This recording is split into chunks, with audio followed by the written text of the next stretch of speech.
Like, subscribe and share Tree Fanfiction audiobook channel for more fun. Chapter 65.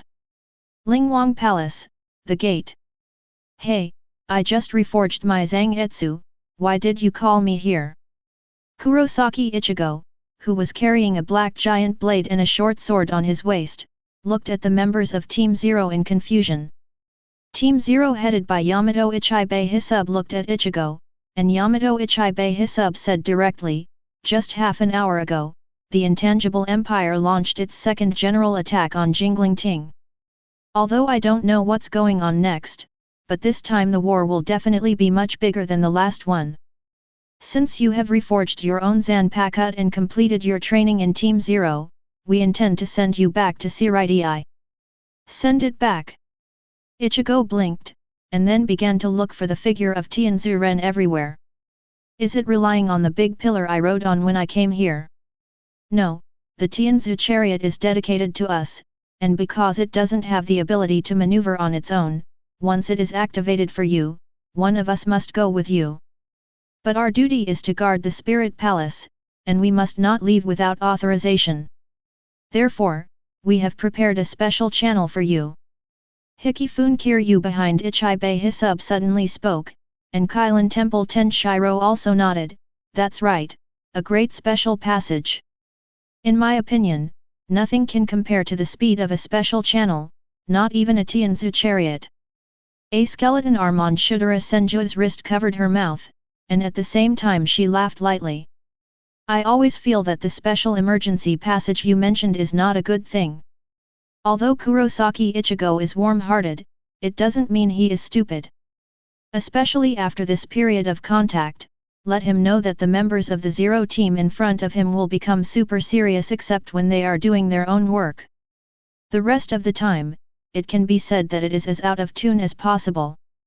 After all, the members of Team Zero have the ability to be immortal.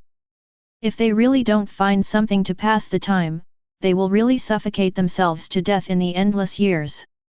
Okay, little Kurosaki, get ready." Huajie pushed Kurosaki Ichigo to stand still on a round platform. Kurosaki Ichigo looked at the round platform under his feet, and Kyulu remembered the time when he first entered the Lingjin Palace. Without realizing it, he was severely tricked by these guys. "It's really okay?" Kurosaki Ichigo asked the other party anxiously. All the members of Team Zero gave thumbs up, nodded towards Kurosaki Ichigo, and said in unison, "It's absolutely fine." "Okay then, let's start." Before Kurosaki Ichigo finished speaking, the round platform under his feet suddenly turned into a steep slope. Because of the sudden incident, he slipped and fell to the ground, and then slid out of the gate of Sonoda Camp along the steep slope. "Ah, you bastards, I knew I couldn't believe it. The speed is so fast, how can I brake?" As Kurosaki Ichigo's scream slowly dissipated, Ichibe Hisub touched the beard on his face and said, "Kurosaki Ichigo has truly found his own strength, and now he should be able to change the situation of the battle." Suddenly, Shudera Senjumaru was stunned. He listened for a moment, his expression became unnatural. "What's the matter, KW?" Hikifun Kiryu asked the strange-looking Shudera Senjumaru, who tilted his head and said, "I just received the news that the following matters have been settled." "Settled?" Tianqilang of Kailan Temple suddenly screamed strangely, "How is it possible, those guys below have this ability?" "It was settled by the kid called Duke who was invited by Hisub before. He not only killed Yuhabak, but also wiped out all the invading Quincy with one knife and one stroke of had." 17. Shudera Senjumaru also told the news he heard in disbelief. Except for the 10th Company Guards of the musicians, the other members of the Zero team were very surprised when they heard it. Only Ichibe Hisub frowned. Namiya Huajie noticed the change in Ichibe Hisub's expression, and asked directly, "What's wrong, Yamato? I was wondering if that kid used Bankai's power." "If that's the case." Ichibe Hisub paused, which also rallied several others. "You Yamato-san, don't talk halfway.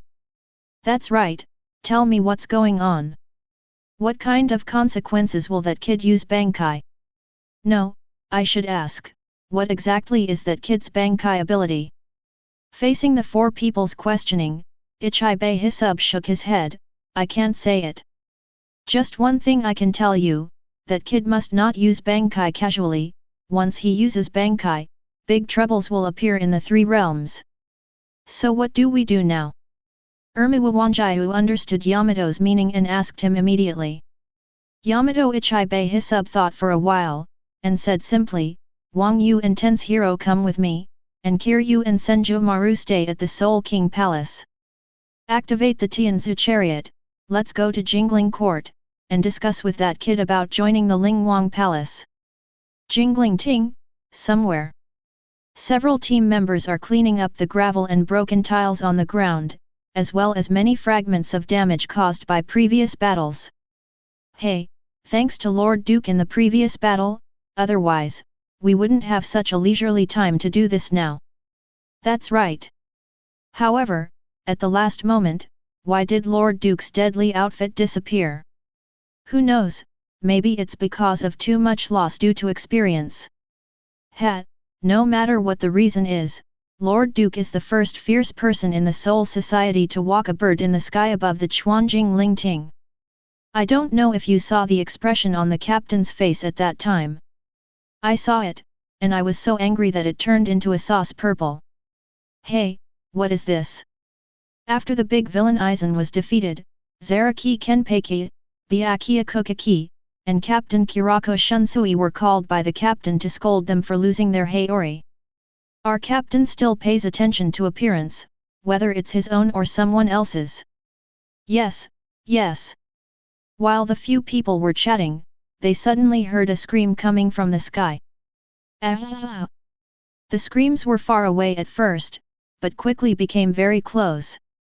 Several people raised their heads, only to see a black shadow in the sky falling down rapidly, and even because the falling speed was too fast, two mock rings were formed by rubbing against the air. As soon as the two mock rings appeared, there was a muffled bang. A tower building not far from them was smashed to pieces on the spot. The smoke and dust filled the air, and the sound of bricks and tiles breaking and falling could be heard endlessly. What's the situation? Looks like someone fell off. Should the captain be notified? Go and inform the captain, the two of you will follow me to have a look. Several people quickly completed the division of labor, one person went to inform his superior captain, and the rest pulled out Zanpakut and approached the tower cautiously. When approaching, the smoke and dust slowly settled down. Ask for flowers. A few people also saw a guy in a black deadly suit walking among the broken bricks and tiles of the tower, with a giant blade whose size was exaggerated to indescribable on his back. Several team members looked at the familiar death costume and looked at each other. One of them put away the knife. It's a dead bully costume, it should be one of our own, put the knife away. But how did he fall from the sky? I don't know, I can't understand. While the three of them were discussing, the man brought down from the sky also stood up from the pile of tiles and bricks. First he straightened up with a pile of tiles and bricks on his back, and then his short orange hair covered in dust was also reflected. Within sight of several people. Why does this guy look so familiar? It looks familiar to me too. This knife looks more familiar to me. When the three of them made eye contact, the person who fell from the sky also clutched his waist and moaned, "Ah, it hurts." Those bastards always like to play this trick, don't they know how to be normal? This person was obviously Kurosaki Ichigo, who had hurriedly returned from the Soul King Palace earlier, and he realized something was wrong when he entered the so-called special emergency passage at the entrance of the Zero Team. This channel is for people to walk, it is clearly a super long wireless spiral slide with acceleration. Kurosaki Ichigo, who slid all the way down, didn't feel any better, and was thrown into Soul Society, so fast that two mock rings burst out before he hit the ground hard. After Kurosaki Ichigo recovered, he saw three Shinigami soldiers looking at him. Yo! Kurosaki Ichigo, who greeted directly, raised his hand, and these people nodded and bowed to say hello to Kurosaki Ichigo. Hello! First meet. Please teach me more. No, not this. Kurosaki Ichigo suddenly remembered the purpose of his return, and immediately asked loudly, "Where is the enemy?" After I heard that Seireitei was attacked by the enemy, I rushed back immediately. Where are the enemies? Where are they? Faced with the few people who were eagerly questioned by Kurosaki Ichigo was stunned on the spot. There are no more enemies. Yeah, it's over.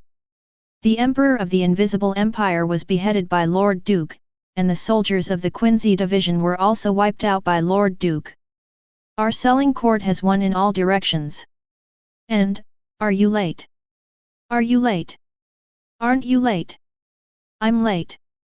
Late.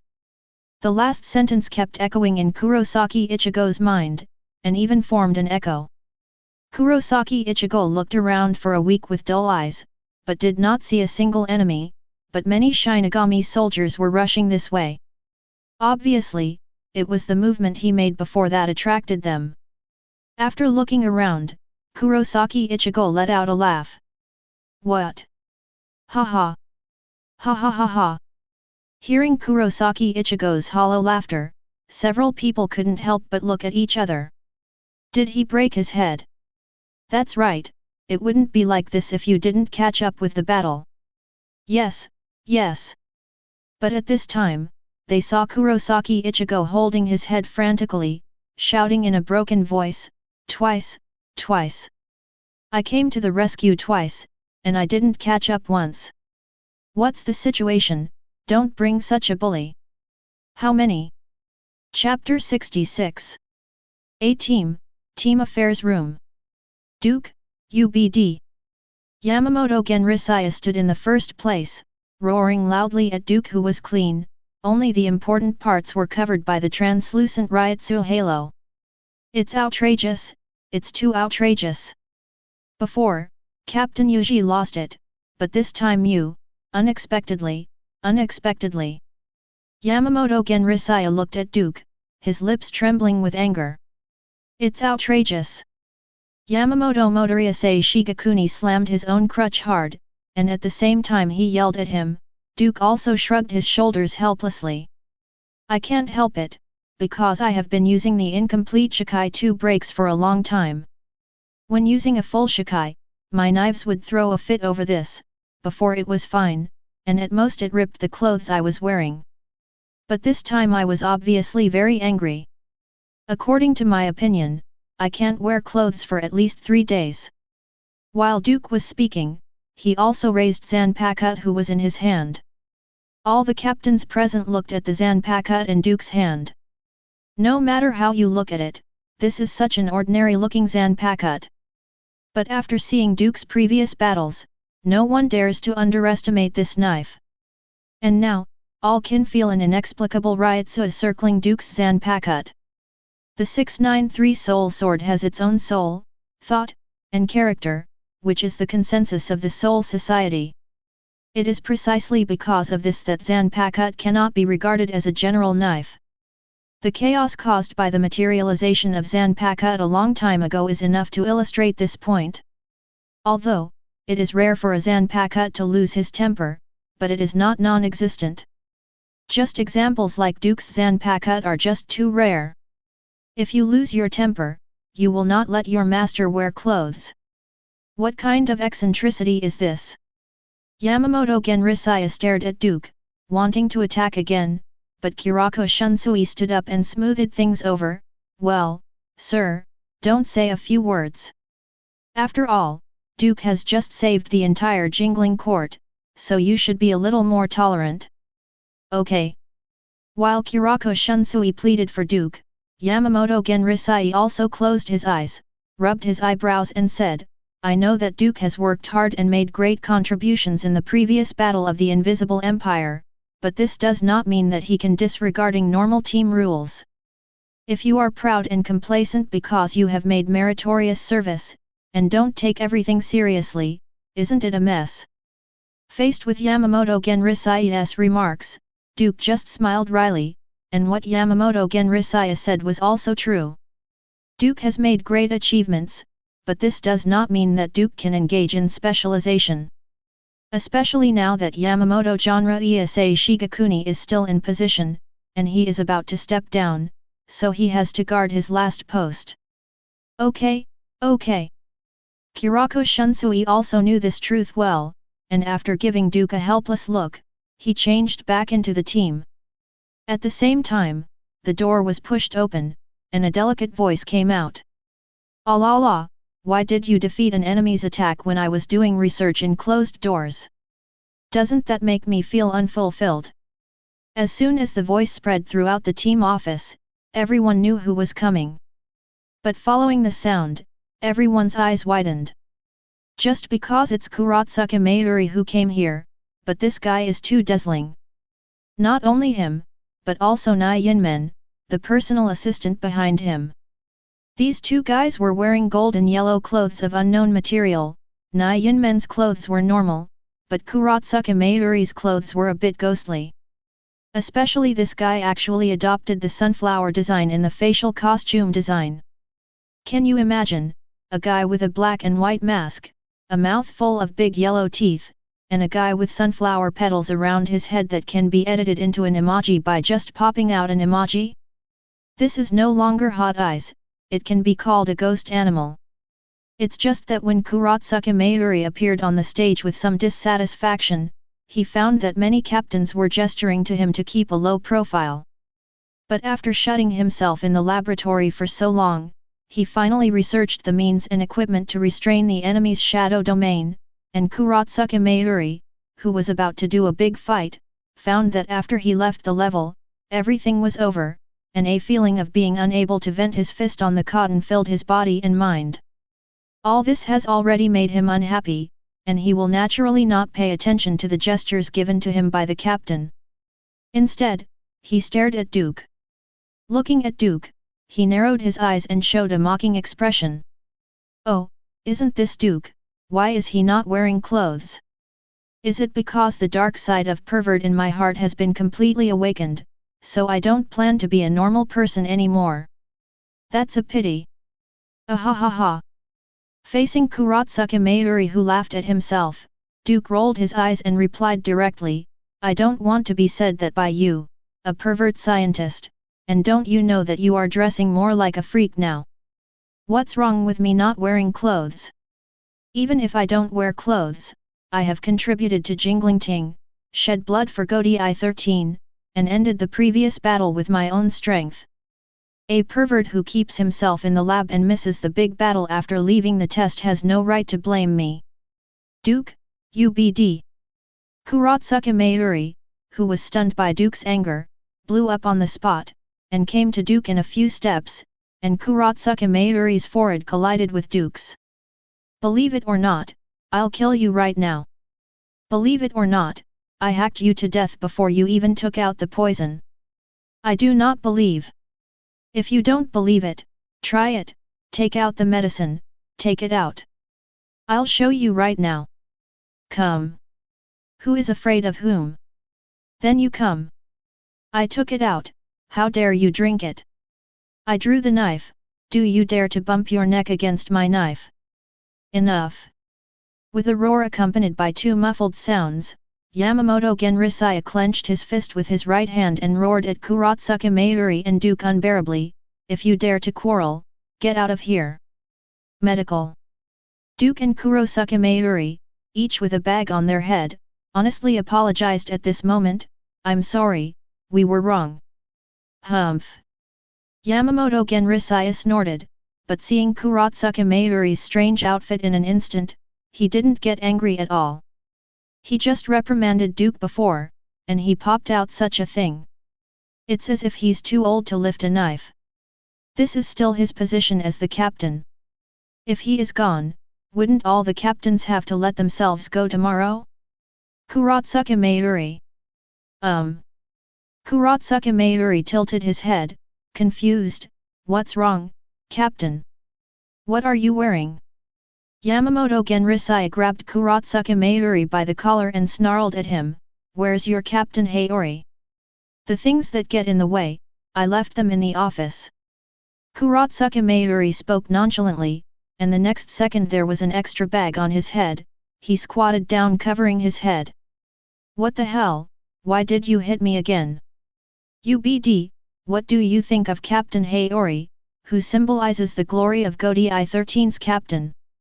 Yamamoto Genrisai, clenching his fists, pointed at Maintong angrily. Duke looked at the badly beaten Kuratsuka Mayuri and couldn't help laughing, but the next second, he was also punched by Yamamoto Genrisai. How are you better than him? Facing Yamamoto Genrisai's duties, Duke whistled and looked elsewhere. The same is true for Kuratsuka Mayuri. Facing the two problem children in front of him, Yamamoto Genrisai is very angry. But even though they are problem children, these two guys are also the pillars of Godai 13. Scolding, beating and beating, it is the greatest punishment. But even so, Yamamoto Genrisai was still furious when he saw the indifferent expressions of these two bastards. Starting today, all salaries will be confiscated within 3 months, which is regarded as punishment for losing Captain Haori. Come on, anyway, I have Sister Huajie to take care of me, and I have bad teeth recently, so I can't eat hard ones. As soon as Duke said this, Anohanaretsu covered her mouth and smiled. Obviously Duke's words were to her liking. Brat! Yamamoto Genrisai rolled his eyes. Can't you be a little ambitious? Do you really want to die on a woman's belly? Death under the peony flower, even being a ghost is romantic. Duke shook his head and popped out a sour poem, which made the veins on Yamamoto Genrisai's forehead tense, while Kuratsuka Mayuri on the side admitted his mistake with a fair attitude. Sorry, Captain, I know I was wrong. Kuratsuka Mayuri's attitude is so fair, it is entirely because Yamamoto Genrisai is stuck with the budget of their 12th Division team. If you don't behave yourself at this time, it will be fine if your salary is confiscated, and it will be miserable if your funds are fined. Ah, yes, you know your mistake, but you will do it again next time. Duke said sarcastic remarks on the side, and then he said to himself, I think, he should be fined 100 million yuan for activities, so that he knows that he won't do it again. BD, don't slander me. Kuratsuka Mayuri was impatient when he heard about the funding for the event. What are you doing? If you really lost my activity funds, I will expose the little things you did before, and everyone will die together.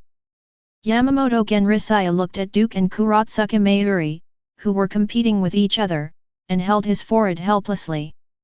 With so many problem children in the team, he really couldn't be mad at himself. Can I live well until the day I retire?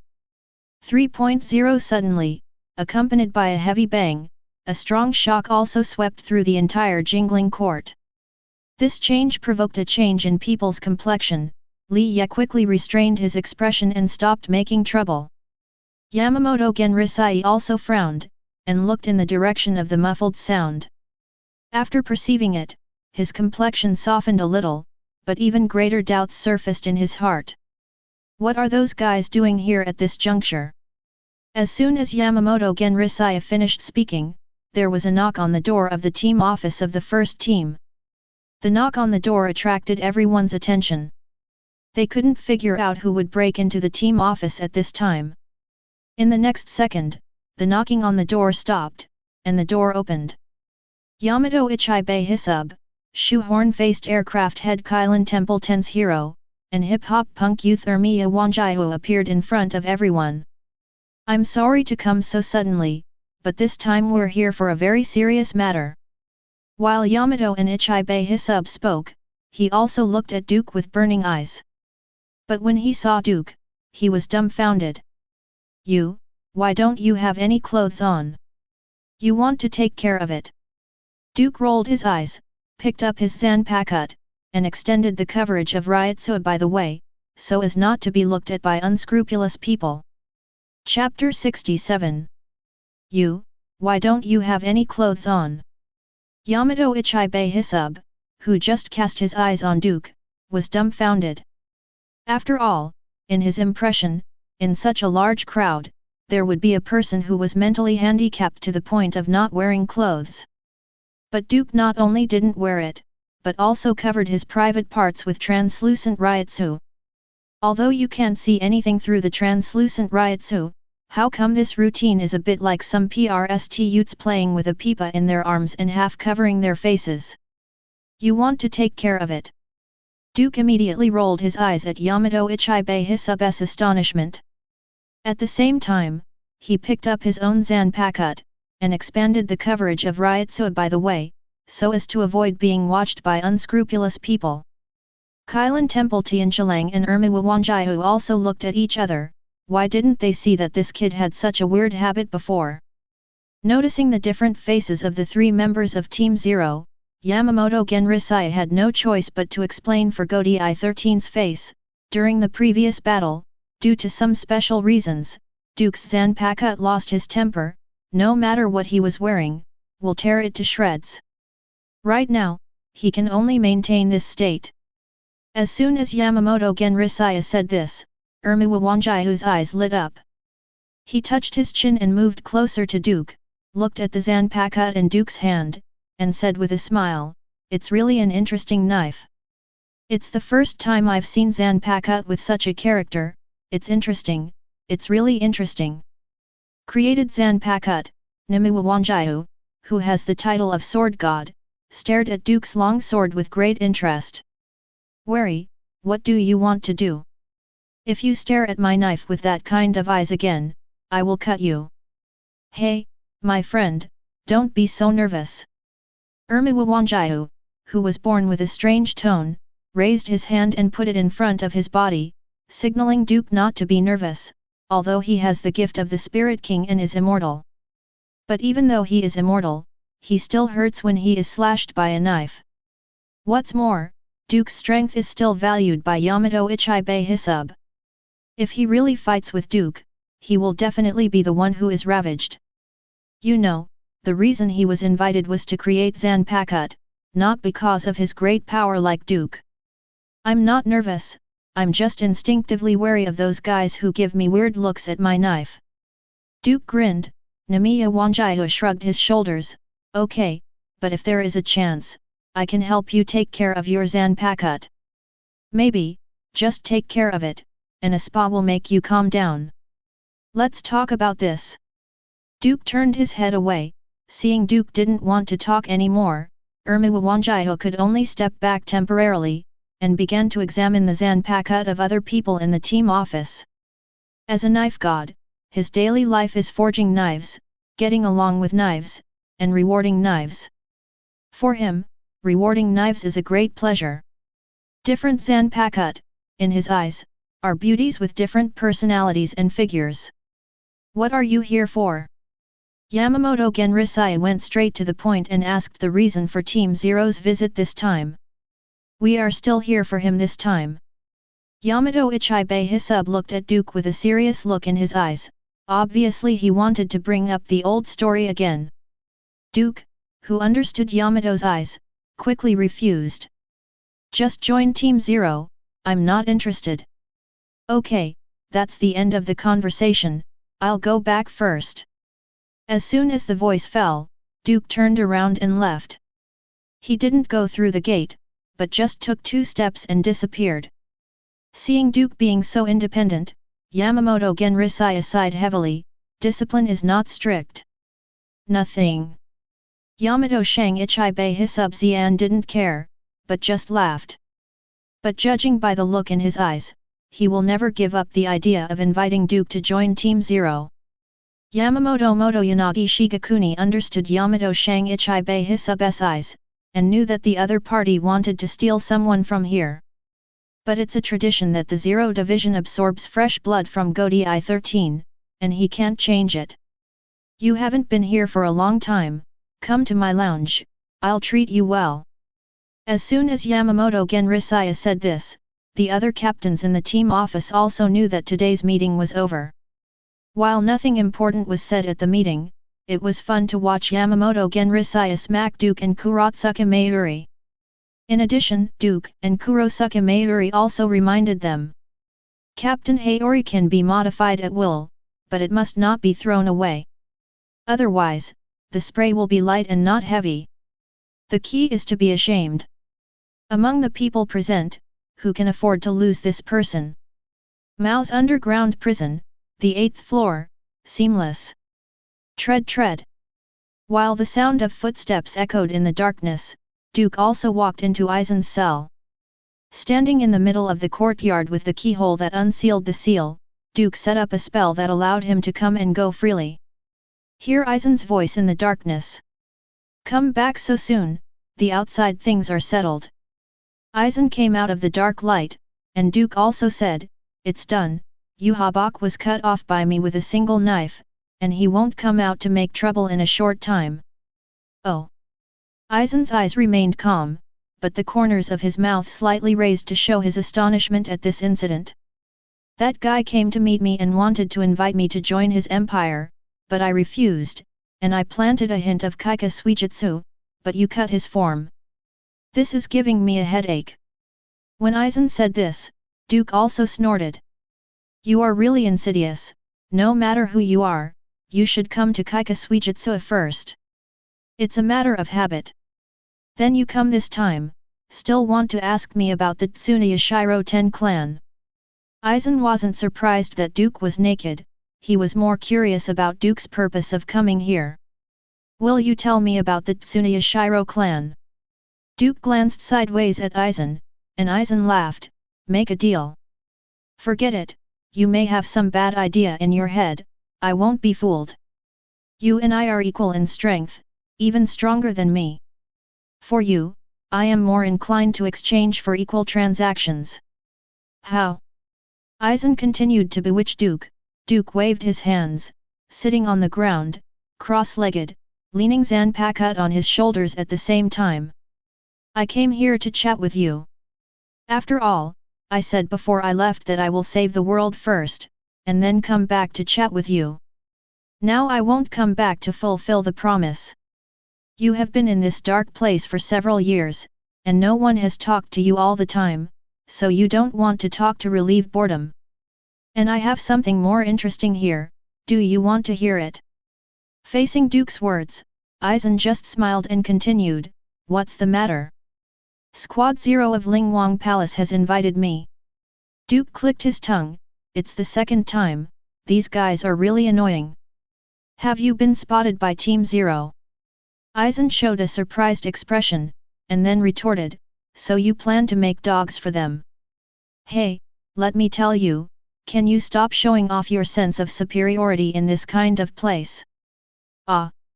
Aizen chuckled, Duke rolled his eyes, you are 430 like this, I will copy thousands of copies of the article you wrote on the column backside of pine leaves you set up on Seireitei communication and throw it into Rukonga to use as a toilet paper, do you believe it? Aizen froze when he heard the sound, he had never seen such a shameless person. You think I care? Aizen asked Duke back. Duke looked at his nails leisurely, and said lightly, it doesn't matter if you don't care, I'll do as I please. You're like a little kid. Whatever you say. Duke didn't care about Aizen's ridicule.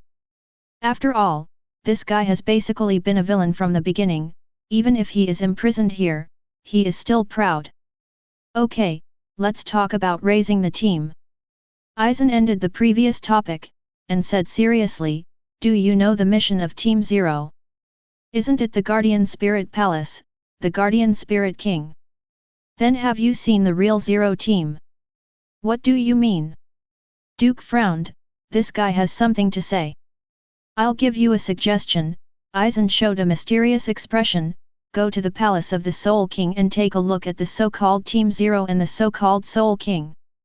After reading it, you may have the same feeling and anger as me. With a smile on his face, Aizen walked slowly back into the darkness. Seeing this scene, Duke quickly said, hey, don't go, talk about $5 more. Hey! But Aizen didn't reply, just walked back into the darkness on his own. Duke, who was in the dark, thought for a moment, clicked his tongue and said, the one who rides the horse, the one I hate the most is the Riddler. Why do everyone like being a riddle so much? Can't you talk nicely? Can't normal people communicate well? Knock. Chapter 68. Anohana Mansion, the backyard. When Anohana returned to her house, she found Duke lying in the sun on the rockery in the backyard. Seeing Duke leaning on the natural curvature of the rockery with refreshments beside him, Anohana shook his head involuntarily. Handing his own zanpakut to Tianlian, the guard beside him, Anohana Retsu walked towards Duke. "Why, are you still worrying about the Zero Division?" "It's not that I'm worried about them, it's just that there's something in my heart that makes me a little uncertain." Duke is holding a bunch of 5-color balls in his hand, which is the same type that a man who likes to poke his own beans with his fingers also likes to eat. "Say it to me, and I can help you as a consultant." Anohana Retsu is close to the rockery, squats down by the pond under the rockery, lifts up her skirt at the same time, takes off her pantyhose, immerses her calf in the pool water, and lets the fish in the pool come and peck. "Someone suggested that I go to the Lingwang Palace. He said that where there is the truth in the world, I must take a look." Duke ate the last of the 5-color balls in his hand, and threw the bamboo stick casually.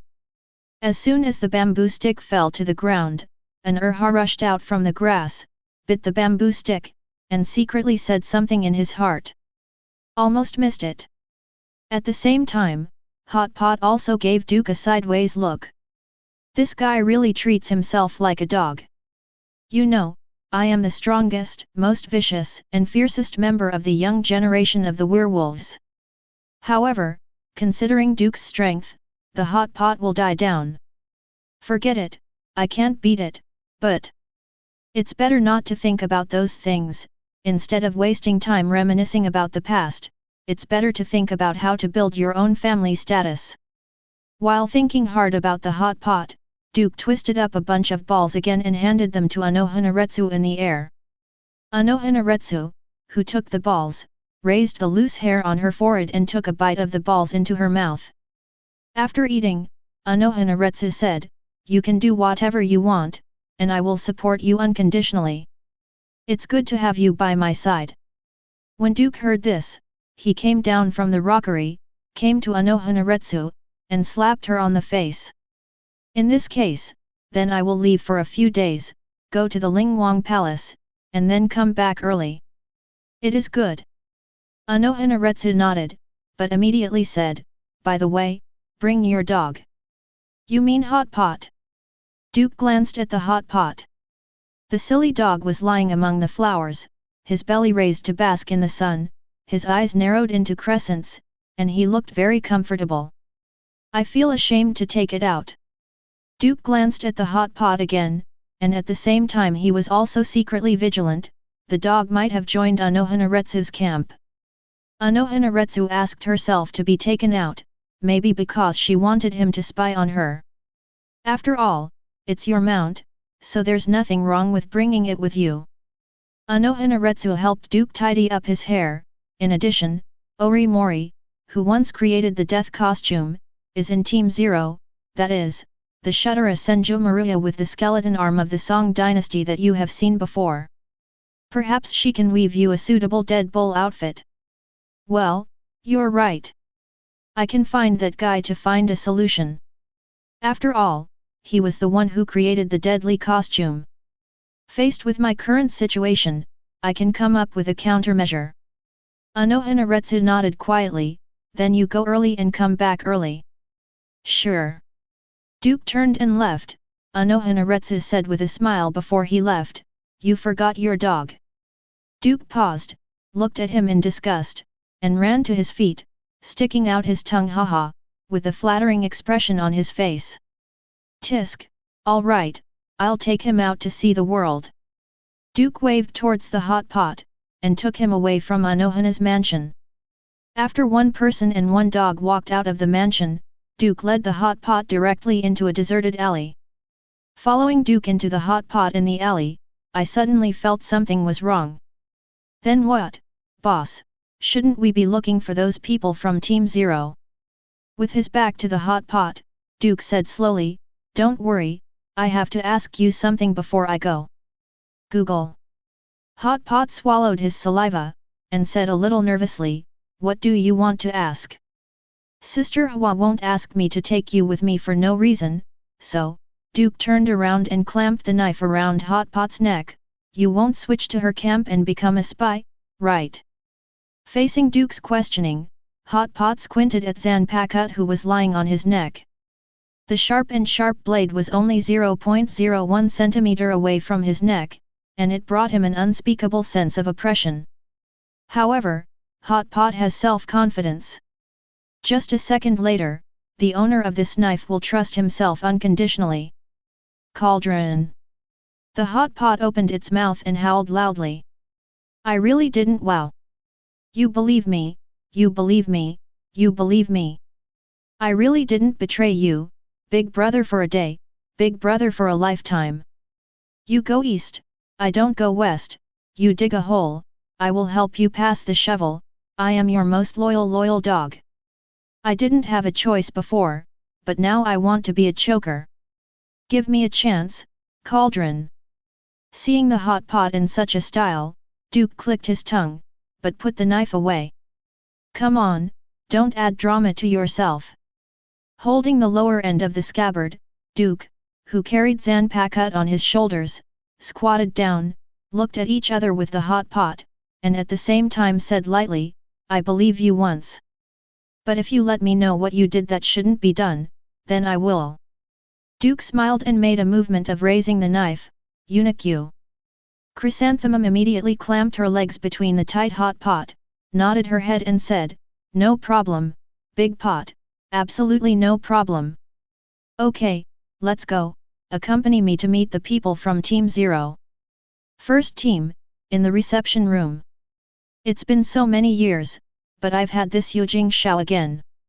Yamato Ichibei Hisub, who was pinching the small and exquisite wine glass with his broad carrot fingers, laughed and drank the jade-like liquid in the wine glass in one gulp. Hey, that's the feeling, it's as pure as mountain ice and snow, and it's as condensed as jade. Tut tut tut. Ichibei Hisub, who was smacking loudly in his mouth, kept shaking his head, while Ten's hero from Kailan Temple glanced at this alcoholic Yamato, rolled his eyes, and drank silently. As for Huajie, he did not participate in the drinking game of the three, but stared at Yamamoto Genrisai's region Jaka shield endlessly. While looking at it, he sighed loudly, no matter how many times I look at it, every time I look at this knife, I have a new feeling. Yamamoto Shigakuni, you did a great job developing the bankai of this knife. Over the past 1,000 years, it's not that old people have made no progress at all. Yamamoto Shigakuni sat across from Yamato Ichibei Hisub and Kailan Temple Ten's hero, squinting his eyes and replied. Are you planning to retire? Yamato Shang Ichibei Hisub put down the delicate and small wine glass in his hand. Yamamoto Genrisai lifted the wine jug to pour Yamato Shang Ichibei Hisub, and nodded at the same time, yes, I plan to retire. The next captain is that kid Chun Shui. Kurako Shunsui, he has courage, strategy, and the most important thing is that he is ruthless. He has all the potential of a superior person. He is a perfect fit to succeed you. That being said, I still have a lot of worries about Godai 13. After Yamamoto Genrisai poured the wine for Ichibei Hisub, he put down the jug and said flatly. Regardless of Duke, Godai 13 has a lot of problem children. Kuratsuka Mayuri from the 12th Division, Zaraki Kenpeki from the 11th Division, Hirako Shinji from the 5th Division, Anohan Aretsu from the 4th Division, Sui Feng from the 2nd Division. These are all on the bright side. As for those guys, such as Zhu and Yi, they are even more headaches. Hey, you need to think about these when you are in this position, but when you step down, you will be free. After retirement, have you thought about where to go? Probably the first stop will be Lingwang Palace. First go to the hot springs of Kailan Temple to get rid of decay, let Shudaram make new clothes and then go shopping. Maybe I will go to Zizao Bureau to see. West Point Bureau. Yamato Ichibei Hisub frowned. How long ago did those guys last visit here? It was so long ago, I don't even remember. It's okay to go and have a look at the development over there. As soon as Yamato Ichibei Hisub said this, someone immediately illustrated and said, "What is the development of the place?" The sudden words attracted the attention of the four people in the room. Seeing Duke appear, Ichibei Hisub said cheerfully, "Have you thought it through? Let's talk about the previous one first. What place are you talking about?" "Western Branch." Yamamoto Genrisai explained to Duke, "The jingling court where we are located is the East Branch, and the West Branch corresponds to the West, the moneyed, side. If I remember correctly, it should be known as Lee London. A long time ago, we conducted mutual visits, but in recent years, there have been too many worldly affairs in Seireitei, so we have not held visits anymore." "Oh, I see." Duke held the small dishes on the table and delivered them to his mouth, and at the same time said vaguely, "Next time there will be an interview, remember to call me, I will go and have a look." "Didn't you come here to join Team Zero?" Yamato and Ichibei Hisub were a little surprised when they heard what Duke said. Duke glanced at Yamato, and said lightly, "You said last time that I have the right to visit the Lingwang Palace, right?" "That's right. Then I want to go to the Lingwang Palace to have a look. After I have seen it, I will make a decision." Speaking of this, Duke paused, seeing that he was not wearing a single strand of hair, and only using ryotsu to cover up his shame. He said helplessly, "By the way, go to the Lingwang Palace and ask that little girl with 6 skeleton hands to make me a suit." Huajie was only cut off by me, but his soul didn't disappear. When Duke said this, his eyes became serious. "And that guy Huajie is more difficult than I thought. But in a short time, he won't jump out to be a demon. But once he jumps out, it will be a big trouble. I have to prepare in advance, otherwise every time I use a full shikai, my clothes will be exploded once, I can't stand it." Chapter 69. Jingling Court, a certain section of the high wall. The Tianzu chariot stood quietly in the open space in front of the high wall, and looked no different from the general pillars supporting the palace. But Duke, who had just arrived in front of the Tianzu chariot with Yamato Ichibei Hisub, shoehorn face Kylin Temple Ten's hero, and hip-hop punk youth Huajie, just tilted his head and clicked his tongue. "I remember that this thing doesn't seem to have the ability to move freely." "No problem, no problem." Yamato Ichibei Hisub laughed and said, "It may be a little uncomfortable for the first time, but you will definitely fall in love with Tianzushan in the future. When accelerating and falling from a high altitude, the sense of weightlessness that makes people feel ecstatic, but we can't stop it. You can just say that you don't have a seat belt. You're talking nonsense. Do you think I'm a 3-year-old kid?" Duke rolled his eyes, and Yamato stroked his beard and smiled without saying anything. But Tianqilang of Kylin Temple on the side put his arm around Duke's shoulders, and said dissatisfiedly, "You are such a mother-in-law, are you a man?" "What?" Looking at Kylin Temple Tianshiro whose face was all in front of him, Duke raised his hand to press the other person's forehead, and pushed him back. "Whether I am a man or not, Sister Hua knows very well, you don't need to tell me." "Hey, you brat!" Hearing what Duke said, Tianqilang of Kylin Temple showed blue veins on his forehead, so he rolled up his sleeves on the spot, wanting to show some color to Duke. "Believe it or not, let me know what love from seniors is. Have you never been beaten by younger generations?" Duke held his own Zanpakut, and looked at Tianshiro of Kylin Temple with a displeased expression on his face. This guy knew that Duke and Anohanaretsu were good friends, just like an old father who was beaten by a wild boar. He looked at Duke in various ways. "Accurate. Okay, you two, don't say a few words." Ichibei Hisub hurriedly inserted between the two to smooth things over, but Huajie didn't get involved, instead squatting on the ground of 097 at eye level with the hot pot. While one person and one dog were looking at each other, Huajie took out another pair of sunglasses from nowhere and put them on Hot Pot's face. Looking at the wearing sunglasses, Wang Yu rubbed his chin and muttered, "I still feel like I checked something." The hot pot with Huajie's big eyes and small eyes tilted his head, but Huajie straightened his head back immediately. Don't move. Who wants to borrow our Shiba's firework cannon?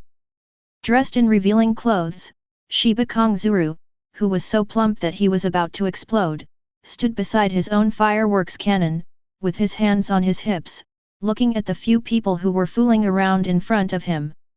Seeing this scene, Shiba Konghe said helplessly, "Is this the so-called big shot? It's really disillusioning." All right. Yamamoto Genrisai, who followed from the side, looked at the people who were messing around, and immediately coughed heavily to stop the farce. Yamato saw Shiba Kuzuru's firework cannon, and immediately slapped the person closest to him. Okay, the launcher is ready, everyone is ready to take the Tianzi chariot and return to the Lingwang Palace. Go back, why are you filming me? Kailanji Ten's hero yelled at Yamato Ichibe Hisub with a displeased face, and the latter looked confused. Didn't Duke be by my side just now? That kid is too powerful, he used kid to switch places with me as soon as you raised your hand. Tian Chilang of Kailan Temple looked at Duke, who had already walked in front of the Tianzi chariot, folded his arms and said, I understand your concerns now, this kid may not only be powerful in Zanpakut and chopping skills. Maybe there are other forces that can't be triggered. We know about kid, but do you think he's hiding something else? Ichibe Hisub frowned, and Kailan Temple Ten's hero shook his head. I don't know what the young people are thinking, they are obviously powerful, but they have been hiding it all the time.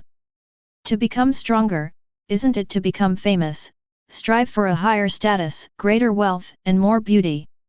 How long does it take for Seoul society to produce such an alternative? Do you think ordinary people can understand it? Okay, it's time to return to the Spirit King. After Yamato Ichibe Hisub gave the order, all the people got on the Tianzi chariot. Okay, launch. Shiba Konghe pulled the switch of his own pyrotechnic cannon, and then the Tianzi chariot was shot into the sky. Seeing the Tianzi chariot flying away, Shiba Konghe found Yamamoto Genrisai again. Hey, old man, let's pay 3 for the appearance fee. Go to Kurako Shunsui, I don't bring money with me when I go out. The Invisible Empire, Between the Thrones. A group of members of the Star-Crossed Knights gathered in front of the gate between the thrones, each with a different look on their faces.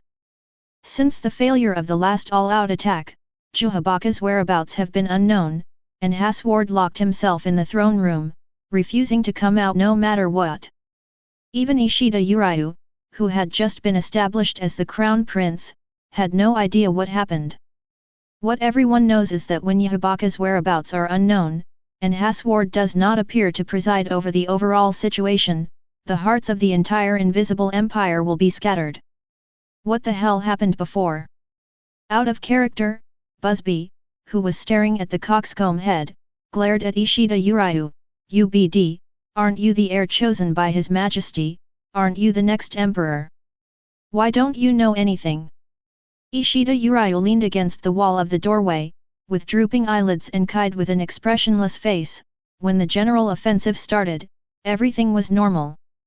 Yuhabak left with the opponent's strongest combat power, and we started the general offensive.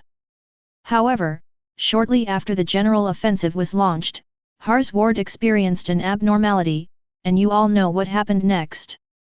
What is this talking about? It doesn't make any difference whether you say it or not. The girl with waist-length black hair parted sideways and with 2 cockroach-like hairs on top of her head covered her mouth and said sarcastic remarks, and several people on the side also spoke one after another. That's right. It really doesn't matter if you say it or not. You don't even know what happened, what's the use of you staying here? And this guy was picked up halfway, so it can be said that he became a monk halfway. Does such a person really have a sense of belonging to the Invisible Empire? I heard that this guy was very close to Kurosaki Ichigo of the 5 Special Forces. Could it be that you are in Cao Ying and your heart is in Han? Faced with ridicule from everyone, Ishida Uryu closed his eyes and ignored it. Ever since, Chig, Huajie announced that he was the crown prince and would be the next heir to the emperor. The attitude of the star-crossed knights towards him became a lot more alienated and indifferent. After all, no one likes paratroopers, or rooting for someone they don't know. Just as many people aimed their spearheads at Ishida Urayu, a vast riot erupted from the front of the gate between the thrones. In an instant, everyone present knelt down. Because this is riot by Huajie. Enough! Huajie's hoarse voice came through the door, slandering your prince so much, are you worthy of your own status? Subordinates dare not. Your Majesty, we don't. Your Majesty, are you all right? Everyone spoke in a hurry, some asked about Huajie's situation, and some categorically denied their previous behavior. It doesn't matter what my situation is now. Next, I need to sleep for a while. During this time, you can move freely, but there is only one request.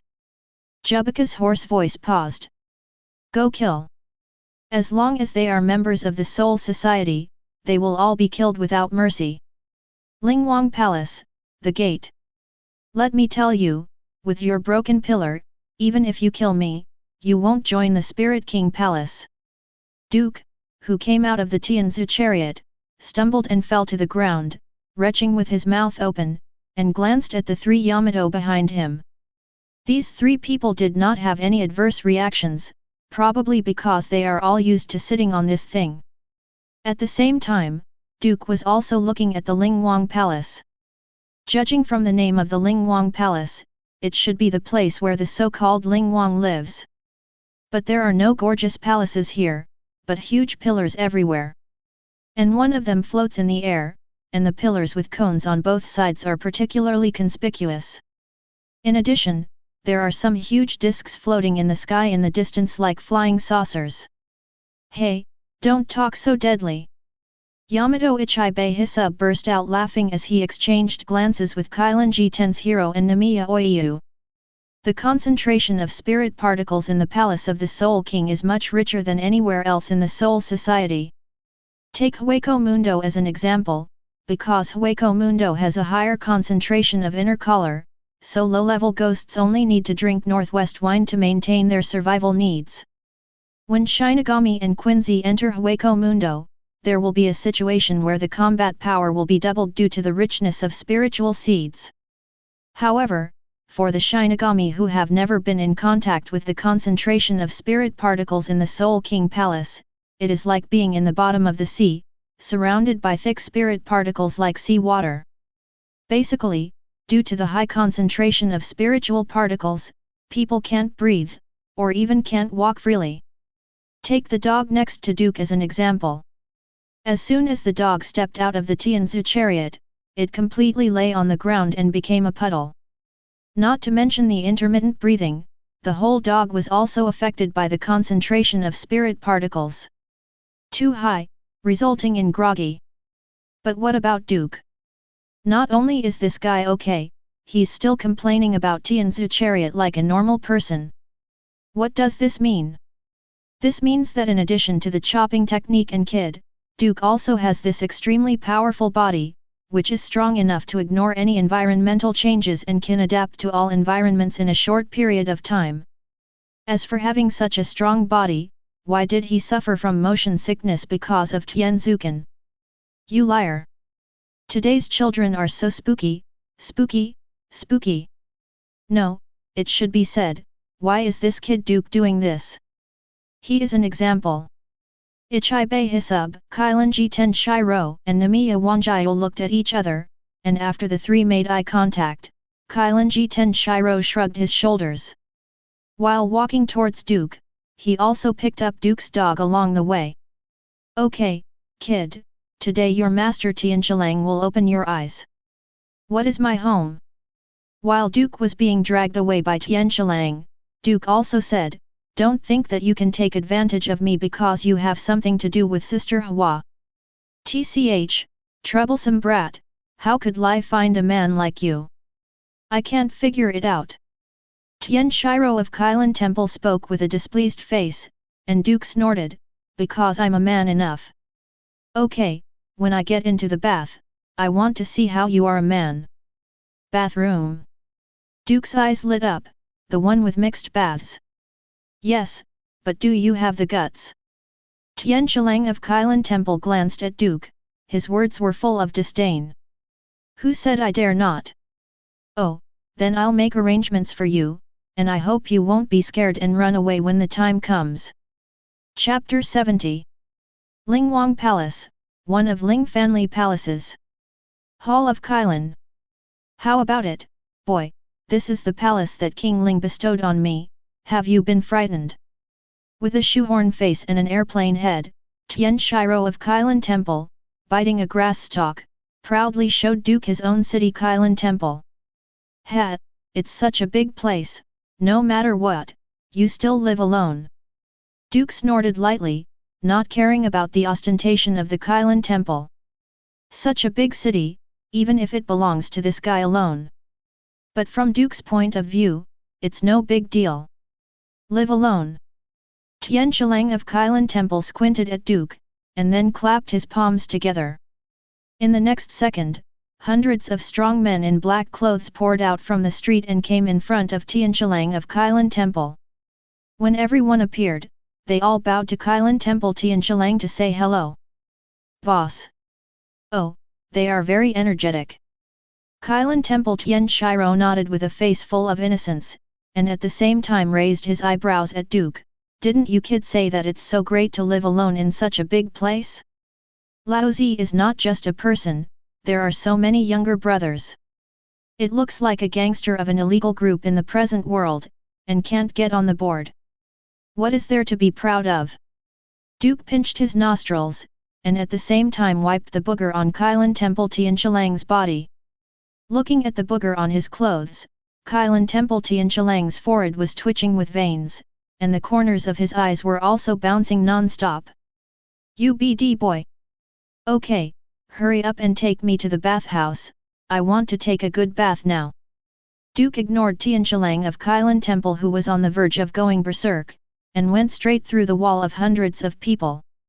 Even if these younger brothers of Kailan Temple Tian Chilang deliberately blocked Duke, but when Duke walked in front of them, they will also involuntarily dodge to this side, as if there is an invisible big hand pushing them away. Seeing Duke passing through the crowd so calmly, Kailan Tian Shiro snorted and waved his hands to let his younger brothers return to their posts. Immediately, carrying the hot pot with his tongue sticking out and unconscious, he followed Duke. You kid, don't run around in my city, if you crash something, I can't get around you. Then hurry up and follow the lead. Duke continued to walk forward without looking back. It was the first time Kailan Temple Tian Shiro saw such a willful and arbitrary guy. Thinking that this guy might become his companion in the future, he simply chased after him. Follow me, or you will get lost, and don't blame me. Okay, you shoehorn face. What is a shoehorn face? My lord is obviously handsome. Ah, yes, you are right. UBD, Laozi could fascinate a lot of women when he went out. Ah, yes, you are right. UBD. Ah, yes, you are right. The invisible empire, between the thrones. The dark and deep nothingness was divided by the milky white light. Originally, only Huajie could sit on the throne.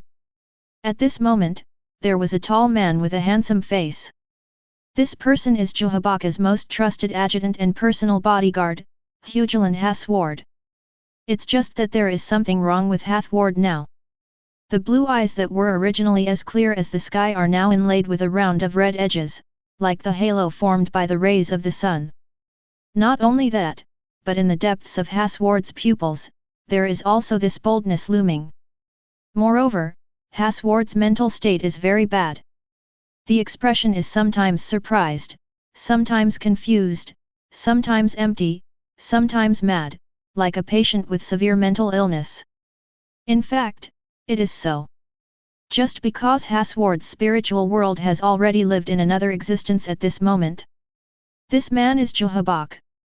In the endless spiritual world, the water and the sky meet, the clear blue sky and the endless blue sea complement each other, and Hasward is standing on the sea. But his phantom was not reflected under his feet, instead there was another figure standing. Thank you, Hathward, you are indeed my most trusted right-hand man. At the most critical moment, I still rely on your help. Under Hasward's feet, the 2 feet in Hasward's feet were separated by sponges, and Hubok, who was facing each other, spoke slowly. It is my honor to be able to share worries for His Majesty. Even though I say that, I must have some complaints in my heart. No, it doesn't.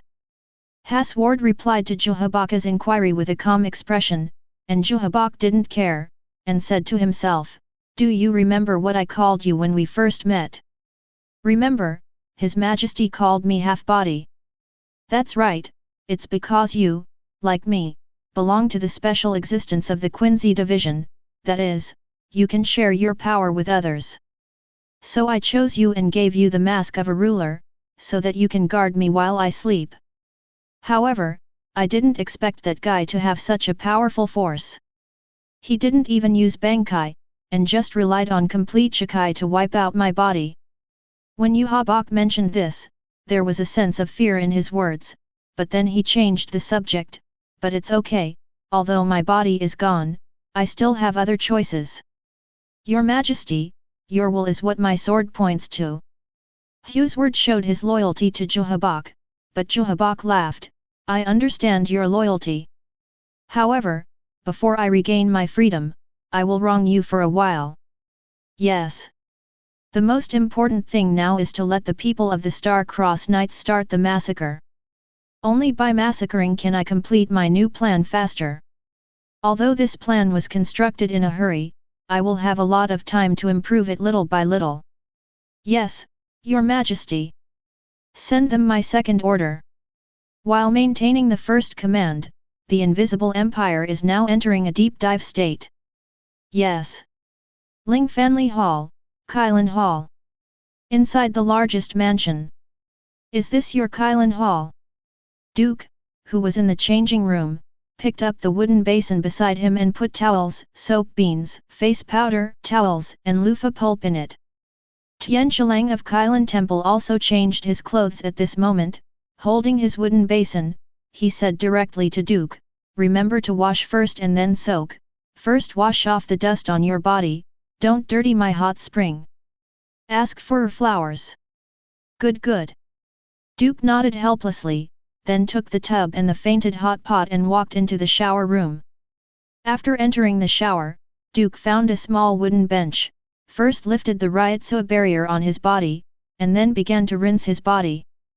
Kylan Tian Shiro was sitting next to him, and after noticing that Duke was not wrapping his body in Ryotsu, he laughed, and just about to say something, his eyes accidentally caught him who shouldn't be looking, and his complexion changed instantly. From ridicule at the beginning, to shock, to unacceptable, then self-doubt, and finally deep loss and low self-esteem. Duke wiped his skin with a loofah, and said to Tian Shiro of Kylan Temple, who was in a daze, Hey, what's wrong? Why do you put on a face like a dead mother?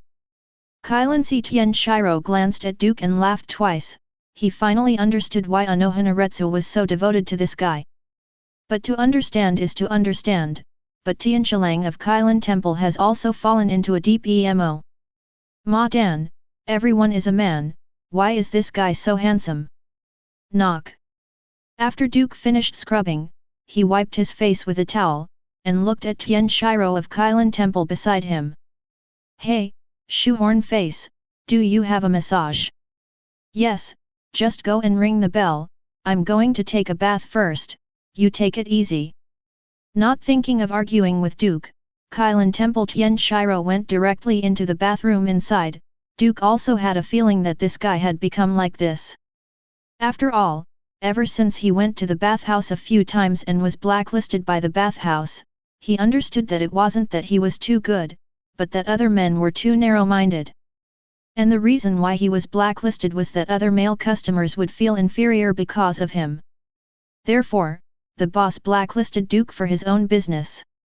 According to what Tian Chilang of Kylan Temple said, after the bell rang, Duke also lay down on the bamboo bed beside him, and not long after, 2 strong men in loincloths walked in. These 2 people looked ordinary at first glance, but the joints of the 10 fingers of each of their hands were very thick, but the fingers were thin and long. It gives a very powerful feeling at first sight. The extremely familiar came to Duke's side, first brought essential oils for Duke, and then the 2 began to knead and massage for Duke respectively. The moment the 2 hands were on Duke's body, Duke noticed that although the fingers of the 2 hands seemed to touch lightly on his back, in fact their strong fingers had been deeply wedged into Duke's body. In the muscle gap of the back, accurately press the acupoints and move the meridians. Every time you knead, every time you squeeze, it's like squeezing out water from a sponge, pinching out the deep fatigue in Duke's body. In just a moment, Duke fell into a deep sleep, allowing the 2 of them to do something to him. Time passed by, and when everything was done, the 2 also covered Duke's body with a huge towel, and left silently. But after the 2 left, the dime was torn to pieces by an invisible force. Duke also woke up because of this. Duke got up from the bed and yawned, just fell asleep when he was woken up. Oh, it's so difficult. Having said that, Duke still stood up and walked towards the hot spring beside him. Forget it, it's time to soak in the hot spring. Chapter 71. Clap clap clap. Amidst the crackling sound of the soles of his feet touching the smooth ground, Duke opened the curtain first and walked into the hot spring room of Kylan Hall. As soon as he entered, a strong smell of sulfur rushed straight into Duke's nostrils. Duke, who sneezed, first threw the hot pot into the soup pool, and then he also came to the edge of the soup pool, and first dipped his feet to test the water temperature. Feeling that the water temperature was right, Duke immediately stepped into the soup pool and allowed himself to sink, letting the water cover his head. A moment later, Duke emerged from the water with a dumbfounded expression on his face. Did you put the hot spring on the crater? Duke looked at Tian Shiro of Kylan Temple, who was leaning against the edge, with his hands resting on the stone on the edge, and a towel on his head, and he spoke dumbly. The latter raised his mouth unhappily. I don't know if the best hot spring is the hot spring on the crater. No knowledge. Cut. Duke clicked his tongue, and he didn't want to argue with him. He had never been in a hot spring in his previous life, and he was not keen on it in this life. In his memory, bathing has to be the kind of public bathhouse. After entering, flush, rinse once, soak in the pool, steam in the sauna room, then scrub, salt, cupping and pedicure. The bathhouse culture here is different from his hometown, plus he was blacklisted by the bathhouse before, so he doesn't go to the bathhouse to take a bath. The last time I went to the bathhouse was 8 years ago. Duke, who was soaking in the soup pool, silently felt the special ryotsuo in the hot spring water penetrate into his pores, accelerate blood circulation, and at the same time, purify various medicines into his body. Treat the sick and strengthen the body without the sick. Realizing this, Duke let go of himself and imitated Tian Shiro of Kylan Temple leaning against the edge of the hot spring, and 310 silently enjoying this comfortable moment. Time passed by every minute and every second, and after an unknown amount of time, Duke suddenly remembered something. By the way, shoehorn face. Call me Lord Ten Shiro, BD. The shoehorn-faced Kylan Temple Tianqilang glared at Duke with dissatisfaction. Duke waved his hand, and said indifferently, the name is just a code name, as long as you know it is you. Tisk, you bloody BD. With a shoehorn face, Tianqilang of Kylan Temple clicked his tongue, and at the same time, the hot pot floated in front of Duke and Tianqilang of Kylan Temple with his head down. Not only that, the belly of the hot pot is swollen like a ball at the moment, and it is about to explode. Then what? Did my dog pass by just now? As soon as Duke opened his mouth, Tianqilang of Kylan Temple nodded and said indifferently, don't worry, he can't be drowned, this is a hot spring I created carefully, in it, let alone dead people, you want to hurt yourself, it's all hard. I'm very good at asking where to go, even that kid named Urahara Kisuk from your soul society copied one. Feeling the effect of the hot spring, Duke nodded approvingly. That's right. After all, you are so ugly. If you have nothing to sell, wouldn't you be a bachelor all your life? UBD. Kailan Tian Shiro rolled his eyes, but he no longer wanted to pay attention to Duke's provocation. It's hilarious. If you really want to be serious with him, you will probably be PD off. But in an instant, Tian Chilang of Kailan Temple remembered what Wang Ke had asked before. Ahem. Tian Chilang from Kailan Temple coughed twice, looked sideways at Duke and said, "Didn't you ask me before if there is a mixed bathing place for men and women?" Duke's eyes lit up as he stood up all of a sudden. Really have? Really, it's next door. As soon as Tian Chilang of Kailan Temple finished speaking, Duke had already left the hot spring, and disappeared in the blink of an eye, but just after Duke left, the smirk on Tian Chilang of Kailan Temple's face hadn't appeared yet. Duke returned again, staring at Tian Chilang of Kailan Temple and said, "You haven't held back any bad water, have you? How can that be possible?" Tian Chilang of Kailan Temple spread his hands, and said innocently, "You are a strong man, and I, as Lai's teacher, we are a family. A family doesn't lie to a family, does it?" Tian Chilang of Kailan Temple added another fire, "By the way, today happens to be the day when the first beauty of our Zero Division team takes a shower. Are you really planning to go?" Duke blinked his eyes and gave a thumbs up to Kailan Temple Tian Shiro. "Actually, you are still very handsome at this time." Ha ha ha ha, when Lao Zi went out, those women wanted not to be fascinated by me, but when they heard the news that I was going out, they took the initiative to stay away. Are you sure you didn't scare them away because you were too ugly and too vicious? Get out! Tian Chilang from Kailan Temple broke off a stone beside him and threw it at Duke. Duke disappeared in a flash. Apparently he had already gone to the mixed bath. Hey, boy, be accepted. The number one beauty of our Team Zero, she truly deserves her name. Mixed bathing, within the bathing area. The mist was like a layer of gauze floating on the water surface. Duke, who appeared by the pool out of thin air, looked at the soup pool shrouded in mist and touched his chin. I always feel that Kailan Temple Tian Shiro is shaking me. How about soaking in the hot springs? Why don't you try mixed bathing for men and women? It's not that I have any dirty thoughts, I just want to experience this cultural atmosphere, explore the cultural connotation in depth, and reveal the cultural charm hidden inside. While talking to himself, Duke entered the soup pool, and just soaked in it. Duke noticed the surprise of the hot springs on both sides. If the last one is more about recuperation and recovery, this one is more about beauty and beauty. This is not a lie. After all, Duke's body has been honed to the current stage of ultimate when he advanced to the melee master, and his sensitivity to the outside world is no less than that of a newborn baby. Duke can clearly distinguish the size of the cup by virtue of body sensation. Well, the extra large, large, and medium types of cups. After soaking in the hot spring for only a moment, Duke heard the sound of playing in the water not far away. Duke, who was curious in his heart, let go of his perception directly, but just for a moment, He covered his eyes and screamed. Ah, my eyes! Kailan Temple Tian Shiro, you have a shoehorn face, you are cheating on me. Tian Shiro of Kailan Temple next door in the bathhouse heard Duke's screams and immediately showed an unscrupulous smile. It was great to see this kid deflated.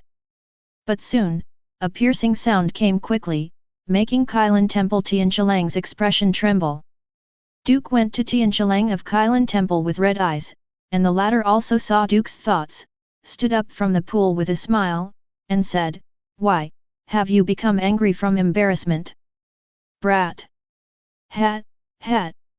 While Duke sneered, he said directly, "Don't use Zanpakut, just rely on your fist. A real man's way of fighting? I like it." Tian Chilang of Kailan Temple twisted his neck, and the two stood facing each other. Next second, the two figures collided at an extremely fast speed, and then there was the sound of fists colliding with each other.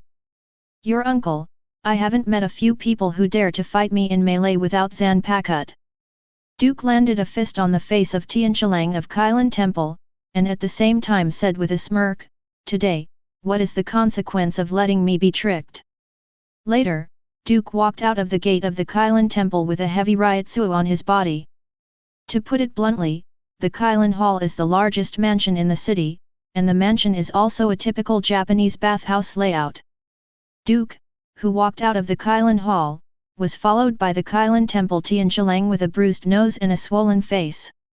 10 Kailan Temple Tianqilang couldn't stand Duke alone. You know, Duke is a master, and no matter where the master is placed, he is not a role that can be underestimated. Forget it this time, and next time, I'll make you look like a pig. While Duke smiled and spoke to Kailan Temple Tian Shiro, the latter also raised a middle finger towards Duke. You can beat me, but you can't humiliate me. If you are so stubborn, I will go back to your hot spring and get laxatives. After Duke returned a middle finger, he immediately left the Kailan Hall without looking back. This BD is really too irritating. Tricked him to go to the mixed bathing pool, but was run over by a tiger tank inside. Although nothing happened, the psychological devastation he suffered was unimaginable. Extremely unhappy, Duke left the Kailan Hall and went straight to the next Ling Fanli Hall. With his ability, he can naturally come and go freely in various Ling Fanli halls. But this time, he is going to the palace of the glamorous six-armed Japanese beauty Shudara Senjumeru, which is the Weaving Palace. It's not too far from Kailan Hall to his Shao Hall, and I came here in a few moments. Just as soon as he landed, Duke was a little surprised. Compared with the shoehorn-faced Kailan Hall, the architectural style of his Shao Hall is more individual. The style of the Kailan Palace is that of an ordinary large town, but in this his Shao Palace, Duke saw the huge palace gate that towered into the sky at first sight. Before Duke could move, a lazy voice came over. "Hey, little brother, are you here to have fun with my concubine?" Shudara Senjumeru with 6 bone-like arms stood at the gate of the palace, smiling and beckoning to Duke. At the same time Duke also said, "I'll find you to make clothes first." "Ah, this is really a pity. I have prepared everything for you. I didn't expect you to come to do business. Let's get down to business first." Duke reluctantly walked in front of Shudara Senjumeru, and followed him into her palace. "I just suffered a psychological crit, and now I have entered the state of a sage, and I can't think of any thoughts." "Oh." Shudara Senjumeru covered his mouth and chuckled. Was he tricked by that guy from Kailan Temple to go to the mixed bath? "Well, how do you know?" "Because several perverts were cheated by Kailan Temple before, but that was a long time ago. You're not the first, and you won't be the last. CO author, that shoehorn face is still a habitual offender. I'll put laxatives in his hot spring later."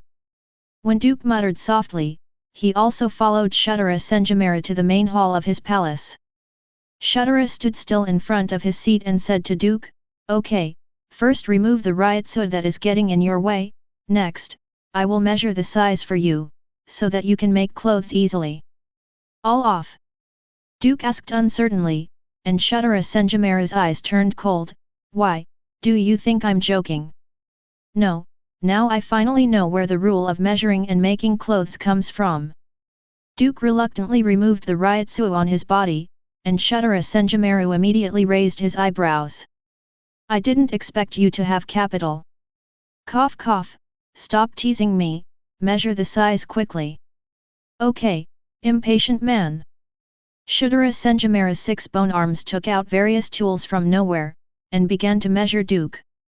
It's just that the measuring stick she took out was torn apart by an invisible force as soon as it got close to Duke. This scene made Shudara Senjumeru a little astonished. "Your situation is very rare." "No way, my knife is losing its temper." Duke spread out his hands with a helpless expression on his face. "Also, I suggest that you better choose the cloth for me first, and then measure the size, otherwise, measure the size first, and then make clothes that cannot withstand the power of my zanpakut. Will be torn apart. Well, wait for me to think about it. Shudara Senjamera rested his chin with one hand, held the environmental protection with two hands in front of his body, and rubbed Duke's body with the third hand, obviously testing the limit of Duke's zanpakut's power. After a while, Shudara Senjamera Z2.9 nodded, then choose the cloth first, just wait a moment. Shudara Senjamera, who went to get the cloth, just shook his body, and in the next second, each of the 6 skeleton arms had an extra roll of cloth. Let's try this first. This is a cloth made by me using spirit seed weaving technology and mixed with special metals. It has strong defense power. Shudara Senjamera put the cloth on Duke's body, and the next second the cloth was torn into pieces by invisible force. Interesting, let's try this one again. The second piece of cloth was placed on Duke and was torn to shreds again. A third horse. The third was completely shredded before it even touched Duke. Seeing this scene, Shudara Senjamera frowned. Instead of being annoyed, she found it extremely interesting. This is really interesting, maybe I can use you to try the research and development of new fabrics. However, before that, try out the remaining 3 horses. Just as Shudara Senjamera put the 4th piece of cloth on Duke's shoulders, the next second, the cloth was torn to pieces, and the clothes of Shudara Senjamera in front of Duke were also shattered into powder. Apparently, Duke's zanpakut was already angry with the woman's repeated provocations. Ah, this! Duke looked at Shudara Senjamera in front of him, and turned his head silently. Nice figure. Shudara Senjamera glanced at Duke, and snorted, "Duplicate brat, you said you had no other intentions before, but now you've revealed your true colors. What is the name of Lingfen Lydian on Shudara Senju's wrist? I really couldn't find it, so I named it after her." Chapter 72. Weaving Xiaodian, Cloth Warehouse. This is the warehouse of all kinds of cloth that I have developed in the past 100 years. Having changed into a set of Shudara Senju pills for himself, he led Duke, who covered his private parts with ryotsu, to the warehouse where he specially stored cloth. After all, Duke's situation is unique. This is the first time I have seen Shudara Senjamera, who is so special that he has lived for hundreds of years. Zanpakut has its own soul, character, and thoughts, which is a consensus in the entire soul society. But this is the first time I have seen Zanpakut, Shudara Senjamera with such a personality as Duke. Because of losing his temper, he refused to let his master wear clothes. This can no longer be explained by outrageous, it can be said to be very weird.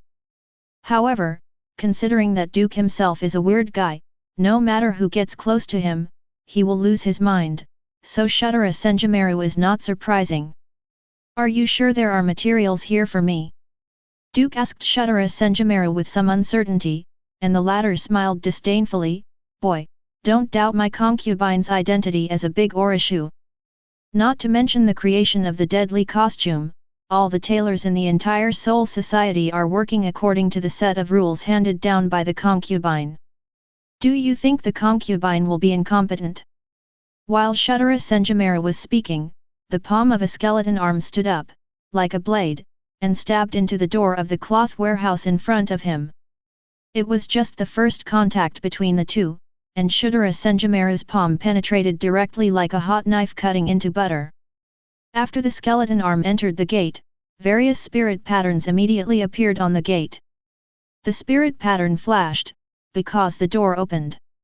"Okay, let's come in and have a look at my concubine's collection." Shudara Senjamera floated into the huge warehouse, and Duke followed closely behind, but Duke clicked his tongue as soon as he entered the door. As far as the eye can see, countless birds are flying in groups in a huge space similar to birdcage. While the sound of birds chirping and flapping wings could be heard endlessly, Duke tilted his head. "Your warehouse is really ingeniously designed. The various kinds of cloth made by me are no better than other tailors, those guys may place the cloth in a specific spiritual environment to keep the material alive. But for the concubine, that would be too troublesome.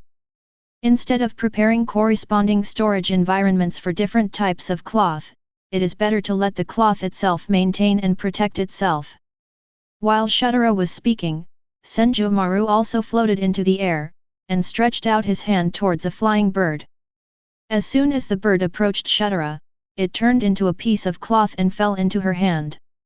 Glancing at Duke's Shuttara Senjumaru, he directly cut a strip from the cloth and put it aside casually. Seeing what Shuttara Senjumaru did, Duke touched his nose in embarrassment. She was only planning to use scraps of cloth to test in order to avoid unnecessary waste. After all, Duke's Zanpakut not only shredded Shuttara Senjumaru's 4 pieces of cloth before, but also burst Shuttara Senjumaru's clothes. Although the woman didn't say anything or show it on her face, Duke knew that this woman had been aroused to be competitive. If he doesn't wear a set of clothes made by Shuttara Senjumaru today, he will definitely not think about going out. Just like that, Duke watched Shuttara Senjumaru summon Asuka and restore it to cloth, while cutting off leftovers, and then regularized it aside. Time passed by every minute and every second. When Duke was bored and started counting the number of cloth birds here, there was an extra hill beside Shuttara Senjumaru. Cloth hill. A hill made of scraps of cloth that Shuttara Senjumaru treasured. All right. The clear high fives from the bones palms returned to reality. Looking at the cloth hill beside Shuttara Senjumaru, Duke said, "You really cut a piece of all the cloth. Since I came into contact with the garment industry, I haven't met a person who makes me unable to make clothes for hundreds of years. Boy, should I say it or not, you really aroused my interest. In the next period of time, you can make clothes hangers for the transformation." While Shuttara Senjumaru spoke, he also moved all 6 hands, and put the cloth strips on Duke's body one by one to carry out the experiment. Duke smiled helplessly. No wonder Shuttara Senjumaru and Kuratsuka Mayuri are old acquaintances. This character is somewhat similar to Kuratsuka Mayuri, but there are some differences. Both of them should have been engaged in scientific research at the beginning, but they broke up because of certain things. Otherwise, when the two meet, they will fight each other. But in the end, Duke is not interested, nor does he want to know. Now, what he cares about is how long he will make the hangers. Just as Duke was thinking, Shuttara Senjumaru had already started the test and started recording. The first one, fail. The second type, failure. The third type is medical failure. The fourth type, failure. Fifth, failure. The 76th type, failure. The 77th type, medical failure. The 78th type, failure. Type 236, failure. Type 237, failure. The 238th species, medical failure. Type 597, failure. The 598th, failure. 599th, failure. The 812th kind. When Shuttara put the 812th material of the test on Duke, she subconsciously said the word failure. But at this time, the 812th material, after touching Duke, did not shatter in an instant, but trembled rapidly, as if wrestling with some kind of force. Also at this time, Duke and Shuttara Senjumaru stared at the 810th material without blinking, for fear that the material would not last. But time passed by every minute and every second, and after a while, the cloth was still hanging tenaciously on Duke's shoulders. Seeing this scene, Shuttara Senjumaru also breathed a sigh of relief, finally found it. The same is true for Duke. After all, standing still and not understanding, even he can't handle being given experimental materials one by this paranoid guy. Then, let me see what the 812th material is. Shuttara Senjumaru removed the piece of fabric from Duke's shoulders, but with one touch, her clothes exploded again. But Shuttara Senjumaru didn't care, instead he sneered and said, "Why, Have you become angry from embarrassment? Your knife is really interesting, little guy. Duke could only laugh dryly. After all, it was his own knife, and he couldn't help outsiders say anything. Zanpakut can best reflect the character of the sword holder. Your sword is like this, and you are like this, but you can't usually see it. Shudara Senjomaru put on new clothes for himself, and also began to consult the information of his cloth warehouse. Well, I found it. Shudara Senjomaru quickly looked up the composition of the 812 kinds of materials. She raised her eyebrows quite unexpectedly and said, I didn't expect it to be this. I thought it was a failure at the beginning, but I didn't expect it to come in handy at this time. What failure? Duke leaned over curiously, and Shudara Senjomaru explained, this is a failure of the ultimate clothes that I created casually back then. Multiple materials are mixed together in an attempt to create a fabric that can absorb everything from Ryatsu, spiritual power, physical power, and even the enemy. But failed. Shudara Senjomaru sighed, although the final product met the expectations, it also failed because of this special absorption characteristic. The concubine admits it, that is the concubine's greed. Let such a special material be reduced to mediocrity. But now it seems that I have found a suitable material for this kind of person. Shudara Senjomaru raised his hand and attracted a piece of cloth, which happened to be the body of the 812th material. Now that the corresponding materials have been found for you, now we can prepare to make clothes for you. Shudara Senjomaru also paused when he said this, however, I have to prepare a bit, otherwise I will get angry if my Zanpakut blows off my clothes again, even if I am such a good-tempered person. Facing Shudara Senju 960 Duke can do nothing but laugh. Alas, the sins I have made, I have to suffer on my knees. 5 hours later, Duke, who had put on a brand new Shiba outfit and Haori, walked out of the gate of the Ori Shao Hall. Shudara Senjomaru sent him out of the door, looked at Duke who was wearing a brand new costume, and nodded slightly. The deadly costume on Duke at this moment is quite different from the one he wore before. First of all, in terms of style, Duke's death suit is more similar to a close combat suit, and has special belts on the cuff buttons and trouser legs to help absorb spiritual particles. At the same time, there is a special girdle around Duke's waist. The color of the girdle is grey, and Duke's Zanpakut is inserted into the girdle. The ability of this belt is to continuously absorb the surrounding spirits and supply them to Zanpakut, so as to calm Zanpakut's emotions. In addition, the shoulders of Duke's Haori are equipped with shoulder armor. The shoulder armor is an adjustment device that regulates the entire Death Tyrant suit and Haori. Characteristic of Sub and Ryatsu. Once the clothes are damaged, it will actively absorb Ryatsu and links it to repair itself. It's just that the only uncomfortable point is that the emblem on the back of Duke Haori was replaced by the logo of the Zero Division by Shudara Senjomaru. As if Shudara Senjomaru is certain that Duke will join Team Zero. Then, see you later, kid. Shudara Senjomaru waved goodbye to Duke. Before Duke left, this guy did not forget to tease Duke. Remember to come and play with my concubine anytime. Duke raised a middle finger without looking back, and then left this his Shao Hall. Next, go to the Temple of the Phoenix in the Sword Body Nimaya Huajie and ask that guy to help you maintain Zanpakut. But on the way to the Phoenix Hall, Duke suddenly remembered something. What is it that Aizen showed me? What is his so-called truth? Is it Wang Jian? Chapter 73. Lingwang Palace, Phoenix Hall. Hey, Ermiwa Huajie, I'm here, where are you? While Duke stood in front of the gate and yelled, a little girl jumped down from the gate. As soon as she landed, the other girl looked at Duke. You are Master Duke. Duke looked at the little loli in front of him, who was wearing a simple sleeveless kimono, staring at him with a pair of indifferent dead fish eyes. There was no emotion in those eyes, as if they were cold blades. Yes, I am.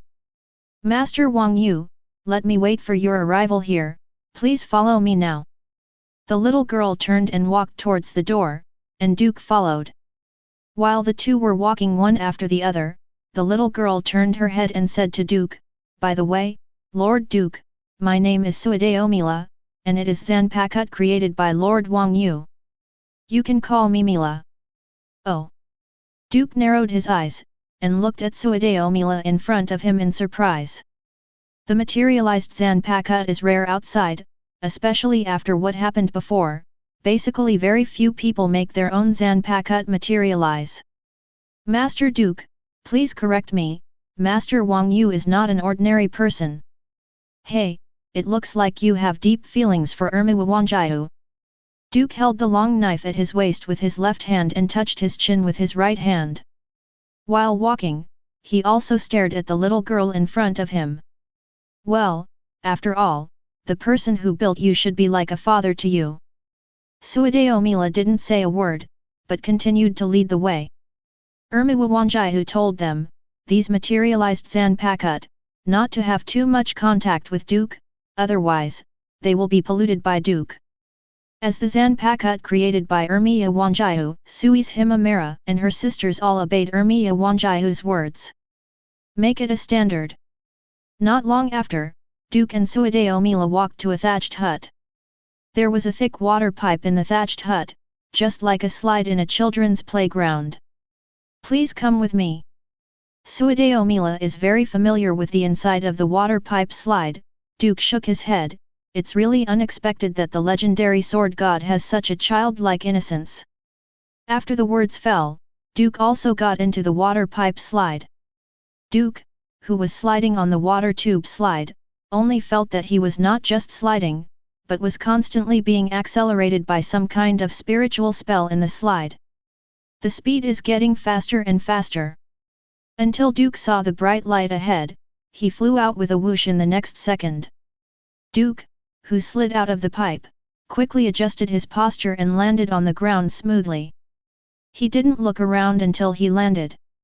Here is a protruding platform under the cliff, surrounded by a shallow layer of sea water, and in the sea water, there are countless Zanpakuto and sealed states lying in disorder. "Yo, here we come." Huajie, who was wearing sunglasses, was sitting on the edge of this platform at the moment. When he saw Duke coming, he dropped the fishing rod in his hand and stood up to meet Duke. Before Huajie and Duke chatted a few words, a rough laugh came out of the pipe, and then Duke and Huajie saw Ichibei Hisub who was stuck at the exit. Ichibei Hisub, who was stuck in the exit because of his thick waist, kicked his legs in vain, and then a muffled voice came out of the pipe. Hey, it's stuck, let me give it a hand." Wang Yu of Ermiwu covered his forehead helplessly and sighed, "You were stuck last time, and I specially widened the passage, why did you get stuck again this time?" That being said, Duke and he gave Ichibei Hisub a hand. After Ichibei Hisub was pulled out from the middle cup, the two laughed and said, "Recently, the dishes made by Kiryu are really delicious, and if you don't pay attention, your waistline will increase again." Patting his belly equals Ichibei Hisub looked at Duke, saw Duke's new outfit, and gave Duke a thumbs up.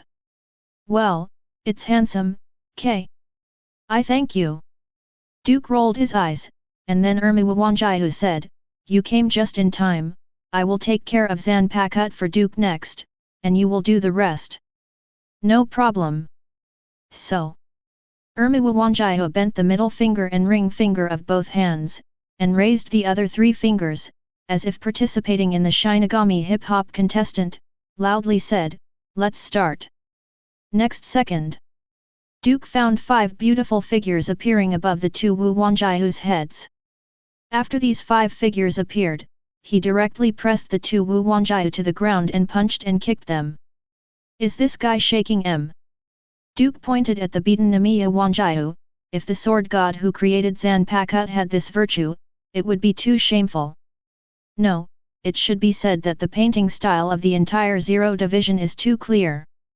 Ha ha ha, don't worry, this is the ritual that Wang Yu must do before forging the knife and maintaining Zanpakuto.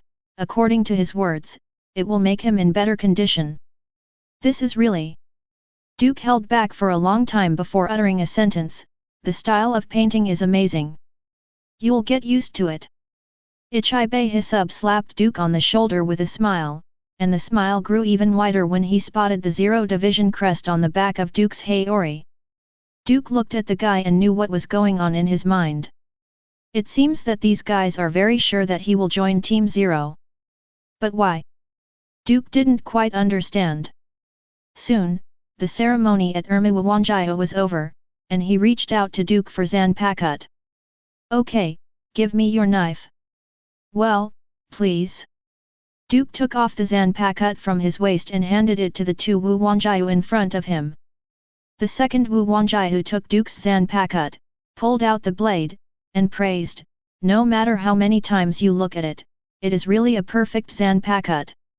Whether it's the blade, or the feel of holding it, they are all top-notch. However, I can still feel the resentment in the knife. It seems that it needs to be well maintained. As soon as Huajie finished speaking, Suadeo Mila gritted her teeth and spewed raging fire. The other four materialized Zanpakut girls also showed their truest appearances. The tall beauties turned into whetstones, the little Lolita turned into chisels, and the twin ponytails of blonde hot girls stretched out and turned into clips. The last remaining gloomy girl covered with a mask, took off the mask and pulled out a tooth. When the tooth was thrown by the gloomy girl towards Huajie, it turned into a hammer and fell into Huajie's hands. Okay, everything is working now, let's start maintenance. Huajie pushed back the sunglasses on the bridge of his nose, and Duke also began to watch him work.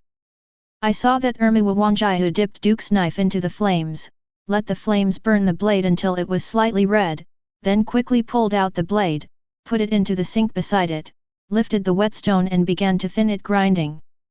Every time the sound of grinding is so refreshing.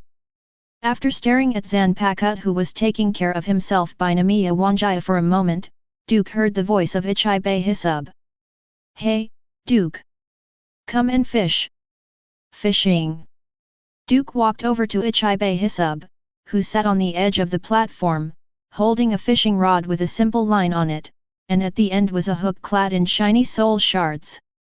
That's right, this sea is Wang Yu's cooling pool. Because I forged Zanpakut for that little guy, Kurosaki Ichigo, the whole sea was evaporated. Now, although the sea has not yet recovered, it is a good time for fishing. Is there any fish in here? Duke sat next to Ichibei Hisub, took the fishing rod from him, Yamato also winked at him, and said mysteriously, you will know when you catch it. Mysterious. Duke shook his head, sat next to Hisub, and patiently fished with him. Duke, what do you think, do you want to join our 0 team? If you join, I will give you the best part of the Lingwang Palace. Facing the invitation from Yamato Ichibei Hisub, there was no emotion on his face, instead he asked, why must I? Because you are strong. Ichibei Hisub sighed and told the truth. You are so powerful, you can only be friends, not enemies. Although other people don't know it, my real name is Monk, but I know it very well. When Yamato Ichibei Hisub was speaking, the voice of Namiya Huajie sharpening his knife stopped. Obviously this guy was also paying attention here. All are curious about Duke's Zanpakut's Bankai abilities. But Yamato and Ichibei Hisub were tight-lipped, not revealing a single word. You know my Bankai, right? That's right, it's a terrifying power. Just thinking about that name makes me shudder. Yamato and Ichibei Hisub also shook his head when he said this. Forget it, let's not talk about this, let's talk about other things. Do you know what the team flower of Team 0 is? Faced with Yamato's question, Duke remembered the team badge on his back and said directly, it's Shen Dinghua, right? That's right, and Shen Dinghua's words mean glory, immortality, joy, and eternity. In other words, if you join Team 0, you will have the qualification to be immortal and witness eternity. Ichibei Hisub turned to look at Duke, sincerely extending the invitation. How, do you want to join us? What's the matter with immortality? Duke felt as if he had grasped the truth about Team Zero, and asked aloud, "Can you tell me the details? If it is someone else's words, I may not necessarily say it, but if it is yours, I will make an exception." Qian Seireitei. Yamato Ichibei Hisub rolled up his sleeves, revealing the red spirit pattern on his arm like a tree root. "Have you seen this spirit pattern? Well, this is the secret of your eternal life. You can say that, but before that, let me talk about how to enter the palace of the Spirit King." Yamato put down his sleeves and explained to Duke, "If you want to enter the Lingwang Palace, you must have the King Key, or be led into it by someone who has the Master Key. And Wangjian is actually our body that was restructured with the power of the Spirit King after being selected to enter the Zero Team. This is Wangjian. And this is the source of our immortality and immortality. After our bodies and bones are reconstructed, we become part of the Spirit King's palace, and at this time we are immortal. This is our secret, and the King's key is the key to eternal life. Key Tiger of Immortality." Duke narrowed his eyes and looked at Yamato's still covered arm. "Is this really the case? There is no price. If there is no price, it is not necessarily true." When Yamato said this, his expression became free and easy. "That means you will never be able to leave the palace of the Spirit King, and you must guard Li forever and ever. However, they all get immortality and immortality. This price is acceptable, what do you think? The reason why Team Zero is immortal, I have revised it here. After all, Yamato can't tell all of it before the protagonist joins, it must be a selection." Chapter 74. However, it's an acceptable price to get immortality and immortality. Yamato Ichibei Hisub, holding a fishing rod, asked Duke with a smile. "Beyond that, joining Team Zero also means supreme glory, and you will be engraved in the history of Soul Society from now on for everyone to remember. How about you, want to join us?" Yamato Ichibei Hisub laughed and thought that the invitation to Duke was a sure thing.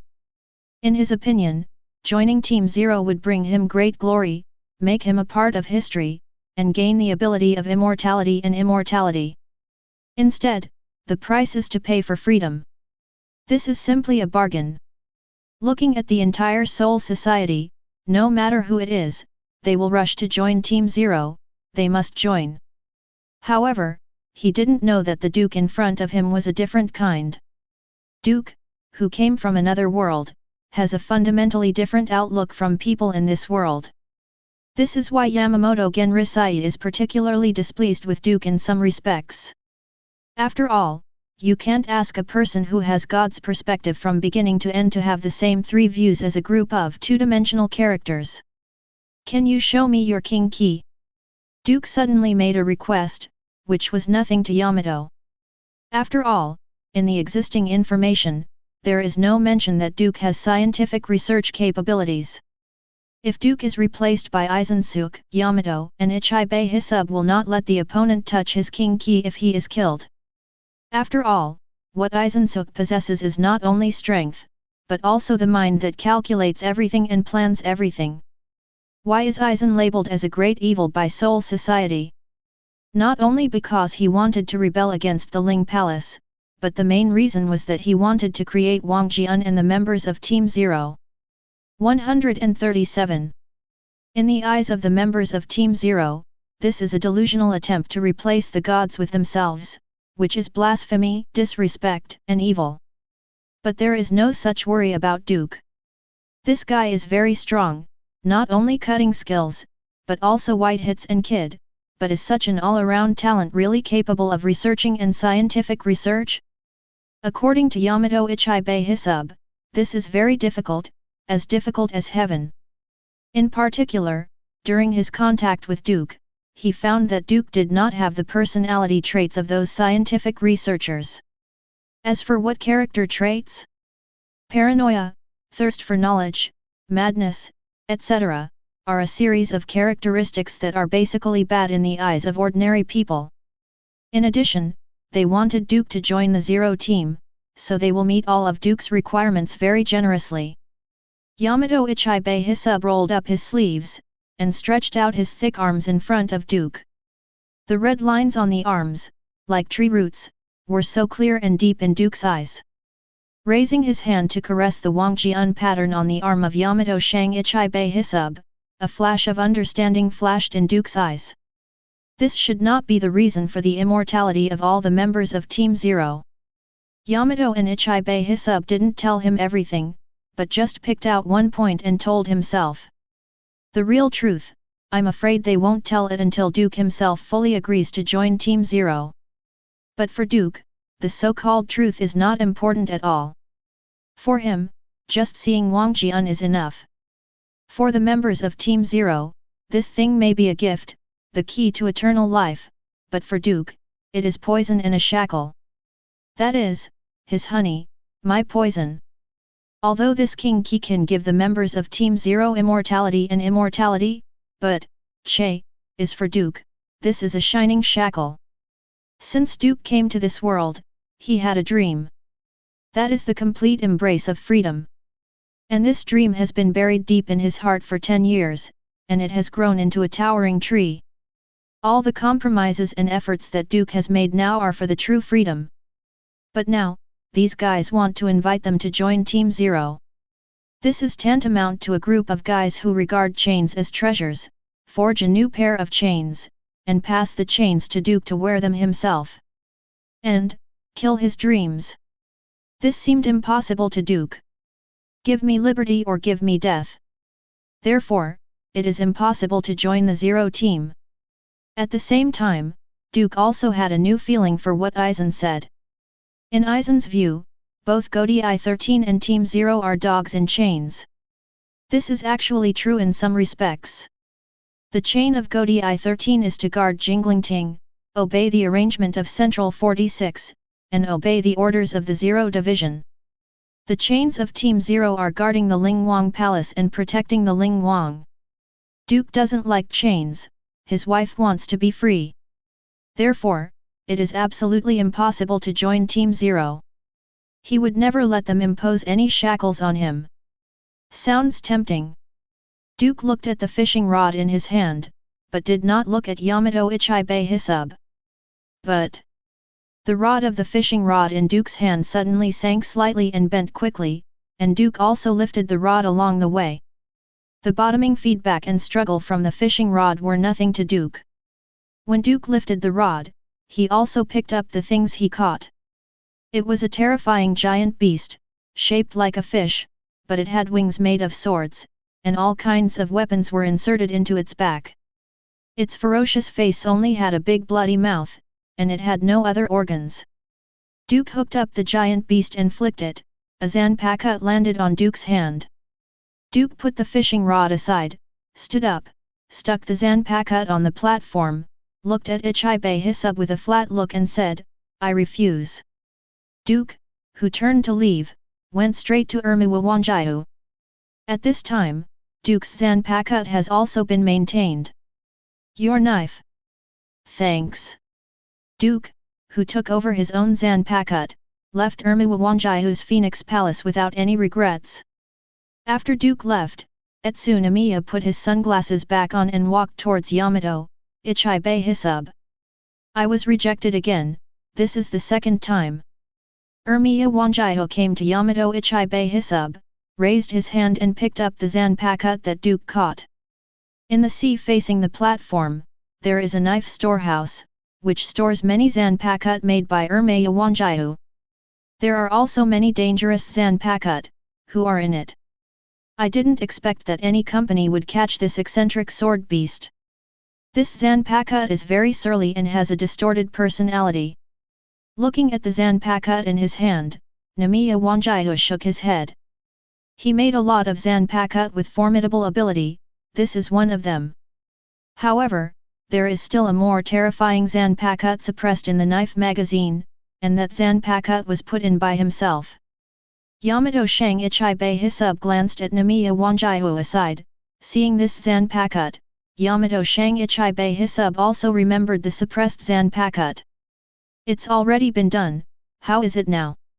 Sometimes it's noisy, but it's still quiet after all. Huajie is playing with Zanpakut called the deviant sword beast in his palm. He knows Yamato's concerns. That knife must be taken care of. I know. Then let's discuss about that kid now. Ichibei Hisub sighed, and at the same time the other 3 members of Team Zero joined the scene. Looking at your expression, did that BD refuse? The shoehorn-faced Kailansi Tianchalang knew the result as soon as he arrived at the scene. He snorted unhappily and said, "If you know this is the result, I will give that kid a good beating." "You can beat him." Shuddera Senjamera glanced at Kailan Temple Ten Shiro, the latter touched his face that was still in pain, a glint of haze flashed in his eyes, but even so, he admitted it frankly. "I can't beat it, it's useless Zanpakut, I was pressed and beaten by him, if I use Zanpakut, I will probably be pressed and chopped." "Ah, that kid won't join, it's going to be troublesome." Hikifun Kiryu covered his forehead in distress and sighed. Maybe it's not because he refuses to join, but because he hates Wang Jian. Yamato still touched the lines on his arm, and said lightly, "I can feel the disgust in his heart when he touches the lines of the king key on my arm." He probably didn't want to reconstruct his body and implant Wang Jian, so he refused. "What now? It is impossible for us to give up such an excellent and powerful combat force." "That's right, it would be too wasteful to let this kid go." While the members of Team Zero were chattering, Ichibei Hisub crossed his arms and fell into deep thought. Not long after, Yamato said coldly, "Since he doesn't like to reconstruct the body, then maybe we can think of other ways." "Any other way?" Shuddera Senjamera looked at Yamato, and Namiya Wanjiu asked in confusion, "What do you mean?" "If you want to become a member of Team Zero, you must hold the king key. This is the iron law." "That's right." Ten Shiro from Kailan Temple and Kiryu Hikifun were also the ones who gave you a glance, but Yamato, Ichibei Hisub, showed a different smile. "The members of Team Zero do need to hold the king key, but they don't necessarily need the opponent to be the king key." "What do you mean?" Hikifun Kiryu narrowed his eyes. "Hisub, although you are our representative, it doesn't mean you can mess around. We can't give up such an excellent and powerful combat force. Even if we violate the rules, we must win him over." Ichibei Hisub looked at Zanpakut and Ermiya Wanjiu's hands, with a different kind of light in his eyes. "Even if you step on the line, you have to win him over. He has the qualifications, and he has the qualifications to let us fight for him." At the gate of the Spirit King Palace, Duke stood at the gate, with his back to the Spirit King Palace, and at the same time touched the handle of the Zanpakut knife at his waist. "Those guys probably won't let me go back easily. Since this is the case, there is no way to fight." Then, Duke's eyes flashed, he called out his system. "Add a bit." Chapter 75. Name, Duke. S**X, male.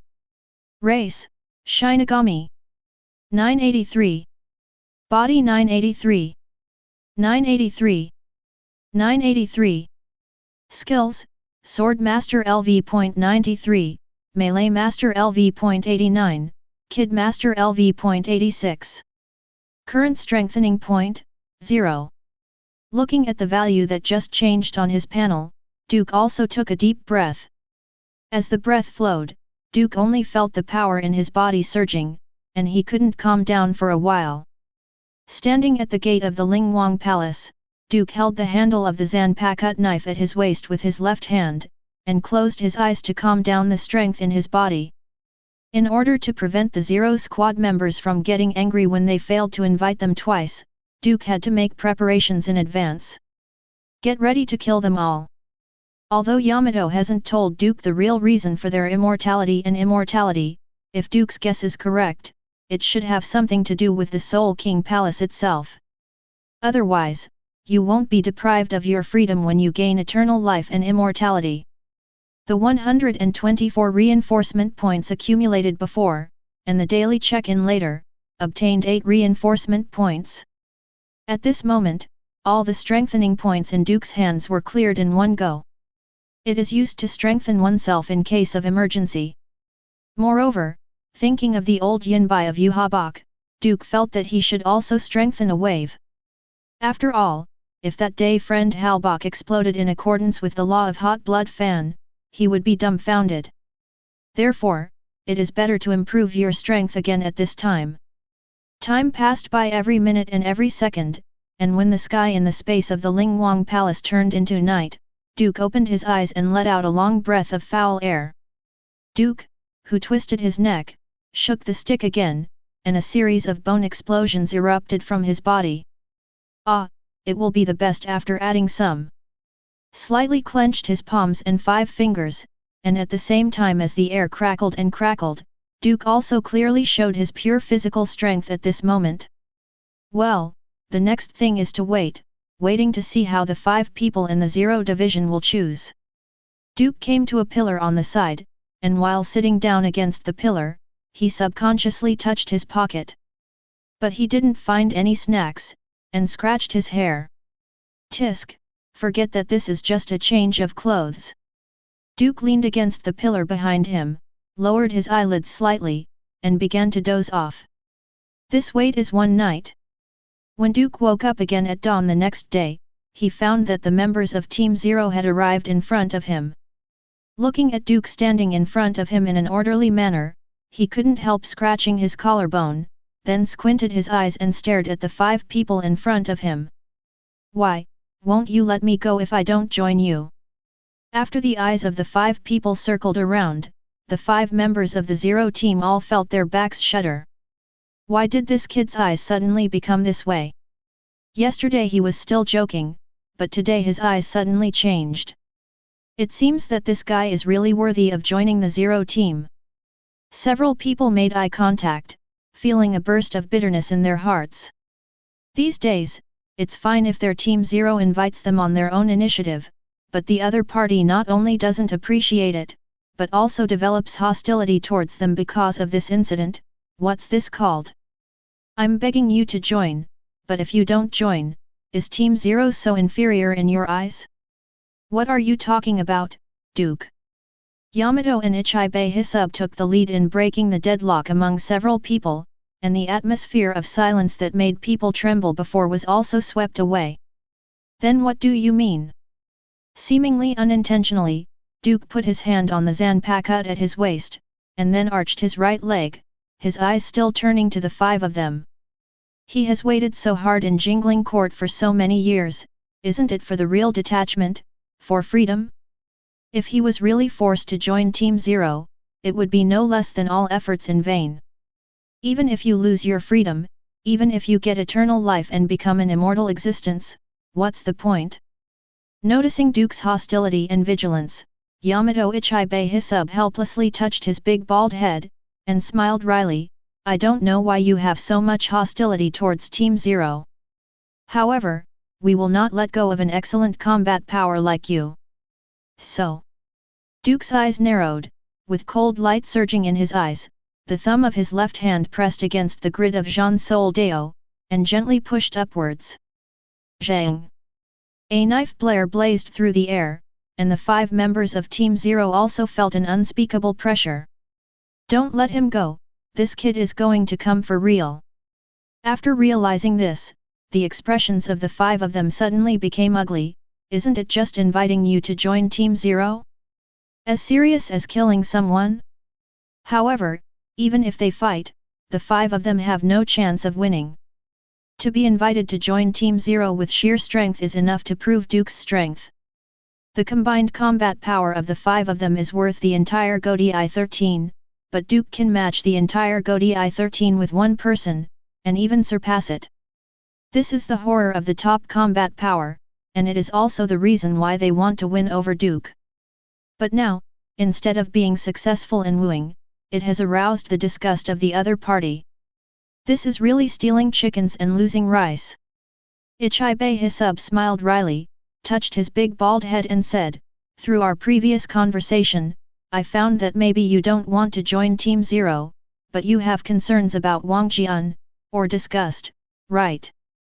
So what? Duke still maintained the previous movements, and while speaking, he began to rehearse in his mind how to kill the 5 people in front of him in an instant. Although Kylin Temple Tien Shiro had never fought with the opponent with a real killing intent, Duke could conclude that this guy was not as good as himself after a short fight in the bath before. Secondly, there is Shidera Senju Wan. This woman's combat power is not high, at least in Duke's view, not high. Instant kill and beheading, no problem. Huajie, whose words are a little troublesome, but it's not a problem to use kid to suppress him, and then wring his neck off close. As for the last Hiki Fun Kiryu and Ichibe Hisub, the latter is more threatening than the former. So, put it last. Launch the Bankai directly to instantly kill them with lightning speed. While Duke was simulating a dozen times in his mind how to strike preemptively, the 5 members of Team Zero in front of him felt the killing intent like the cold winter wind continuously emanating from Duke and radiating them. In the blink of an eye, the expressions of the 5 became stiff. This kid is really holding on to him and won't let anyone go, so he's ready to kill him. Why is this kid so vicious in nature? Is this what young people are like today? Is it because they are out of touch with the times, or is the Duke himself abnormal? Yamato is still the most front-runner, and he has the most serious feelings for Dushu.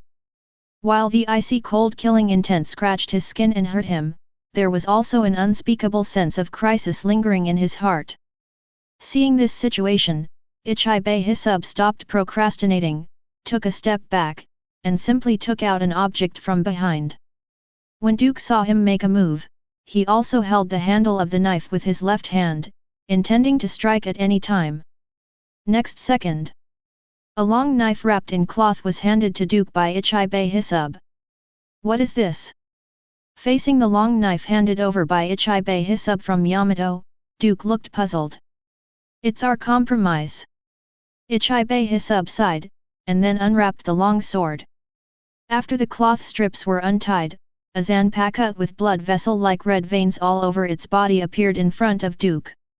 Because you don't like or even hate the King Key, we found another way to restructure the zanpakuto you caught up with the power of the Spirit King, and then reforged it by Wang Yu to make it an independent key. It can be said that as long as you are willing to join Team Zero, then you can ignore the iron law of Team Zero, and without rebuilding your body, you can become a member of Team Zero by holding the King Key. In addition, we have also decided to make further concessions to you. You don't need to guard the Lingwang Palace, but you need to quickly return to defense and guard the Lingwang Palace when there is danger in the Lingwang Palace. Ask for flowers. This is the biggest concession we can make to you. After Ichibe Hisub spoke sincerely, he looked at Duke expectantly. Duke stared at the zanpakuto held in the hands of Ichibe Hisub, and was speechless for a while. Before you co-authored yourself, you fought wits against the air for a long time? But do these guys take themselves so seriously? Duke narrowed his eyes, and after a long silence, he opened his mouth and said, "Why did you make such a big concession, and am I worth it? I don't think the world would stop turning without me. I've already said that you are a very good fighter. Not to mention your zanpakuto's terrifying ability, but relying on your own strength is enough for us to pay more attention to you." After Ichibe Hisub spoke, Huajie also said, "The combat power of the 5 of us can be equal to a Godai 13, but your combat power alone is enough to match or even exceed the entire Godai 13. That is to say, it's not that we take you too seriously, but that you don't have a clear understanding of your own importance at all." Kylin Temple Tien Shiro said with a displeased face, and Shidera Senjumaru also nodded and said, "Yes, your combat power is urgently needed by the Zero Division and the Lingwang Palace. With an excellent combat power like you, the concubine waits. People will definitely not let it go." Tisk. Duke clicked his tongue, looked at the reconstructed zanpakuto in the hands of Ichibe Hisub again, and immediately said, "You really think highly of me. So, what's your answer?" Ichibe Hisub couldn't wait to ask. He looked like he was giving money to the goddess, and he was afraid of licking the dog that the goddess refused. "Last question." Duke raised a finger, I can stay in the Jingling Court when there is nothing to do, and only return to the Lingwang Palace to defend when there is danger in the Lingwang Palace, right? That's right. So, if I promise to join the Zero Division, I will go to Seireitei, so who is bigger, me or old man Yamamoto? Duke looked at Ichibe Hisub seriously, and the latter said directly, of course you are bigger. Squad 0 is above the entire Godii 13, just like the Soul King Palace is above Jinglingting. Well, then I'm fine. Duke took over Ichibe Hisub and restructured it, implanting Wang Jian's Zanpakut. In that case, let me tell you, the name of this Zanpakut. Yamato and Ichibe Hisub began to explain the Zanpakut's abilities to Duke in detail. This Zanpakut is called Deviation Sword Beast, and in Shikai language it is.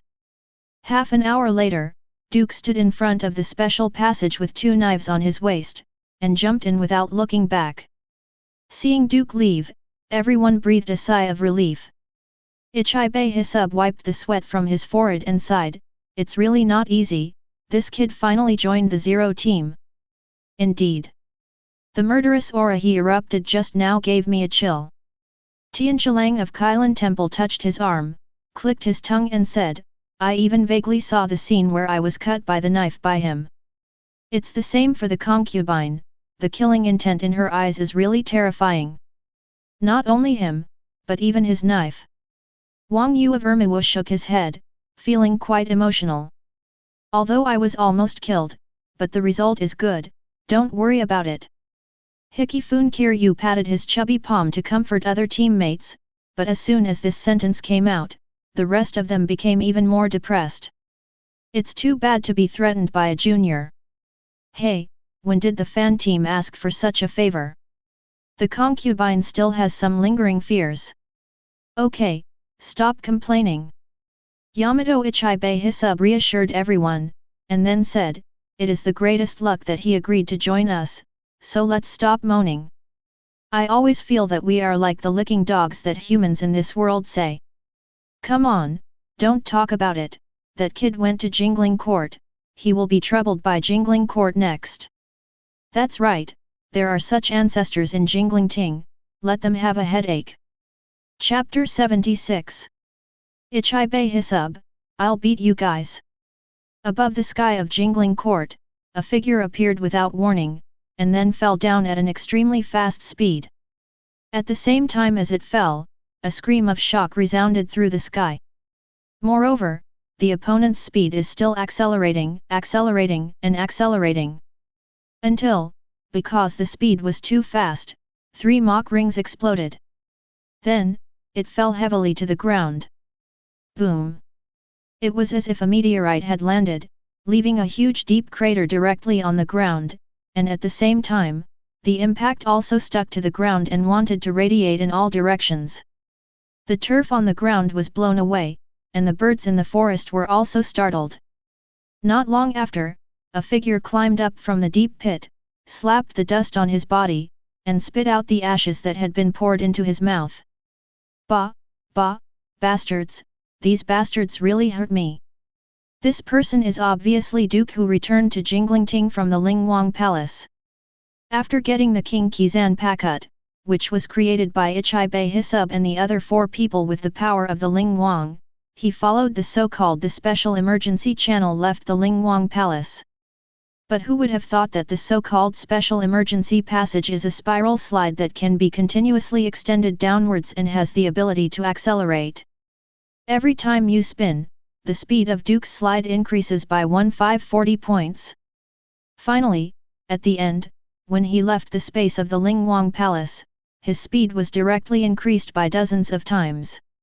Although I returned to Seireitei, 3 Mach rings exploded out of thin air when I descended, which is really not a good experience. Duke deeply suspected that this thing was tailor-made for him by the members of Team Zero. Only the 5 of them who are immortal and have eternal life can play with this thing.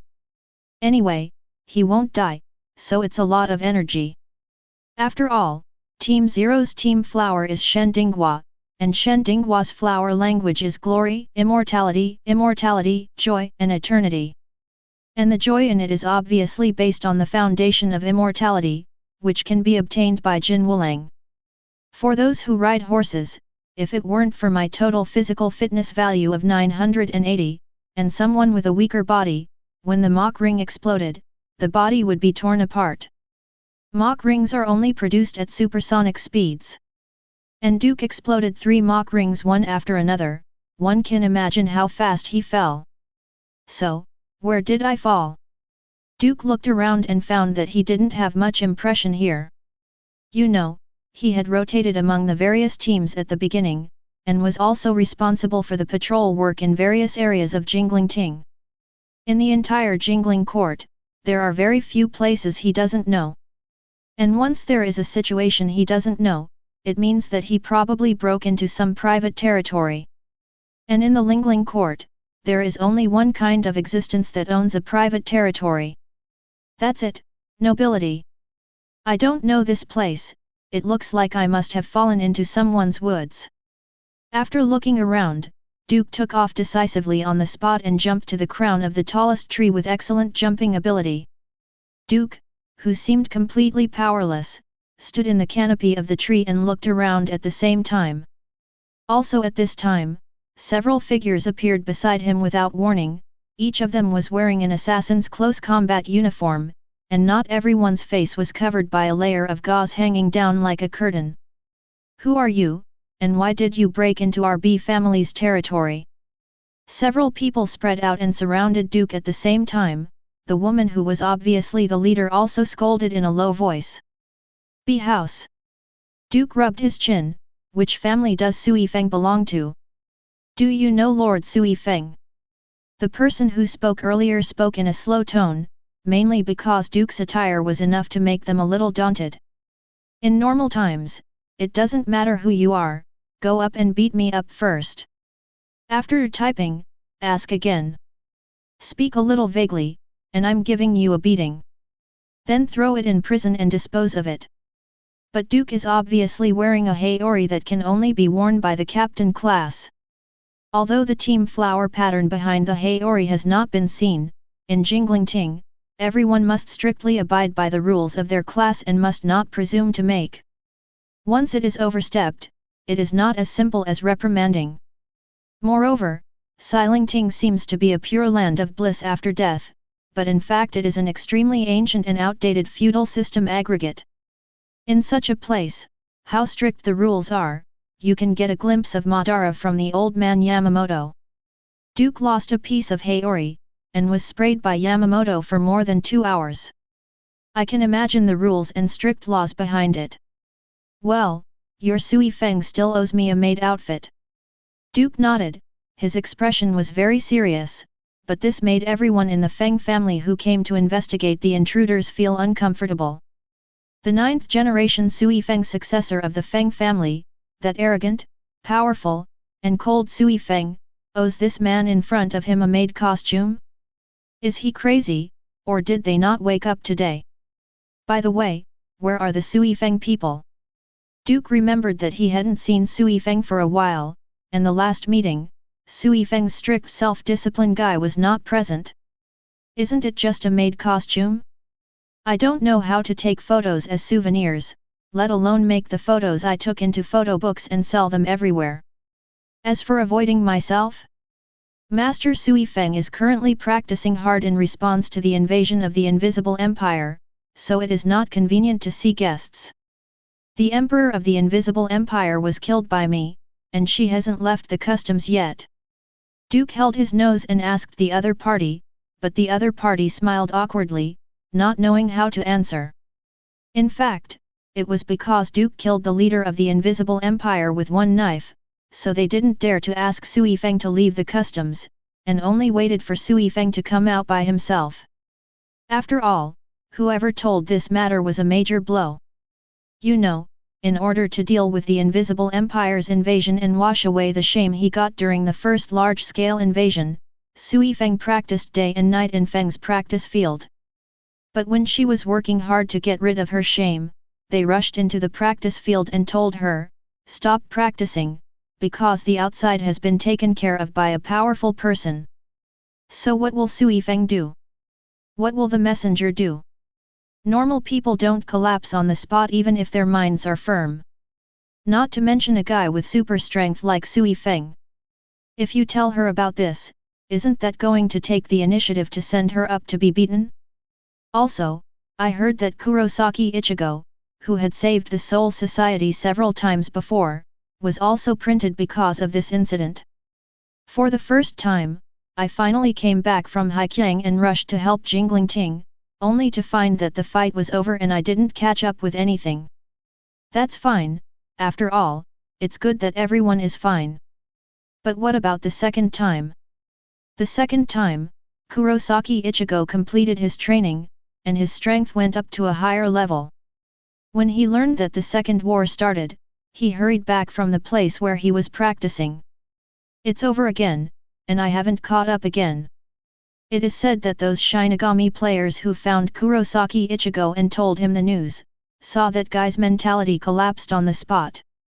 Broken, finally crushed. There are many reasons for this. The people headed by Fengjia touched their own corners, their eyes wandered and they opened their mouths. Okay, since I can't see Sui Feng, I'll go first, I have to go to the old man Yamamoto. Yes, you go slowly. Before the Feng's family could finish their words, Duke's figure disappeared before their eyes, like a breeze blowing through the treetops, disappearing without a trace. Quick!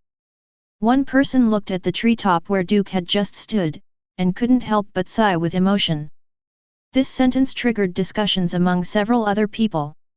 That's right, to be able to achieve such accomplishments in Shunpo, this lord, I think he must be that one. He is the only one who can say that he has slashed the head of the Invisible Empire. However, I'm surprised that Lord Sui Feng has something to do with this lord. Is there any adult who is not in love with Captain Anohana of the 4th Squad? How do we little people know about the big people's affairs? Okay, stop chatting, continue the daily patrol, and report if you find anything unusual. The leader had just finished speaking, and the others nodded immediately, and one of them, who was a little younger, said helplessly, "Oh, I want to chat a little more." Next second, his head exploded out of thin air. This scene made the rest of the people stunned on the spot. How is this going? One person lifted up his face scarf and looked at the companion whose head had exploded, with a dull expression on his face. It was their captain who reacted the fastest, and the captain who quickly avoided Shunpo immediately said, "Be careful, enemy." Before she could say the word strike, she saw the heads of several companions on the side exploded one after another, the corpses fell powerlessly to the sky, and then two figures appeared behind her. "Hey, gaddies! Can't you use a little less force, your head will explode." 3.2 Giselle Jewel, who had hair like cockroach tentacles, flicked her sleeves in disgust.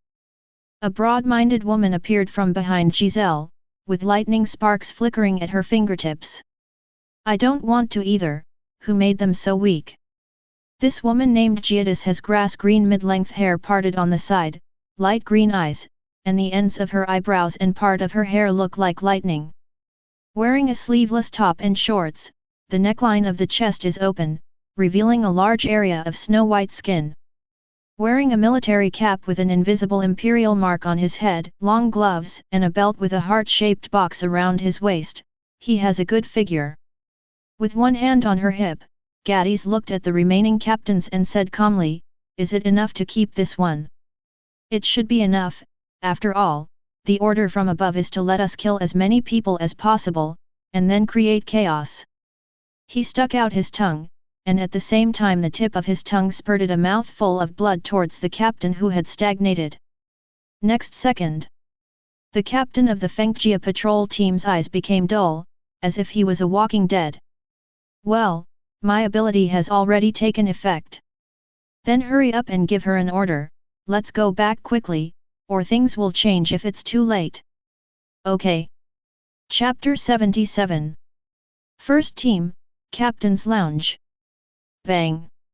When the door of the house was kicked open suddenly, Duke walked in swaggeringly with two knives on his shoulders. "Duke, who had just entered the door, looked around and saw him sitting in his seat drinking tea and eating immortality. Base Yamamoto Genrisai. Duke, go out and knock on the door again, I never taught you to be so rude. Without looking at Duke's Yamamoto Genrisai, he took a sip of tea. Duke smacked his mouth, walked out of the lounge, and closed the door by the way. Then, boom! Duke, who punched through Yamamoto Genrisai's lounge, knocked on the door on the side of the room after his fist penetrated the door. Old man Yamamoto, I'm coming in. Duke, who pushed open the door, with his hands behind his back, swaggered into Yamamoto Genrisai's lounge again. Duke, who walked up to Yamamoto Motoyanagi Shigakuni, sat down opposite the old man Yamamoto, first put the deviant sword beast that he brought from the Zero Division on the table, and then said unceremoniously, "That's so and so, here I pour a cup of tea." Yamamoto Genrisai's expression remained calm, but veins appeared on the back of his hand holding the teacup. "What are you in a daze for? Pour me a cup of tea."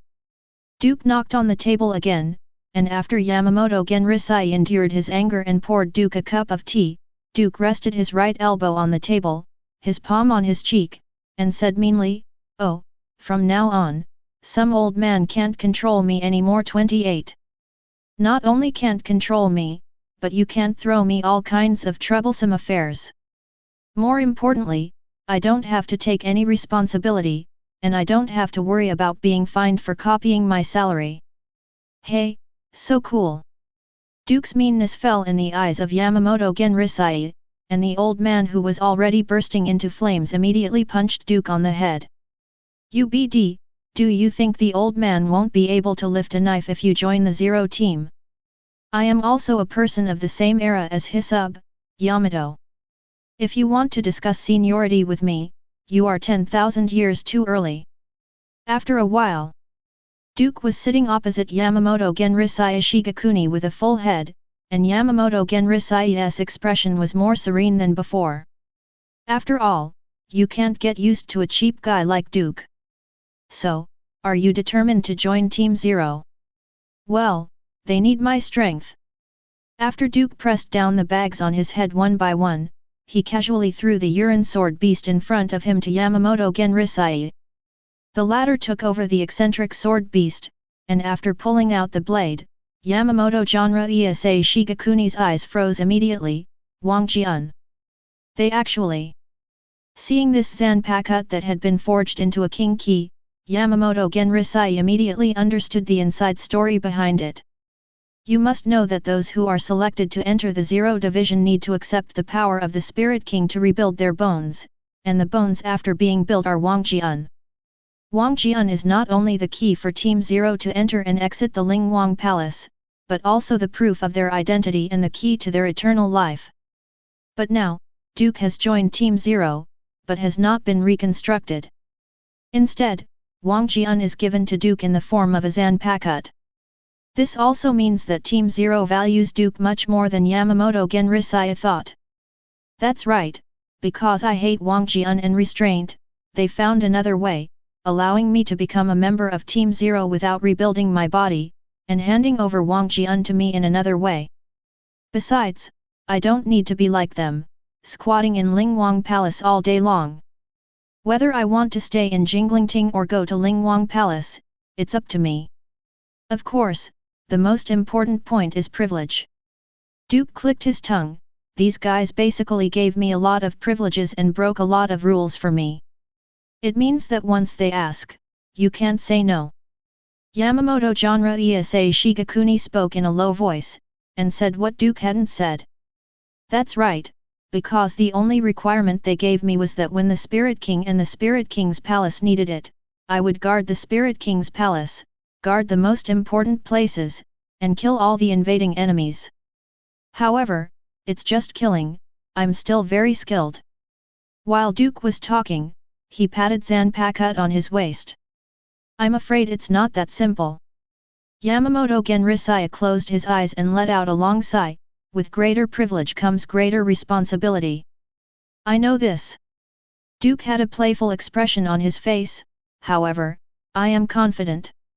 Yamamoto Genrisai stared at the playful Duke and said, "What do you want? Do you want to learn from Aizen? Do not."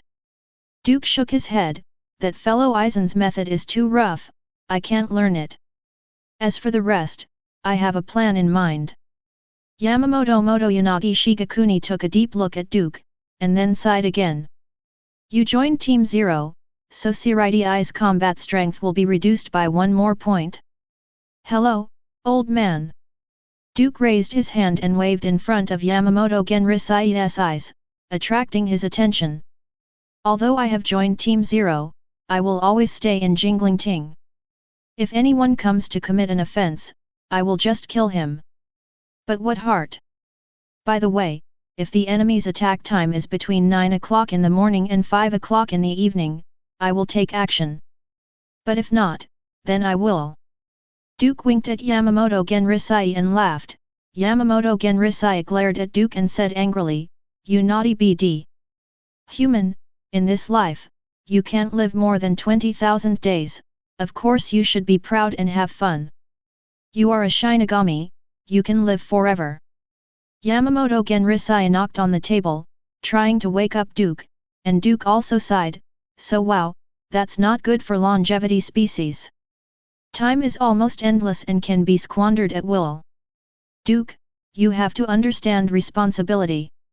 "I don't want to hear it, I don't want to hear it. Who lives in the big pineapple in the deep sea?" Duke, who covered his ears, began to sing the theme song of a certain yellow square, and Yamamoto Motoyanagi Shigakuni felt hard when he saw this. Not just fists, but also brain vessels. With Duke, he always feels that sooner or later he will be mad at him. "Next, what are your plans?" "Of course I'm dawdling in Jingling Court. I clock in at 9 o'clock every day, and clock out at 5 o'clock in the afternoon. I go home to enjoy Sister Huajie's dinner and the fragrant bed." "You are so full and dark, UBD. TCH, you are just jealous." Duke picked up a piece of senbei and took a bite, making a crisp sound, and at the same time raised his eyebrows at Yamamoto Unmarried Shigakuni. Yamamoto Unmarried Shigakuni, who was covered by Duke angrily, immediately didn't know what to say. Team 0 is directly under the Soul King and only obeys the Soul King's orders. Neither Huajie 13 nor Central 46 can control them. Even, the status of 0 Division is higher than Huajie 13 and Central 46. After all, on the bright side, it is the Soul King who rules the entire Soul Society. The King of Spirits is the King of the Soul Society. Even if this king is just a wedge of the 3 realms to maintain the balance of the 3 realms, even if this king is thrown into a spiral full of contradictions called living and dying at the same time, even if this king has his arms cut off, his heart gouged out, and, cut off his feet, cut open his internal organs and knocked them down. But King Ling is still the king of this world. Well, speaking of it this way, I always feel that any position in the Soul Society can be held, except for the position of Ling Wang. By the way, Mr. Yamamoto, tell me about the authority and status of Team 0. Duke suddenly remembered that he had never really been in touch with the affairs of the 0 Division. "You guy from the 0 Division, do you still want to ask me about everything about the 0 Division? Otherwise..." Duke spread his hands, "I became a monk halfway, and do you think that Team 0 invited me because they were looking for someone from me? 647. Wrong, they are greedy for my talent. Humph, a bunch of mean dogs." The corners of Yamamoto Genrisai's mouth twitched. He had nothing to say to Duke, a bold guy. "Oh, the old man has nothing to say to you." Yamamoto Genrisai really has nothing to say about Duke. He has lived for so long and this is the first time he has seen someone like Duke. And for someone like Duke, even he can't do anything about it. I can only choose to forgive him and tolerate him. Since you are asking about the duties of Team 0, you must first understand the status of Team 0. Team 0 is above Seireitei. Special guest. Squad 0 only needs to take orders from King Ling, and they don't need to be responsible for the rest. However, you can decide whether you want to take care of Jinglingting's affairs based on your mood. Well, that is to say, in the future, if I don't want to kill anyone, I won't kill anyone, and I can beat anyone I want. I can walk sideways in the entire Jingling court, right? You. Yamamoto Genrisai wanted to argue, but he found that there was nothing wrong with what Duke said. People from Division 0 can really walk sideways in Seireitei. However, you still have to. Before Yamamoto Genrisai could finish speaking, he was interrupted by a violent door push. Following the sound, Yamamoto Genrisai and Duke suddenly found that it was Sui Feng, a guy who hadn't seen him for a long time, who broke in. However, at this moment, Sui Feng's pretty face was full of anger, and she walked towards Duke angrily. Duke. Yo, Sui Feng, you look pretty good today. Looking at the rare Sui Feng in a halter neck dress on the boat, Duke greeted him with a smile. In the next second, Sui Feng's fist wrapped around a burst of Ryotsuo and smashed towards Duke. UBD. Chapter 78. UBD. Sui Feng shouted angrily, and at the same time pressed Ryotsuo's fist to Duke's face. Facing the fast, hard and hasty punch, Duke's face remained unchanged, but before the fist was approaching, he raised his hand casually, catching the opponent's punch at a faster speed than Sui Feng. Snapped. A punch capable of cutting mountains and breaking rocks was directly stopped by Duke, and the power condensed by this punch was quietly dispelled by Duke, not even a breeze could arouse it. Hey, Sui Feng, didn't I just say something to you in front of your family? Duke squeezed Sui Feng's fist and moved it away, blinking his eyes and asking in confusion, as for such a big anger. UBD, still pretending to be stupid, don't you know that what you did has been exposed? Angrily, Sui Feng swung another punch, but before the punch could get close to Duke, a skinny but extremely powerful big hand grabbed the palm of his hand. Enough, Sui Feng. While Yamamoto Genrisai, who was holding Sui Feng's palm, let out a low shout, Sui Feng also shook his body, and the anger in his eyes quickly faded away. Captain. When Sui Feng spoke in a low voice, Yamamoto Genrisai also glared at her and said, "Do you know what bad consequences you will cause if you attack the members of the 0 Division without authorization?" Squad 0. Sui Feng looked at Duke with unbelievable eyes. Duke was holding Sui Feng's fist at the moment, and said with a smile, "Yes, I have entered the 0 Division now, and I don't need to stay in the Lingwang Palace. I just need to be in Jinglingting according to my mood." What, you actually? Sui Feng, do you still think you lost enough people? Yamamoto Genrisai scolded again. Sui Feng couldn't help but lose all his anger, and whispered with his lips, "Captain, I..." Okay, don't reprimand her like that, there must be some misunderstanding." Duke let go of Sui Feng's hand. Seeing what Duke did, Yamamoto Genrisai also let go of Sui Feng's wrist. "I'm still very magnanimous. If there is any conflict, just make it clear in person. I will never threaten you with the matter of making you wear a maid outfit. Don't worry, absolutely not. Apologizing in a maid outfit or something, that's outrageous, isn't it? Even if I told you, proud Captain Sui Feng, I wouldn't do it, would I? Although, Captain Sui Feng launched an attack on me for no reason, and he disregarded the rules and regulations of Seireitei. But, I am great. Apologizing in a maid outfit, I won't bring it up again. You know, like wearing a maid outfit and apologizing." Duke looked at Sui Feng with a smile, and there was a sense of teasing in his words. Sui Feng gritted his silver teeth, and she clenched her fist without saying a word. "Okay, Sui Feng, what is it that can make you lose your composure?" Yamamoto Genrisai asked Sui Feng in front of him, and after taking a deep breath, Sui Feng explained why he was so angry. "An hour and a half ago yesterday, a patrol team in our B station was killed. All of them were killed by headshots, except for the captain, no one survived. In addition, even the surviving captain was seriously injured. After she fled back to the Fangjia garrison, we used Kide to give her emergency treatment, but the answer we got was that Duke killed our family's patrol team. In addition, the captain also died on the spot after telling the news. Sui Feng, who closed his eyes and clenched his fists, told the news. Duke turned his head away and clicked his tongue on the spot. This is obviously slander. And in the end, there is no evidence to prove that the person is dead. This is purely a conspiracy aimed at me. Besides, why am I killing your patrol team when I have nothing to do? Let's just say that, not only did I not touch your patrol team, I even asked them about your recent situation. Besides, what's the matter with you?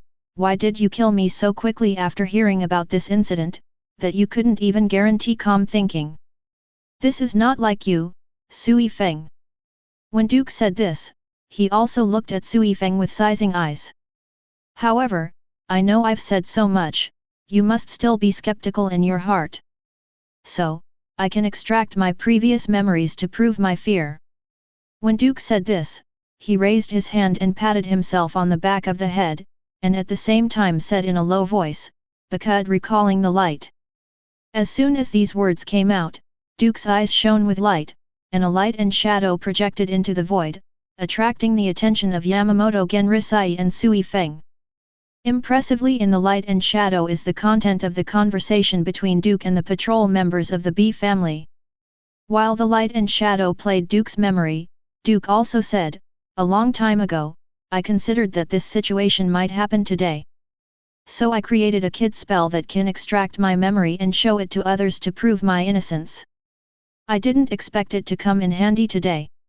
While Duke was speaking, Sui Feng also stared at the memory content extracted by Duke without blinking.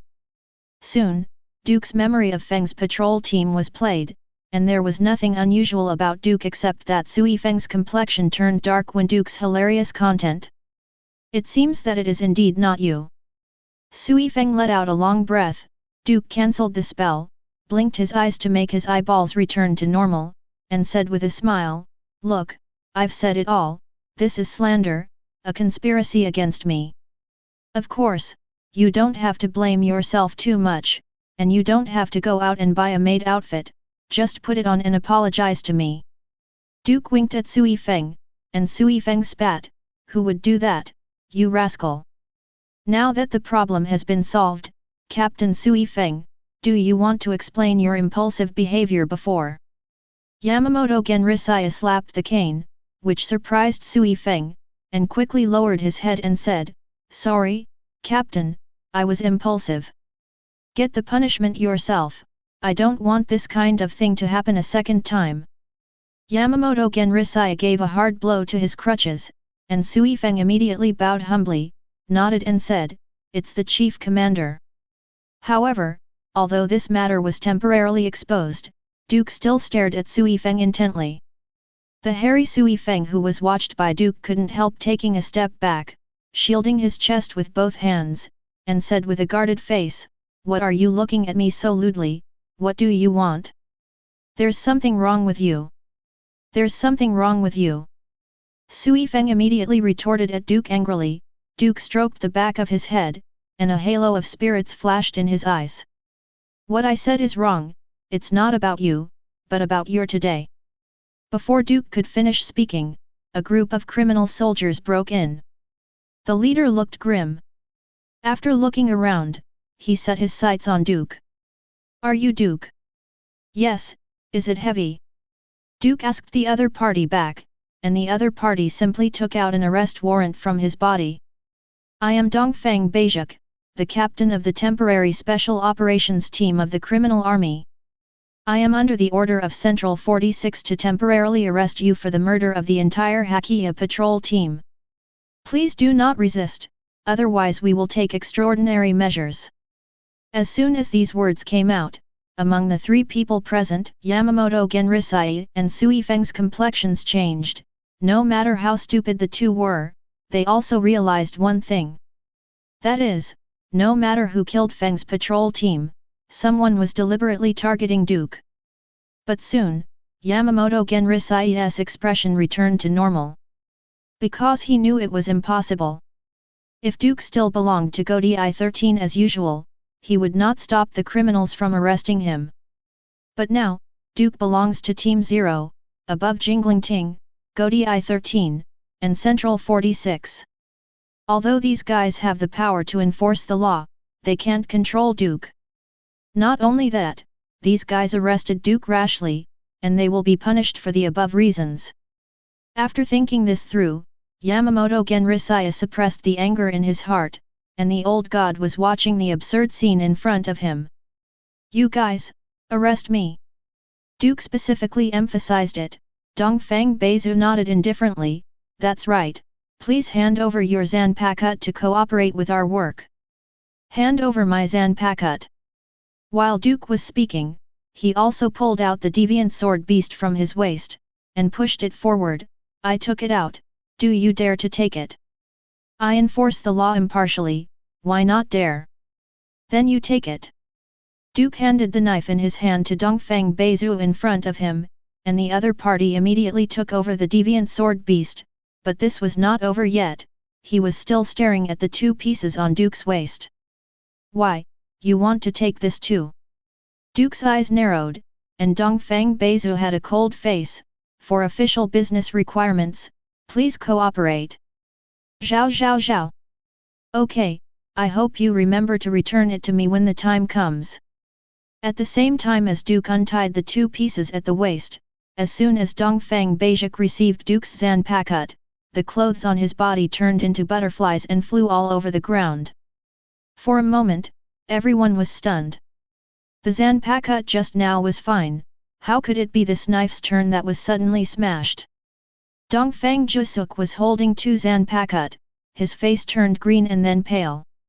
Duke also took his own knife back, inserted it into his waist again, and said with a smile, my knife has come to my aunt recently, and whoever touches it will explode the clothes. I also rely on the special material to resist.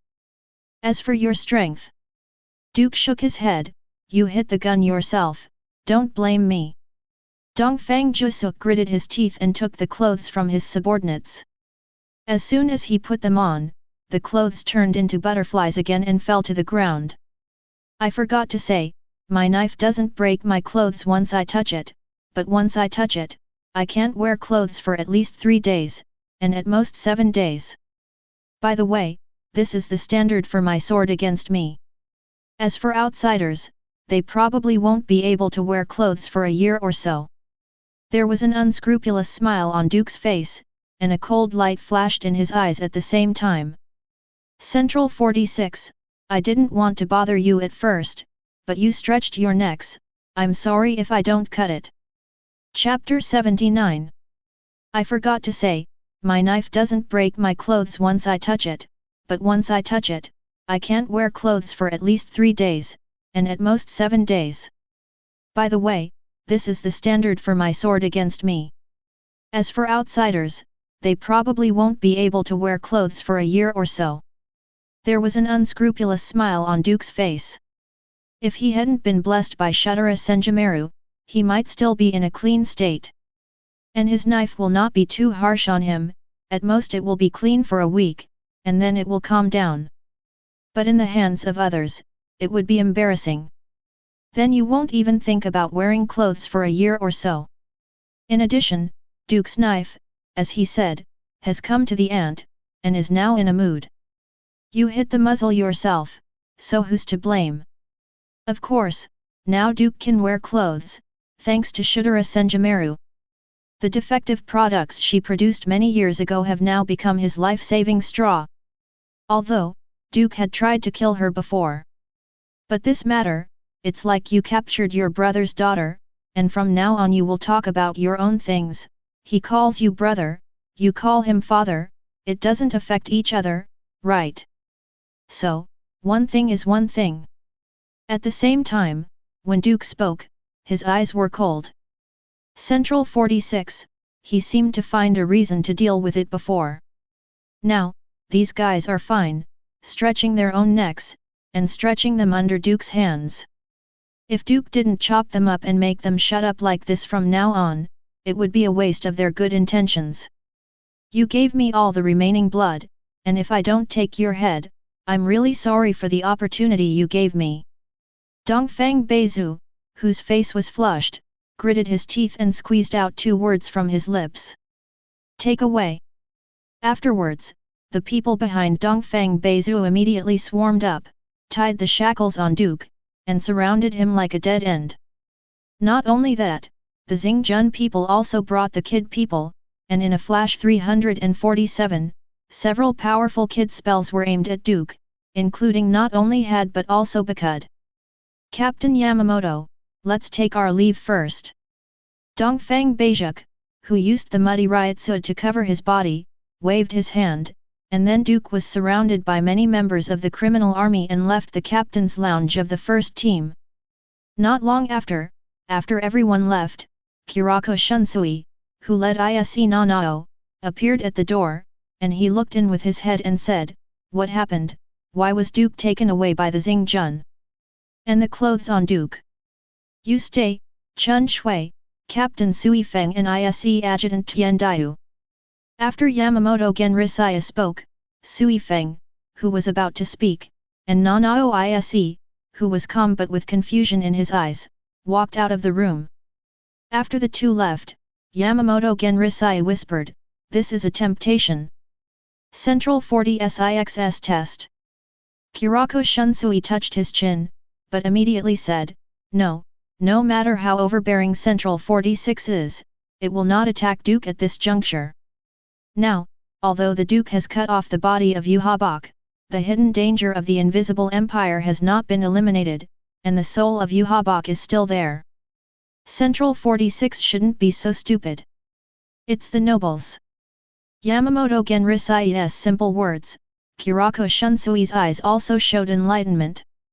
That's right, Duke is now not only powerful in battle, but also has a high reputation in the entire Seireitei. It has already threatened the status and authority of Central 46. According to that group of rigid, unreasonable. Before Kurako Shunsui could finish speaking, Yamamoto Unryasei Shigakuni coughed heavily. Ahem. Well, the judges and sages of Central 46 will not let the danger that Duke poses to them exist. So, they're going to be sounding out, trying to get a feel for Duke's tone and intentions. If Duke surrenders, then Duke will be imperceptibly locked up by them in the future, but if Duke refuses to surrender, it will also give Central 46 an excuse to attack. Speaking of this, Kurako Shunsui pursed his lips and said in a low voice, "What is the reason for their arrest?" "One of B's patrols was killed and planted on Duke's head. According to his character, he doesn't seem like a person who kills indiscriminately, that is to say, this is just a reason and excuse to make trouble." When Kurako Shunsui said this, there was no worry in his eyes. Just because, before Duke left, he saw the Haori that Duke was wearing. That was Haori who belonged to Team 0. Ordinary Xingjun or Shinigami members may not know about it, but everyone above the captain level knows about the existence of 0 Division. And people below the captain level will not know. Even, this known candidate has been specially screened. After all, sometimes, just knowing some things means that you are already qualified to enter the room. You don't know, it's not just that you don't qualify, it's to protect you. Knowing too much is really the way to death.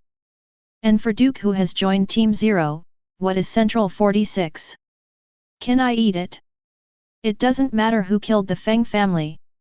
Central 46 thinks who killed them is the most important thing. The more Kurako Shunsui said, the brighter his eyes became, but then his eyes dimmed. The unlucky ones involved. Yamamoto Genrisaya still didn't say a word at this moment, but he looked at Kurako Shunsui with more and more appreciation and approval. Kurako Shunsui may not have the monstrous mind of Urahara Kisuke, but his intelligence, acumen and political insight are impeccable. Especially this guy who dares to think and do, and can guarantee that there will be no problems and send the right people to the right place. This is also the reason why Yamamoto Genrisaya chose him as the captain. However, Duke was originally designated as the captain of the intelligence team by Yamamoto Genrisai, and he planned to increase the authority of the intelligence team after he took office. The two complement each other, and Godi 13 will also usher in prosperity again. But it never occurred to him that a Team Zero broke out halfway. Let those shameless guys, would rather violate the iron law, but find another way to invite Duke to join the Zero team. And Duke, who has entered the Zero team, is no longer someone that Central 46 and those nobles can count on. As for those who think that the Zero team is nothing special, they want to have a touch with Duke. Maybe ask Duke if his blade is not sharp. But soon, new problems popped up. Judge. However, according to Duke's strength, it is impossible not to perceive the movement of those people from the Feng family. But why were those people still killed? Kurako Shunsui stroked his chin and closed his eyes in thought. At this time, Yamamoto Genrisai said in a deep voice, he has been hiding for 10 years, and the entire Jinglingting court has also been deceived by him for 10 years. Is he really what you see? Teacher, what do you mean? Kurako Shunsui opened his eyes wide, and a terrible guess floated in his mind. It doesn't matter what the truth is, Chun Shui. Yamamoto Genre Iasei Shigakuni sighed. Kurako Shunsui was stunned for a moment, and pulled down his hat with a wry smile. That's what you said, teacher, it doesn't matter anymore. After all, both parties got what they wanted. Okay, take out the document and show it to the old man. I don't want to see a proposal as stupid as last time. Yamamoto Genrisai ended the previous conversation, and also reached out to Kurako Shunsui. How do you want to release Aizen? The Invisible Empire, between the thrones. Hearthward still maintained the previous movement, sitting on the throne, his blue eyes were partially rendered by red at this moment. A red circle of light outside the pupils is constantly eroding Hasward's pupils. What time is it? Hugbaka's voice came out of Harsward's mouth, and someone outside the throne immediately responded, it's already 3 o'clock in the afternoon. Where is the trick played by the Knights of the Star Cross? It's well underway, we've handed the knife to Central 46, maybe something will happen soon. Chuhabak snorted softly, and then fell into silence. Hasward raised his head, and the red light in his half-closed eyes became more and more obvious. Your Majesty, do you really want to set foot in this world? I need souls, and the more the better. So, let it go and do it boldly. Hugbaka's voice echoed in Harsward's ears, only when I truly return, everything will come to an end.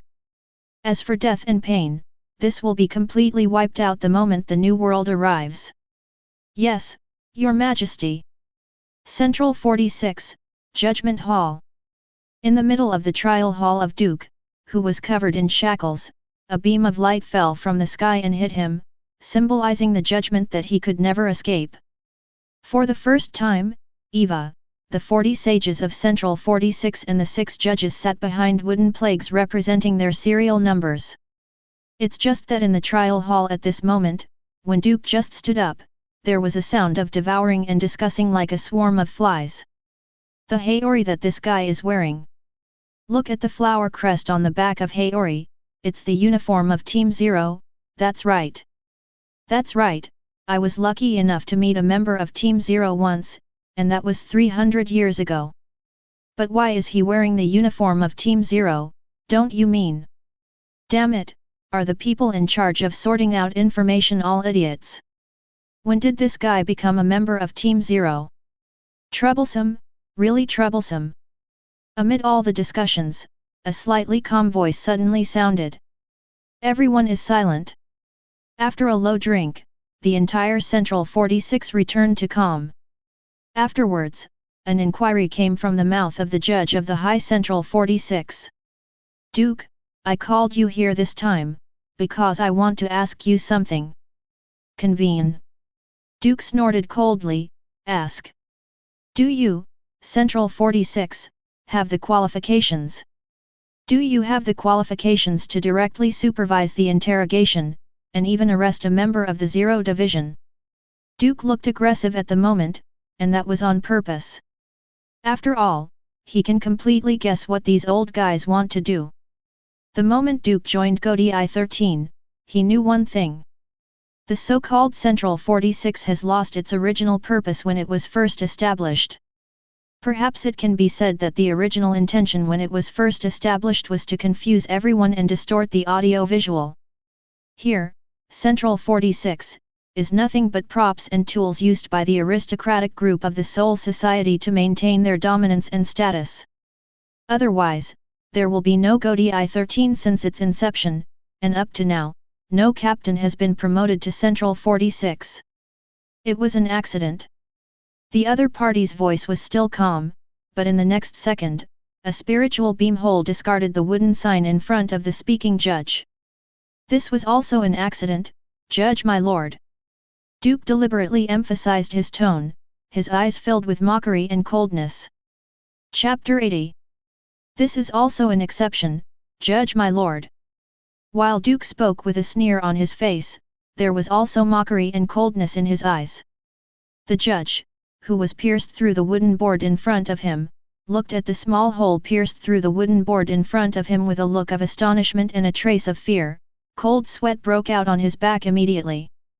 The wooden boards in front of everyone are not simply used to hide their faces, but also to show the ranks of the sages or judges behind these wooden boards in the entire Central 46 room.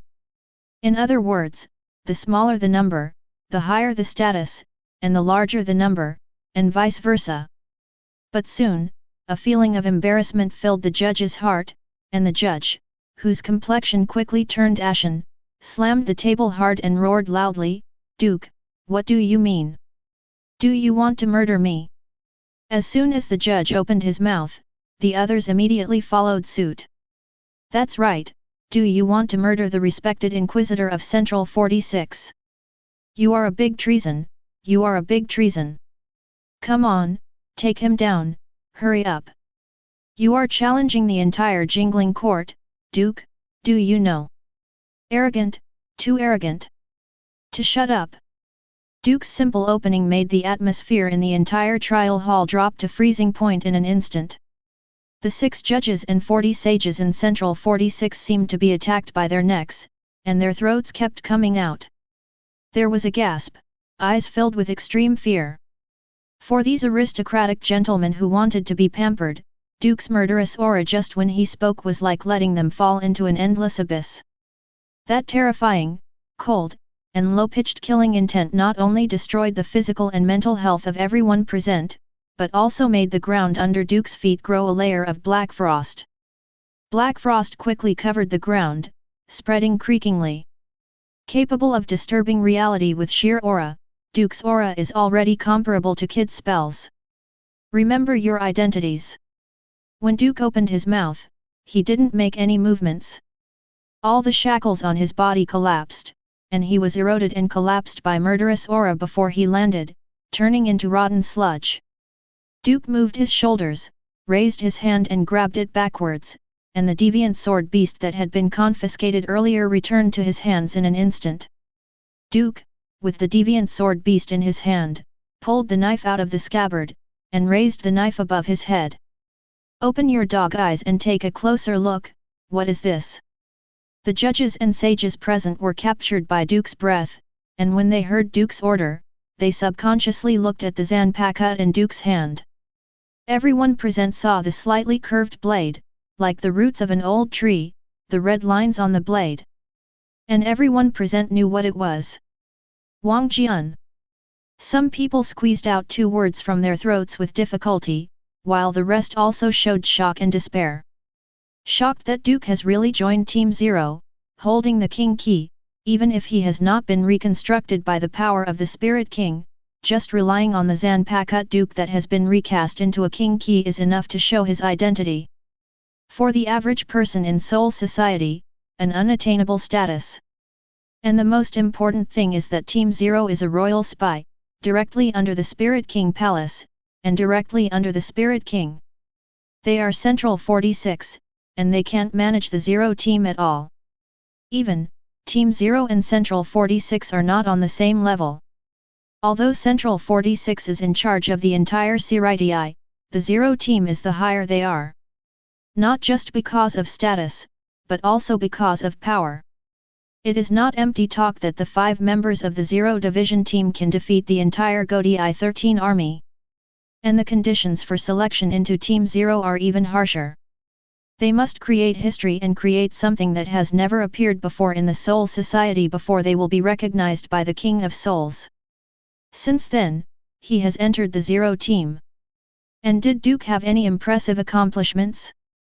Except for the 2 rescues of Jingling Ting, there is nothing left. This is his job, nothing to brag about. Did Duke make history that never happened before in Soul Society?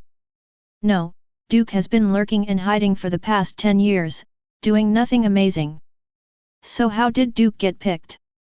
The answer is that he must have something special, and even let the Zero team ignore the rules set by themselves and directly invite them in.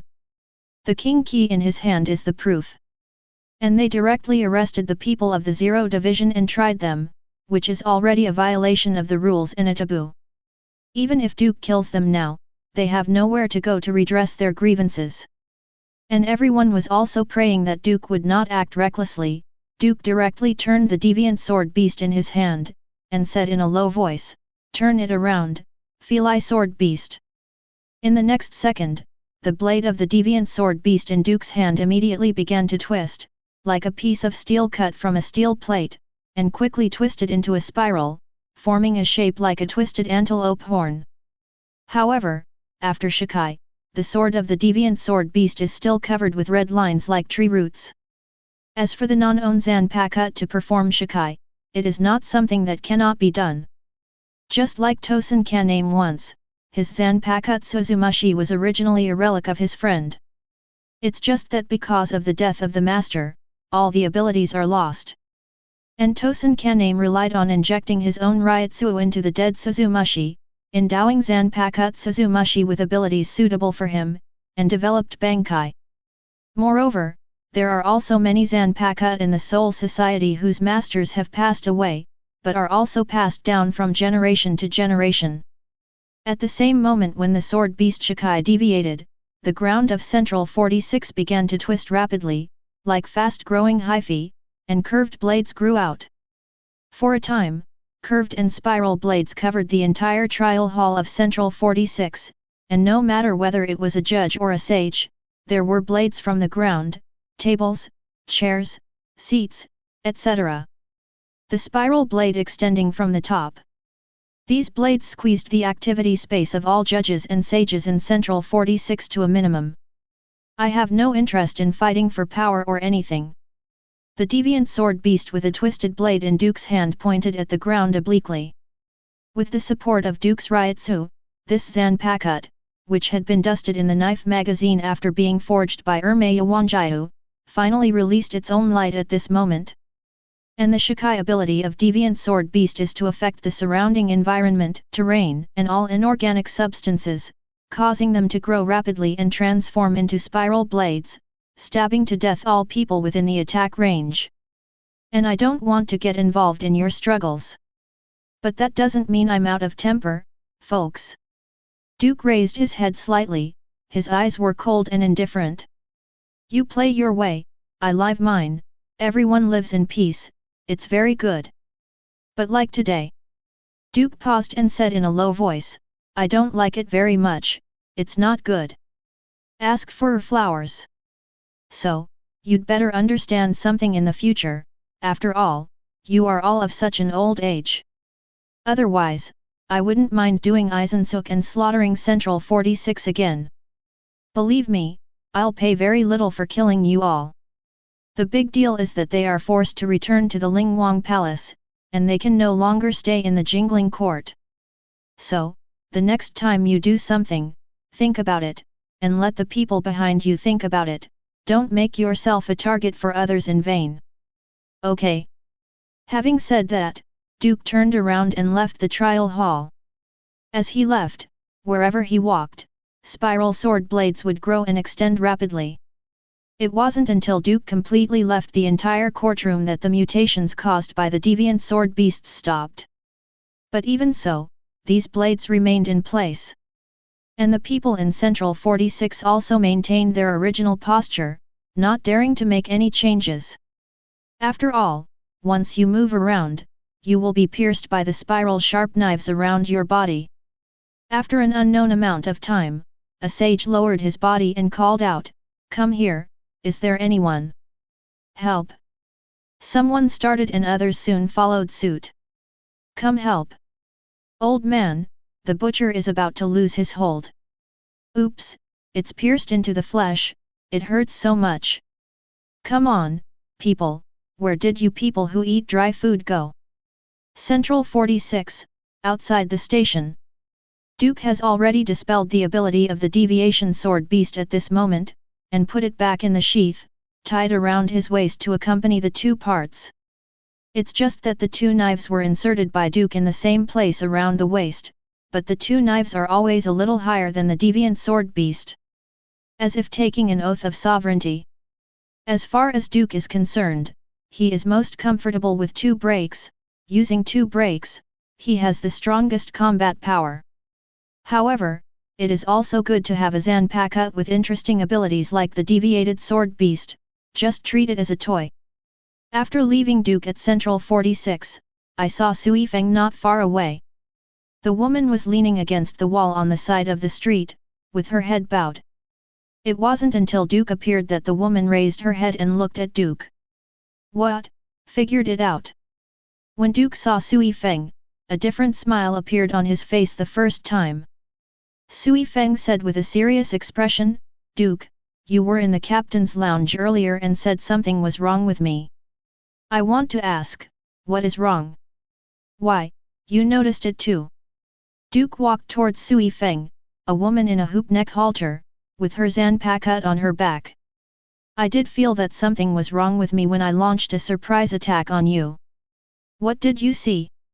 "As expected of a master at developing white hits, I have already noticed something wrong with me." Duke probed Sui Feng's forehead, and immediately said, "I saw something wrong with you, because your Ryotsuo appeared extremely subtle." "The change. To me, who is sensitive, this change is as conspicuous as black sesame seeds and a pinch of white sesame seeds. However, in view of your current special situation, I recommend that you go for a physical examination." When Duke said this, he poked Sui Feng's little head. "It's better to have a good brain check." Chapter 81. Better check your head. Duke raised his hand and poked Sui Feng's forehead, and Sui Feng, who was poked by Duke on the forehead, held his forehead and took a breath, while Duke continued to walk forward on his own. "Hey, where are you going?" "Meet a very interesting friend, send him some food, and stimulate him a bit." Duke waved his head without hesitation, and then disappeared at the end of the street. Only Sui Feng was left standing there in a daze, rubbing his forehead, and Sui Feng, who was serious and pensive, said in a low voice, "Check your brain. I always feel that this guy is connoting me." At that point, though, it seemed like something was really wrong with me. Sui Feng recalled that when she stormed into the captain's lounge before, she was afraid for a while. How could she do such a thoughtless thing? This is simply not normal. You know, the education she has received since she was a child is the education of an assassin. And the first rule is to be calm, even ruthless. Even if a close relative died in front of him, he couldn't show the coldness and calmness of grief. However, after hearing about the killing of a patrol team composed of side branches, she was so angry that she was carried away, which was obviously not normal. Plus Duke mentioned her repeatedly. No matter how dull she was, she could sense something was wrong. "It seems that I really need to check, 697 is off, but where should I go?" Sui Feng struggled in his heart. If he went to the fourth team, he would receive routine examination and treatment, maybe nothing could be found. And if you go to the 12th division, there is a high probability that Kuratsuka Mayuri will take the opportunity to study it. He will not let the captain-level research subjects go for nothing. You know, Kuratsuka Mayuri became so mad that he didn't even let him go.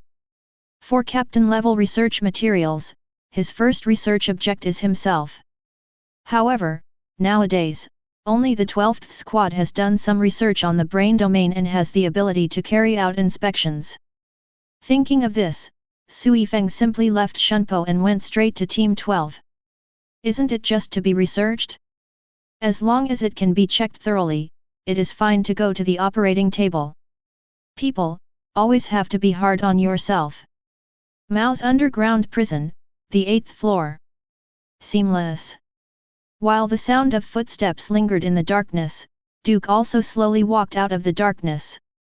Holding a lunch box in his hand, he came to the courtyard where the keyhole was sealed. At the same time as a beam of light fell from above his head, the voice of Eisensook also came from the darkness.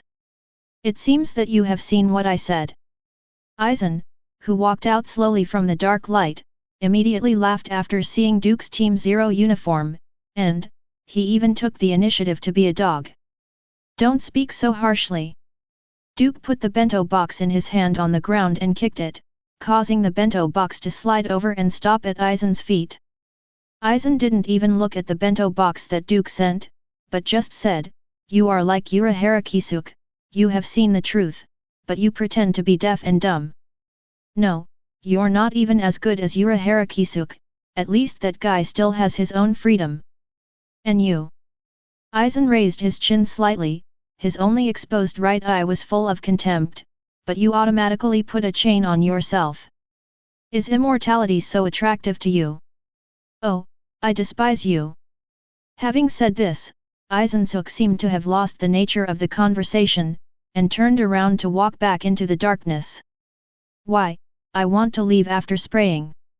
Duke pressed the hilt of the deviated sword beast with his left hand, pulled it out of the scabbard, and then released it casually, making the knife float in the void.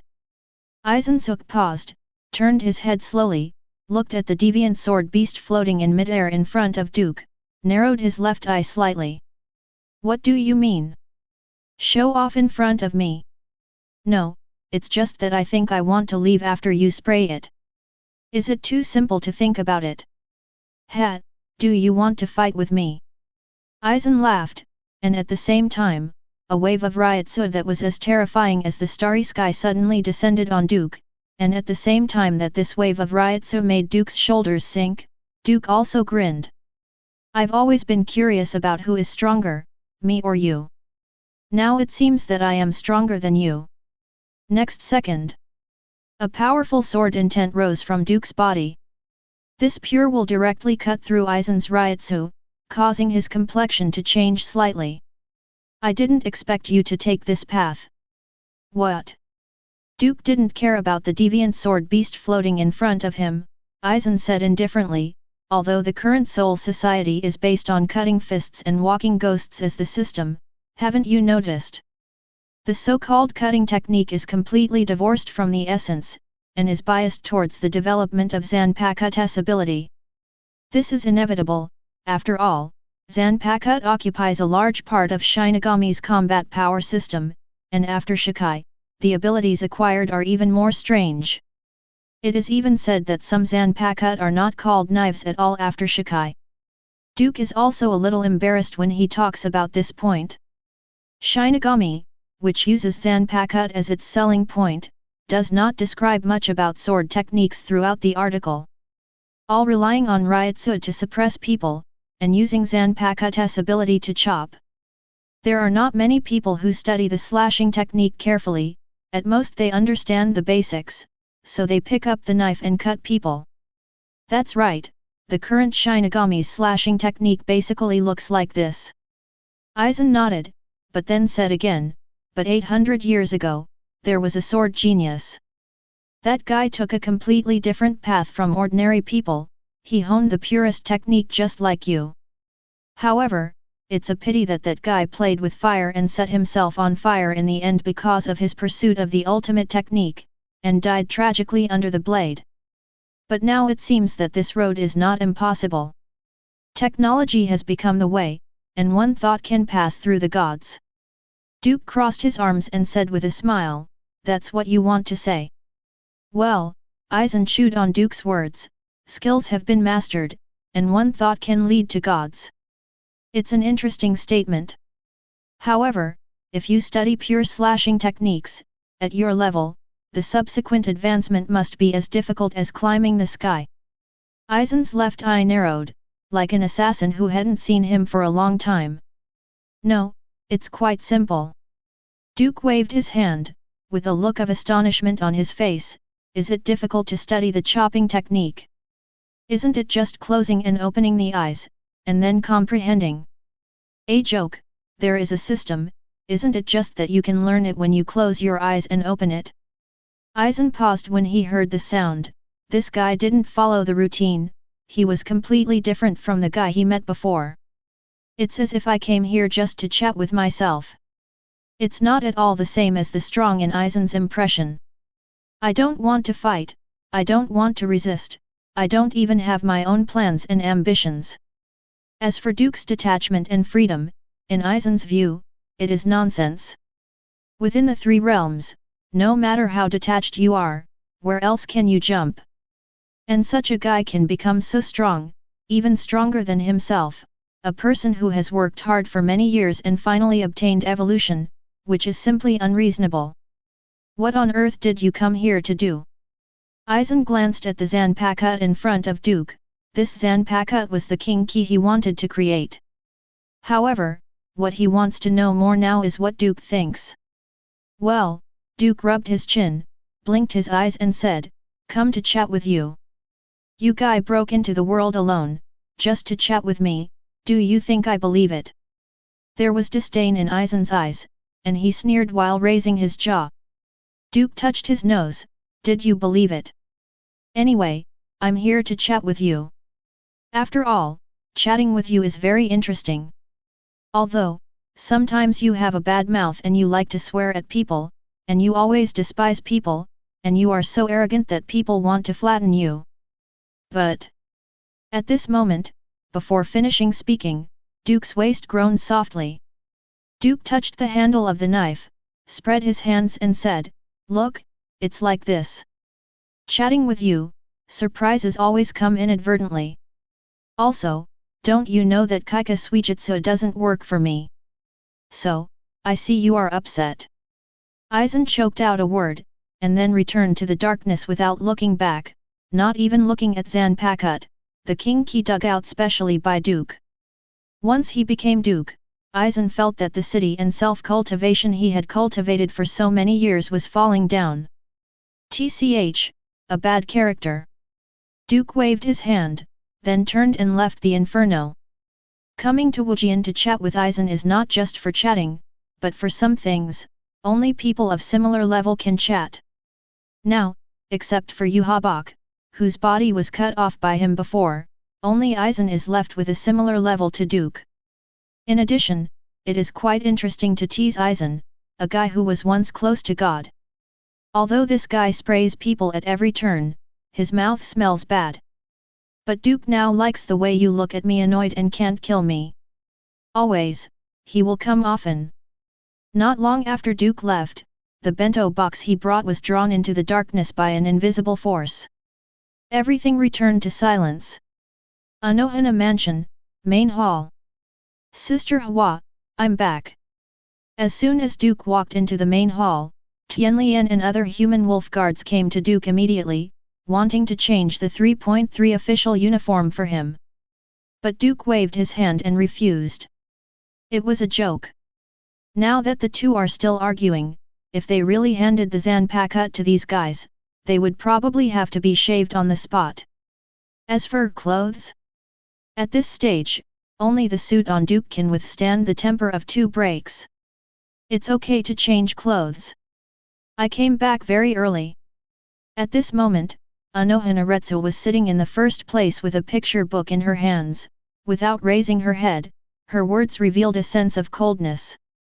"I miss you." Duke was still talking nonsense, and while Anohana was looking at the drawing book in her hand, a little guy with pink hair appeared behind her. "Ah, Adu."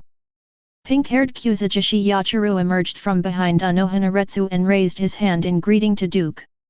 "When did you and Zaraki Kenpeka come back?" Seeing Kuzajishi Yachiru, Duke knew they had to deal with Hueco Mundo. Just came back. Would you like a snack? No need, Adu, you can still be yourself. While Kuzajishi Yachiru opened his mouth with a smile, Duke instinctively felt something was wrong. What do you mean? At this moment, Anohanaretsu put down the drawing book in her hand, raised her head, and showed a cold smile to Duke. Duke, you had a great time at Hueco Mundo. Chapter 82. Duke, you had a great time at Hueco Mundo. Anohanaretsu put down the drawing book in her hand, and when she raised her head, there was already a cold smile on her face, and her gloomy aura radiated outward, making her look like Shura. Sister Hua, what are you talking about? Duke blinked his eyes, and while his face remained unchanged, he also wanted to take a small step back, although it was a very slight step. But just such a slight movement is enough for Anohanaretsu to see many things. For a moment, the smile on Anohanaretsu's mouth was restrained with a cold look in his eyes. The dog man. It seems that Kuzajishi Yachiru's records are not detailed enough. This guy played more in Hueco Mundo than recorded in the picture book. Yakian Liu has already recorded all your movements in Hueco Mundo in the booklet. Are you still quibbling here? Anohanaretsu waved to the side while speaking, and Inran immediately handed her Zanpakut. When Duke heard the words, he immediately turned his attention to Kuzajishi Yachiru, a pink-haired loli. It turned out that this little girl sold herself out of the film. Didn't you say at the time that you were just painting for fun? Duke growled at Kuzajishi Yachiru, I left all my snacks for you. At this time, Tianlian and the others brought a full cart full of snacks, enough to bury Kuzajishi Yachiru in it. I'm sorry, vain. Kuzajishi Yachiru held the snacks around him with his left and right hands, and blinked embarrassedly at Duke. You are very kind to me, but Sister Anoka gave too much. You little spy. While Duke's face was twitching, Kuzajishi Yachiru put his hands on his hips, raised his head and said, besides, Sister Anohana is also the director of our Women's Shinigami Association. We are a family. Of course I will help my own people to monitor you. What Kuzajishi Yachiru said was well-founded, and Duke couldn't refute it. But being unable to refute does not mean being unable to fight back. Turn around, just 28 hang up Zaraki Kenpeki and smoke it hard. If it is not labeled as a pig's head, this matter is not over. Okay, Duke. Anohanaretsu stood up from the first place and strolled towards Duke. The Zanpakut in her hand was pulled out of its sheath and murderous aura began to spread like wildfire. Pay the price for your love. Well, I can explain this. Duke backed away, with a dry smile on his face, while protecting his hands in front of his body.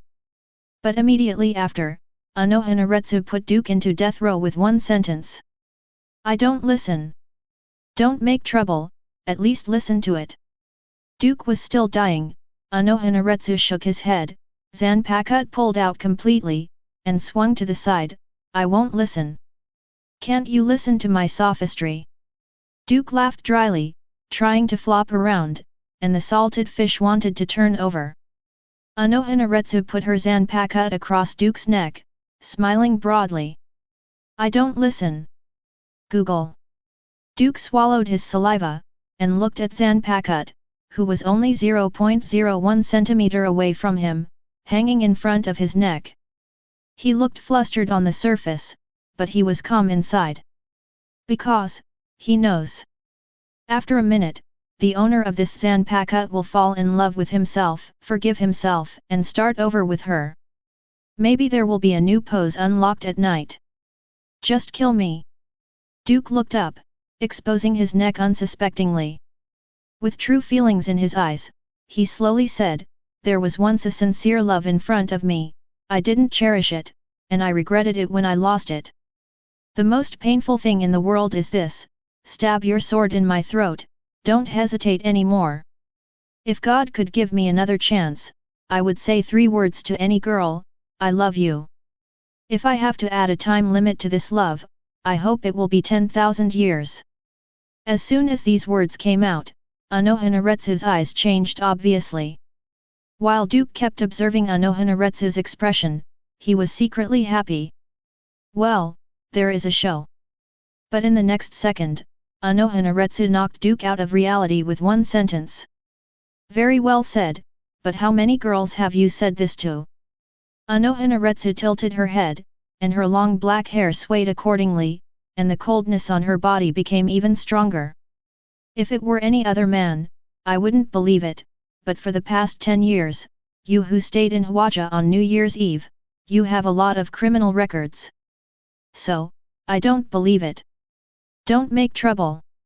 A flattering smile appeared on Duke's face, and Anohanaretsu laughed and said, Dog man. Ha ha ha ha. Duke kept laughing dryly, then his expression became serious, and he said in an unlovable way, dead. Then, there is no more. Half an hour later, the blue-skinned and swollen-faced Duke squatted at the gate of Anohana's mansion, with his hands in his sleeves, watching the passers-by on the street. While the cold wind was blowing, Duke wanted to order a song and cut plums to reflect the sad atmosphere now. Crunch! The door opened a crack, and Tianlian showed a smiling face. Master Duke, this is what Master Anoka asked me to hand over to you. Immediately, Duke's personal belongings wrapped into a bag were placed beside him by Tianlian. Master Anohanaretsu said that she will give you a month's time. In this month, you can go wherever you like. As for when you can come back, it depends on your performance. I, Duke, never eat the food that comes with it. Duke pointed at the gate of Anohana's mansion, and said confidently, tell her, let alone a month, it's a year, 10 years, 100. Tianlian, who is talking outside? Anohanaretsu's voice came out from the house. Tianlian immediately closed the door, and said with a smile, Master, there is no one to talk to, just a dog. Duke, who was still talking loudly just now, turned off the fire immediately after the door was completely closed. It's troublesome now. Duke scratched the back of his head. It seemed that this time he really had to stay outside for a month. However, if I give him another chance, he will say that I know I was wrong, but I will not change it. But where are we going next? Duke rubbed his chin, thinking where to go. At the same time, Kuzujishi Yachiru's silver bell-like laughter came from the house. Hearing this laughter, Duke immediately narrowed his eyes. Injustice has its head, and the debt has its owner. He knew where he was going. 11th Team Resident, Captain's Lounge. Hey, why are you sitting in my place? Just finished the meeting for the 11th team. Well, that's not right. To be precise, Zaraki Kenpeki, who had just ravaged the 11th team according to the tradition, just walked back to his lounge, and saw him sitting in his place, eating his dinner and drinking his the Duke of Pantry. I was kicked out by Sister Hawa. Duke spoke in a low voice while holding tea. Zaraki Kenpeki crossed his arms and sneered, what does this have to do with me? A small report from your family's 8,000 lius. When Duke said this, he sighed, I think back then, I was exhausted and worked overtime to help you wake up and master Shikai, but what happened in the end? Duke spread his hands, in the end, this is what you give me in return. The little lowly you raised became a spy for my woman, and even sold me out. You have to give an explanation anyway. No explanation, if you want to fight, you can do whatever you like. Zaraki Kenpeki pulled out the zanpakut from his waist, with a grin on his face. Duke placed his 2 zanpakut on the table in front of him. Without zanpakut, one-on-one, fist to flesh, dare. Do you think I'm afraid of you? Zaraki Kenpeki put his own zanpakut on the table, and that was it. Boom! Zaraki Kenpeki, who flew backwards, smashed the door panel of his own lounge, fell into the courtyard, slid on the ground for a while, and hit the wall hard. Zaraki Kenpeki, who was beaten to pieces, stood up, shook his head vigorously, and then strode into his lounge. After not going in for 3 seconds, Zaraki Kenpeki changed his posture and flew out again. A hole. Seireitei Kenpeki stood up, growling and entered the lounge again. Then, he flew out again with his double nipples. Ever since, the members of the 11th team saw their captain rushing into their lounge time and time again, and was beaten out time and time again. Enduring, endless cycle. Dear Gong, our captain is. Madarame Ikeko carried his own zanpakut and watched his captain being thrown out over and over again, and rushed in over and over again, feeling a little puzzled. Ayaskawa Yumichika touched his hair and sighed, "Don't guess what the captain is thinking, we can't afford to mess with these two now." "You're right, but I also want to get involved." After Madarame Ikeko handed his zanpakut to Ayaskawa Yumichika, he rushed in excitedly, "Add me one." Next second, Madarame Ikeko flew upside down at a faster speed than before, smashing his head into the soil of the courtyard, and flipping his legs over in vain, obviously unable to get up again.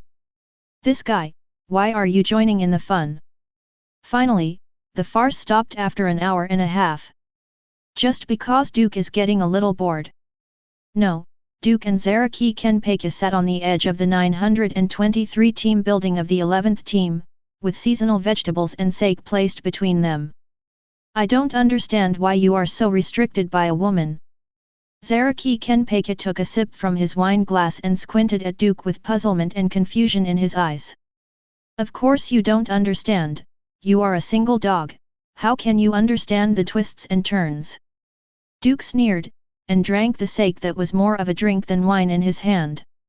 "A man and a woman need to have fun. Then you still go out and wander. You single dog knows what a fart."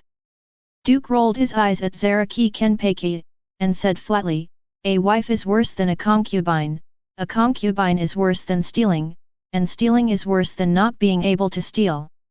No matter how beautiful the home flowers are, they don't have the fragrance of wild flowers. Otherwise, why do you think Huajie exists?"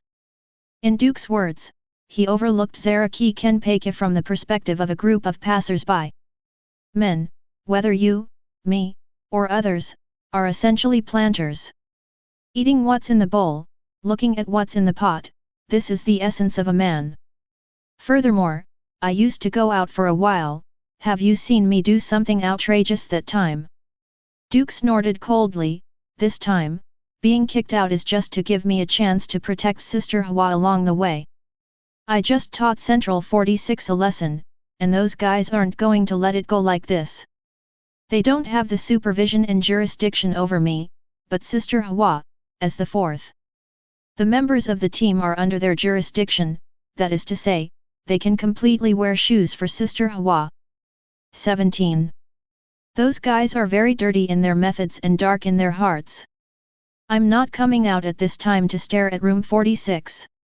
By the way, I'm temporarily estranged from Sister Huajie. Do I still need to protect her every day? Are you kidding? I'm not doing anything. According to me, it's better to chop off all those bad old men with one knife." Seireitei Kenpeki, a reckless man, doesn't like the twists and turns.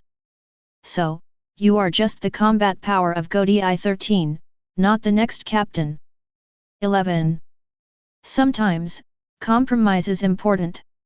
Duke instructed Seireitei Kenpeki, there must be compromise between people, and between men and women.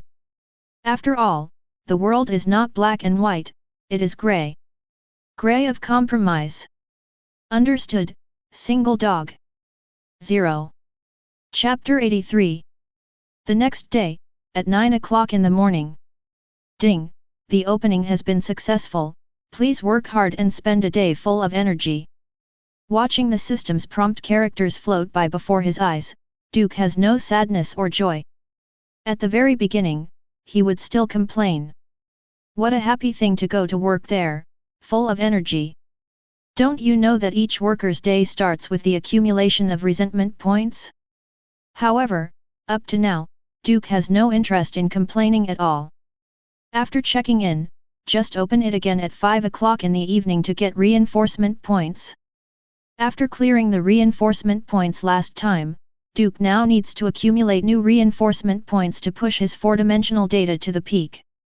At the same time, in the process of pushing the data to the peak of the data, he also needs to gradually improve the skill levels of the Sword Master, Melee Master, and Kid Master. The body is the capital of the revolution, so the system of the three great masters is his revolutionary weapon. Can't go, can't be allowed.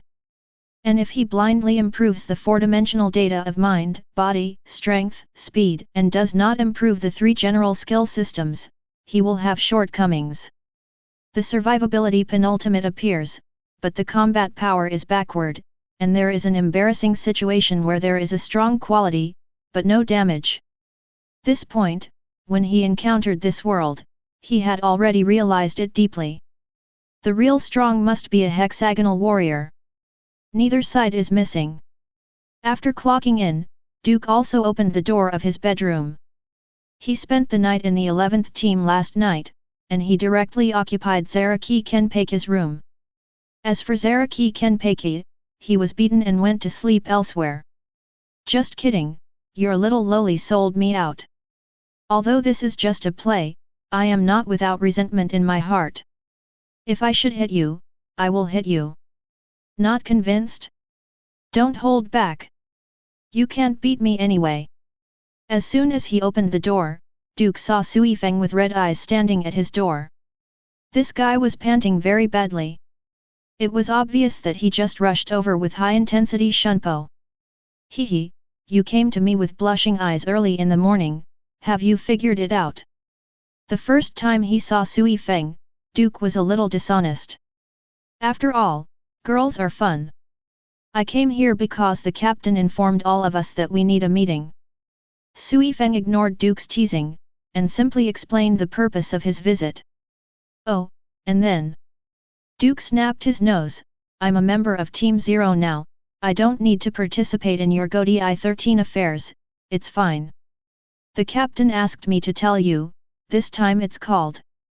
Sui Feng paused at this point, and then changed his words, please go to the city to listen, because I found the headquarters of the Invisible Empire, so I need you. The superintendent of the Zero Division is on the scene.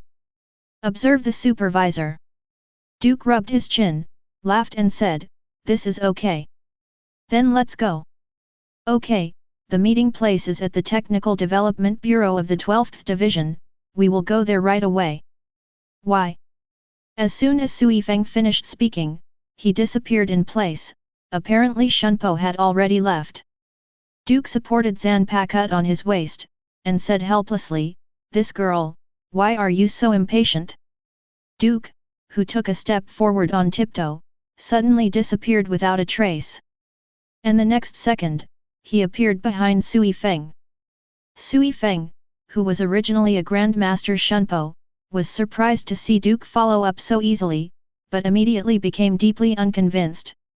She didn't believe that Duke had penultimate achievements in chopping, kid and white hits, even Shunpo was so powerful.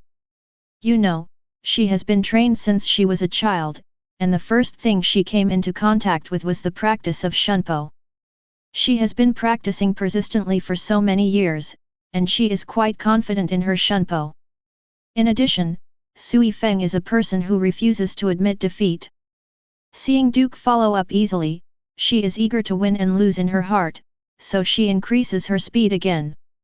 In a flash, the figure stepped on the roof tiles of a team's team building, and the distance of several kilometers flashed in an instant. Just when Sui Feng turned her head again, Duke appeared in front of her. With his arms folded, Duke faced Sui Feng and turned his back to the road ahead. That's amazing! Duke's chuckle reached Sui Feng's ears, and the corner of Sui Feng's mouth twitched, speeding up again. But no matter how fast she speeded up, she was shocked to find that Duke would always appear in front of her, like a wildfire that couldn't get rid of.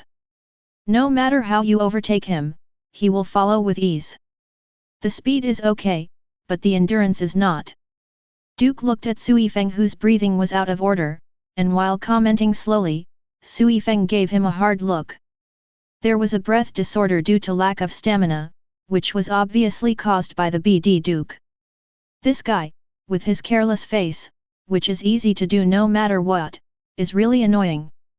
I want to punch him, hit him on the face, and then smash his angry smiling face. Just when Sui Feng was thinking bitterly, Duke suddenly appeared beside her, hugged her small waist, and trapped her under the armpit. You're running too slowly, I'll show you a ride. Who needs you to bring it? Sui Feng struggled, BD, put me down. I'm not a 3-year-old child, you can't treat me like this. Hey, don't make trouble.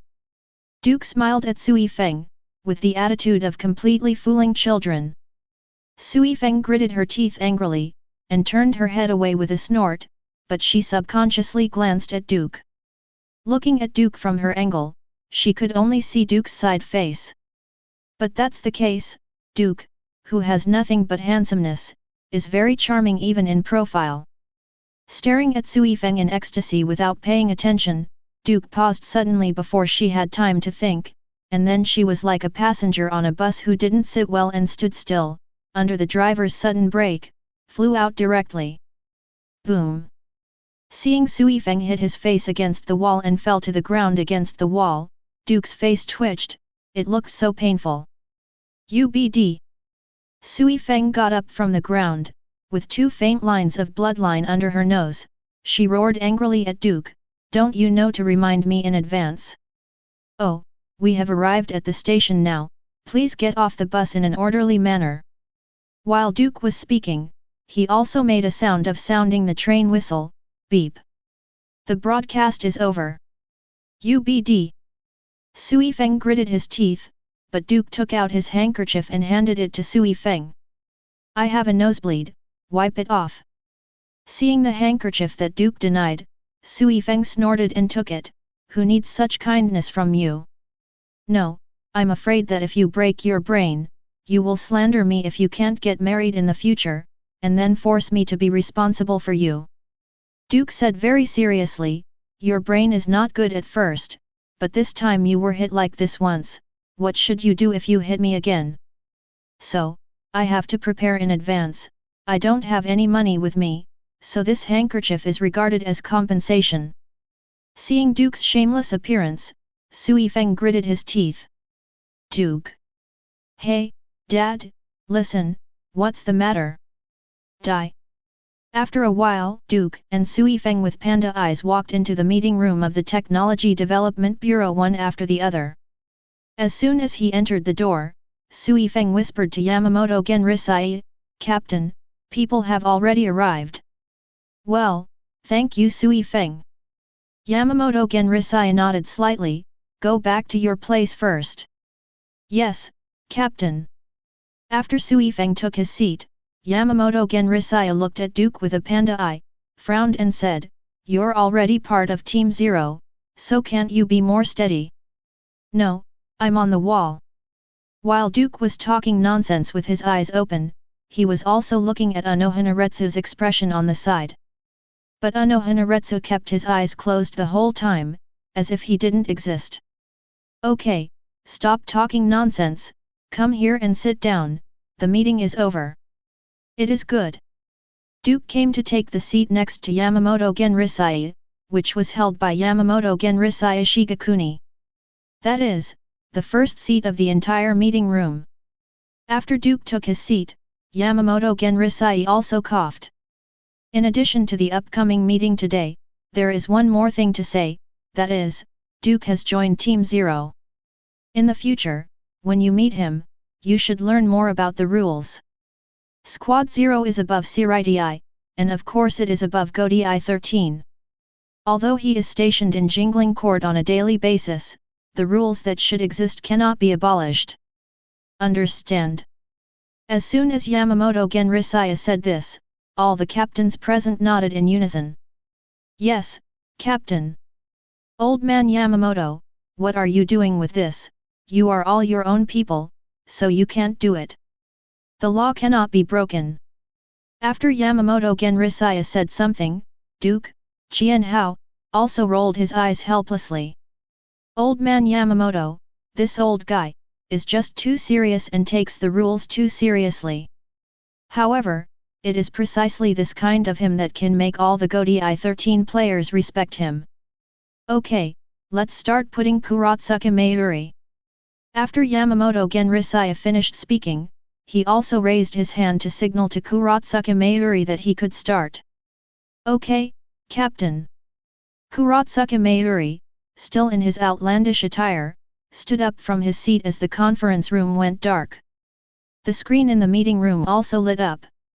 According to my research, I have found the location of the Invisible Empire.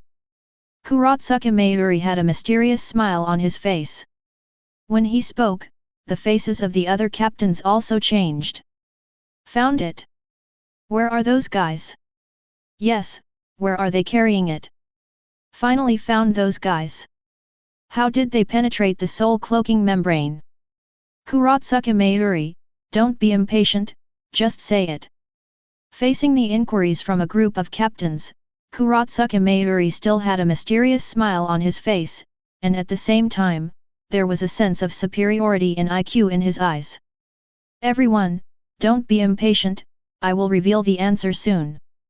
And the answer to this mystery is very simple, that is, they are in our shadow. This is the truth. Chapter 84. And the answer to this mystery is very simple, that is, they are in our shadow. When Kurotsuka Mayuri spoke, his mouth was also split to the sides, exposing 2 rows of white teeth, and his expression should be more ghostly. How ghostly? That's the truth. When Kurotsuka Mayuri gave the real answer, the whole conference room seemed to drop a depth bomb, and it exploded in no time. What? Those bastards are hiding in our shadows. How did they do that? So that's the case, no wonder they can pass through the soul cloaking membrane. If the other party is hiding in our shadows, when did they start hiding? In other words, the other party has been hiding under our noses for so long. No wonder, they will know our detailed information. That sounds like a fantasy. Clap clap. In the crisp applause, Kurotsuka Mayuri stopped all captains' discussions. Okay, everyone be quiet. Fang Yun is hiding in our shadow, to be more precise, he is the Minister of Shadow hiding in Jingling Court. As for when and by what means did they hide in the shadow of the Jingling Court? According to my speculation, it is very likely after the Great War thousands of years ago. When Kurotsuka Mayuri said this, he didn't know whether it was intentional or unintentional, and he glanced at Yamamoto Genrisaya aside. Yamamoto Genrisaya didn't say anything, just quietly waiting for Kurotsuka Mayuri to continue. As for Duke, there was a hint of surprise in his eyes. No wonder those guys ran so fast, they turned out to be hiding in the shadows. Moreover, they appear very abruptly, and only use shadows when they leave. From this point of view, it should be a space exchange using shadows. This gave him a little inspiration, and he could use this to research a 207 corresponding kid spell. His space-moving kid spell is similar to a certain Shadow's Flying Thunder God. Mark, move, mark, move. As for marking the enemies, then jump into their base camp. Don't make trouble, Duke is strong, but he is not crazy. Moreover, without knowing the space distance, if you jump and move rashly, it is very likely that you will fall into the space turbulence. And their hidden method, in my opinion, is likely to use their innate ability to absorb spirit particles from the external environment. You know, Quincy has the ability to absorb spirit particles, and once this ability is strengthened, it can decompose and absorb substances made of spirit particles. For example, what Quincy masters often do, they will prevent us from using the air neutrons form a foothold. And because all the bricks and tiles of Jingling Ting Ting are constructed of spirit particles, our Jingling Ting is like a mouse falling into a rice vat to their Quincy masters. Among the Quincy ants, there are also people who can extract spirit particles to construct the spirit particle space. So, based on the above inferences, I can now conclude that the Quincy is an invisible empire built in the shadow of Jingling Ting through their ability to extract and rebuild spirit particles. That is to say, it is not that the enemy has invaded the Searing Court by means that we do not know, but they themselves exist in the Searing Court. When Kurotsuka Mayuri said this, he opened his hands, raised his head slightly, and a sense of superiority that crushed everyone in terms of IQ emerged spontaneously. So, do you understand? A group of captains with only muscles but no brains. There was a moment of silence, then everyone ignored Kurotsuka Mayuri and started discussing with each other.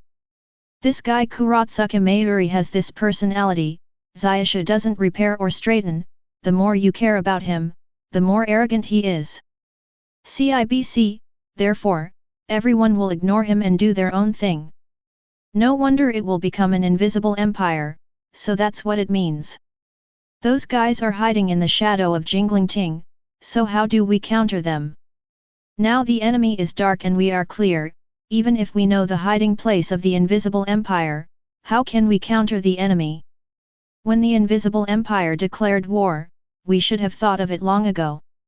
During the two attacks, the opponent used the spirit seed flame to hide his whereabouts, and he couldn't detect the spatial fluctuations. It's very difficult to counter it in advance. Kurotsuka Mayuri looked at this group of captains who were talking eloquently, with a frantic look on his face. He slapped the screen behind him hard and said loudly, "Hey, I haven't finished talking yet, why did you start discussing without authorization? At least wait until I finish."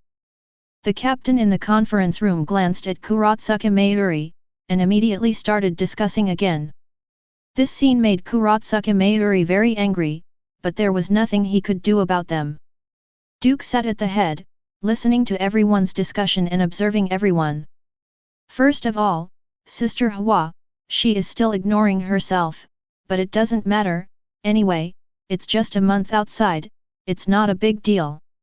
As for the other captains, they all looked normal, and those who had left the team had already returned. Obviously, the previous training for the re-invasion of the Invisible Empire has been completed. But when it comes to this, Duke always feels a little ridiculous. The usual routine of Hot Blood fan is that the protagonist can't beat the enemy, the protagonist's idealism explodes, and then the enemy blocks. Or, if the protagonist can't beat the enemy, the protagonist goes through 7 days or as short as 3 days of super accelerated training, the strength breaks through, and then the enemy dies. This routine has almost become a conventional routine of the hot-blooded fans. Here, I have to praise a straw hat fool, that guy at least followed the most basic conclusions and practiced for 2 years. Instead of looking for a place to stay for a few days or months, it just popped up. Moreover, this practice routine can be justified when paired with the blood lineage theory that the Icelanders who live a good life have always valued. However, the blood theory of Seireitei, I understand everything. At this time, Duke also set his sights on Komamura Seijin. It is actually very simple to identify this big guy, just by the characteristics of Haori. And now Seijin in Boken has put on the toilet iron helmet again, what's the situation? The more you live, the more you go back? Duke blinked, and heard Yamamoto Genrisai's voice, "Captain Nai, do you have any countermeasures against the enemy's base camp?" The old man Yamamoto's words overwhelmed all the discussions, and all the captains fell silent, and followed Yamamoto Genrisai to look at Kurotsuka Mayuri. Kurotsuka Mayuri coughed, and the screen behind him suddenly started playing a series of animations. According to my research, the enemy is very likely to use special technology to use shadows to build a bridge to move in space, so as to realize the movement between the Jingling Court and the Invisible Empire. And this bridge is likely to be similar to the boundary between two spaces. And according to my speculation, the enemy's ability may have flaws, such as not being able to stay in the opponent's space for a long time, or other flaws. However, as far as is known, the enemy may use the shadow to monitor and listen to Sei Lingting, and even use their various abilities to affect the other party's space. When Kurotsuka Mayuri said this, Sui Feng's face appeared on the screen behind him. In fact, it is Captain Sui Feng's credit that the opponent can affect our space through the shadow. If she hadn't come to the 12th squad yesterday for an inspection, we wouldn't have discovered this. As soon as Kurotsuka Mayuri said this, everyone's attention was drawn to Sui Feng. Sui Feng lowered his head and closed his eyes. That's right. Yesterday, through our research on Captain Sui Feng, inspection on Captain Sui Feng, we found that Captain Sui Feng has ingested a special drug that affects the cranial nerves. The drug can make people angry and out of control. In addition, Captain Sui Feng has been practicing in closed-door training in his family's training ground before, and the training ground is a confined space. It also gave the enemy a chance to release the drug. This is obviously the key to the enemy using their abilities to drug Captain Sui Feng by affecting our space. So, what's the countermeasure? Yamamoto Genrisai asked Kuratsuka Mayuri, and Kuratsuka Mayuri whispered, there are 3 countermeasures I can think of at the moment. The first one is that you can avoid being influenced by the enemy through the shadow by wearing the special clothes developed by our Technology Development Bureau. While Kuratsuka Mayuri was speaking, Nirvana came by his side, both wearing special costume props developed by Kuratsuka Mayuri. And this first countermeasure was rejected by everyone on the spot. I think we can listen to the second. That's right. Okay, Captain Kuratsuka Mayuri, let's start the next one. You guys who don't understand scientific aesthetics. Kuratsuka Mayuri snorted, and immediately continued, the second suggestion is to use special techniques to dispel the shadow of the entire Seireitei. But this option costs a lot. Next. Yamamoto Genrisai rejected the second article without even thinking about it. Regardless of whether it works or not, the main thing is the financial aspect of Huajie 13, which can't afford the huge expenses. As for the last point, it's up to Captain Duke. Kuratsuka Mayuri looked at Duke, and Duke, who had been eating melons, blinked at the sound. Why, there is still my business. That's right, because the last plan requires Captain Duke to personally cut the passage from Jinglingting Court to the Invisible Empire. What? Duke tilts his head, all the way. I'm not a god. You asked me to cut a path without knowing the space coordinates of the other party and the specific space distance. Are you joking, or do you want me to kill you? Captain Duke doesn't need to worry about this, our Technology Development Bureau will take care of it. Kuratsuka Mayuri had a smile on his face, but Duke immediately poured cold water on him. But I belong to Team 0 now, and you Huajie 13 are not qualified to command me. The corner of Kuratsuka Mayuri's mouth twitched slightly, but immediately he smiled and said, I can't do it. Yes, I can't. Duke nodded frankly, joking, if you can do it, you have to say you can't do it. After finally being able to fish, he didn't want to add burden and trouble to himself. Mayuri dropped the remote control in his hand on the spot. Damn, forget that this guy Duke doesn't play cards according to common sense, he doesn't follow the tricks at all. At this moment, the door of the conference room was suddenly pushed open, and a member of the 12th squad rushed in and said loudly, It's not good, Captain, there have been a lot of casualties in Rukonga. At the same time, there are also people in Jingling Court. A large number of Shinigami team casualties occurred at the same time. Chapter 85. Not good, Captain. A large number of unexplained casualties occurred in Rukonga, and at the same time, a large number of murders occurred in Jingling Court. As soon as the team members who broke into the conference room finished speaking, they found themselves being watched by all the team leaders. Just now, they were only concerned about the urgency of the situation, and didn't pay attention to what kind of occasion it was. At this moment, they were completely dumbfounded. After all, when his boss told him earlier that he should hurry here to report the incident, this team member rushed in without even thinking. But who would have thought that this is not an opportunity for him to make meritorious service, but a big scapegoat for him? He understood now why his boss didn't come over. CO author, as soon as you come in, you have to accept the baptism of the eyes of all the captains. Who will do this, who likes to do it? This is not an announcement, this is coming in to send to die. This is no less than the oppressive feeling you felt when you were pushed into an office full of teachers during your school days when you were joking. The team members who were on the spot were stunned, because their minds went blank. Fortunately, after a while, a business came. Understood, you go down first. The team members who responded loudly walked out of the meeting room stiffly with the same hands and feet. After the team member left, the atmosphere in the entire meeting room also became dignified, and it was no longer the previous atmosphere. After the entire meeting room was silent for a long time, Yamamoto Motoyanagi said heavily, "It seems that the enemy's movements are faster than we imagined. But why did the other party launch a surprise attack?" Kurako Shunsui was a little puzzled.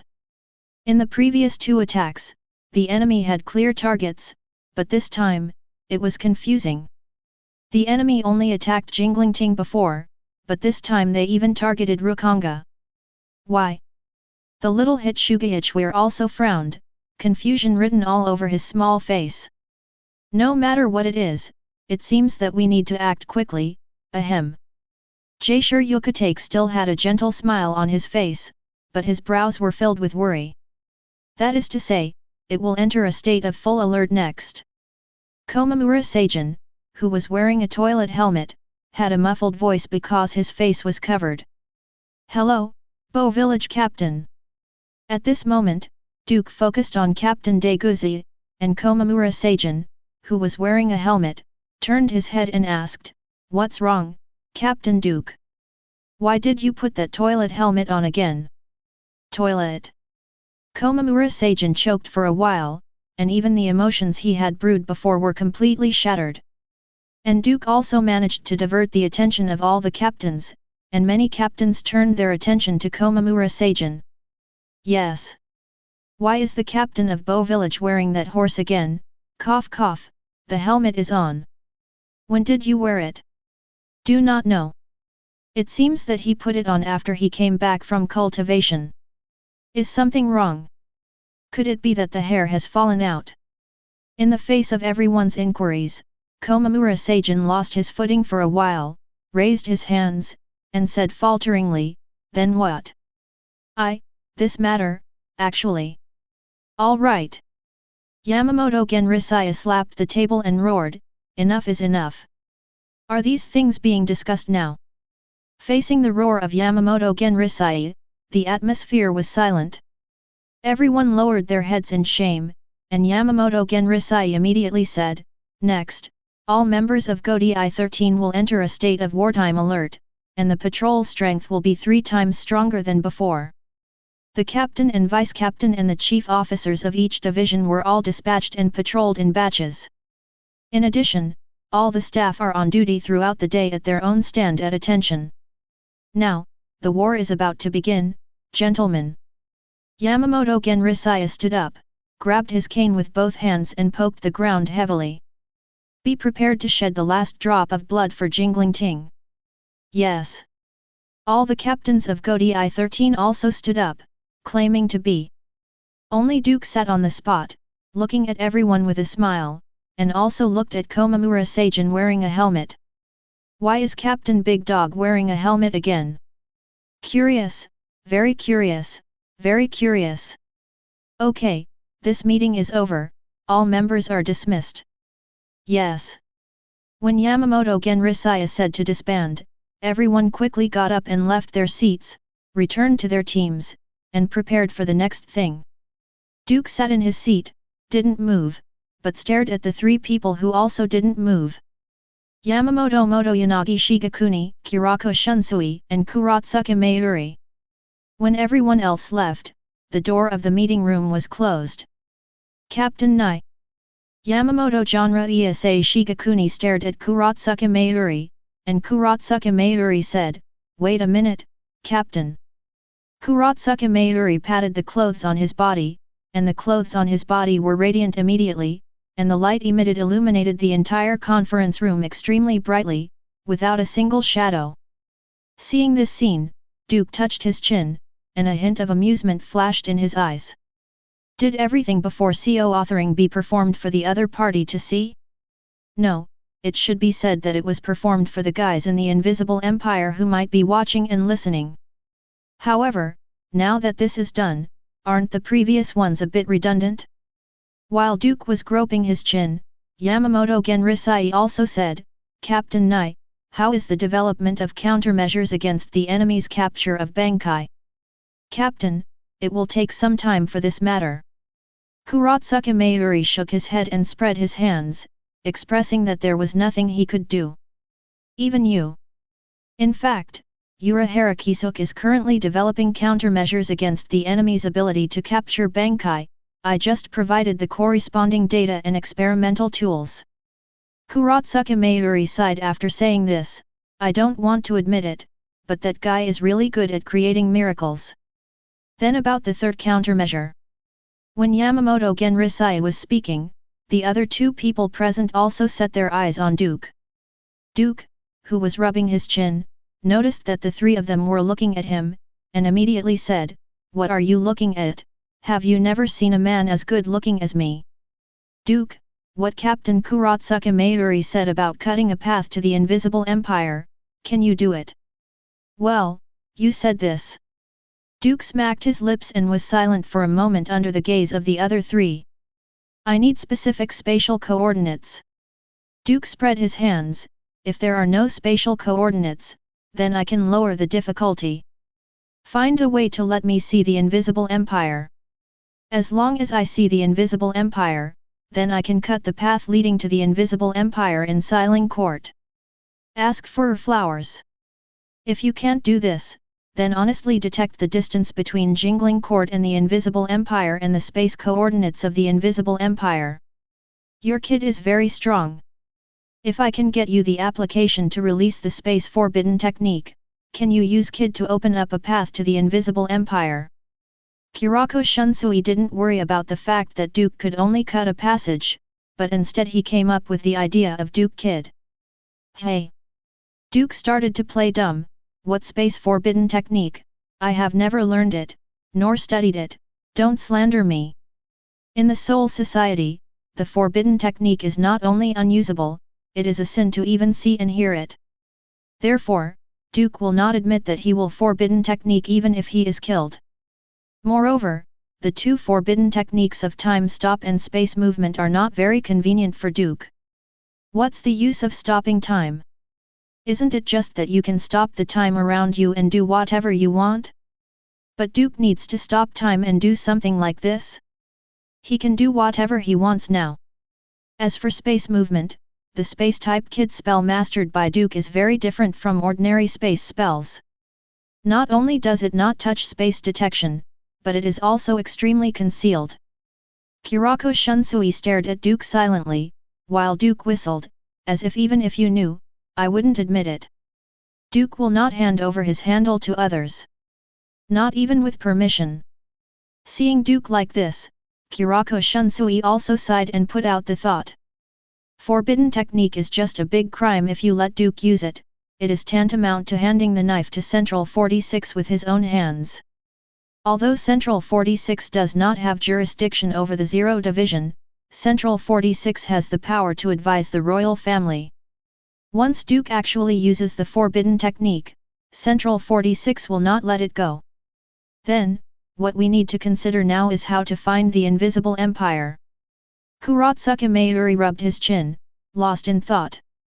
It is already known that the invisible empire is in the shadows, but how to find it is a big problem.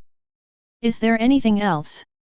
Duke stood up from the chair, looked at the three people who were in deep thought, walked to the door, held the handle of the door, and said at the same time, if it's okay, I'll go first.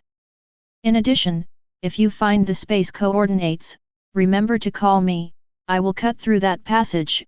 Of course, please find me during work hours, that is, the time period from 9 am to 5 pm, after this time period, I rested.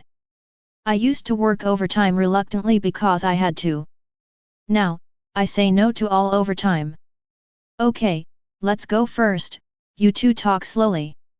Duke opened the door and left the meeting room, and soon left the Technical Development Bureau of the 12th team. After Duke left, the three of Yamamoto Genrisai still stayed in the conference room. After a long time, Le Chun Shui broke the silence. That is to say, now our primary focus is to find a way to find the spatial coordinates of the invisible empire and measure the spatial distance, right? That's right. Kurotsuka Mayuri nodded. In that case, just let it go and do it. Yamamoto Genrisaya looked at Kurotsuka Mayuri, and said in a low voice, do whatever it takes to find the coordinates of the invisible empire. Once we find their coordinates, that's our chance to turn defense into offense. Chapter 86. 7th Division, Resident. Lobby. The lobby of the 7th Division is constructed of pure wood. The wood used is unpolished and kept in its natural shape as decorative pillars. There are 4 natural still life paintings hanging on the wall and mats on the ground. It looks like a temple at first glance. Komamura Seijin, with the helmet on his head, is standing at the first position in the center of the lobby, facing all the members of the 7th Division in front of him. Looking at the number of players in front of him, which is about 1/3 of the number in his heyday, Komamura Seijin sighed deeply in his heart. When the Invisible Empire invaded for the first time, their Japanese team faced the female Quincy with the explosive ability. More than 1/3 of all the team members were slaughtered by the opponent. If Duke hadn't come to the rescue, I'm afraid their team would have been wiped out. And during the second invasion, they were opposed to serve as the inner court guards, and the losses were too heavy, with less than 2/3 of the remaining team members being slaughtered and nearly half. It can be said that their team suffered heavy losses. Of course, not only their fan team suffered heavy losses, but other broadcasting teams were also similar. All suffered severe attrition.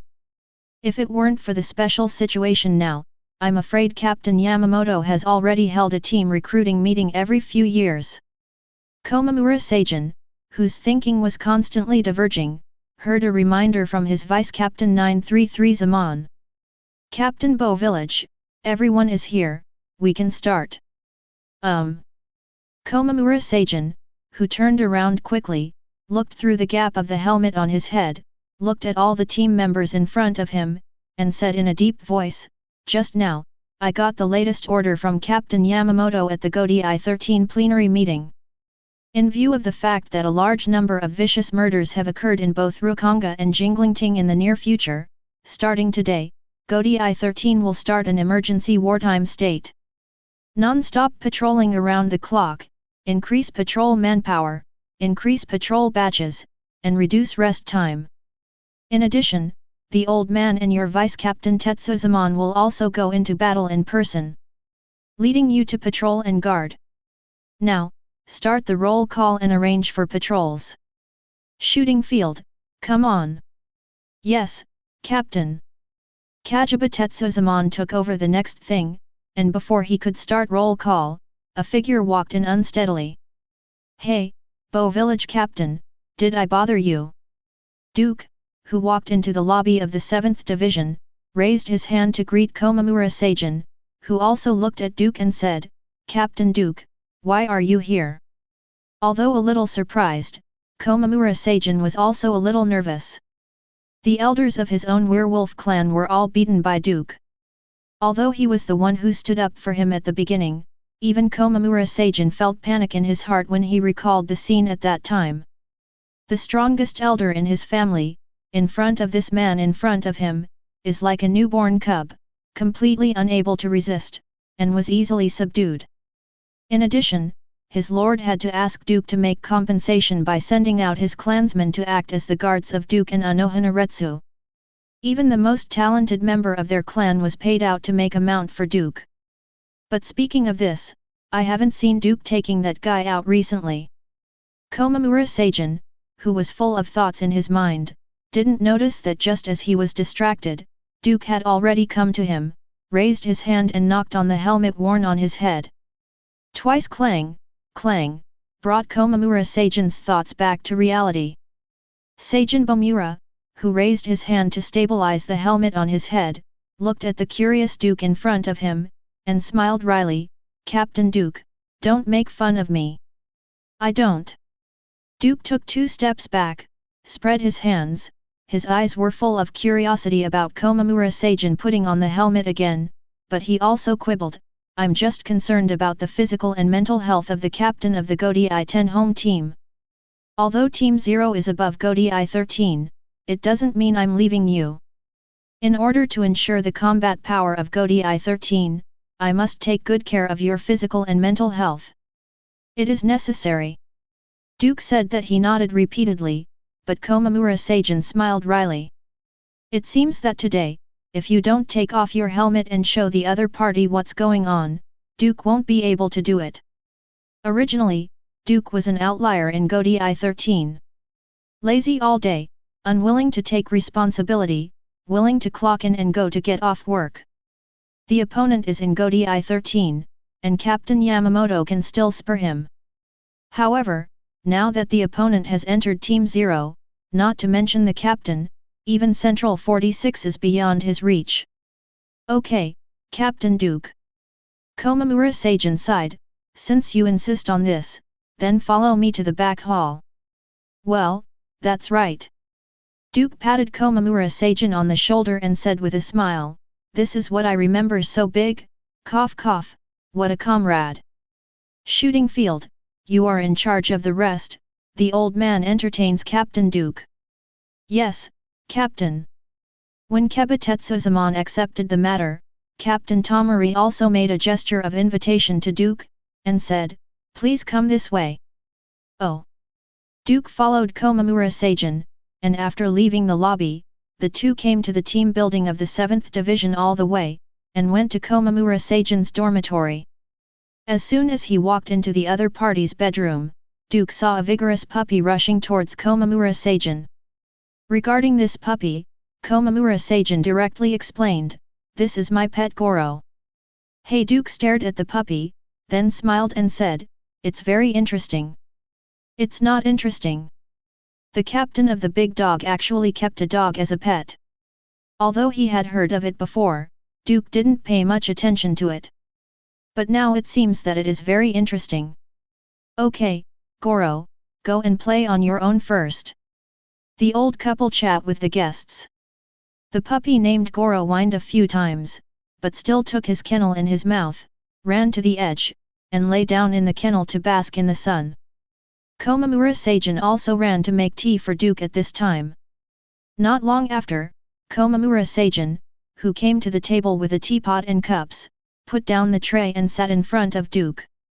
After a moment of silence, Komamura Seijan finally sighed, holding the helmet on his head with both hands, and took it off. As the helmet was taken off, Duke's eyelids twitched wildly. Just because the face under Komamura Seijan's helmet has changed from the appearance of an Akita dog to a human face, and Komamura Seijan also took off his armguards and gloves. After Komamura Seijan's face turned into a human face, she had long white hair combed back, the ends of her eyebrows raised, her ears remained in animal shape, and some animal hair remained at the front of her arms. That's why the old man put his helmet back on, Captain Duke. Komamura Seijan lowered his head slightly, with neither sadness nor joy on his face. In exchange for great power I have practiced the secret technique of the werewolf family, humanization technique. This technique is an ancestral secret ritual of our werewolf clan. The performer needs to dedicate his heart to learn this technique. Before being punished by transforming into an adult wolf clan original posture. That's what I look like now. Komamura Seijan pointed to his own face, Duke blinked his eyes and remained silent for a while. What's wrong with you? While Komamura Seijan stared at Duke and asked, Duke also said, hand out. Oh. Komamura Seijan stretched out his hand towards Duke without knowing it. After Duke grabbed Komamura Seijan's wrist, he pointed his thumb like a traditional Huajie medicine pulse. The index and middle fingers pinched Komamura Seijan's wrist, and the slender spiritual threads ooze from the fingertips. The spiritual seed thread quickly wrapped around Komamura Seijan's wrist, and after extending a few times, it merged into the opponent's wrist. Komamura Seijan was also the first to notice a faint strangeness that Ryotsuha penetrated into his body, and started to probe his body. Komamura Seijan, who had doubts in his heart, asked directly, Captain Duke, what is this? Shut up and let me check you out. While checking Komamura Seigen's body through the spiritual ray, Duke's expression became serious. Not long after, Duke disconnected the spiritual strand extending from his fingertips, and loosened Komamura Seigen's wrist. "You humanization technique, you are very domineering." While Duke picked up the teapot in front of him and poured himself a cup of tea, he also said, "As you said, your heart is completely gone. What maintains your posture now is just a strange Ryotsuo from elsewhere, and this Ryotsuo is stationed in the place that originally belonged to your heart in the form of runes. This curse seal maintains your life, and at the same time it will also bring you certain improvements." When Duke said this, he stared at the tea in the teacup and said, "For example, immortal." When Komamura Seigen heard what Duke said, he covered his face with a wry smile and said, "That's right, just as you said. But you won't last long." Duke, who was sitting cross-legged on the tatami, clicked his tongue, hugged his arms, leaned back slightly, looked at the ceiling and said, "Although this force is powerful, it lasts for a short time. Because you don't have a fierce 3.6 battle now, you can still hold on for a while, but once you experience a fierce battle, you can only last a quarter and a half at most." Komamura Seigen was silent for a moment, then silently bowed his head and said, "I see. You knew already." Duke clicked his tongue, "You don't know. You're now the fuse for a powder keg that's already burning, and you never know when you're going to explode. There are many reasons for non-humans to become human, such as talking about a sweet love, or feeling the feelings of human beings." Duke said with a sneer, "It's good for you, you became a human just to kill yourself. Simply stupid. I can understand your feelings for Godei 13, Seireitei, and old man Yamamoto, but that old guy isn't dead yet, so you shouldn't be working so hard. I just want to fulfill my due obligations and responsibilities." Bokun Seigen was very calm from the beginning to the end. Duke sighed helplessly, "Okay, but I will report this matter to old man Yamamoto, and your handling report will come down later. Big dog, you are dead." Duke knocked on the table, stared at Komamura Seigen, and couldn't help complaining, the hairy look was so cute before, but now, it looks like a facial paralysis. Chapter 87. A-Team, Team Affairs Room.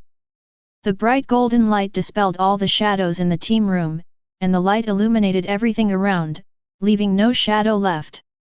Yamamoto Motoyanagi Shigakuni stood at the head of the team affairs room, while looking at the team logo of the first team in front of him, there was no shadow under him. Since the meeting ended, he asked Kuratsuka Mayuri to urgently make special lighting sources. This kind of light source can disperse shadows in all directions without dead ends in 360 degrees, so that there is no place for shadows to remain. And this can also fundamentally cut off the Invisible Empire's people from monitoring and listening in the shadows. Sui Feng has become a negative teaching material for the entire Godei 13. Before knowing the enemy's means, Sui Feng was hit by this. But now, with the lessons learned from Sui Feng and Kuratsuka Mayuri's research, they can effectively prevent the enemy from secretly monitoring and countermeasure against the enemy. Old man Yamamoto. At the same time as a carefree voice came, the door of the team office was also kicked open. "Big news! Oh, I have big news." Duke dragged Komamura Seigen into the team room, and at the same time he put him down. Komamura Seigen also half-kneeled on the ground, bowing his head towards Yamamoto Genrisai. Yamamoto Genrisai turned around, and without moving, the door of the team room was closed, and Duke was also looking at the special light source on the ceiling. "Is this thing made by Kuratsuka Mayuri?" Duke squinted his eyes. The special light source made by Kuratsuka Mayuri has a special frequency band of spirits, which can completely dispel the shadow without leaving any shadows. Yamamoto Genrisai didn't care about Duke, but looked at Komamura Seigen, whose face had completely changed from a canine to a human. After staring at Komamura Seigen, who was half-kneeling on the ground for a moment, Yamamoto Genre Ise Shigakuni said in a deep voice, "Tarakamura, raise your head." 28. "Yes, Captain." When Komamura Seijin raised his head and looked at Yamamoto Genrisai, the latter nodded slightly and said, "Thank you for your hard work."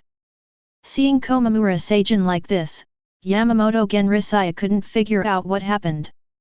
Obviously, in order to be loyal to his duties, this subordinate of his used the rumored secret technique of the werewolf clan.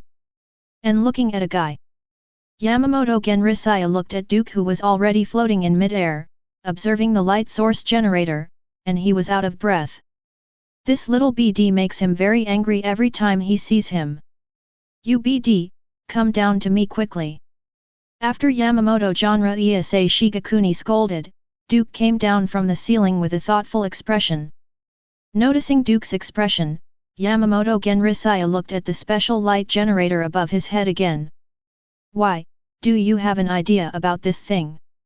"No, I just think that maybe we can use Kid to reproduce this light source, replace the sun in Jingling Ting, and then illuminate the entire Jingling Ting." Duke pointed to the light source generator above his head and said, "To put it bluntly, this thing can emit spiritual light waves of a specific wavelength band, and this kind of spiritual light waves has a strong effect of dispelling shadows. As long as you give me the specific wavelength band of the spiritual light wave, I can use Kid to reproduce it." "But," Duke touched his chin, "this technique is not without side effects. Develop first, and then talk about other things after development." Yamamoto Genrisai directly ignored the side effects in Duke's mouth. Duke glanced at Yamamoto Genrisai, shrugged his shoulders indifferently, "Okay, anyway, it's time for me to go to work. As for you..." Yamamoto Genrisai looked at Komamura Seijin, and then set his sights on Duke. "What the hell are you doing? Bo Village should be in his own post now, instead of being dragged here by you to mess around." "No, wow, no nonsense, you are slandering me, old man Yamamoto." Duke quickly denied the 3 consecutive times, and Yamamoto Genrisai gave a heavy blow to the crutches, and said in a low voice, "Then tell me why you are so nonsense. Where is the nonsense?" Duke came to Komamura Seijin and patted him on the shoulder. "Captain Tomura, please untie your shirt." Komamura Seijin showed bitterness at the corner of his mouth, but he still followed Duke's advice and unbuttoned his shirt, revealing his strong chest. "You go and touch his heart, and you will know." Duke raised his chin at Yamamoto Genrisai, and the latter yelled coldly, "Mystery." But he still came to Komamura Seijin immediately, raised his hand to touch Komamura Seijin's heart. With just one touch, Yamamoto Genrisai's complexion became serious. "Where's your heart?" In order to cultivate the humanization technique, the old man's heart has been taken away. Yamamoto Genrisai heard what Komamura Seijin said, looked at Duke, and Duke spread his hands and said, "Now Komamura Seijin, in exchange for great power, sacrificed his own heart, thus gaining immortality. However, this technique is not unlimited. The current captain of Bo Village can survive for a period of time with his unintentional posture without going through battle. But once a fierce battle breaks out, I'm afraid Bo Village captain can only hold on for a quarter and a half at most. If you're strong-willed, it's not impossible to take 2/4 of an hour, but in that case, once the side effects of the secret technique come back, the captain of Bo Village will no longer be the captain of Bo Village." After listening to Duke's explanation, Yamamoto Genrisai looked at Komamura Seijin again. His eyes had become much more complicated. He knew about the secret art of human transformation of the werewolves, but he only knew a little about the secret art of human transformation, because he knew nothing about the details. Now hearing what Duke said, Yamamoto Genrisai also realized the seriousness of the matter. Yamamoto, who was staring at Komamura Seijin, was silent for a moment, then whispered, "You've already made up your mind, haven't you?" "Yes, Captain." Komamura Seijin fell to his knees again, with one arm propped on the ground while kneeling on one knee. "For Godai 13, for your kindness, I will give everything." Since this is the case, the old man has nothing to say, cherish the last time. "Yes." Listening to Komamura Seijin's response, Yamamoto Genrisaya couldn't help feeling a sense of sadness in his heart. Everything that I am familiar with will eventually leave me slowly. First Jur Sasakaibe, now it's Komamura Seigen's turn. But maybe this is their destiny. As a member of Godi I-13, they are the sharp blades that guard Jinglingting. For the sake of Jinglingting, I would rather fold than surrender. Then what? Duke suddenly interrupted the heavy atmosphere between Yamamoto Genrisai and Komamura Seigen. I'll interrupt. It's not that Captain Bo village can't be saved, it just depends on whether he is willing or not. As soon as Duke's words came out, Yamamoto Motoyanagi Shigakuni's complexion also changed, and he gave a hard crutch. BD boy, why didn't you say such an important matter earlier? The two of you were setting off the atmosphere before, I want to say that there is a chance. Duke spread his hands and said at the same time, besides, you all think that Bo village is hopeless. Didn't I just say that it's a shame? Hurry up and stop dawdling. Yamamoto Genrisaya tapped his cane with a bit of annoyance on his face, and at the same time secretly thought that he was a little confused. Duke even brought Boken Seigen here, which means he has a solution. But why does this kid care so much about other captains? Could it be that he began to consciously perform favors and win over allies? This is the only explanation. Duke has always done things very purposefully. He attacked Central 46 earlier, that's it. Now it is unreasonable to mention that Komamura Seigen complements the defects of the humanization technique and avoids side effects, and it can only be like this. This kid looks carefree on the surface and has no city, but in fact... another remake of Aizen. Oh no, Aizen is not as annoying as him in some ways.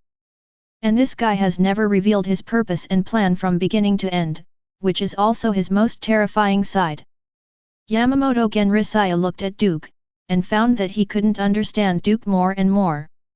Lazy, undisciplined, and irresponsible, but he has a deep sense of city, and everything he does has his own unique deep meaning.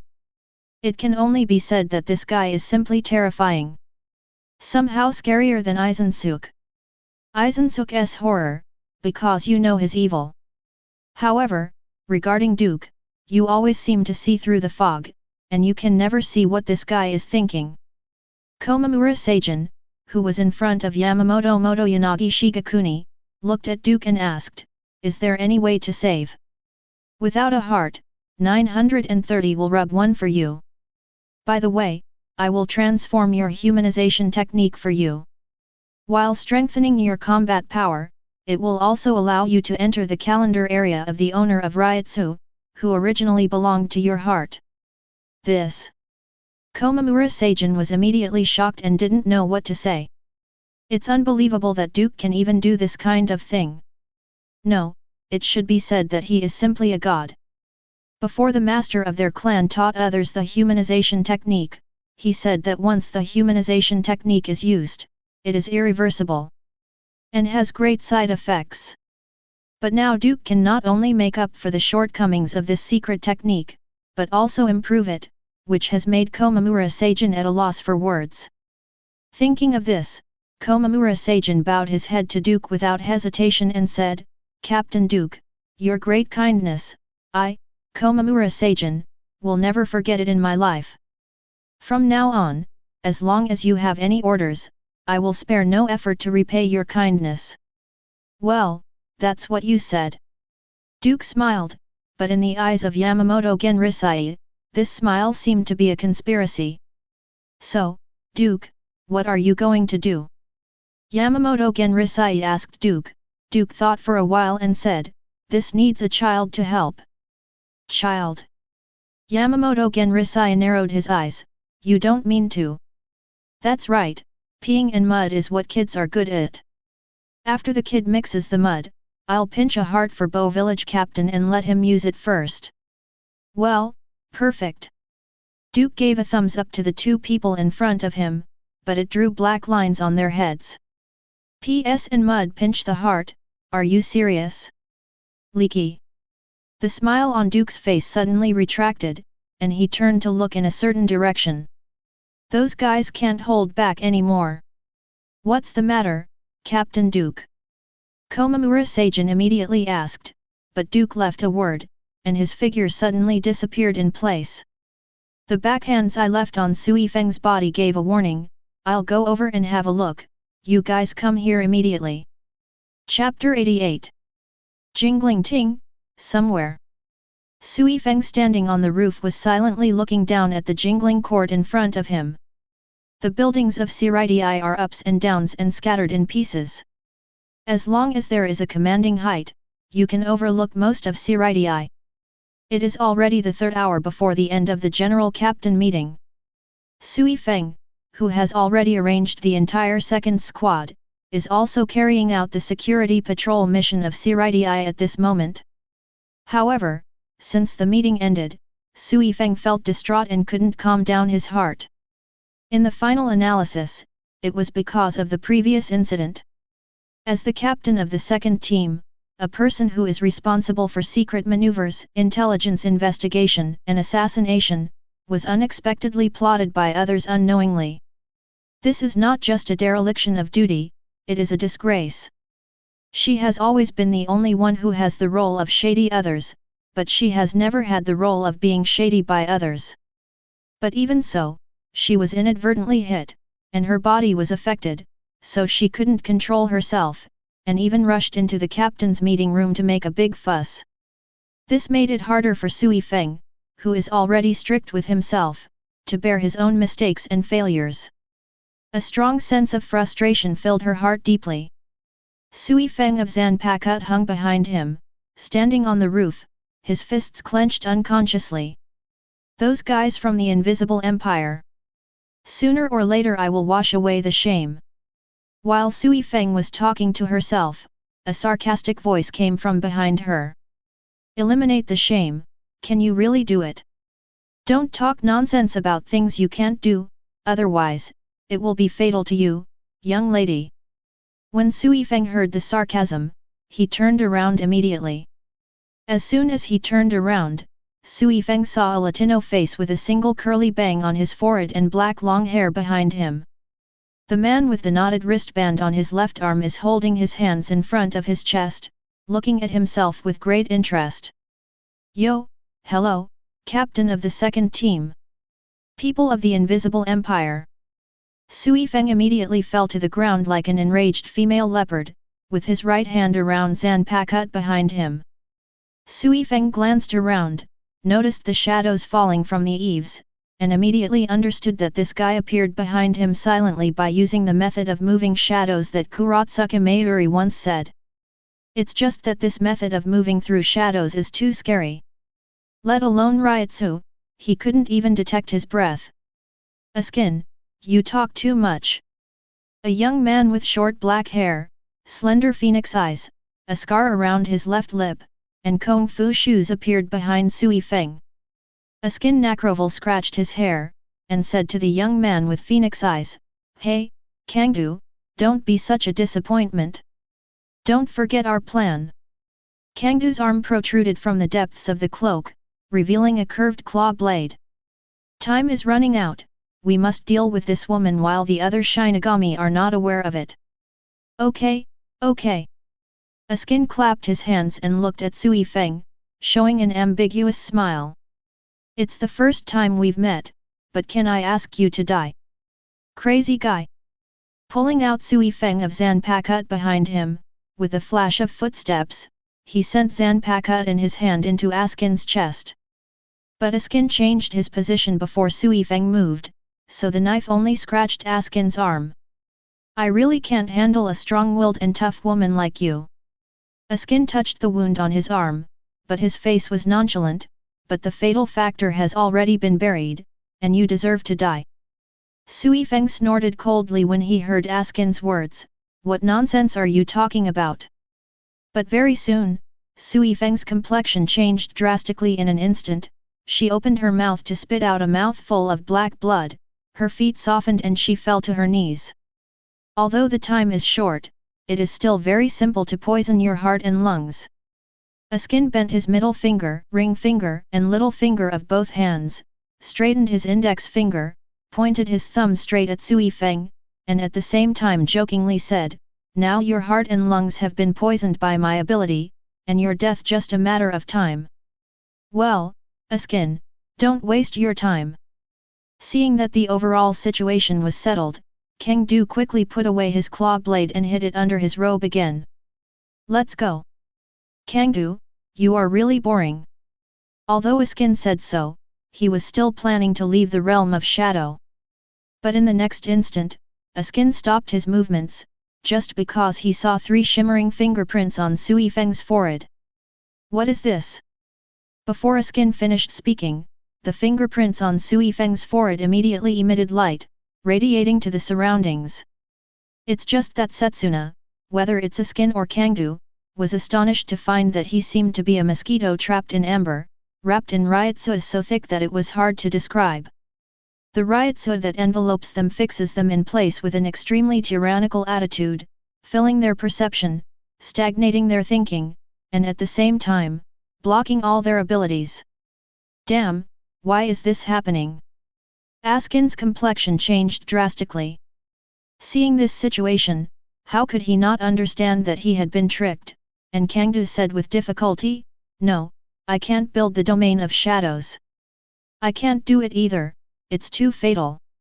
When the two were talking, Sui Feng looked at the 2 people who were stiff and standing in place with a look of astonishment. While she blinked, she also saw a figure that made her feel disgusted in every possible way appeared beside her. Forward. Even though he was the one who left behind unintentionally, I didn't expect to be triggered so soon. You Invisible Empire are really in a hurry. With the help of the ryotsuh engraving left on Sui Feng's head, Duke, who rushed here directly, looked at Askin and Kangdu, who were immobilized by his ryotsuh seal, and touched his chin. "But it doesn't matter anymore. Anyway, if you fall into my hands, then your lives will no longer belong to you." Duke raised his hand and gave Askin and Kangdu a vague grasp, and the two involuntarily moved closer to Duke's palm. In the next second, Duke grabbed his neck and lifted him up. "Then, let me think about how to seal you." "Forget it, let's do the simplest thing." Because 79 and 9 Yao bindings, change, Duke said with a smile, 9 palaces and turtles binding. As Duke used Bakud, the spirit suns turned into sealing runes and wandered around Askin and Kangdu's bodies, suppressing them at an extremely fast speed. At the moment when the sealing mantra wandered through the whole body, neither Askin nor Kangdu could feel the existence of the spirits from the outside world. Not only that, they are unable to use any of their abilities. "Okay, the seal is done." Even though Duke said so, he still pinched the necks of Kangdu and Askin, and his hands gradually began to exert strength. "However, for the sake of safety, please go into shock. Don't worry, the process won't be too painful, it's just suffocation shock." I heard some old brothers with heavy tastes say that the pain caused by suffocation is not called pain, but pleasure. Now, you two are blessed. While Duke was speaking, he also continued to exert more force. Duke held down his throat, and the 2 people whose trachea was held down gradually became hypoxic. And because of the lack of oxygen, the eyes of Askin and Kangdu also turned black, and there were double shadows flickering. The tinnitus sounded like a train passing through a tunnel, and the consciousness of Askin and Kangdu gradually sank into the darkness. After a while, Duke left these 2 guys and threw a dozen or so seals on them, completely cutting off their ability and idea of being demons. Waiting for everything last night, Duke slapped his hands and looked at Sui Feng. "How do you feel? What are you, wow?" Sui Feng, who hadn't finished speaking, opened his mouth to spit out blood. Seeing this, Duke squatted down quickly and put his hands on Sui Feng's chest. Fortunately, Sui Feng belongs to the type of grasping, without too much fat hindering, so it is convenient for Duke to check her condition. Facing Duke's unceremonious big hand, Sui Feng opened his eyes wide, staring at Duke's palm. While probing Sui Feng's palm, Duke said to Sui Feng, "Then what? Don't thank me too much, these are what I should do." "UBD, poof." Sui Feng, who kept vomiting blood, wanted to scold, but couldn't, so he could only watch Duke do what he did. Your situation is very serious. 1/3 of the ventricles of the heart have been corroded by unknown toxins. In addition, multiple lobes of both lungs have been completely corroded. If you want to save you, you have to take emergency measures, but these measures are a bit rude and disrespectful, but it's this time, I think you shouldn't mind. While Duke was talking, he rubbed his right hand against his body, then put his index finger and middle finger together, and while the translucent Seireitei wrapped it, Duke also forced his 2 fingers into his mouth. Danios. Sui Feng's eyes widened suddenly, but Duke didn't care too much. If he didn't hurry up, Sui Feng would die of heart and lung failure. 2 fingers pressed Sui Feng's tongue and opened her jaw, preventing her from biting off her tongue due to the stimulation. At the same time, a large amount of Seireitei gushed out from Duke's fingertips. Just in the blink of an eye, Seireitei turned into a pipe and went deep into Sui Feng's throat, and continued to go deep, intervening in the organs, and then all the way down, into her lungs. There will be some discomfort in the future, just take care of it. With a warning from Duke, the other hand also covered Sui Feng's heart, and began to treat Gan. Kide Reiki creation surgery. At the same time as Duke let out a low cry, the 5 fingers covering Sui Feng's heart bent into claws, piercing Sui Feng's clothes, and densely packed spiritual seed threads diffused out from Duke's fingertips and penetrated into Sui Feng's body. At the same time, several figures appeared beside Duke. The leader was Yamamoto Genrisai. After the old man Yamamoto arrived at the scene, seeing Duke's actions, his expression became dumb on the spot. Even the other captains are like this, becoming extremely weird. This kid is really brave. Hey, don't look at me like that. Although the method is a bit rough, I'm just treating her again. Chapter 89. Jingling Court, above a certain house. Several captains headed by Yamamoto Genrisai stared at Duke strangely. It was impossible not to look at him. After all, Duke's posture doesn't seem like he's treating someone else, he's clearly eating someone's tofu. The 5 fingers of one hand were bent into claws and pressed against Sui Feng's heart, and the index finger and middle finger of the other hand were brought together into sword fingers, poking into Sui Feng's mouth. In such a scene, no matter who comes, they will not believe that Duke is simply treating Sui Feng. Instead, take advantage of the opportunity. Hey, don't stare at me with that kind of eyes, okay? Duke kept his movements unchanged, and at the same time was distracted.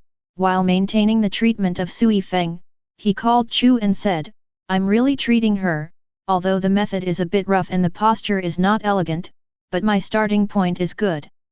If you don't believe me, ask Sui Feng herself, am I saving her?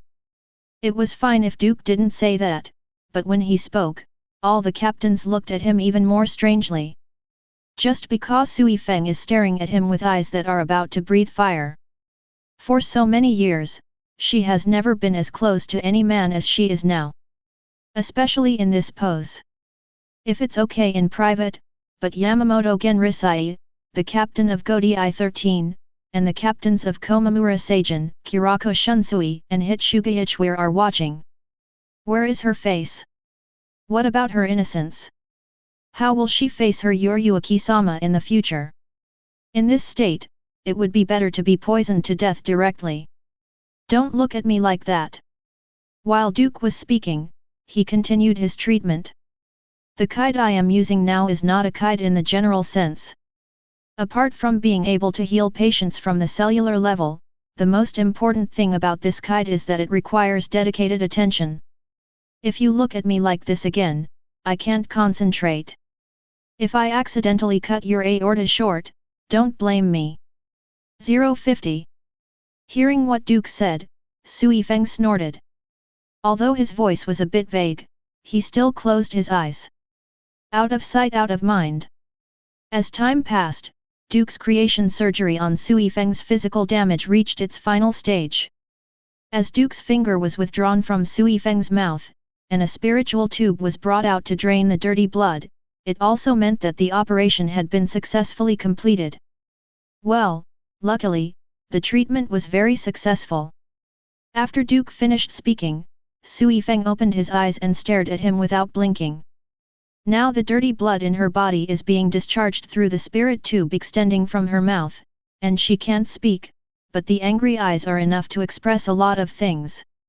Cough cough. Kurako Shunsui coughed twice. Captain Duke, you are cured, just take your hands back. Duke pulled out the palm that was pressing on Sui Feng's heart without leaving any traces, and then said calmly, well, after I checked Captain Sui Feng's heart rate last time, she is fine now. Although it hurt my heart and lungs, I still have confidence in my treatment techniques.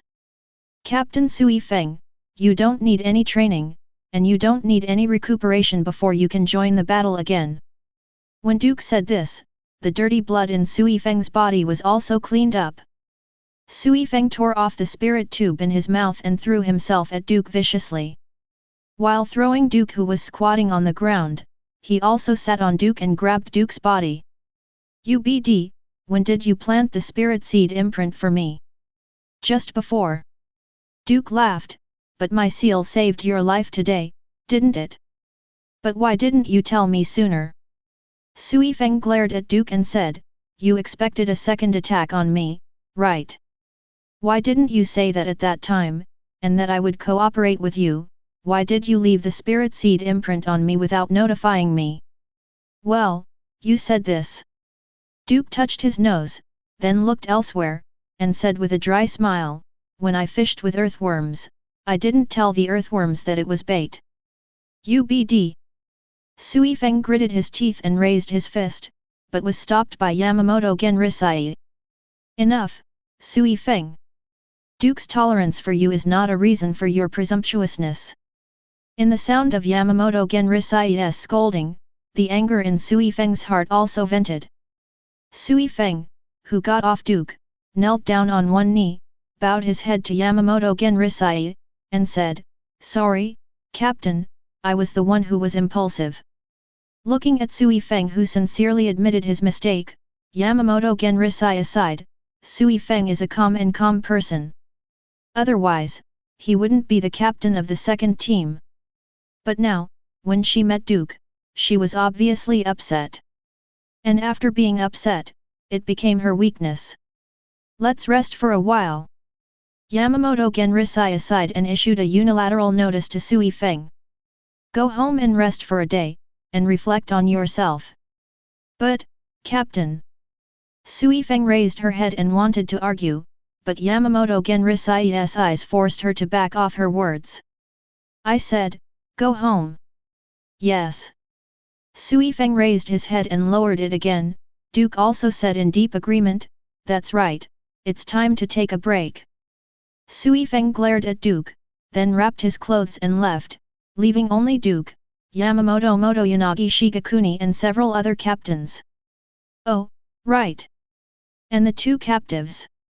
Are these two guys the culprits of this attack? Yamamoto Genrisai looked at the two Quincy masters who had passed out from the shock that had been strangled by Duke earlier. Duke nodded, that's right, it's them. Then, let's hand them over to the 12th Division. Yamamoto Genrisai looked at Kurako Shunsui and hit Shugaichware aside, please run once. Okay, got it. Kurako Shunsui knew that there might be something that he could not participate in next, so he changed to hit Shugayadong, CIBC, Shiro, carrying a prisoner alone, and headed towards the 12th Division. Before leaving, Shiro hit Shugaichware stared endlessly at Komamura Seijin, who had taken off his helmet and had a very different face from before. Komamura Seijin like this is not as cute as before. Pity. Chweer, stop looking. Kurako Shunsui reminded Askin, it's time to go to Team 10. It is good. After the two left, Yamamoto Genrisai stared at Duke and said, when did you realize that the other party was going to attack Captain Sui Feng? I'm just in case, haha, just in case. Duke laughed and said something vaguely. Yamamoto Genrisai watched Duke say this and didn't continue to ask. This guy's city is very deep, even if he continues to ask, he doesn't have any answers. Now that the emergency has been resolved, let's continue the previous topic. Yamamoto Genrisai did not forget that Duke said that he would give Komamura Seijin a heart and help Komamura Seijin get rid of the side effects of humanization technique. This one. Duke scratched the back of his head, looked at Komamura Seijin, and said, "It's very simple, it needs some water and clay. As soon as the item arrives, it can be done within half an hour. Then, I will trouble you." Komamura Seijin bowed his head to Duke in thanks, and Duke waved his hand, "It's okay, it's okay. However, I'm really not used to seeing you like this now." The Invisible Empire, between the thrones. Outside the palace gate. "Your Majesty, I have something important to report to you." A black man with short white hair appeared outside the door between the throne rooms, knelt on one knee, and spoke in a deep voice. This dark-skinned man only has one right eye open, while the left eye is always closed, with no intention of opening it. And the long closed left eye of the black man is covered with a black crosshair imprint. He is wearing a pair of white gloves with X-shaped embroidery, a sleeveless shirt on his upper body, and a fur shoulder armor on the right side of the shirt. He wears a green fur bicorn hat with a small invisible imperial emblem on each side of the hat. "Ljabero." From behind the gate of the temple came the voice of Huajie. "Ljabero Kaid, yes, Your Majesty." "Then what news have you brought me?" "Your Majesty, both Askin and Kang have failed in their mission and have been captured by Jingling Court." "Oh." Huajie let out a slight snort, but immediately said, "That dude Duke must have caught him." "According to the latest information, this is the case." "Oh, thinking about it, that man's eyes can't be rubbed with sand. Although your plan to raid the captains of each division seems to be perfect, it has a big shortcoming. Compared to after this time, that man will be fully prepared. This time it is the failure of the subordinates. I don't know how to deal with Kangdu and Yuskin who failed to be captured. The sky doesn't matter, it has some effect. Take someone to bring them back." Huajie paused, "It doesn't matter whether you live or die. As for Duke, I'll figure it out." "Yes, Your Majesty." "Go ahead." Subordinates leave. Ljabero turned around and left the door between the thrones, and behind the door, the red halo in Hasward's eyes, who was sitting on the bench, became more and more obvious. Bok had a greater impact on his physical appearance. "Your Majesty, in your current situation, if you make a move, it will be against you." Hasward asked a little worriedly, and Huajie laughed softly, "Who said I would do it myself?" "That." Hasward was a little puzzled, if Huajie didn't make a move himself, who else would make a move? "Harsward, you have to know that not everyone in Shinigami is of the same mind." When Huajie said this, he smiled. "Someone will have desires, and those who have desires will have weaknesses. And I have found Jinglingting's weakness." Chapter 90. First Team, Executive Office. "Captain, this is what you asked us to collect." There were 2 team members behind Kong Gai Gen's hero. These 2 team members held a jar of water in one hand and a jar of soil in the other. "Well, thank you for your hard work, Gen's hero." "Nothing." After seeing the team members put their things away, Gen Shiro Konggaya also bowed his head to Yamamoto Genrisai and said, "Then, my subordinates will leave." After Gen's hero Okuga left with the 2 team members, Yamamoto Unryasei Shigakuni looked at Duke who was holding a bowl of ramen noodles. In front of Duke, 8 sea bowls as big as human heads have been stacked. But this guy is like a bottomless pit, as if he can't get enough to eat at all. "Things are ready, are you still not ready?" Duke sucked the springy noodles into his mouth, and drank the noodle soup in the bowl. Bang!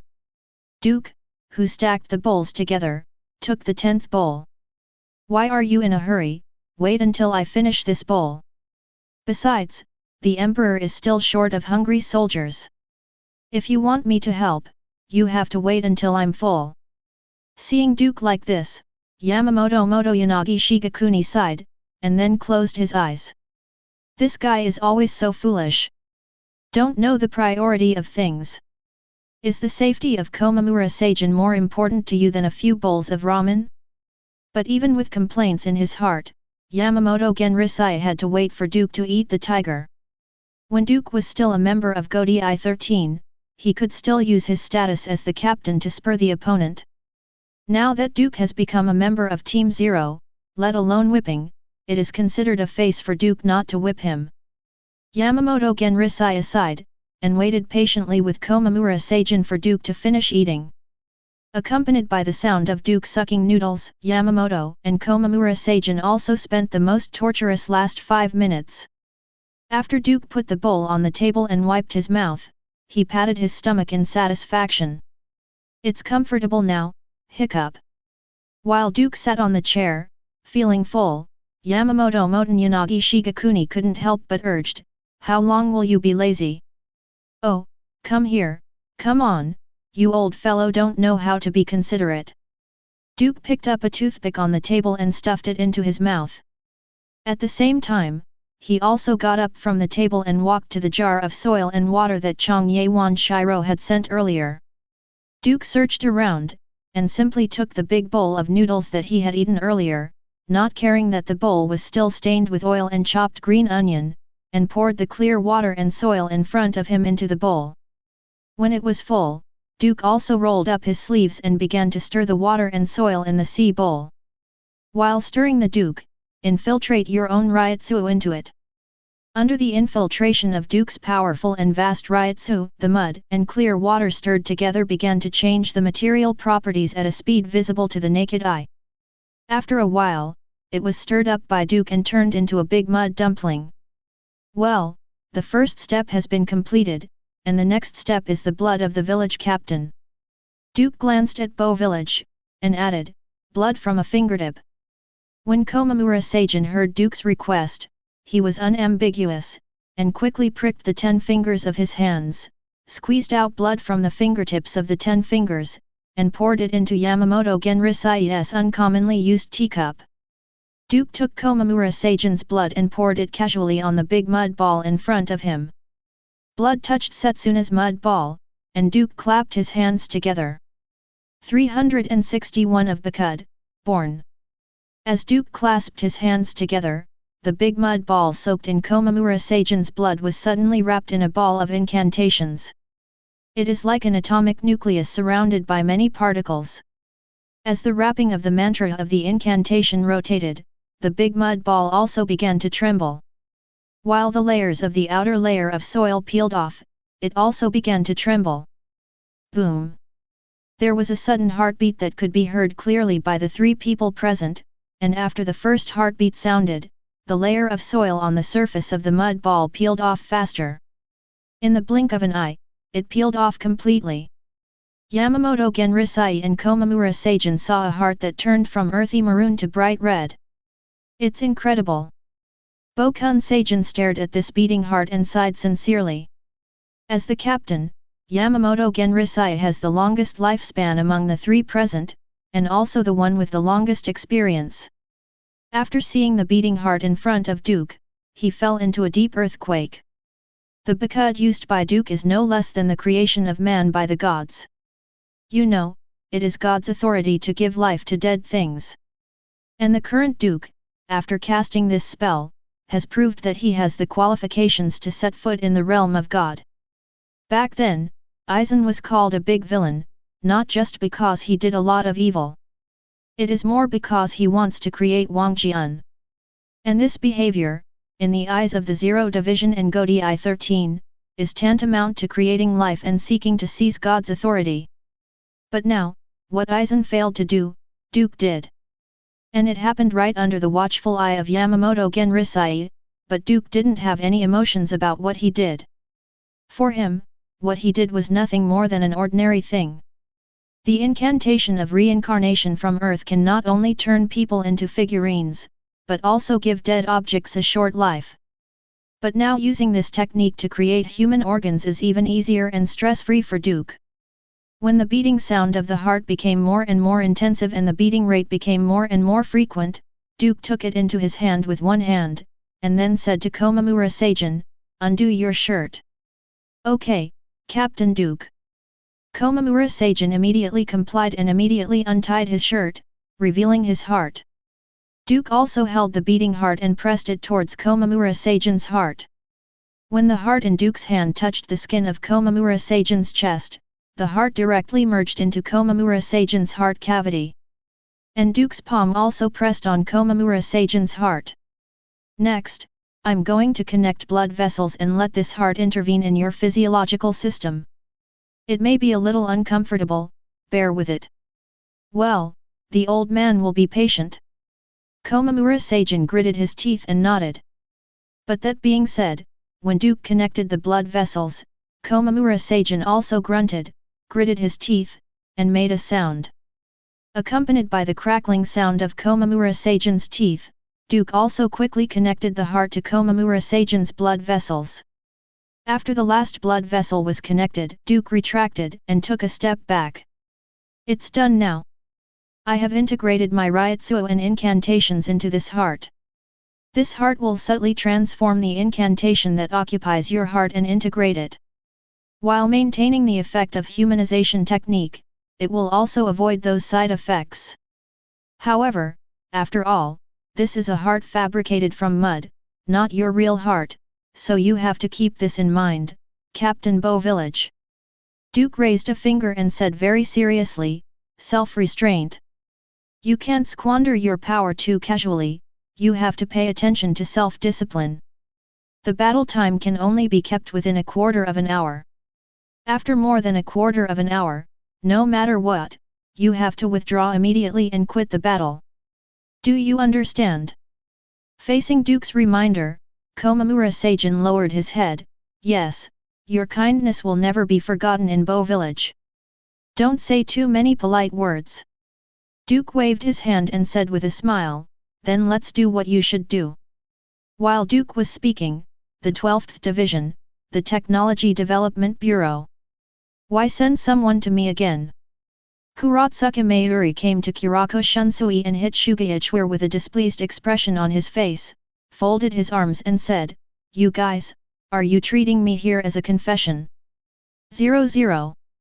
"Don't say that, Captain Kuratsuka Mayuri, who can compare to you when it comes to torture and interrogation?" Kurako Shunsui said with a smile, "Furthermore, isn't it time to investigate the location of the Invisible Empire? With these two guys, I think your job will be easier." While Kurako Shunsui was speaking, Kuratsuka Mayuri also looked at Askin and Kangdu who were still unconscious in the cell beside him.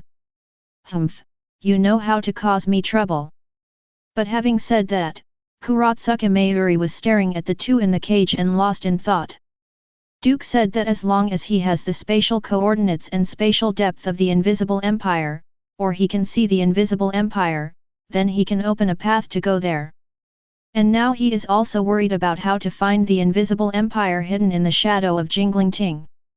Now the two captives are tantamount to dozing off and offering pillows. It may be a feasible way to find a breakthrough point from them. However, some preparation is required. While Kuratsuka Mayuri was touching his chin, a gunshot sounded from behind him. Boom! The sound of heavy gunshots echoed in the corridor outside the prison, and a highly compressed spirit bullet pierced through Kuratsuka Mayuri's chest in an instant. Puff!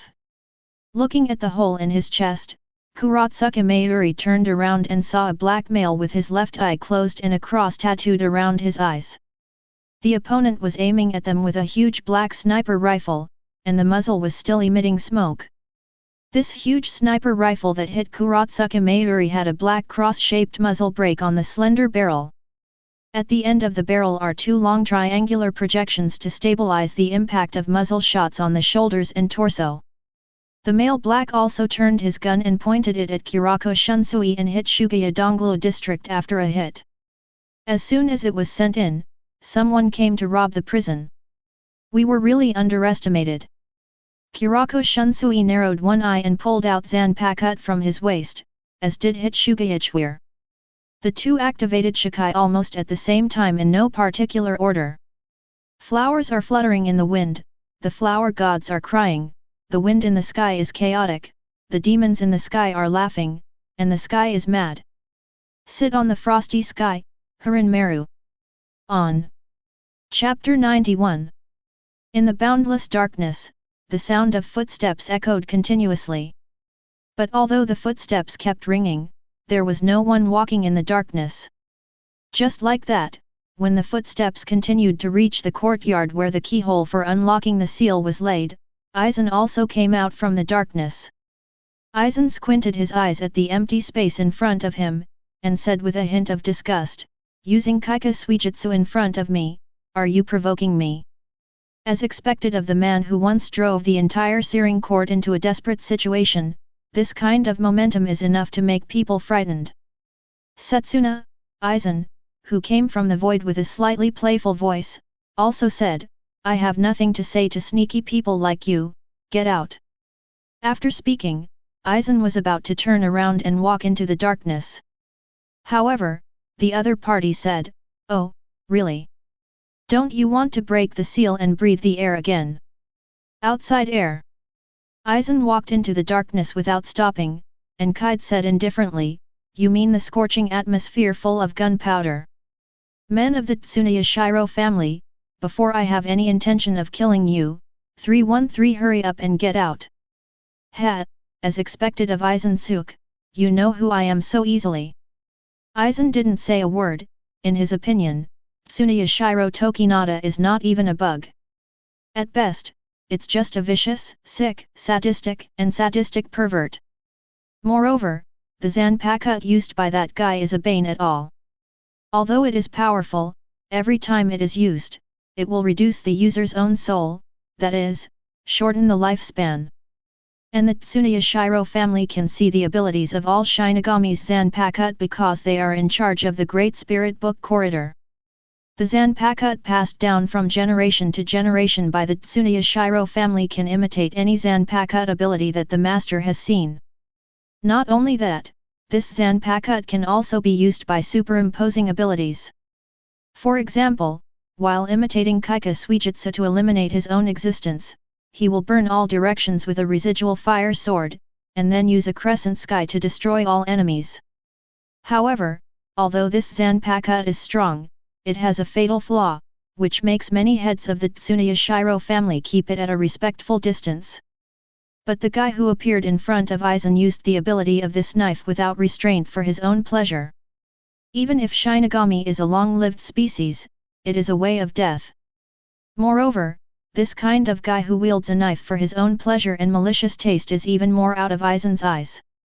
As for why Duke comes here every time, Eisen will have an answer. Because both sides are equal. This equality refers to the strength of both parties, and refers to the strength of both parties. Even, Duke's power is still a bit beyond Eisen.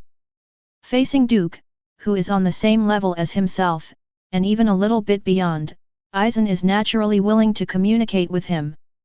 As for the head of the Tsunoya Shiro family who didn't even dare to show his true face, Eisen naturally looked down on him.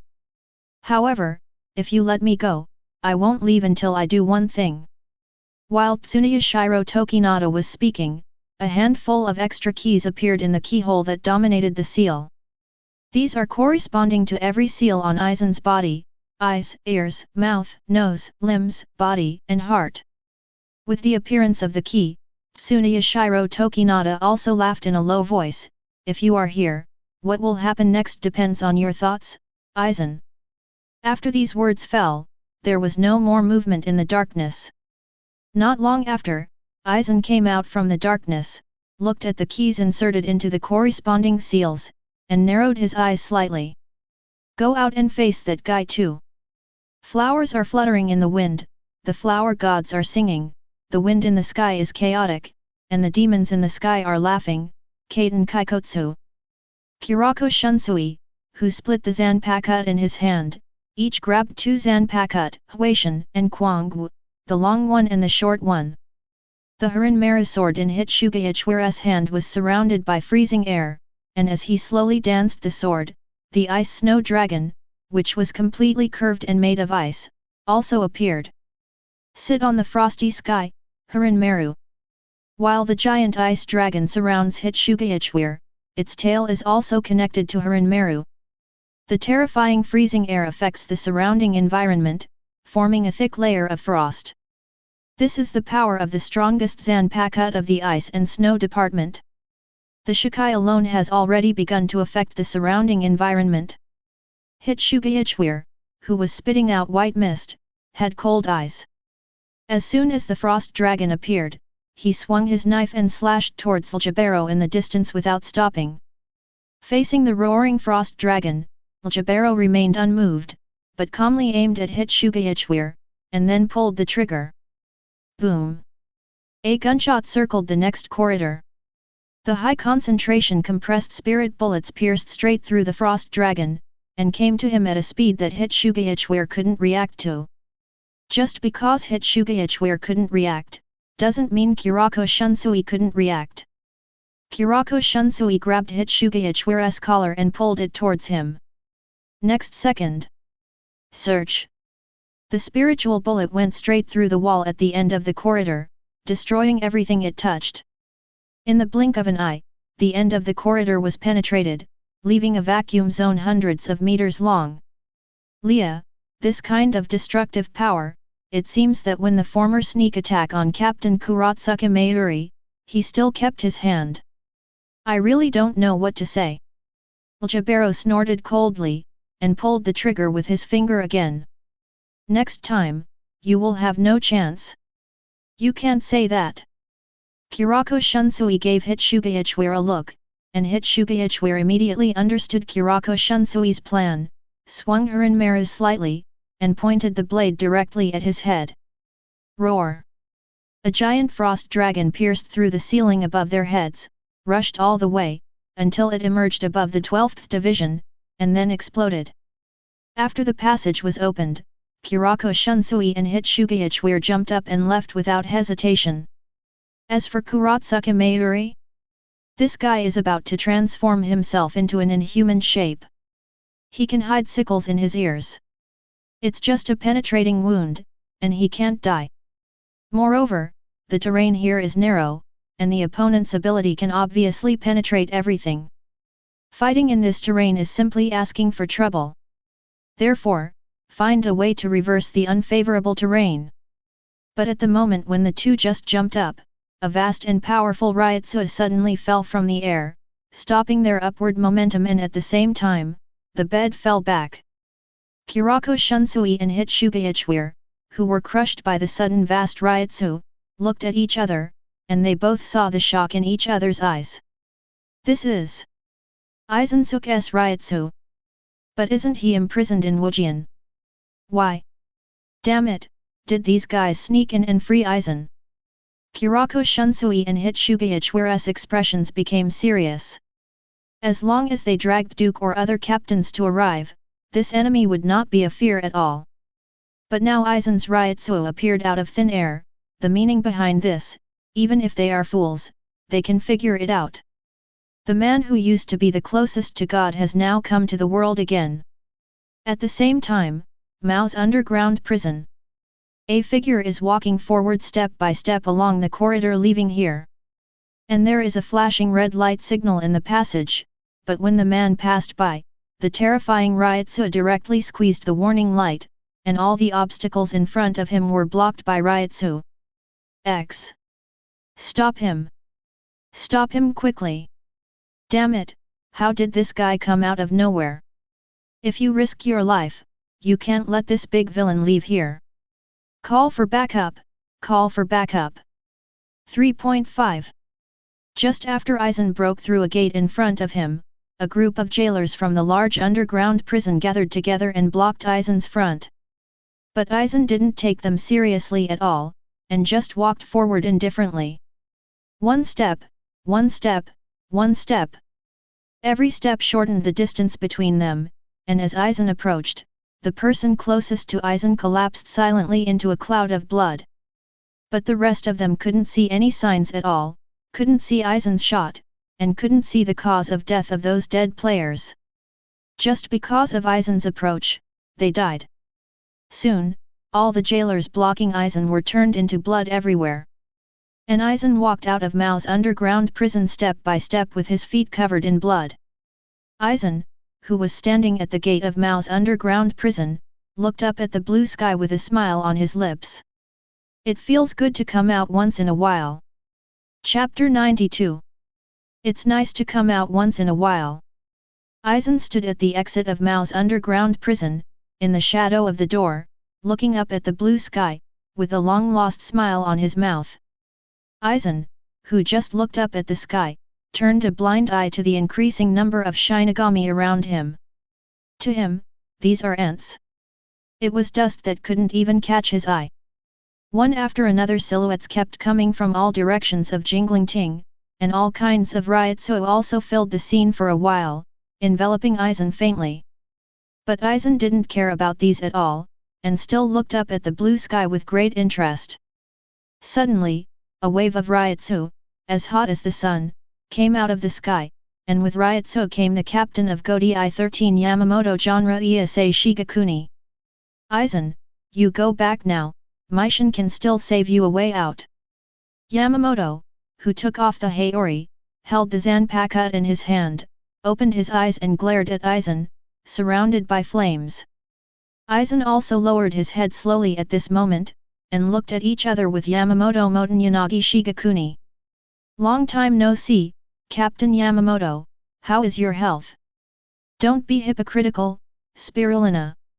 Yamamoto, who was holding the scabbard with his left hand, and the handle of the knife with his right hand, his voice was full of bursting anger.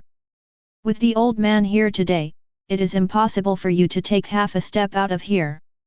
Captain Yamamoto, to be honest, I'm not interested in you. Aizen looked around, self in his eyes. I'm looking for that guy, why, isn't he here yet? Facing Aizen's inquiry, Yamamoto Genrisaya frowned, who are you talking about? Well, it turned out to be like this. The corner of Aizen's mouth curled up, but soon he released his Ryotsu. 28. The vast galaxy-like Ryotsu centered on Aizen and radiated to Setsuna, and almost everyone present felt an unspeakable horror grabbing their hearts. Even Yamamoto Genrisai. Yamamoto Genrisai of Zanpakuta unconsciously clenched his hands tightly, staring at Aizen, not daring to relax. Aizen's Ryotsu is like an eraser that erases the graffiti on the drawing paper, erasing everything around Aizen bit by bit, leaving only the purest white. At the same moment, all the captains present felt the pressure as heavy as a mountain. Is this guy really incarcerated for 2 years? Why does it make me feel stronger than it was 2 years ago? That's right, this suffocating Ryotsu, is this guy on the kill ring? Where is Duke, where is Captain Duke? Aizen, such a strong guy, I can't ignore it. All the team members under the seat officer and below leave here, the next battle is not for you to participate in. Leave all Ryotsu less than the captain level, otherwise you will be overwhelmed by that guy's Ryotsu.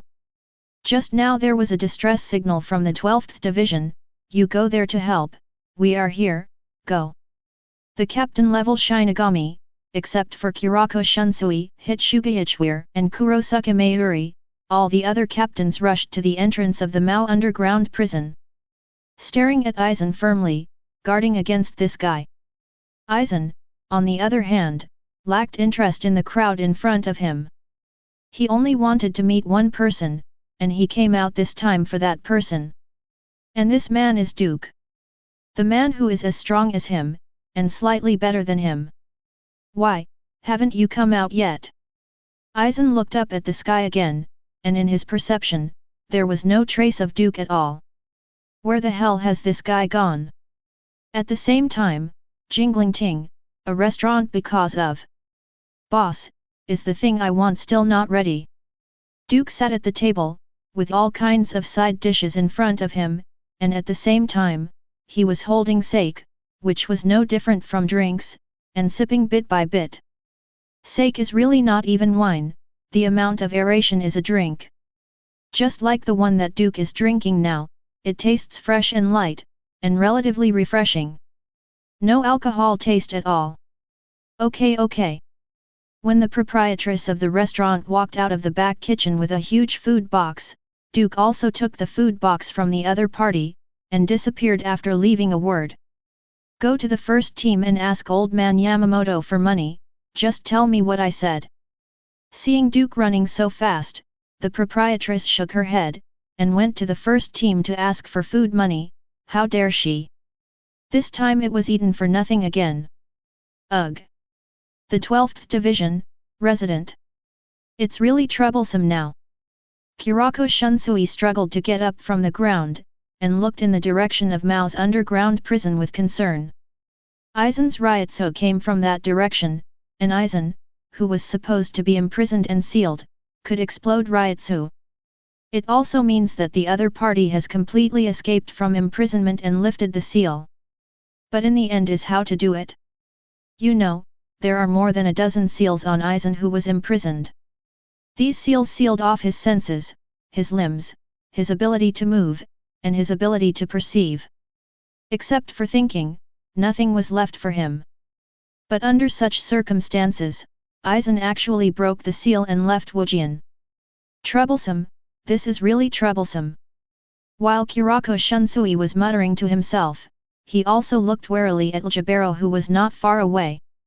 This dark-skinned man never changed his position from the beginning to the end, and his gun was always aimed at them.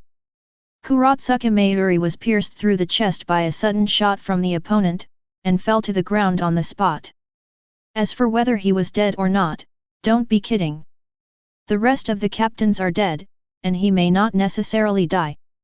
It seems that the only way now is to defeat him first. With Hitsugayachware in front of him, Kurako Shunsui lowered his head slightly and smiled wryly, unable to use Bankai. This is not a simple matter. Next time, you will die. Ljibero, who had been silent since he appeared, finally uttered his first sentence. At the same time, he also pulled the trigger. Next second, a sudden flash of inspiration flooded the entire passage. In front of Mao's underground prison, Aizen is still waiting for Duke to appear. And the surrounding captains who have sealed off the place also looked at him with solemn expressions. This guy Aizen once harmed the entire Soul Society with his own power. It even invaded the virtual circle and became the king there. Although he was defeated by Kurosaki Ichigo, as the saying goes, the death of a tiger is still as powerful as it is. Even if Aizen is defeated and sealed for 2 years, the psychological shadow he left on everyone present is not so easy to get rid of. Yamamoto Genrisai grasped the handle of the remnant sword with thoughtful eyes. Before that, he had freed his Zanpakuto, slashed through it, and reduced everything in front of him to ashes. But after experiencing the first invasion of the Invisible Empire, Yamamoto Genrisai regained his previous caution. Before the situation is clear, he will not act rashly. Otherwise, it is very likely that there will be the matter of Uhabacha's substitute Yinran before. You must know that there are still doubts about Aizen unlocking the seal. Who gave him the key, who helped him unlock the seal, who helped him escape from prison, and who helped him complete all the above. If it is an invisible empire, then they have to be more cautious. Prevent the Aizen from draining their forces and allowing the invisible empire to step in and pick their peaches. But if it is a person inside the Lingling court, that is to say, someone who eats inside and outside, or someone wants to take advantage of this chaos, want to seize power, and gain greater authority. For a while, Yamamoto Genrisai stared at Aizen with complicated thoughts in his mind, weighing and comparing in his mind, and kept reasoning. Coming. Suddenly, a smile appeared on the corner of Aizen's mouth, and Duke also appeared on the field in the next second. Late. Duke, carrying a 3-layer food box, greeted the surrounding people and walked towards Aizen. You all came early. And many captains just watched him carrying the food box and walking towards Aizen step by step, their eyes were full of confusion. How is Duke not nervous at all? Duke walked all the way in front of Aizen, raised his foot and stepped on the ground at the same time. Under the influence of Kid's spell, the ground in front of Eisen lifted, quickly forming tables and chairs. Tab. Duke put the food box in his hand on the table. Come to play with you later. Facing Duke's attitude of coaxing the children, Eisen chuckled. 830 is interesting. Think of me as a child. You guys are really as crazy as ever. Before Eisen finished speaking, Duke's figure had disappeared without a trace. Obviously, he didn't listen to what Eisen said. Eisen's face turned dark when he saw this. He glanced at the food box on the table, and he snorted. What a willful fellow! But even so, he sat on the chair, opened the food box, and took out all the carefully cooked dishes from it. When he reached the last layer, Eisen found that there were 2 sets of bowls and chopsticks and wine glasses inside. He nodded. Well, it's okay to wait a little bit. Division 12, Cell Location. Puff. Kurako Shunsui spat out a mouthful of blood, leaning against the ruined wall behind him with a weak breath. Bitterness appeared on his face. Hitsugaichware had long since lost the ability to fight, and lay down unconscious not far away. He only persisted for less than a minute. This black young man is simply ridiculously strong. Every high-concentration compressed spirit bullet, no matter what obstacles it is, will go through directly, as if there is no obstacle between him and his target. Whether it's Kid Zanpakute's abilities or anything, as long as he's pointing his gun at the target, it's guaranteed to hit. No, it shouldn't be said to be a sure hit. It should be said that it will be penetrated. Everything will be attacked by Zhou Chen. Although I know that people from the Invisible Empire are generally powerful in combat, but I have never heard of perverts to such an extent. Kurako Shunsui adjusted a comfortable posture, and Ljibero looked at each other. Ljibero indifferently pulled the trigger, without any emotion in his eyes. Die here, Kurako Shunsui. That's not okay, Nr. Duke suddenly appeared in front of Ljibero, holding the barrel of his black sniper rifle. He is dead, who will pay the debt he owes me? Duke tilted his head. Are you still paying? Chapter 93. If he dies, who will pay the debt he owes me? Duke, who pinched the barrel of Ljibero's gun, tilted his head to look at the black man, and snorted coldly, are you going to pay it back? Facing Duke who suddenly appeared, Ljibero opened his right eye wide, and the lid of his closed left eye trembled. Shouldn't this guy be with Eisen-suk? Why is it here? According to intelligence, shouldn't the threat of Eisen-suk be much greater than their invisible empire? Why didn't this guy give priority to solving Eisen, but came to his side instead? Ljibero, whose pupils were shocked, couldn't understand the current situation. After all, the intelligence summary of their invisible empire would not make mistakes. But as the saying goes, people are not as good as heaven. No matter how careful the invisible empire's planning and deployment are, it has overlooked one point. That's Duke, he doesn't play cards according to the normal routine. According to the routine of the normal hot-blooded anime, in this dilemma, Duke, as the strongest, should be the first to deal with the most threatening Eisen, and deal with them, the little shrimps, last.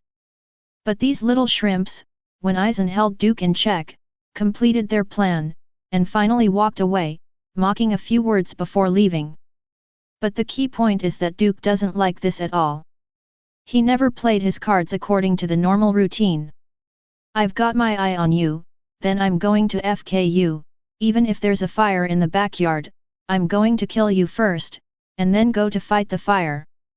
It's like a street fight, a person is facing a group of people beating, with a wine bottle in his left hand and a watermelon knife in his right, and then he ran into the police station aggressively. Hey, I don't play cards according to the routine, what can you do? Crunch! At the same time as the sound of the gun barrel being squeezed and bent by bare hands came, Duke also smiled at Ljibero.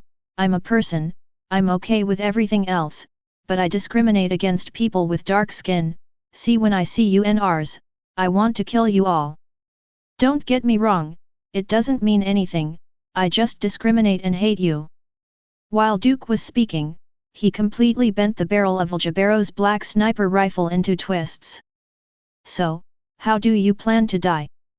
As soon as Duke said this, Li Jibaluo, whose hairs all over his body exploded suddenly, felt the strong killing intent from Duke in just a moment.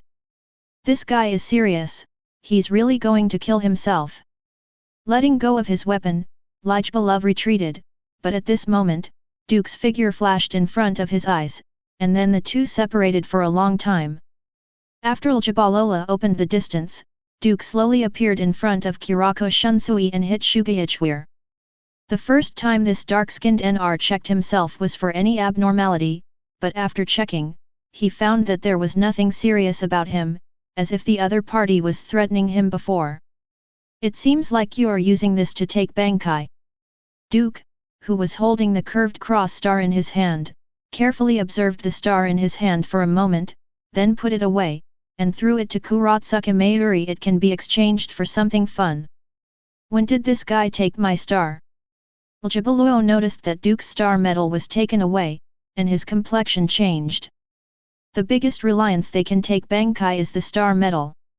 When a Quincy loses his star, his hold on the Shinigami's Bankai is completely gone. Kaid Sen Luo Sheng Sheng. Duke Kaid enveloped Kurako Shunsui and hit Huajie, and at the same time winked at Kurako Shunsui. "Look, you owe me another big favor. You shouldn't be here, Aizen is a bigger threat than them." "Oh, I brought him some food. He should be waiting for me at the gate of the underground prison." Duke didn't take Kurako Shunsui's concerns seriously at all, he waved his hand, because of the Zanpakuto deviant sword beast on his waist. "Did you bring him something to eat?" Kurako Shunsui opened his eyes wide. Duke glanced at him. Kurako Shunsui said, "Is there any question?" "No, it's just that the guy will be such a quiet master." Faced with Kurako Shunsui's wry smile, Duke waved his hands indifferently. "Oh, don't worry, I brought him his favorite tofu. The problem is not here." Kurako Shunsui smiled wryly. Aizen is so conceited, a guy like the depths of the sea, would he really sit there and wait for him for some food, as Duke said? Did Duke treat Aizen like a 3-year-old, or did he treat him like a 3-year-old? "Okay, you'd better rest in peace." Duke held the deviated sword beast in his right hand, and said calmly, "Turn it around, deviated sword beast." In the next second, the blade of the deviant sword beast in Duke's hand was flooded with light, twisting and deforming rapidly. The blade is twisted in a spiral state. After Shikai, the sword of deviant sword beast is still covered with red lines like tree roots. "Don't use your own Zanpakuto, don't you look down on me too much." Ribelow noticed that Duke was not wielding the Zanpakuto as reported in the intel, and immediately felt slighted. This is his character, he despises those who act rashly without being fully prepared, and thinks that those who lose in battle are often those who are slow to understand and react. Also, he doesn't like to be underestimated, like Duke is now. Instead of pulling out his own Zanpakuto, Duke used a Zanpakuto that the Invisible Empire now has no information on. However, according to intelligence gathering, Duke's strong Yamato is closely related to his Zanpakuto. But now, this guy actually took out a handful of Zanpakuto that didn't belong to him, which was a contempt that couldn't be ignored for Li Jibaluo. "UBD, you actually despise me so much. Even if it is the strongest Shinigami appointed by His Majesty, I will not forgive you. Your brain is burned out." Duke held the knife backwards, with the spiral blade pointing downwards, and at the same time laughed at Li Jibaluo. "Who do you think you are? Also, to me, you are nothing more than a testing stone for testing knives." As Duke spoke, the bumpy ground in front of him was instantly covered with spiral blades. Facing Duke's contemptuous attitude, Li Jibaluo clicked his tongue, and while he was flying up to avoid the blade spreading from the ground, he also quickly rose into the air. But also at this moment, several spiral blades extended from the air, directly piercing it. Li Jibaluo, who opened his eyes wide, also opened his left eye, which had been closed tightly at this moment. Looking at the blade piercing through his body, he couldn't understand that the enemy's attack should affect the surrounding environment, extending the blade from the inorganic matter. But where did the blade come from? Li Jibaluo looked at the root of the blade, and found that it was a group of air masses that were forcibly solidified together. Even the air can be affected. Li Jibaluo fell quietly, and the blade passed through his body, but did not cause any harm to him. Terrifying ability. Li Jibaluo, who fell on the ground, glanced at Kangdu and Askin, who were lying dead in the still firm cage. It's all the fault of these two trash, if it wasn't for them, he wouldn't be in such a predicament. And of course, this Shinigami. Jibaluo turned his attention to Duke again. It was the first time he saw Duke who was so unruly and didn't follow the rules.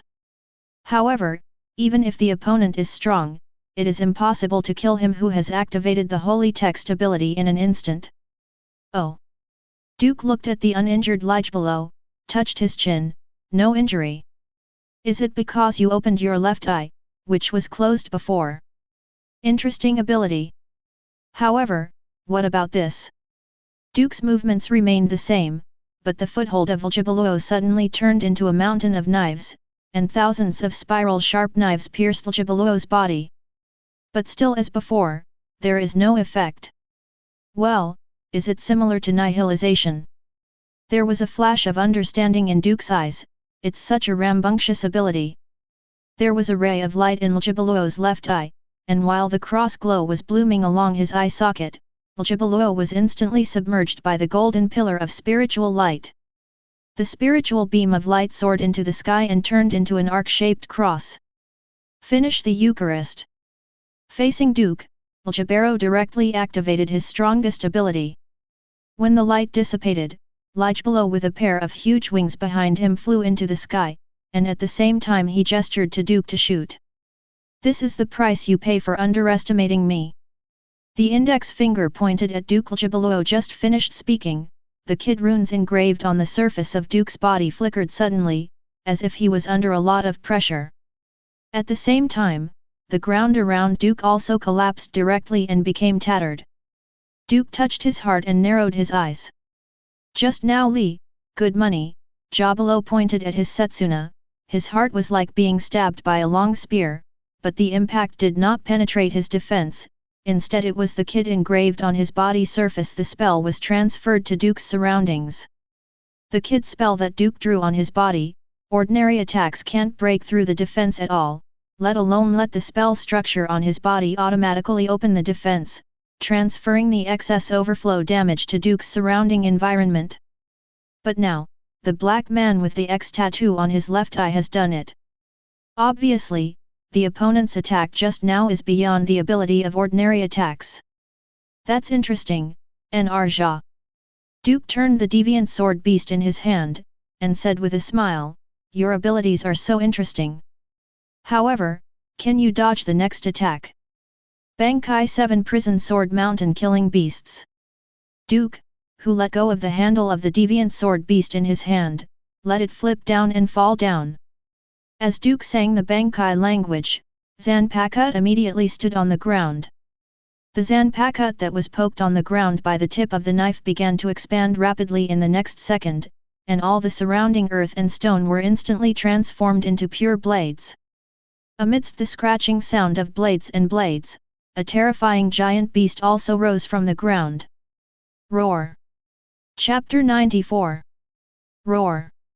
Terrifying roars resounded over the entire jingling court, and at the same time a terrifying giant beast broke out from the ground in front of Duke.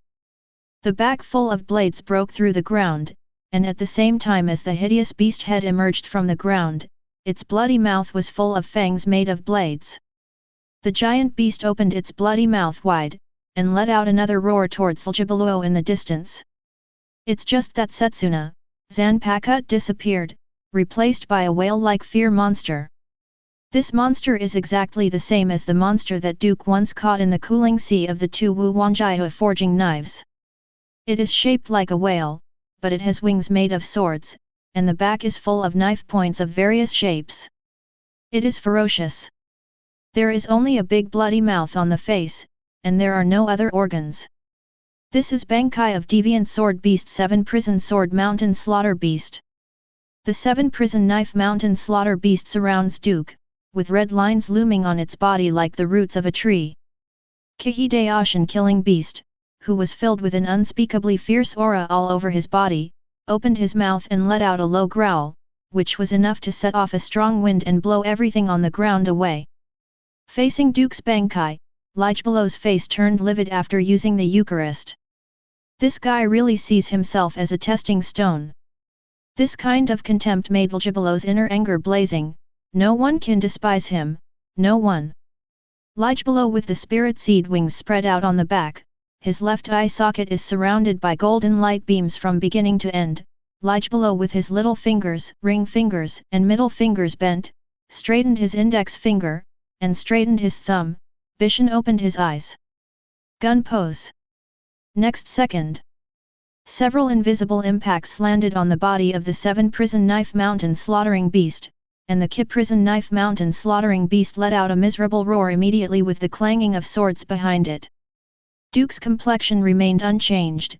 He looked at Ligebelow lightly, and sneered, "Why, you only have this 480 ability. Don't let others despise you. With this little ability, I don't think I can't despise you." A hole. The Lingzi wings behind Ligebelow spread out, and in the next second, the invisible attack completely covered Duke.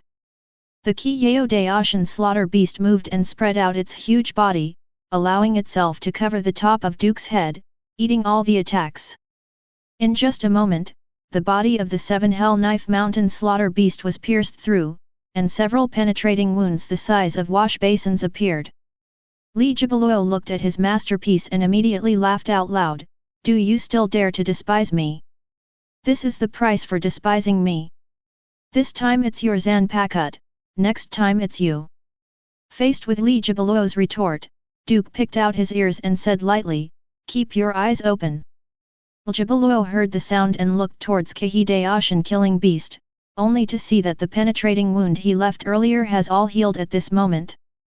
But on the other hand, the body of the killing beast of the 7 Hell Sword Mountain has shrunk a bit, as if to make up for the previous injury, sacrificing its size. Noticing the change in the shape of the Seireitei Slaughter Beast, Ligebelow did not panic, but showed a see-through look. "Oh, you're lying. Your Bankai is completely helpless against my abilities." As soon as Ligebelow said this, Duke immediately raised his hand and snapped his fingers. Next second, a beam of light descended from the sky and submerged Ligebelow, and Duke, whose complexion became gloomy, lowered his body and said, "You talk too much, Nr. Ha ha ha ha, I have already seen through your weakness. People whose weaknesses I see through, whether it is Shinigami or others, have no chance of surviving."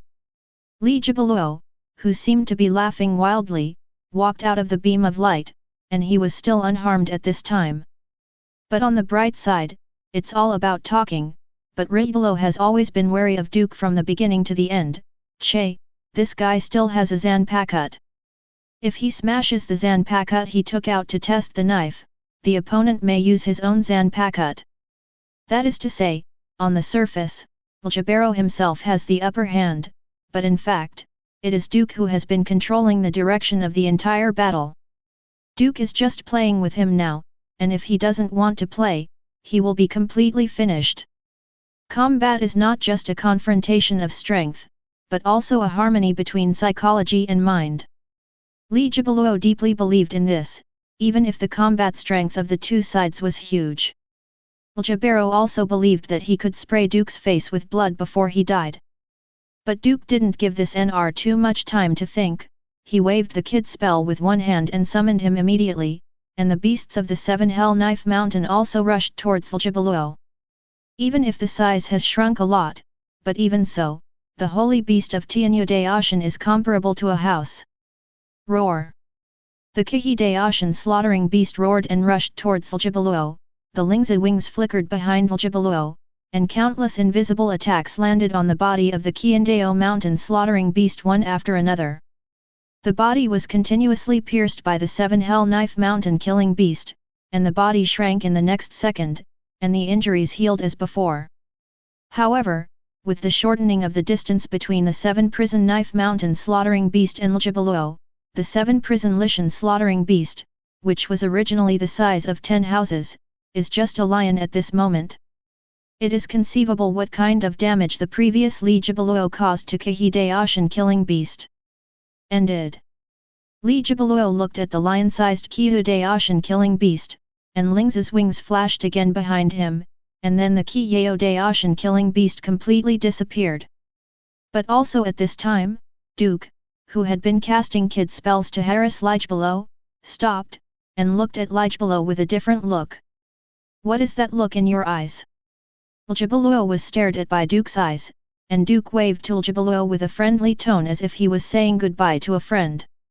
I went to the other side of hell, reformed and started a new life. Hell? Ljibaluo opened his eyes wide. What are you talking about? You don't really think that the 7 Hell Sword Mountain killing beast after Bangkai is just a huge monster? Duke put his hands on his hips, with sarcasm in his eyes.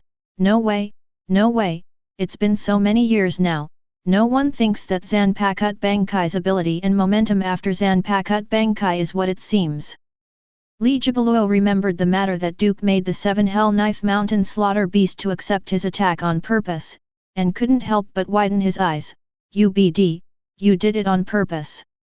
Before he finished speaking, a phantom appeared behind Ljibaluo. A phantom lingered behind Ljibaluo, and it was the Kihideoshan killing beast that had been completely annihilated by his attack.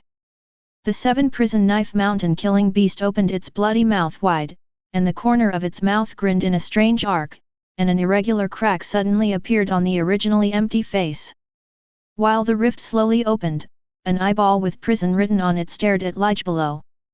With just one glance, Ljibaluo's eyes instantly lost their highlight, and became hollow and dead silent.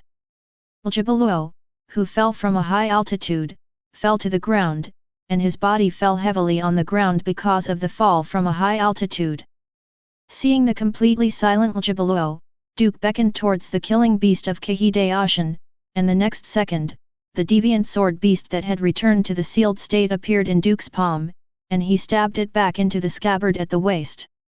Behind Duke, Kurako Shunsui, who was recovering from his injuries, looked at the deviant sword beast on Duke's waist, then at Ljibaluo whose soul had disappeared, and swallowed his saliva.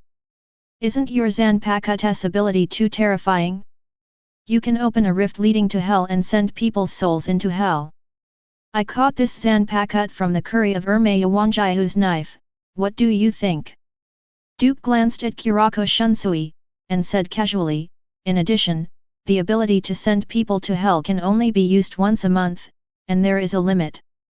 I used it this time, and I have to wait another month for the next use. Even so, it's an extremely terrifying Zanpakut. Kurako Shunsui shook his head, his tone filled with a different emotion. Huajie will throw Zanpakut, which he thinks is dangerous, into his knife curry. His daily life is to forge knives, so Zanpakut with terrifying abilities usually have no chance of being born at all, but will be hidden in the knife storage within. It's a pity, but once a handful of those Zanpakut spill out and fall into the hands of the right people, they can cause a lot of damage. And Zanpakut, which can open hell rifts and send people to hell, may not be the most dangerous in Kurako Shunsui's view. He once heard that Huajie created a Zanpakut that can decompose everything in the world, no matter what it is, as long as it is contaminated with that Zanpakut, it will be decomposed. Even the sword bearer will be broken down if he does not have the corresponding courage and awareness, and is not recognized by Zanpakut. It can be called a monster knife. Okay, you can clean up the mess here. I have to go to the underground prison. That guy Aizen should be waiting impatiently. Duke waved his hand towards Kurako Shunsui, turned his head and disappeared in place. Looking at Duke, who is so free and easy, Kurako Shunsui shook his head and said with a smile, "What an enviable guy." The Mao underground prison, the entrance. Aizen sat on a chair, facing a table of dishes, but never moved, just sat there quietly. In the eyes of others, this is simply unbelievable. That Eisen, there are times when they wait for others? Are you crazy, or am I crazy? Or maybe the world is crazy. As for Eisen's purpose, no one knew anything about it. No one knew what he was thinking about this man who was once close to God. Like, you never know what Duke is thinking. Time passed by every minute and every second, and the movement from the 12th squad gradually subsided. While everyone was suffering from anxiety, Duke quietly walked past the captains and came to Eisen. He raised his feet to make a seat for himself, and sat on it. Have you been waiting long? Duke, who picked up the flagon and poured Eisen a glass, poured himself another. After picking up the wine glass and taking a sip, Duke picked up the chopsticks to pick up the food, and then said casually, "You know what? I never drink." Oh. Eisen narrowed his eyes. Am I supposed to feel honored that you relapsed because of me? No, it's mainly sake, it's just drinks, not really wine. Duke picked up the jug and poured another glass, looked at the clear water in the glass and said, "You know what the drink is, right? Although I have been imprisoned in Huajie for 2 years, I have not forgotten some common sense." Oh, that's fine. Duke nodded, but immediately said again, "Hey, don't keep talking, you really want to eat. Duke, you should know why I am waiting for you here." Eisen leaned back and leaned against the back of the stone chair behind him. It was obviously the simplest stone chair, but Eisen sat on it without the demeanor of a throne. Don't act crazy like a child here. Chapter 95. Duke, you know what I'm waiting for you here for. Eisen, who was opposite Duke, leaned back and leaned against the back of the stone chair behind him. It is obviously the simplest stone chair, but Eisen sits on it without the demeanor of a throne. Don't act crazy like a child here. At the same time that Eisen opened his mouth lightly, Duke also took a bite of food with his chopsticks and sent it to his mouth. Chewing the squirming Duke with his mouth, he picked up the wine glass and sent the food into his stomach. Hoo! Duke exhaled freely, and waved his chopsticks towards Eisen. Don't make trouble. Duke's attitude made Eisen's eyes look gloomy.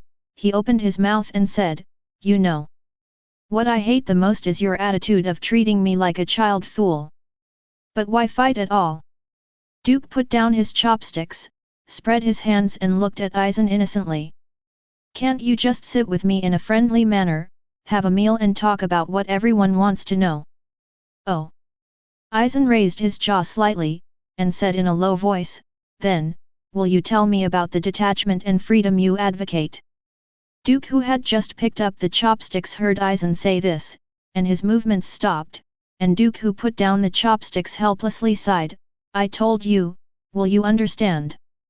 If you don't tell me, how can I?" Eisen and Duke are like charades, you talk without saying a word.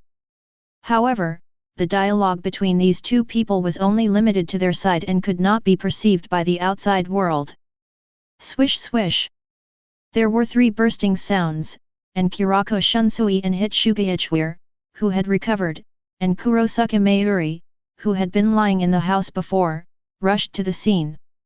Kurosuke Mayuri fell down after being penetrated in the opening game, and he didn't stand up until Duke left. Although he himself swore that he was looking for an opportunity to assassinate that NR. But Kurako Shunsui and Hitsugaichwir also expressed their understanding. After all, besides Kurako Shunsui, he is the only one who has the heart in Godai 13. This guy is indeed someone who can do this kind of thing. It's a pity that Duke killed halfway, and he lay on the ground watching the good show for a long time. It is worth mentioning that Li Jibaluo's still alive body was also taken in by this guy. After rushing to the scene, Kurako Shunsui immediately came to Yamamoto Genrisai's side, watching Duke and Eisen together with the old man. "What's going on now, son?"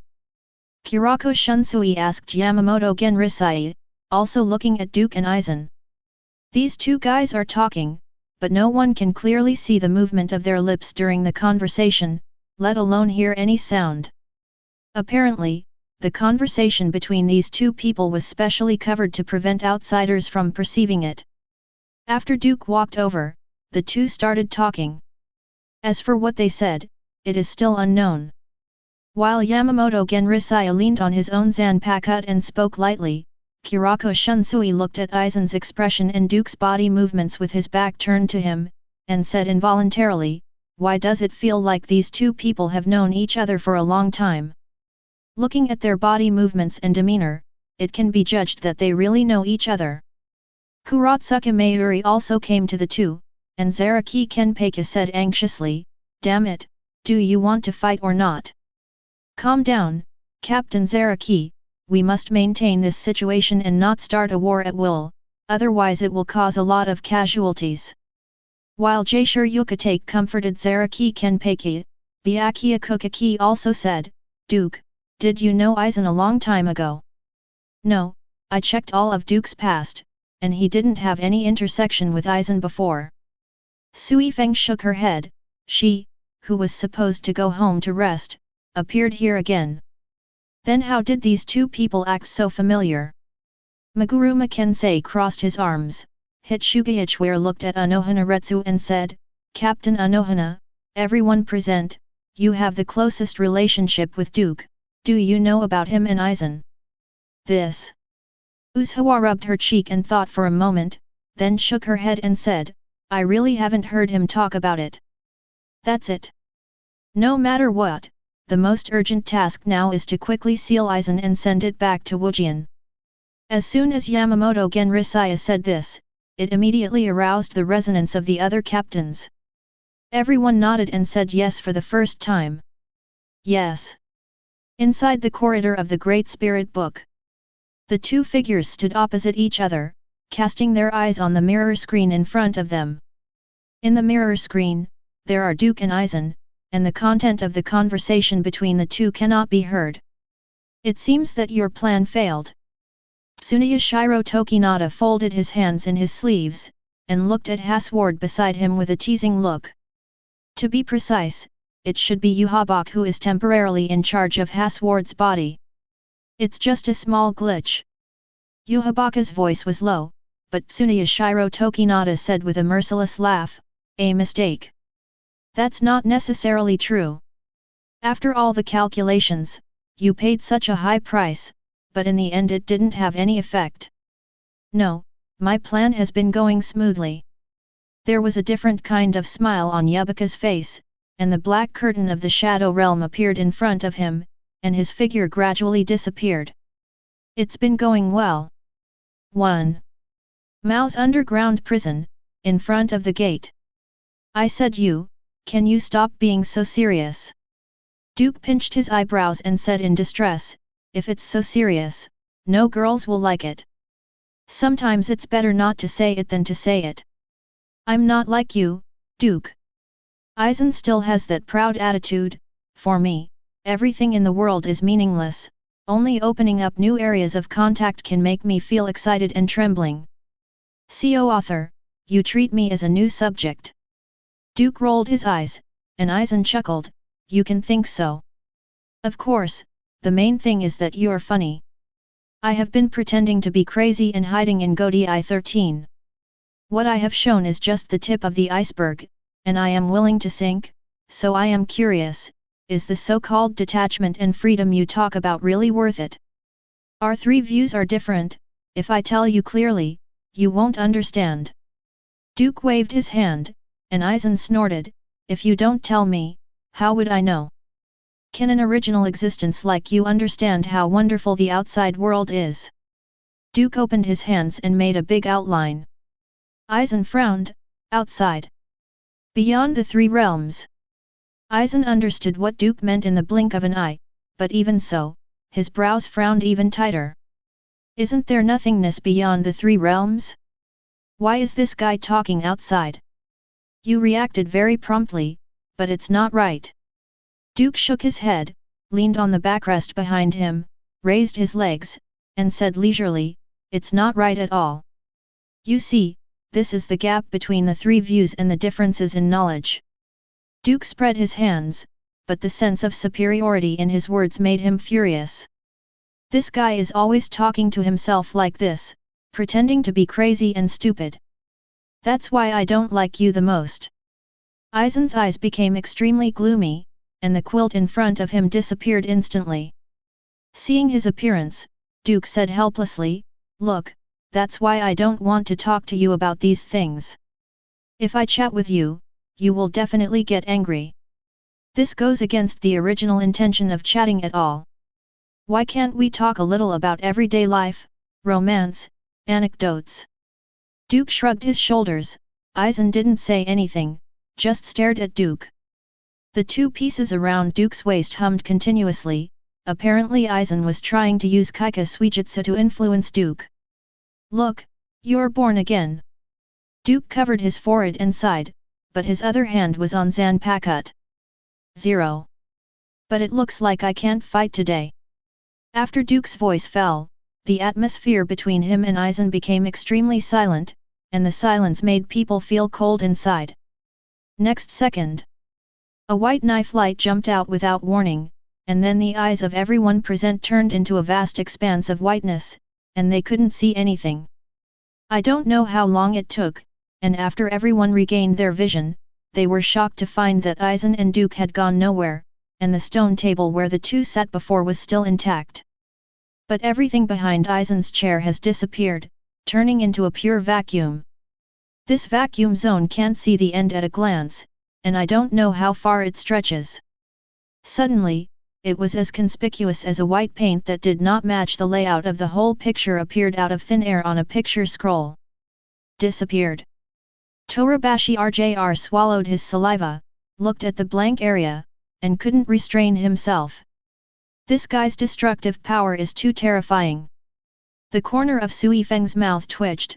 She wanted to get back the place from Duke, but she couldn't do it. If she went, she might be pushed to the ground and spanked by Duke. It seems that he is really serious. Anohanaretsu stared at the blank area Duke cut out, shook his head slightly. Hachi scratched his hair impatiently and said, "Duke is so powerful, why doesn't he want to fight with me? Probably because I don't want to kill some mindless gorilla with one blow." Kuratsuka Mayuri gave Zaraki Kenpeki a sideways glance, and the latter looked at Kuratsuka Mayuri angrily. Jaishur Yukatake held his forehead with a headache and said, "Such a big loss, how can we repair it later? Now is not the time to worry about these things, the important thing is where the hell are Duke and Aizen going?" After Yamamoto Genrisaya said a word, everyone was taken aback. Yet, fretting over the devastation Duke has wrought, where has he and Aizen gone? I didn't notice the ryotsuo of those two people, and up to now, at least a minute has passed. Kurako Shunsui picked up his hat and said lightly, "It should have moved to another place to fight." Other places, such as Hueco Mundo, or the Broken World, the more serious point may be the present world. Chapter 96. In the pitch-black cave, scattered bones can be seen everywhere. These skeletons are all incomplete, it can be said that they are everywhere, and if you walk around casually, one will be broken. Here is the break. It is a space where several layers of disconnected spaces overlap and are surrounded by the torrent of time. In it, the speed of time is very different from that of the three realms. Here, your time passes 2,000 times faster than the outside world. In other words, one day has passed outside, and you have spent 2,000 days and nights inside the boundary, that is, more than 5 years. At this moment, there are two more uninvited guests in the boundary. These two people appeared very abruptly, as if they appeared out of thin air, without warning. "I was looking forward to this time when I first met you." Aizen, who was covered in black bandages all over his body, stood upright and spoke to Duke who was facing him. At the same time, Duke scratched the back of his head in distress. "I didn't have any expectations. In the end, I have no intention of fighting you at all." Duke spread his hands. "After all, your Kaika Suijutsu has no effect on me at all. Although I'm not boasting, but you who have lost Hugyaku, what power can you have with you? Contend." Duke, who tilted his head, snorted, and Aizen smiled lightly, 697 Your arrogance is really disgusting, so disgusting that you can't hide it by pretending to be crazy. Oh, don't say that, I'm very easygoing. Really? Eisen narrowed his eyes, but what I see is completely different from what you see. In my opinion, you are arrogant, cold, bossy, assertive, and completely indifferent to the outside world. Now you are just playing house games with Jing Ling Ting.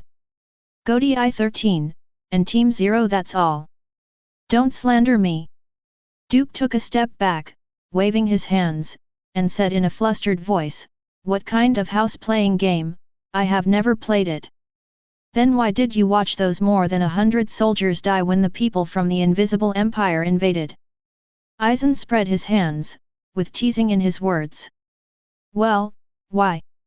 Admit it, you, like me, are the kind of men who ignore everything for their own ideas, desires, and ambitions. Duke lowered his head and scratched his hair, and said in distress, oh, if you say that, if someone else hears it, I'm going to die. Isn't the character set that I have worked so hard to create for so long going to collapse? Ha ha! Eisen chuckled disdainfully, admit it, my lord. You and I are the same kind of people. In everything you've done so far, which one is not with a strong purpose? Before the B family patrol was killed, wasn't it because you deliberately ignored it and wanted to take this opportunity to attack Central 46? Okay, stop talking. Duke immediately stopped Eisen's words, and said helplessly, if you continue talking, you will strip off your underwear. But I'm a little curious, Eisen. Duke narrowed his eyes, how did you know this? These are without comment, Graham. Eisen opened his hands and said to Duke, if you want to know, beat me, and I will tell you. You are forcing me to kill you. Duke put his hands on the 2 cuts at his waist, and at the same time pulled it out of the scabbard. Eisen. If you can do it, do it. Eisen's jaw sank, Duke Zhou Shen emerged with a pitch-black curtain, and in the next second Duke was imprisoned in Hat S90 black coffin.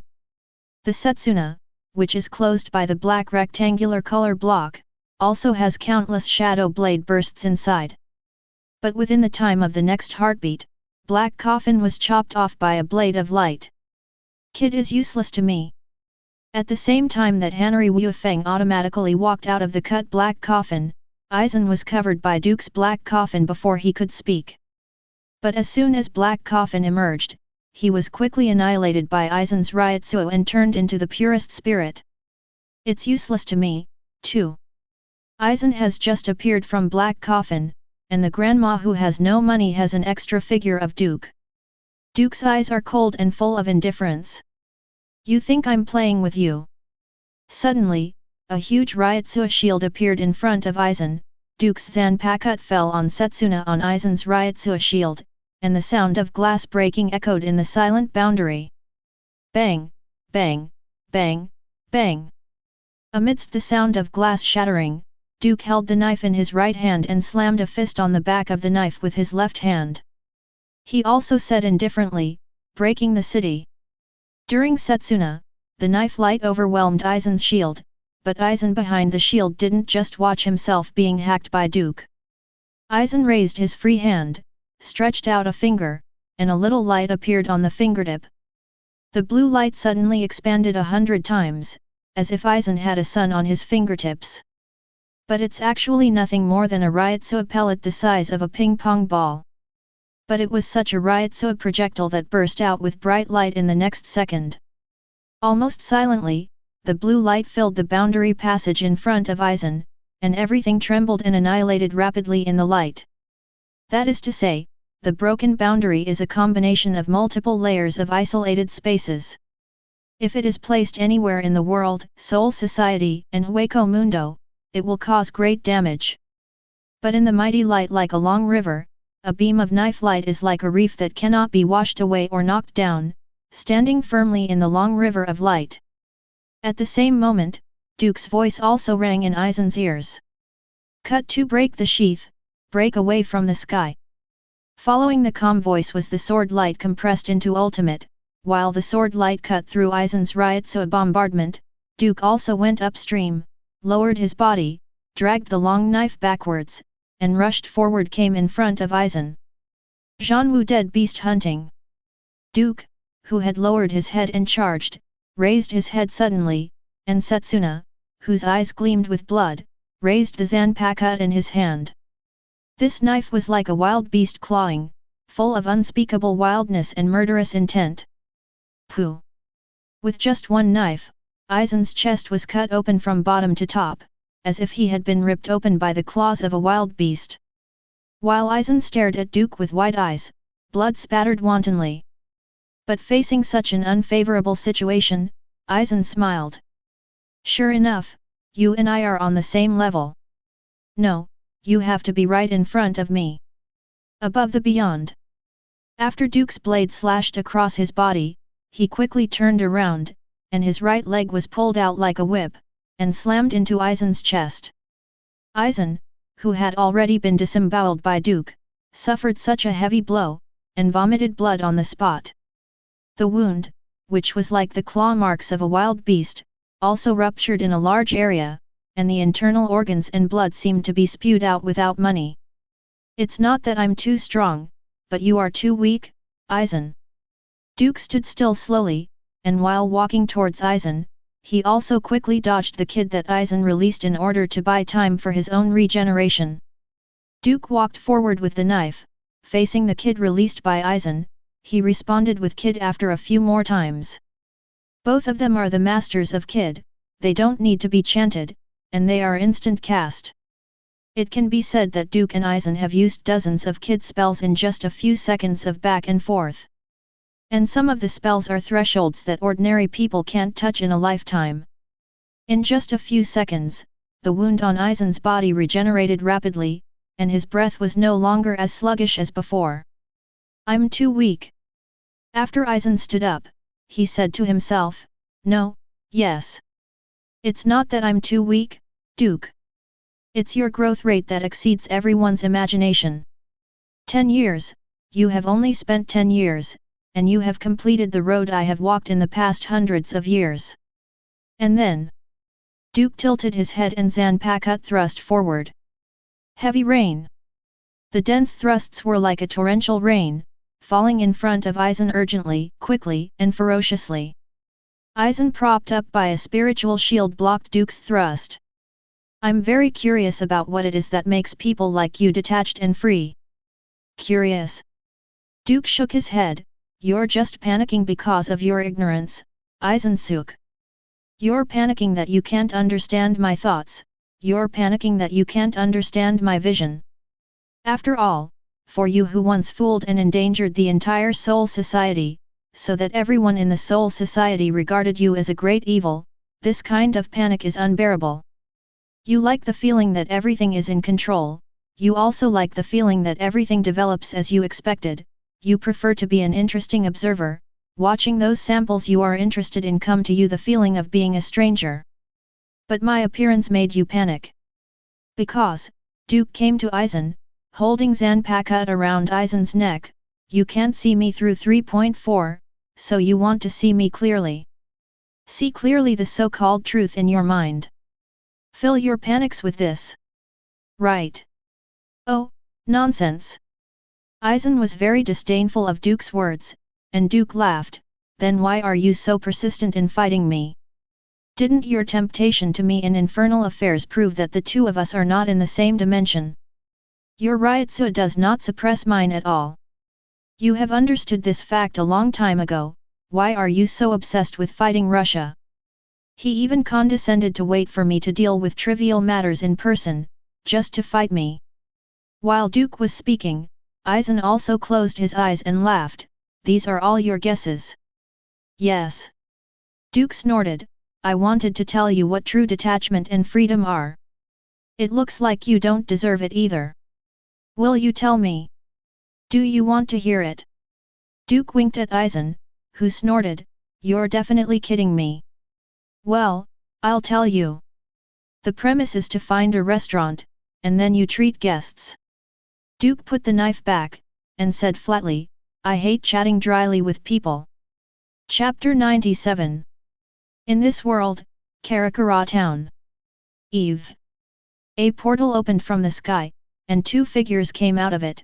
One of them looked left and right, and said in a low voice, "You said that if we go to the present world, will someone find out and report me?" Eisen glanced at Duke at the same time as he walked out of the portal. "A guy like you still cares about this kind of thing? Why not?" Duke snorted, "I'm very concerned about my reputation, image, and performance evaluation. I don't want to be reported by others. You must know that I ran to the present world without applying in advance at a critical time in Jingling Court. This is a very serious violation. UBD. Eisen is very helpless for Duke, who is pretending to be crazy and acting stupid. He is obviously stronger than him, but he dares to be mediocre, even pretending to be crazy. Of course, this also made Eisen more curious about the detachment and freedom that Duke spoke of. "Well, is there any good izakaya in Karakara Town?" When Duke and Eisen landed on an open space, Duke also lifted his foot and stomped on the ground. The soil on the ground immediately rose up quickly, and in the blink of an eye, they transformed into two without facial features, with their limbs and bodies glued together. "Okay, although it's a bit rough, it can serve as a temporary body for you and me. Interesting." Eisen looked at the two clay dolls in front of him, and then saw Duke bump into the clay doll in front of him, and immediately blended into it, and then the soil on the surface of the clay doll began to peel off, revealing Duke's facial features and body lines. After everything about Duke was reproduced by the puppet, the dark brown skin faded quickly and became fair, firm and shiny. Not long after, Duke's feet broke the connection between the doll and the ground, and he stepped aside 28 and began to move his body. This trick has been useless for a long time, and I almost forgot the feeling of using clay dolls as my body. Seeing that Duke has obtained a temporary body in this world, Eisen simply imitated Duke and crashed into the Earth dolls. Eisen, who entered the Earth dolls, immediately felt the special characteristics of these 10 dolls. Place. This thing can change its appearance according to the Ryutsu of the Shinigami who resides in it, and by absorbing Ryutsu, the Shinigami who resides in it can obtain a temporary body. And if the 5 senses are present, you will also feel pain and feel something. After breaking the connection between the Earth doll and the ground, Eisen also walked in front of Duke. The two not only obtained a body that can move temporarily in the world through the Earth doll, but also corresponding costumes. Duke is dressed in sportswear, while Eisen is dressed in a suit and trench coat. How does it feel? Very interesting spell. Did you develop it yourself? While Eisen was talking, he and Duke also left the open space and came to the road outside the open space. As they walked side by side, they passed through the light of street lamps.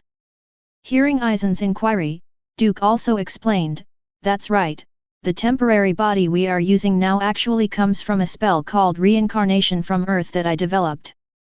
This spell can convert living and non-living bodies, transform living bodies into non-living bodies, and transform non-living bodies into temporary living bodies. I also pinched a temporary heart for Komamura Seijin before. Your spell has already touched the field of life creation." Eisen touched his chin, but Duke said indifferently, "It's no use. This is the realm of the gods, why don't you be tempted?" "Why are you tempted?" Duke asked Eisen in front of him, and said flatly, "Let me tell you, the so-called gods are just more powerful life forms in a higher dimension. As long as you are strong enough, you can also step into the realm of gods. So, don't take the so-called gods too seriously.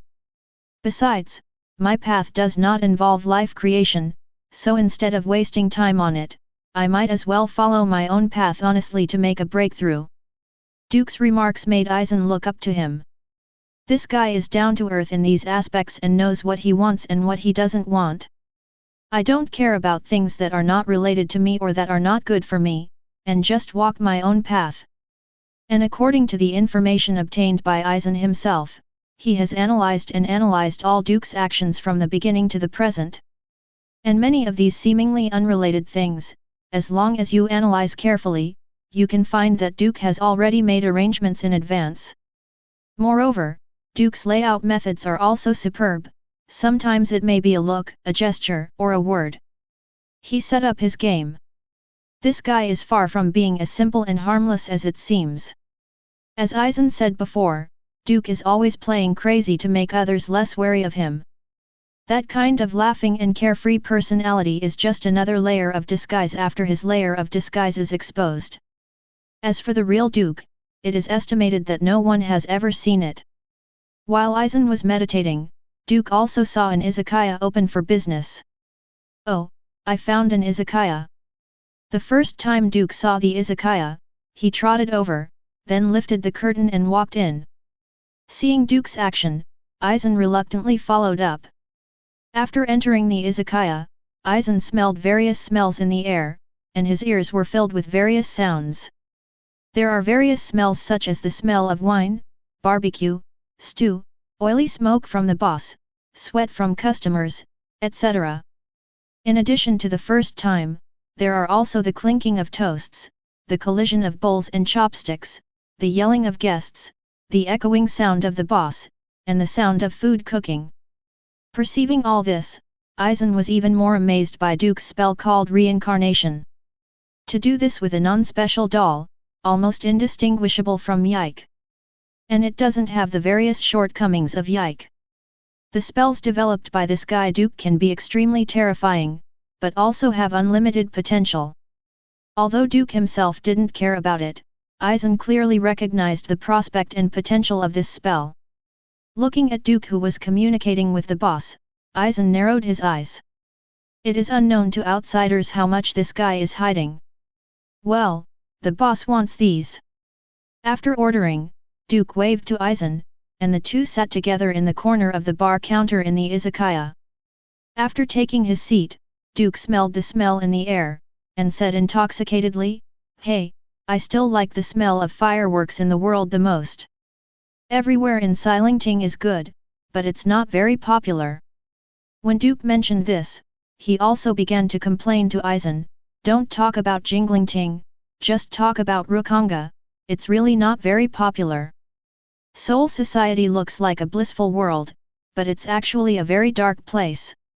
Eisen nodded to the little girl who brought the tableware. While the girl ran away blushing, Eisen also quietly set up a soundproof barrier.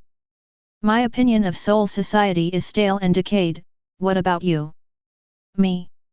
Duke leaned on the bar, looked at the lines on the bar table, and said lightly, "I'm much simpler. 10 places that can make me stronger and use basic capital." Basic capital. Eisen touched his chin. Interesting statement, has something to do with what you said about freedom and detachment. More or less. When Duke said this, he also took his own tableware. Although this enchantment is soundproof, it does not isolate the two outsiders from interfering with them. The enchantment that Eisen set up was just to make the two of them talk more freely. "Tell me in detail." Eisen looked at Duke, with a desire to inquire in his eyes. "This is the sake ordered by Duke and it was served." Duke took out 2 wine glasses and gave one to Eisen, and then took another for himself. "Let's put it this way." While pouring wine for the two of them, Duke said indifferently, "What do you think of the world we live in?" "The world we live in? You mean the 3 realms?" Eisen frowned, and Duke shook his head. At this time, the dishes that Duke asked for were also delivered, including roasted birds, oiran, and some seasonal vegetables. The actual roasted bird is actually sliced chicken, skewered on thin bamboo sticks, dipped in soy sauce, sugar, cooking wine, etc., and roasted on the fire. Of course, chicken or pig offal are also used as raw materials, but they are traditionally called roasted birds. Duke took out the roasted bird from the plate, leaving only 3%. 640 Duke, holding the roasted bird skewers in his hand, pointed to the only 3 remaining skewers on the plate, and said, "These 3 skewered roasted birds are the current 3 realms, Instant World, Seoul Society, and Huajie Mundo." When Duke said this, he also ordered the 3 roasted birds in front of him. "And this plate?" Duke pointed to the plate containing the roasted bird and said, "This is the real world we live in." Whether it's Soul Society, this world, or Hueco Mundo, it's just a part of this world. Everything is integrated to form a unified concept, which is what I call the world. Eisen looked at the plate and the burnt bird on the plate, thinking in his eyes. That's really a refreshing statement. Has anyone mentioned this statement before? No, you are the first. Hearing Eisen's words, Duke spread his hands. Look, this is the cognitive difference I'm talking about. The world you think and the world I think are not the same thing at all, so you don't understand what I mean by detachment and freedom. Before you explain, I may not understand, but now I may understand what you mean. Eisen's eyes were extraordinarily bright at the moment. He turned his head to look at Duke, with expectation in his eyes, looking forward to Duke's next verification of his guesses and ideas. And I'm talking about detachment. Duke tapped the plate in front of him with the skewer in his hand. It's about jumping out of the world we live in. Duke tapped the pick off the plate, then tapped the table outside. And then? Eisen frowned at this moment. If according to what you said, this is our world, then what is outside the world? Eisen stared at the plate and table and expressed his doubts. So, the next step is the most important thing. Duke showed a smiling face, and slowly uttered a word, and Eisen's expression changed as soon as the word was out of his mouth. Actually, I don't know what's outside the world. Chapter 98. Actually, I don't know what lies beyond the world. Duke spread his hands. The expression on his face made Eisen want to punch him in the face. How could this guy be so confident when he said he didn't know? You do not know. Eisen stared at Duke blankly. Duke shrugged his shoulders. Don't look at me like that, I really don't know. Look, I asked you before, and you said that I was the first person in this world to put forward the concept that the world is the unity of everything. So, in other words, I'm just a conceptual proposer, not an actual explorer. Duke ate the roasted bird in his hand, and said vaguely at the same time, furthermore, if I really know what lies beyond the world, do you think I would still be sitting here eating and chatting with you? Just kidding, I have already run away and left this world. After Duke finished speaking, he put down the bamboo stick in his hand and took a sip from the sake drink. Eisen held his chin and looked pensive, and slowly said, since you don't know what's beyond the world, why are you so sure that you can get real freedom by jumping out of this world? Facing Eisen's question, Duke scratched the back of his head. Well, that's the question. How should I tell you this question? Duke showed distress. How should he tell Eisen about this? Could it be that he told Eisen that I am a time traveler and you are just from an anime? That's why I know that after leaving this world, I can go to other worlds. Just kidding, if Duke said that, Eisen would be violent first, and then he would sleep to death. It seems that you have some unspeakable secrets. Eisen noticed the difficulty in Duke's eyebrows, and Duke nodded. I can only tell you that when a creature acquires the ability to jump out of its own world, it has the basic qualification to travel among many worlds. Basic qualifications. Eisen chewed on Duke's words, and at this moment the oiran was also brought up, and after Duke took it, he put it in front of him. As for whether to eat Eisen or not. Just kidding, the guy is now obsessed with the new ideas that Duke throws out. For people like Eisen, you can only bring out new viewpoints that Eisen has never heard of or come into contact with, so as to arouse his curiosity and talk slowly. Of course, the premise is that you have the equivalent strength of Eisen, otherwise, you will just go up and give the project to others. People will open your brain, cut open your soul, and see what you really think, to have such a bold idea, and then to satisfy his curiosity. Yes, that's why I said before, Soul Society is just a place to accumulate basic capital for me. Duke picked up a fishball and put it into his mouth. Because it was too hot, he nodded repeatedly while exhaling, and at the same time said vaguely, actually, after jumping out of this world, all you have done is from the apex of one platform jumps to the beginning of another platform. The apex of one platform jumps into the apex of another platform. Eisen touched his chin, chewing Duke's words repeatedly. Duke swallowed the fish balls he had eaten, and wiped his mouth with the napkin on the table. That's right, to put it more plainly, you jumped out of a small pond and entered a wider river basin. When Duke said this, he also asked Eisen, by the way, have you never heard of the theory of parallel universes and multiple worlds? No. Eisen shook his head bluntly. Actually, no one has raised this point of view at all. No one ever brought it up. Duke rubbed his chin. This is interesting. In fact, many of the things you said were topics I've heard for the first time in my life. Eisen is very frank at this time. No matter what kind of person he is humble and curious when facing fields and knowledge levels that he has never touched. I heard old man Yamamoto say that the Soul Society is divided into two existences, the Eastern Bureau and the Western Bureau. We are in the Eastern Bureau, and there is also a Western Bureau. You know that? You know, many years ago I received a visiting group from the Zishao Bureau. When Eisen said this, he also smiled the most. Those guys have a very different power system than ours, and I can say they had a lot of fun. Well. Duke snorted and didn't ask Eisen how he was having fun. Anyway, for people like Eisen, they are probably not studying them, or they are on the way to study them. The people of the Zishao Bureau were also unlucky, and it was bad luck for 8 lifetimes to have a receptionist like Eisen. But do the parallel universes and multiverses you mentioned have anything to do with East End and West End? I was thinking, if the East End Bureau we are in hasn't proposed the concept of multiple worlds and parallel universes, then has the West End Bureau proposed this concept theory? After all, the power systems of the two sides are different, which means that the two sides have different views and perspectives on the world.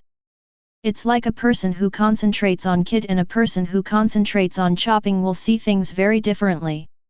When Duke said this, he also took out the grilled bird skewers from the side plate. Let's use this plate and roasted bird skewers as an example. In my understanding, the so-called parallel universe is just a time-space that diverges at a certain key point and leads to two different paths. While Duke was speaking, he put a bunch of uneaten roast birds on the plate. Look, if we compare this string to universe A, then this string is universe B. Duke took a bite of a skewer of roasted birds and placed it next to the first skewer of roasted birds.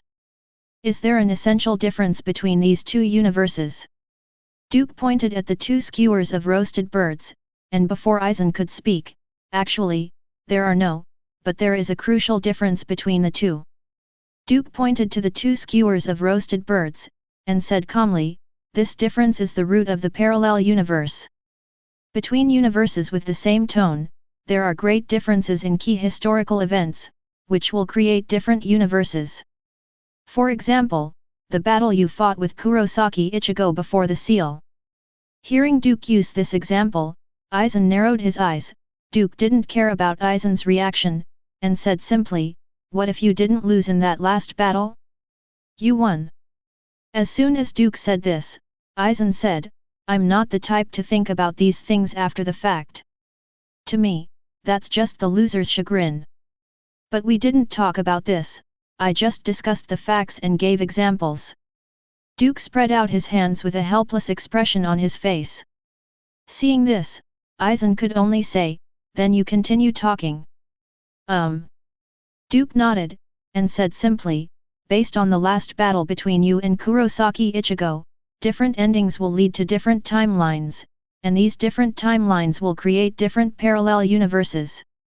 You won, you lost, you ran away, you destroyed everything, you destroyed yourself. Duke said all kinds of possibilities with his fingers, that is to say, in different situations, you will have different endings, and these endings will lead to the birth of parallel universes. Maybe as we speak, in another parallel universe, the two of us are fighting. Maybe in this universe you are a great evil person that everyone despises, but in another parallel universe, you are a great good person that everyone supports. Or, you are simply a very mediocre, very ordinary Shinigami, who spends his whole life as an officer, then gets married and has children, and then trains the next generation. While taking care of both career and family, look for a new one. Hobbies or something. When Duke said this, he poured himself a glass of wine and poured it down his throat. You see, this is the difference between parallel universes. In other words, you have countless versions of you in parallel universes, and these countless versions of you create your own parallel universe. When Duke said this, he let out a long breath of foul air. Understood. I probably understand. Aizen's eyes shone brightly, and what Duke said gave him a great shock. Aizen, who had never been exposed to any of this before, immediately asked, and what about the multiverse? I said that the integration of everything is a world, so since there is a multiverse, why don't there exist other worlds outside of the world we live in? Duke asked Aizen, do you think there are other worlds? Aizen fell into a rare thought, unable to answer Duke's question for a while. After all, this is a huge test of his three views and cognition. So, the limitation of native characters is here. Maybe they have flesh and blood, have their own ideas, have their own ambitions and dreams. However, their three views and cognition are restricted by the so-called author in a circle. This circle can be regarded as the setting of the work. Just as Aizen was thinking, Duke also finished the meal in front of him. He raised his head, of Zhao Wang, and greeted the boss, "Boss, let me have 10 skewers of roasted birds and 1 serving of oden. One day." Mura. Yes, guest. Have 1, along with some ramen. Okay, guest. Just as Duke ordered, a young man with orange hair walked into the izakaya. Boss, my BD father entrusted me to pay you the last drink. Ah, long time no see Ichigo. Some things were busy before. Kurosaki Ichigo handed the money in his hand to the waiter in front of him, and said, by the way, let's have another tempura and a yakiniku to take away. Okay, but the guests over there just ordered, and there are a lot of things, so I have to prepare the end for them first. Kurosaki Ichigo looked in the direction the boss pointed, and he and Duke had a direct eye contact. See Duke's Kurosaki Ichigo wide-eyed, you're not. Aizen also raised his head at this time, looking at Kurosaki Ichigo as if aware of it. Setsuna, who looked at each other, Aizen smiled and said, what a coincidence. Duke slapped himself on the forehead, well, it's really a coincidence, it's a coincidence that I want to kill people now. Aizen. Kurosaki Ichigo touched his waist immediately, his eyes were full of vigilance and he was still puzzled. Why Aizen would you be with him? Chapter 99. Aizen.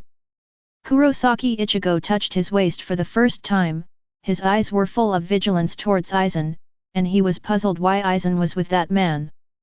Aizen, why are you with him? We'll be with Duke. Kurosaki Ichigo yelled and shouted, attracting the attention of other guests. The rest of the guests looked at this extremely nervous young man with puzzlement and confusion in their eyes. What's going on here? What's the matter with this kid? I'm drinking here. Hey, boss, don't let this brat be quiet. Little ghost, can you not disturb everyone? Brother, if there is a conflict, go out and quarrel, don't make trouble here. For a while, all the guests in the izakaya complained to Kurosaki Ichigo, who surprised everyone, and Duke also responded, that's right, go out quickly. Don't beat me to drink and enjoy the long-lost off-duty time. It's fine to work as a cow and a horse at the place of work. After work, you have to suffer from your family's nagging and tossing. It's hard to find some personal time in the izakaya. Why are you so blind? As soon as Duke's words came out, many social animals present immediately resonated. For a time, Kurosaki Ichigo became the target of public criticism. After all, as Duke said, when you are at work, you are like a cow to your boss, and you will not be safe at home after work. After finally coming out to hang out for a while, I let such an ignorant boy mess up again. This directly ignited the suppressed resentment and anger in everyone's heart, and they shouted louder at Kurosaki Ichigo. "UBD, can't you understand something? Damn it!" Lao Zi got angry at the company and at home, and finally went out to drink some wine and relax. "Why did you kid bother me? It's too ignorant. How did your family teach you? BD thing." Kurosaki Ichigo, who was originally on the verge of an enemy, was taken aback immediately when he saw the whole 627 izakaya abusing him. "I did that for their safety. You guys have no idea how scary the guy you're sitting with is. Why would you start blaming yourself?" Kurosaki Ichigo couldn't figure it out, but fortunately someone stepped forward to make a rescue for him at this time. A muffled sound of clang attracted everyone's attention. It was the owner of the izakaya, holding a frying pan in one hand and a spoon in the other. The muffled sound just now came from the spoon hitting the pan. The owner of the izakaya, who had always been a good guy before, said with a straight face, "Guests, don't take advantage of a little excuse to shout at someone who hasn't entered the society. If that's the case, what's your moral integrity as adults?" As soon as these words came out, the audience fell silent. Many guests looked back at Kurosaki Ichigo awkwardly, and Kurosaki Ichigo also looked gratefully at the owner of the izakaya. After going through so much, he is not the same as before. He who can kill Migzu and Mi Quinn with a knife, it is impossible for him to conflict with a group of ordinary people at this moment, otherwise, he cannot bear the consequences, and neither can his family. If it gets too big, the whole family has to move to Seoul society. Oh, what a pity. Duke looked at Kurosaki Ichigo, who was cleared, and took a sip of sake from his glass. Kurosaki Ichigo, who calmed down, came to sit next to Aizen, staring at Aizen and Duke, most importantly Aizen, without blinking. "Why are you here?" Kurosaki Ichigo's eyes were wary and confused. "Isn't Aizen imprisoned?" "Brother, did you recognize the wrong person?" Duke poked his head out with a smile, and said to Kurosaki Ichigo, "We haven't seen you before. And we are two staff members of the bar night scene nearby, you know us, is it because you have been to that kind of place?" Duke frowned, put on the appearance of an old senior, and patted the table to teach, "This is not allowed. Going to bars and nightclubs at such a young age is a place where fish and dragons are mixed together. Children should study hard and go to school. Okay, stop pretending to be crazy and fooling him." Aizen called Duke to stop. Duke rolled his eyes, and muttered in a low voice, "What are you talking about?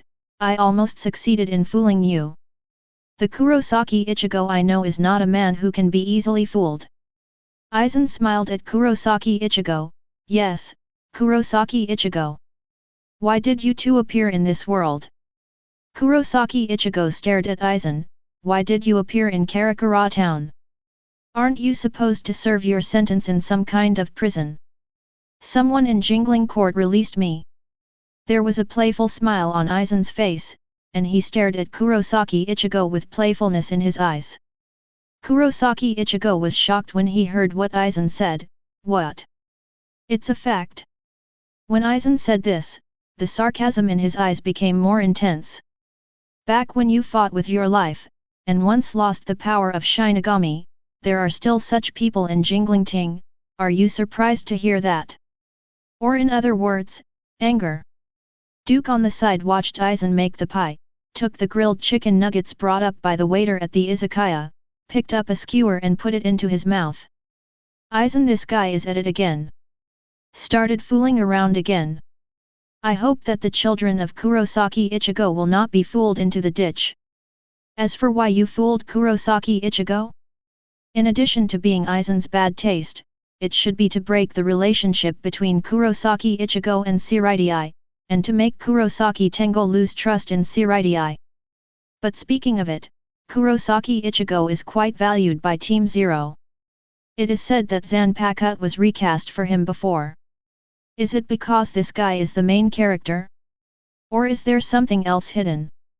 While Duke stared at Kurosaki Ichigo also turned the target from Aizen to Duke. "You are Mr. Duke. Can I say no?" Duke smiled and touched his nose. Kurosaki Ichigo's expression became serious. Please tell me, why are you here with this guy? Did you set him free? Hey, boy, you can mess around with food, but you can't talk nonsense. Duke patted the table and signaled to Kurosaki Ichigo to pay attention to his words. Siba, but why are you here? Well, this one. Duke stroked his chin, raised his head and thought for a moment, then said in a low and serious voice, I'll tell you about this matter, don't tell it. Kurosaki Ichigo frowned, is it because of the invisible empire? No, it's because it's a secret. When Duke spoke in a low voice, Kurosaki Ichigo had black lines all over his head and his eyes twitched and asked, You don't want to say it if you don't want to, why are you fooling me? You know I don't want to talk, why are you still asking me? Duke asked Kurosaki Ichigo back, and Kurosaki Ichigo clicked his tongue suddenly. Why is this guy who saved Jinglingting twice different from what those Shinigami soldiers described? In Kurosaki Ichigo's impression, he was able to save Jinglingting twice in critical moments, repel the invisible empire, and repel Yubaka's man. Not to mention having an admiral style, but also a man who is calm and unruffled in times of crisis. Although not as cold as Byakuya Kukaki, at least he must be a very reliable person. However, after Kurosaki Ichigo summed up his feelings after meeting Duke twice, he found that Duke seemed to be quite different from what he thought. The whole person looks very out of tune, very nonsensical and funny. This feeling is especially strong now. Boy, sometimes being a little ignorant is a good thing for you and others. Duke took the bamboo stick in his hand and nodded to Kurosaki Ichigo in front of him, and continued, Also, I don't want you to talk about today's matter. Understand? What do you mean? Kurosaki Ichigo asked Duke back. Duke put the bamboo stick on the table, and said lightly, It means literally. I don't want anyone other than you to know about my meeting with him. Aren't you Godai 13? Kurosaki Ichigo asked Duke, Why are you messing with Aizen? I'm in Team 0 now, and Godai 13 can't control me anymore, and the same goes for Central 46, so don't think you can threaten me just by saying this. Also, as the guest just said, the world of adults is much more complicated than you think. If you say this, he probably won't listen. Aizen cast a sideways glance at Kurosaki Ichigo. Duke raised his glass and said indifferently, Then what should we do? Slaughter this kid, and put the blame on the Quincy. While speaking, Duke glanced at Kurosaki Ichigo aside, and when Duke's eyes swept over him, Kurosaki Ichigo's hairs burst out immediately, and an unspeakable coldness rose from his back.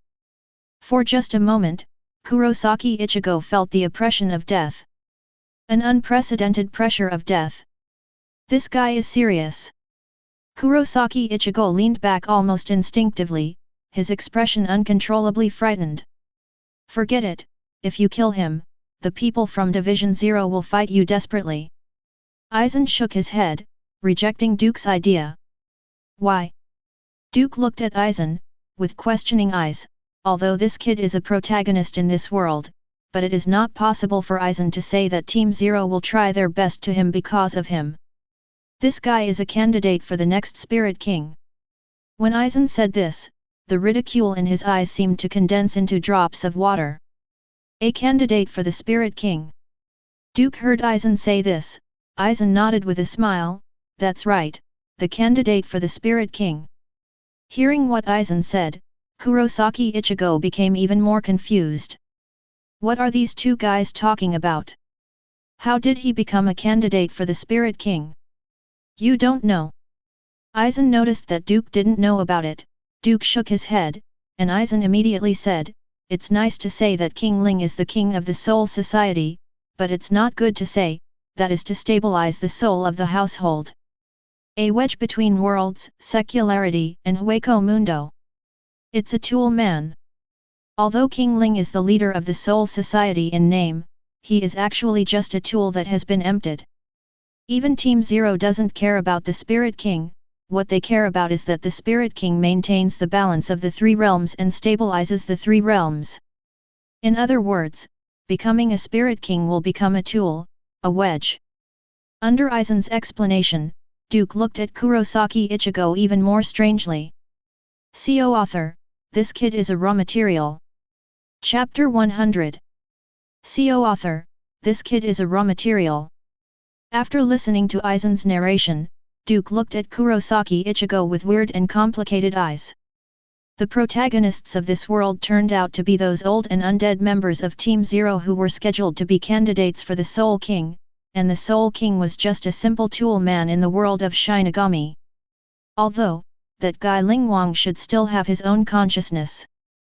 But it would be too miserable to become a wedge to stabilize the world and become a tool man.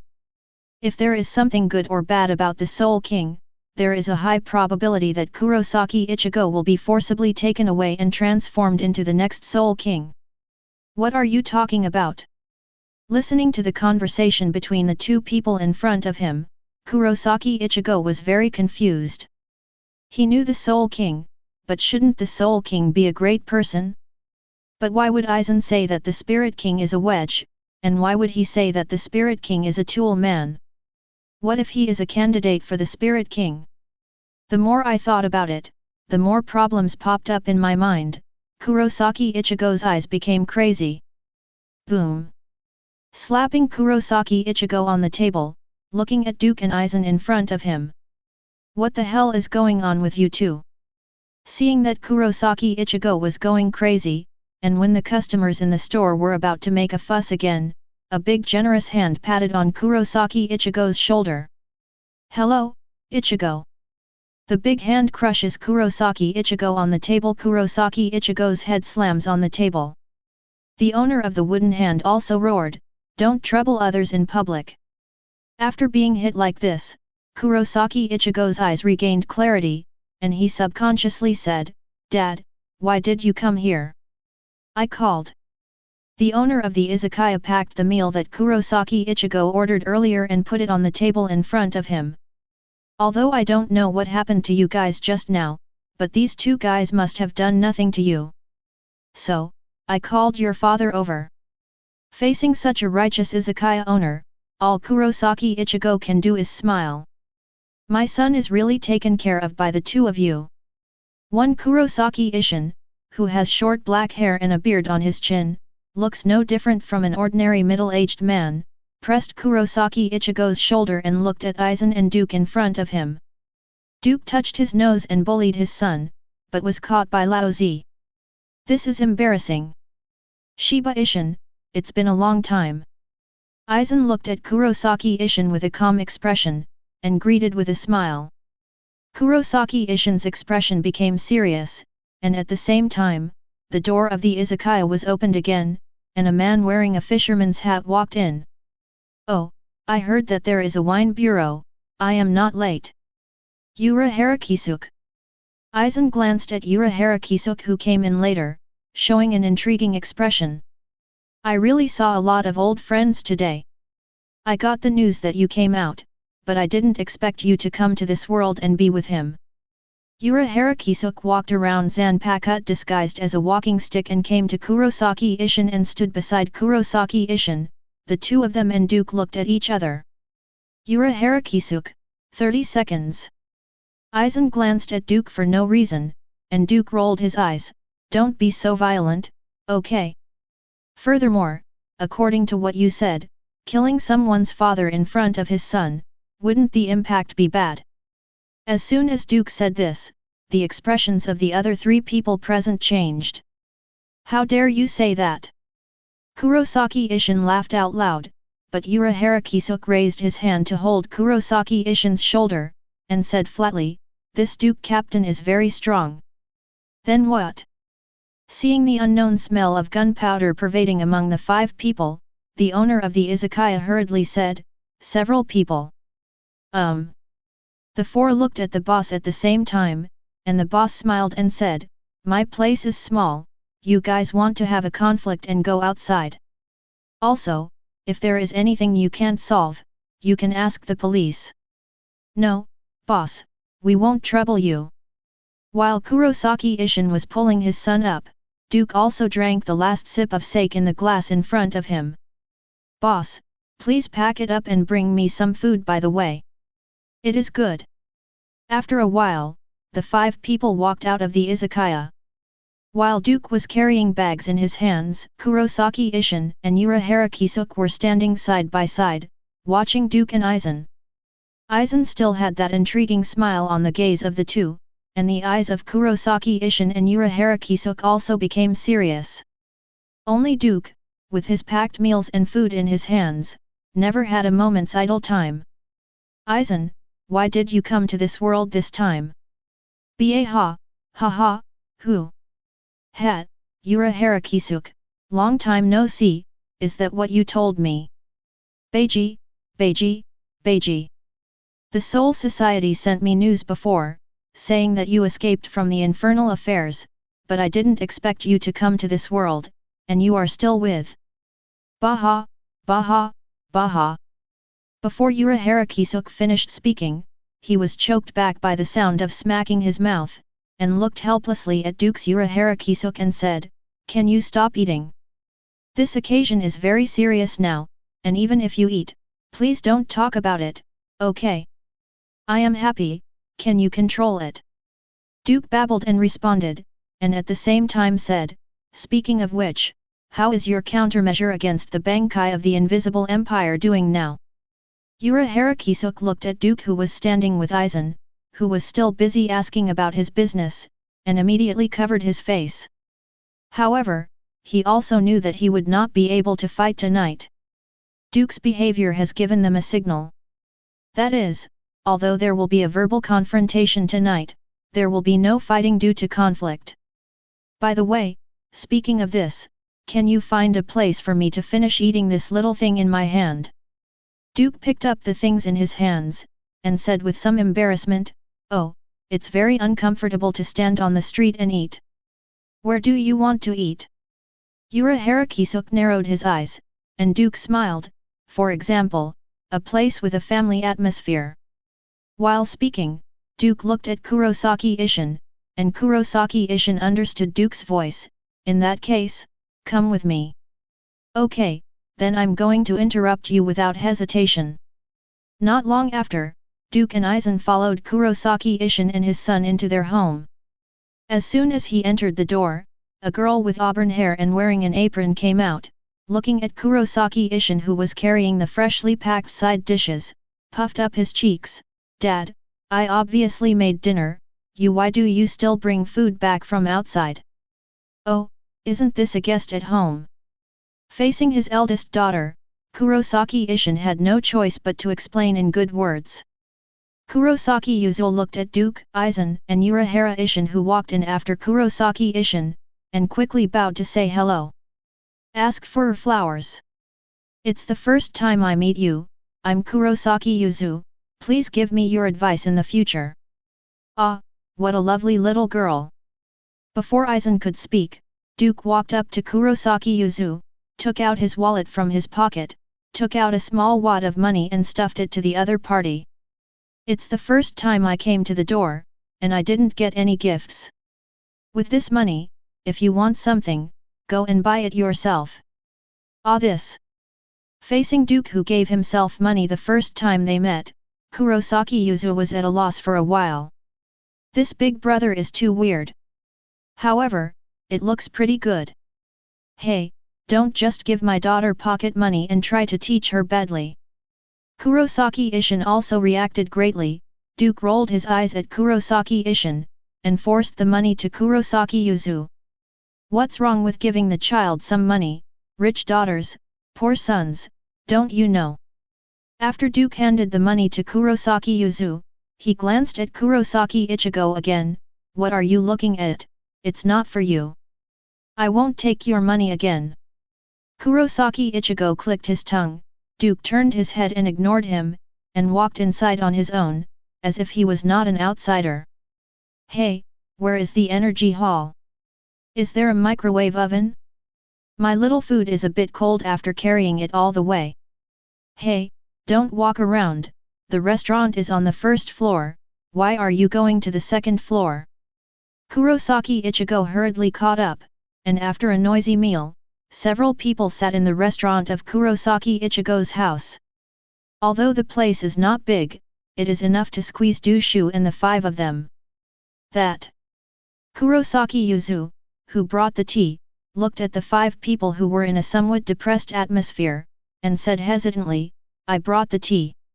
"Oh, I'm sorry Yuzu, you go to rest first." Kurosaki Ichigo took the tray from his younger sister. Kurosaki Yuzu also nodded suspiciously, and I went back to the room first.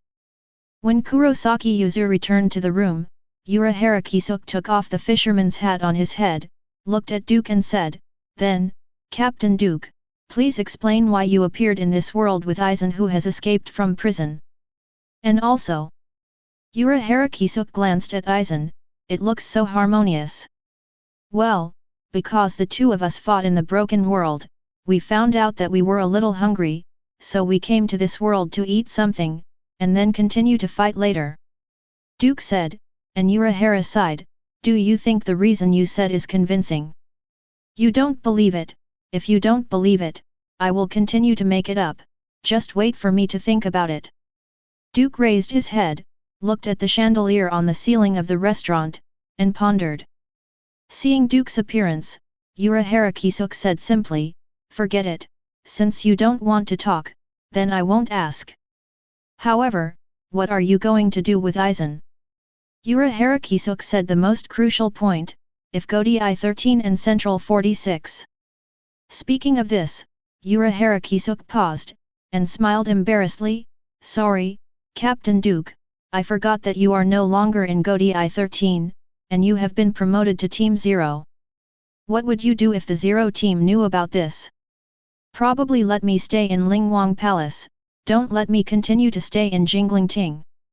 Duke scratched his head, "If that's the case, I can be in trouble.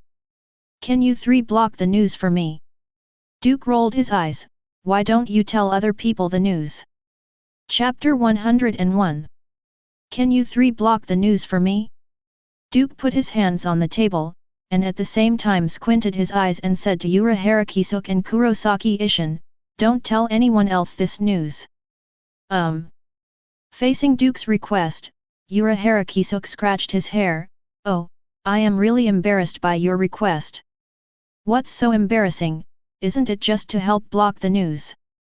Duke smiled and tapped the table with his fingers. "It's not impossible to help you block the news, but there is just one problem, Captain Duke."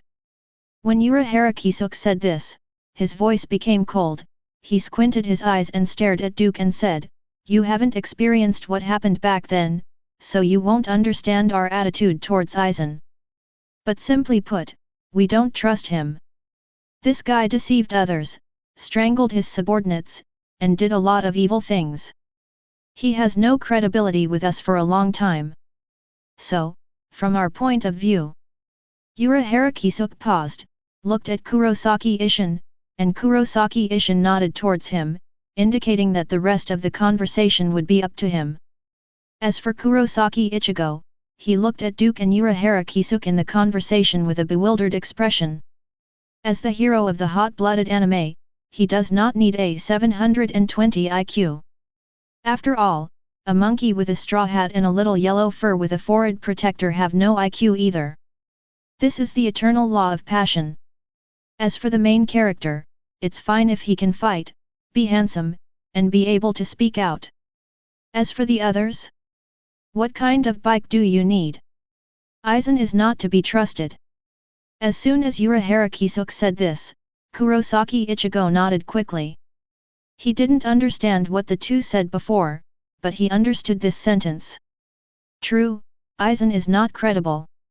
Although, he has an inexplicable emotion towards Aizen, but when he thinks of the evil deeds Aizen has done, Kurosaki Ichigo still quite agrees with what Urahara Kisuk said. Aizen is not credible, not only not credible, but also needs to be guarded everywhere. When Duke and Urahara Kisuk were talking, Aizen was extremely quiet throughout the whole process, as if he couldn't hear Duke and their conversation at all. Instead, he closed his eyes and leaned against the back of the chair to rest silently. "Oh, this is difficult. Duke clicked his tongue, but in an instant he said, "What if I send him back to Huajie? It is your duty to send Eisen back to Huajie, this is not an option that can be a condition. But now I'm off work." Duke spread his hands, and a smile appeared on the corner of his mouth. "Yura Harakisuk, Kurosaki Ishin, if you have real-time access to Seoul Society's intelligence, you should know that I have said more than once that my favorite day is clocking in at 9 am, clocking out at 5 pm, and never working overtime. When I was at Godi I-13, I had to work overtime due to certain things." Speaking of this, Duke sighed, "After all, I witnessed Jur Sasakaibe and more than 100 team members being killed, but did nothing. It's arguably the biggest blemish on my resume. Of course, if I hadn't been found out by pretending to be dead, it wouldn't be considered a stain, and maybe it would be regarded as an achievement for promotion and salary increase. But it's a pity that you were exposed, Du Chen." Yura Harakisuk's eyes turned cold. After all, when Duke talked so eloquently about the killing of Jur Sasakaibe and hundreds of soldiers, it made him angry. "True, but the problem is, I've already paid off in some ways." Duke spread his hands and said with a chuckle, "You know what? Why would I break my own principles, take the initiative to work overtime, save Jinglingting twice, take over the errand to help Zaraki Kenpeki awaken, and there are a lot of messy things. Because I need to be trusted. Only by being trusted will the stains on my resume be erased. Even if they are not erased, they will be ignored. So, I've always been a good baby." Hearing what Duke said, Yura Harakisuk frowned deeply, and Kurosaki showed an angry expression. Boom!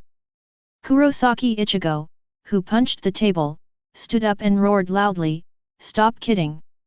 Hundreds of human lives, in your eyes, is it just a stain that affects your resume?" After Kurosaki Ichigo roared, Duke leaned back, leaned against the back of the chair behind him, and said calmly, "Calm down, young man. If such a trivial matter can make you angry, then I will tell you about the fact that Kurotsuka Mayuri wiped out 28,000 people in Rukonga to correct the balance of the soul. Would you take a knife and kill him?" As soon as Duke's words came out, Kurosaki Ichigo was stunned on the spot. "What? 28,000 people? That Kurotsuka Mayuri, he?" "Yes, 28,000 inhabitants of Rukonga." Duke made a 2 with one finger and an 8 with the other. Kurotsuka Mayuri directly ordered his subordinates to erase it without any permission. Compared with the fact that I ignored the killing of more than 100 soldiers and a vice-captain, how important is it? But that old man Yamamoto Genrisaya didn't punish him. Duke crossed his legs and said leisurely, "Do you know why?" "Why?" Kurosaki Ichigo asked blankly, mainly because hearing this incident had a great impact on him, and it was too big for him to accept. "Because," Duke stretched out a hand, and then tightly clenched his 5 fingers, "it's worth it. Whether it's me or Kurotsuka Mayuri, we all indirectly or directly caused the loss of a lot of lives, but we showed the corresponding value. And Yamamoto Genrisai and Central 46, seeing the value in us, naturally skipped what we did. Everything I did before, and everything Kurotsuka Mayuri has done so far, is just showing my value. For Jinglingting, only valuable people or things are eligible to stay. Otherwise, why did Kurotsuka Mayuri first choose the residents of Rukonga instead of the soldiers of Jinglingting when correcting the soul balance? Because the residents of Rukonga are of no value to Jinglingting. So why are the mistakes I've made ignored? Because I have value to Jinglingting, a great value, enough to make the captain above and Central 46 ignore my fault value, and make them inseparable from my value. But it's wrong." Kurosaki Ichigo retorted, but it sounded extremely weak. "Yeah, that's wrong. But does this world really judge heroes by right or wrong?" Duke asked Kurosaki Ichigo, "Is that true? Is not it?" Kurosaki Ichigo clapped his hands on the table, glared at Duke and said, "Isn't it right or wrong to judge? It may seem to you, but it seems to me not to. The world is not a black and white world where right and wrong are clearly distinguished, but a grey world where values and interests are mixed. Duke spread his hands and said mockingly, besides, Kurosaki Ichigo, you yourself are the beneficiary of what I said about value theory, why do you still object to my argument? Am I a beneficiary of your arguments? Don't you think that when you first invaded Jingling Court, it was a lie that you were expelled as a travel disaster? But why was this matter exposed? Without waiting for Kurosaki Ichigo to answer, Duke asked, is it because you exposed Aizen's trick? Wrong, because you showed your worth. Also, why did Team Zero specially call you to the Soul King Palace, and help you look directly at the source of your power, and help you recast Zanpakuto? It's still because you are valuable. Otherwise, might the old men of Team Zero look at you differently? It's impossible, the higher the position, the colder it is. There are people around you, let's take your father for example. Duke pointed to Kurosaki Ishin, your father left Godi 13 without saying a word, which is a big deal. Pass. Godi 13 did not leave the team, but why did your father leave his post without incident? Value, benefit. Duke pointed to Urahara Kisuke at the side, after being framed by Aizen, this guy hid in the real world, but was not hunted down. He even stayed in the real world after being cleared of his charges. Why is that? It's still because of the value. The superior person's view of a person does not depend on a person's character, ability, and family background, but on whether a person is valuable to himself. And value is the society's criterion for judging a person. When Duke said this, a different color appeared in his eyes. So, welcome to the dirty world of adults 3.4, Kurosaki Ichigo. No one would tell you these things before, because they wanted you to keep your innocence, your indomitable faith, and your infinite possibilities. But now, I'm sorry. It's time for you to grow up, brat. After hearing this, Kurosaki Ichigo immediately sat down on the chair again with an expression of disbelief. Yet, Captain Duke, you can't say these things for a captain-level existence with a sense of responsibility. Urahara Kisuke sighed. Duke shrugged his shoulders. Don't make trouble, Urahara Kisuke, I never said I was a good person. But you can't look at you as a bad person. Bad guy. Duke touched his chin. I don't care if you want to see it that way, I don't care what the outside world thinks of me, I really care whether everything I want is in my hands or not. That's what you call a refined egoist. Urahara Kisuke's words hit the nail on the head, and Duke didn't refute or admit it. Then let's go back to the previous topic.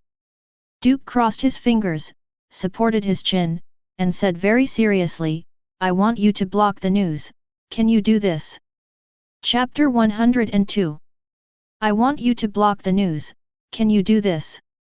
Duke crossed his fingers, propped his chin, and looked seriously at Urahara Kisuke and Kurosaki Ishin in front of him. As for Kurosaki Ichigo, this child has fallen into a situation of doubting his life.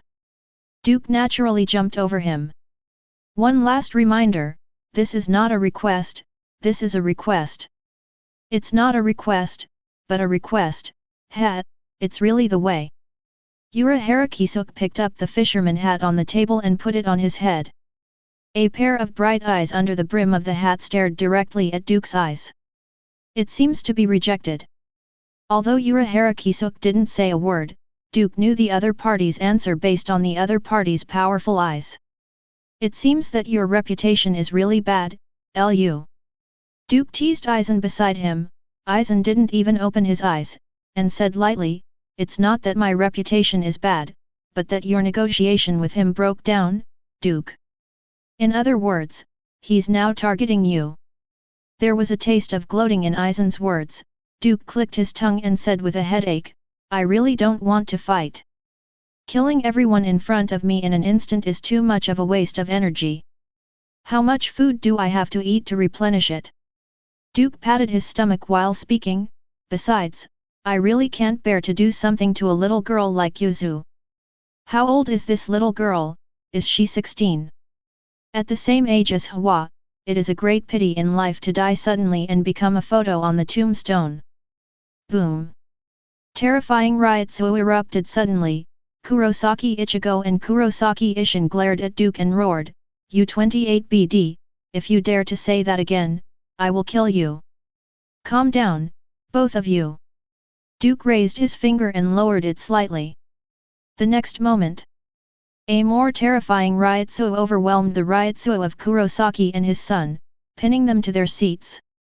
Kurosaki Ichigo tried his best to resist Duke's Ryotsu, but he found that he could not resist the Ryotsu on his shoulders, and Kurosaki Ishin also had a blue vein on his forehead. Urahara Kisuke lowered the brim of his hat and said with a headache, the situation is going to be very troublesome." While Urahara Kisuke was speaking, he was also secretly startled. Although he knew that Duke was strong, he never expected that Duke would be so strong that he could suppress the father and son Kurosaki Ishin and Kurosaki Ichigo with a random movement of his fingers. And it looks so handy. Although this kind of thing can be done in Aizen, there is a big difference between the current Kurosaki Ichigo and the original Kurosaki Ichigo. But Duke overwhelmed him so easily, not only that, but also Kurosaki Ishin. With the joint efforts of the two father and son, Duke just moved his fingers, and the two were pressed to the ground. This kind of strength is simply not comparable to the current Kurosaki Ichigo, and even Mr. Yamamoto may not be able to compare with the other party. It is no longer a dimension. The other party has already walked in front of everyone. No wonder, Team Zero would use his strength as a reason to invite him. This kind of power is enough to suppress any incoming enemy who dares to invade. And judging from the current situation, the power levels of the two sides are not at the same level at all. For the time being, regardless of Duke, even Aizen is enough for them. Now, there is only one way to break the deadlock. Compromise. Snapped. Urahara Kisuke raised his hand and patted Kurosaki Ishin on the shoulder. The former looked at the latter and said, "Trust me." Kurosaki Ishin was taken aback, then nodded vigorously, "I believe it. In that case, hold back your Ryotsu, Nico too." Facing Urahara Kisuke's persuasion, Kurosaki Ishin glanced at Duke, took a deep breath, and restrained his Ryotsu. It's just that Kurosaki Ichigo is still insisting, this kid doesn't seem to know what it means to give up. Ichigo. Kurosaki Ishin let out a low cry. Kurosaki Ichigo came back to his senses, his lips murmured for a while, and finally retracted Ryotsu with his eyes closed. Seeing that both Kurosaki Ishin and Kurosaki Ichigo gave up, Duke also took back Ryotsu and did not continue to explode. But the second Duke put away the Ryotsu, a crack appeared on Duke's face, and the crack quickly spread to Duke's entire face and spread towards his whole body. Seeing this situation, Duke sighed. Sure enough, the temporary body made of clay can't withstand Ryotsu's explosion. Next second, Duke's temporary body turned into a field of sand, and Duke's real body also sat on the chair. Patting his own Haori sleeve, Duke smiled apologetically at Kurosaki Ishin, "Sorry for messing up your carpet." "Fine." Kurosaki Ishin wasn't paying attention to this right now, and waved his hand. When Duke heard what Kurosaki Ishin said, he didn't care. He turned to Urahara Kisuke and said, "It seems that you have changed your mind. In this situation, it's hard for me not to change my mind." Urahara Kisuke gave a wry smile, and Duke touched Zanpakuto on his waist when he saw this, to soothe the agitated couple. "Then tell me more. The fact that Aizen and I appeared in this world, you must keep it a secret, help us both to block this news." "This is no problem, but you have to make sure." Urahara Kisuke stated his condition, "You have to make sure that Aizen will return to Huajie." When Urahara Kisuke was talking, he was also observing Aizen's expression. Aizen's expression did not fluctuate, and he still maintained a state of closing his eyes and resting his mind, as if completely immersed in his own world. "I would have let him go back to Huajie, you don't need to worry about that." "In that case, I have nothing to say." Urahara Kisuke sighed, but Duke shook his head, "No, you haven't said the most important thing. What? That's about the safety of Kurosaka's house. Duke directly knocked on the table and said, let me make a promise to you, before this war is over, I will not be within a radius of 50 miles of Kurosaka's house again. How about this? When Urahara Kisuke saw Duke showing his sincerity, he smiled immediately, which is of course the best. But relatively, I don't want to let other people know about today's incident. Duke said very seriously, this is about my interests. Okay, I see. Since that's the case, we won't bother you too much. Duke stood up, and Aizen immediately opened his eyes and stood up. See you later. Duke nodded towards Urahara Kisuke, turned around and left, but when he reached the door, Duke stopped, took out the star medal from his pocket, and threw it to Urahara Kisuke. I got it from the Quincy that I killed before. I'll do research for you. Hurry up and finish the plan for dealing with the enemy's capture of Bankai. Seireitei is still waiting to launch an attack on the Invisible Empire. When Duke said this, he sighed and said, this war, let's end it quickly. After the words fell, Duke and Aizen all left Kurosaka's house. After the two left, Urahara Kisuke sighed with relief. It's been a long night tonight. Oh, that guy is simply too scary. Kurosaki Ishin looked at Duke's seat just now, and Urahara Kisuke smiled lightly. However, the problem is solved, isn't it? Hey, Manager Urahara, is everything that Duke said just now true? Kurosaki Ichigo asked Urahara Kisuke what Duke said before. Urahara Kisuke sighed, let your father tell you these. I'm going back to the store now, and it will be a very busy period of time. After Urahara Kisuke left, Kurosaki Ishin looked at his son, thought for a while, and finally patted him on the shoulder. Everything is based on your own beliefs. You're grown up and know what to do. What other people think is other people's business. As a man in the family, you must follow your own path according to your own beliefs. Yes, Dad. Somewhere in Karakura town, Duke and Aizen stood on top of a tall building, overlooking the bright lights below. Have you studied this body and found anything?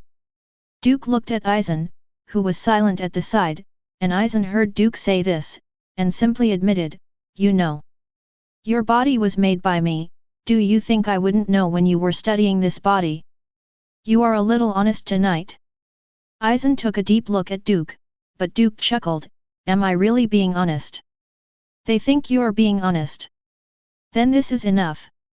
The corner of Duke's mouth curled up, they think it's enough for me to be honest. Heroes don't exist, but no one is perfect, everyone has flaws.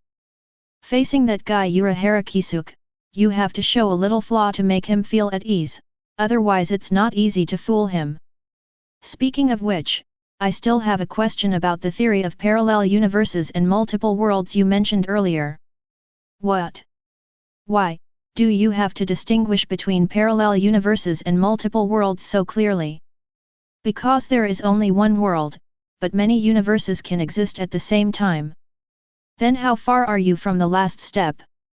Duke folded his hands on his chest, letting the night wind make his robes rattle, and at the same time said, I'm just one step away from the last step.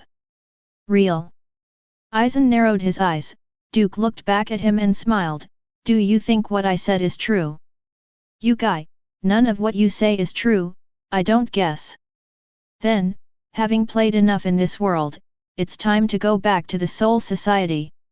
While Duke was speaking, he opened the portal to cross the world, but Aizen stood still and did not move.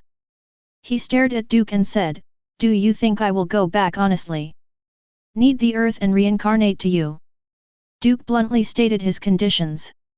Aizen was taken aback when he heard that, but then he snorted, it turns out that he has already entered the world. No, that's not right. The moment you proposed to enter the world, you were plotting against me. Aizen snorted lightly when he said this. Rather than calculating me, it's better to say that you calculated everyone you met tonight. Then can you get into the set? Duke asked Aizen back. Aizen pondered for a moment, and said simply, I admit, your spells are very attractive to me. Then go back, what better place to study new spells than infernal affairs? Before I go back, I have one more question. What? Duke stopped in front of the crossing gate. Eisen looked at Duke for a moment, then shook his head again. It's nothing. Let's go back. Oh. Duke brought Eisen back to the Soul Society, but at the moment of passing through the portal, Eisen stared at Duke's back, and the question just came to mind. Which Duke is the real Duke? What is the real face of this guy? So, which Duke is the real one? Laughs. Chapter 103. Seireitei, the entrance to the Mao underground prison. It was getting dark, but all the captains did not leave their positions. They all stared at the positions where Duke and Eisen were sitting before, without blinking their eyes. They are all waiting for a result. Neither Duke nor Eisen's Seireitei can be detected in the Soul Society, which means that these two must have gone to fight elsewhere. A place that doesn't interfere with the Soul Society. But no matter where it is, after leaving for so long, I should come back. How long has it been? Yamamoto Genrisai asked in a low voice, and Kurako Shunsui immediately said, it's almost 4 hours. Keep waiting. After Yamamoto Genrisai uttered a word, he didn't say anything, but leaned on his zanpakut, closed his eyes and focused. But everyone present knew that it was impossible for Yamamoto Genrisai, the captain, to relax at this juncture. The scorching smell in the air is the best proof. The burnt smell is only in the air when Yamamoto Genrisai's Seireitei is released. Bell, bell, bell. Suddenly, the crisp sound of wind chimes shaking came. As soon as the wind chimes rang, 6 sedan chairs appeared at the gate of Mao's underground prison. While the 6 sedan chairs were lined up, a number was written on the curtain hanging down from each sedan chair. These are the 6 numbers from 1 to 6. And these 6 numbers only represent one identity, that is, the 6 judges of Central 46. When the sedan chair came to a complete stop, the judge of Sequence 1 said directly, it's been 4 hours since the villain Eisen escaped, and he hasn't been arrested yet. Not yet. Kurako Shunsui made a sound neither humble nor overbearing, but immediately he was reprimanded by the third judge. What do you Godai 13 do? Could it be said that you can catch Eisen once, but you can't catch the second time? As soon as judge number 3 spoke, the rest of the judges immediately became the team captains of Godai 13 in front of them. That's right, the current Godai 13 is really living and going back. A bunch of trash. With so much money spent every year, what can you do? The previous invasion of the Invisible Empire was even more disastrous, losing thousands of people. It's outrageous, it's outrageous. Yamamoto Genrisai, you have to give an explanation. Yes, why did you make such a big mistake during the last period of your time in charge of Godai 13? Are you slacking off? Yamamoto Genrisai, look at the Jinglingting garden now, because you are not doing enough to protect it, the entire Seilinging garden is full of black smoke. This is your responsibility, an unshirkable responsibility. I said Godai 13 is unreliable, and there is a monster with a dog's head and a human body as the captain. Is this plausible? If Eisen can't be caught tonight, all of you will kill yourself to apologize. Facing the stern reprimands of the 6 judges, Yamamoto Genrisai closed his eyes and seemed to pretend he couldn't hear, but veins appeared on the palm of his hand that was leaning on Zanpakut, and the smell of burning in the air became more and more intense. Apparently, this lifelong fiery captain couldn't stand such insults. However, Godai 13 is under the jurisdiction of the entire Central 46. He just doesn't want to endure it, but he has to grit his teeth and persist for the sake of the overall situation. The same is true for the other captains, who closed their eyes and turned their heads, gritted their teeth and endured the humiliating insults. When the 6 judges saw Godai 13 being so silent, they insulted them more vigorously, as if they wanted to disband Godai 13 on the spot. But it was also at this time that a classical Japanese-style partition sliding door suddenly appeared in front of the gate of Mao's underground prison. As the two doors were slowly opened, in the thick white light, two figures appeared in front of everyone, one behind the other. Not long after, Duke walked out of the portal, and as soon as he landed, he looked at the 6 judges who rushed to the scene. "Well, I said why I heard a dog barking on the way back." It turned out that the old man from Central 46 came.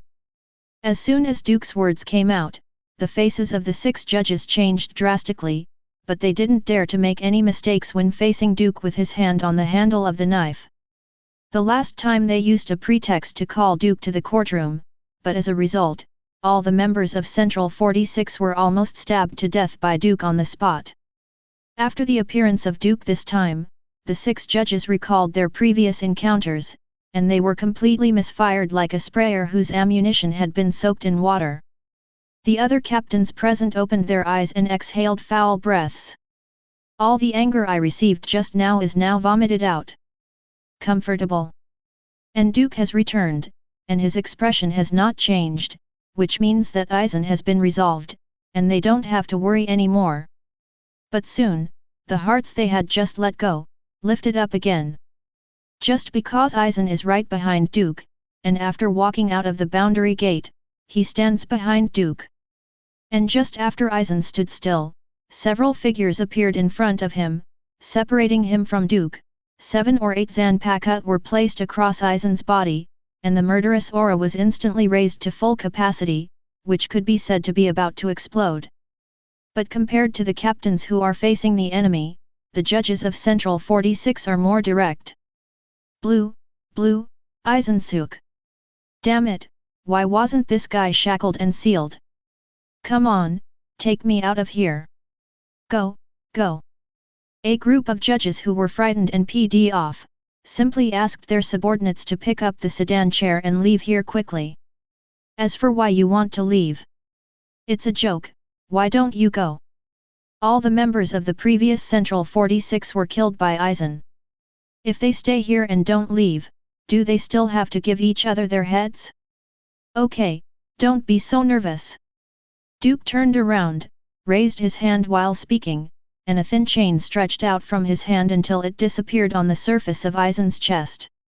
"I have already sealed Eisen, now you just need to find the sealing team to seal it again."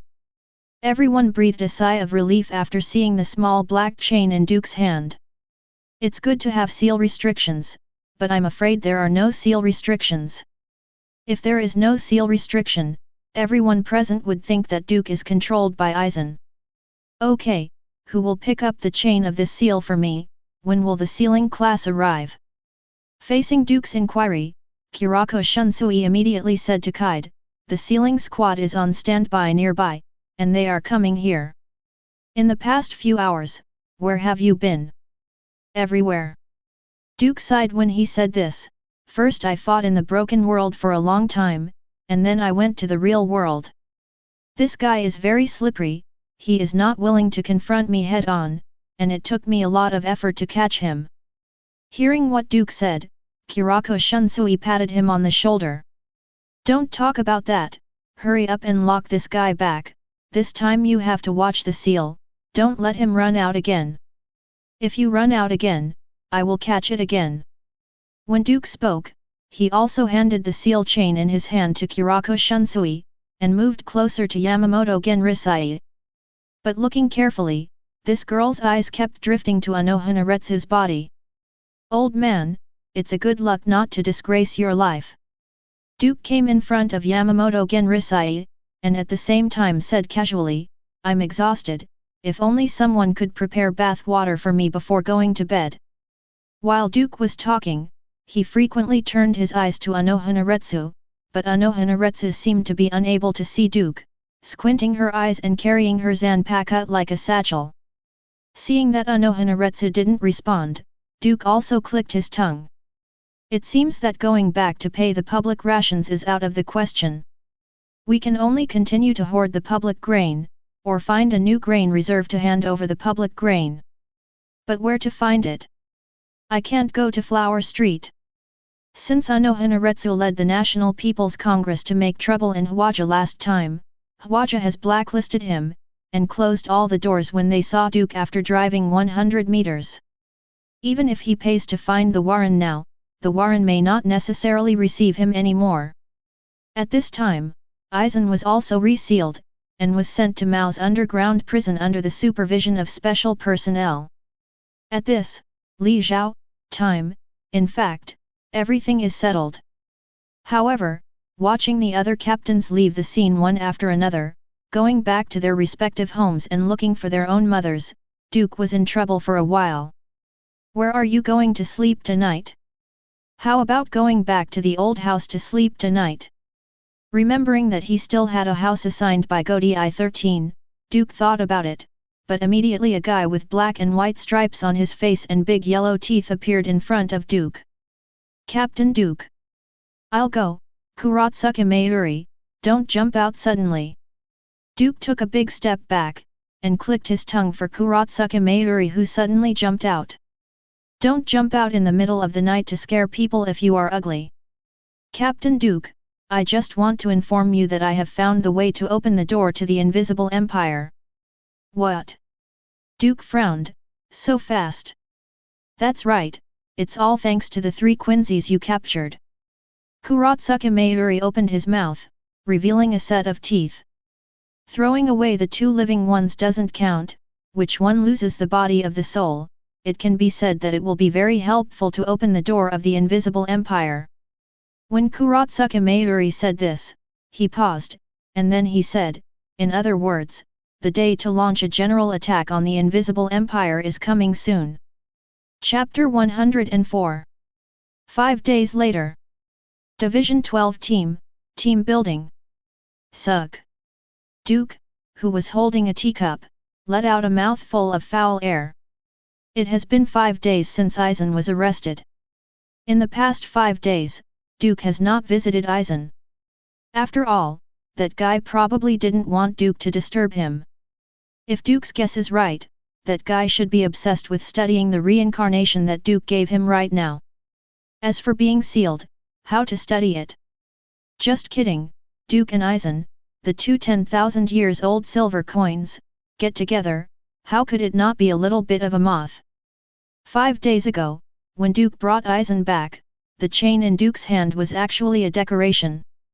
That chain, you look at it, it is a seal, you touch it, it is also a seal, you touch it with Ryutsu, it is still a seal.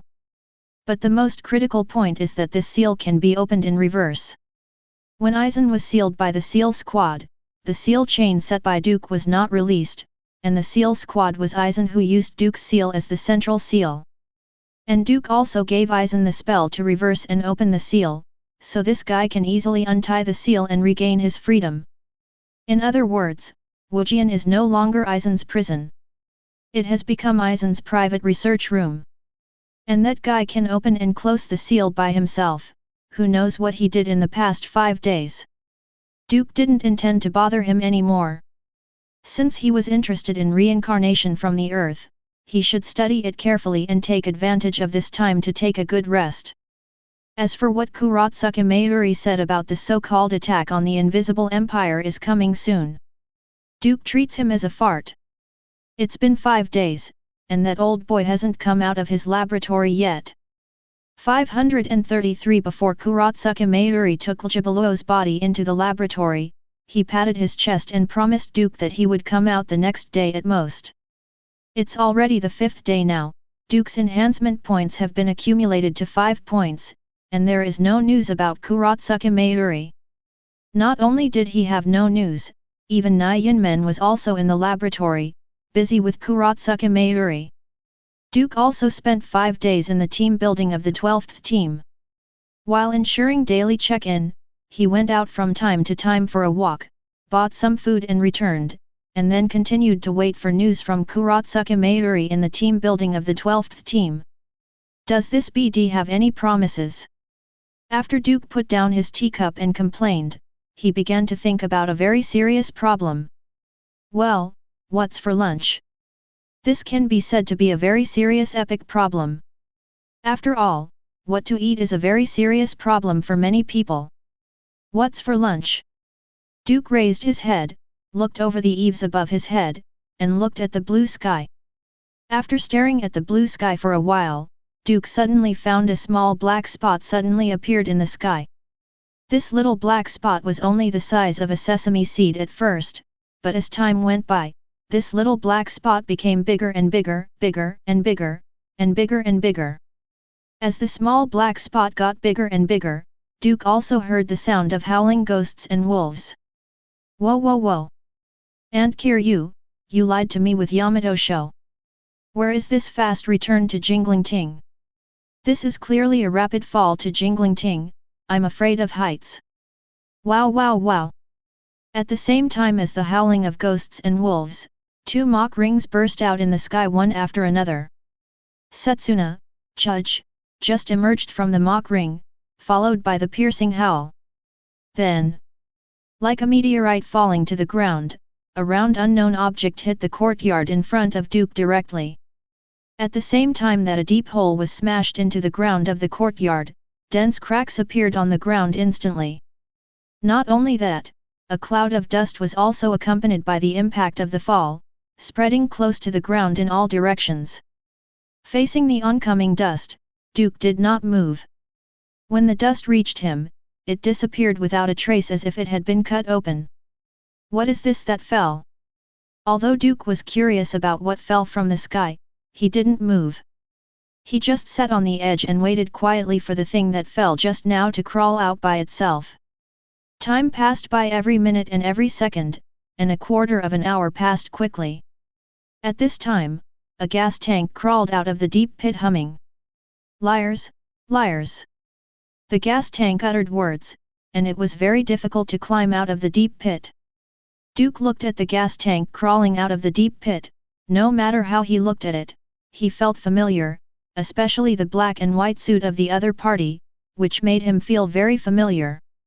Not long after, the black and white gas tank came up in front of Duke one after another. The layers of fat on his face squeezed the eyes of the gas tank until there was only a small gap left. Besides, the guy's tongue was still pulled straight out of his mouth. After gas tank saw Duke, he sat there with great difficulty, trying his best to put on a majestic appearance. Boss, I'm back. Who are you? Looking at the gas tank, Duke rubbed his chin. When the gas tank heard what Duke said, he became anxious immediately. He stood up slowly and ran towards Duke step by step. Every time he ran, the fat on his body, the meat will be stacked and piled up like ocean waves, and the area is rich and dynamic. It's me, boss, the strongest, fiercest, and worst me of the younger generation of the werewolf clan.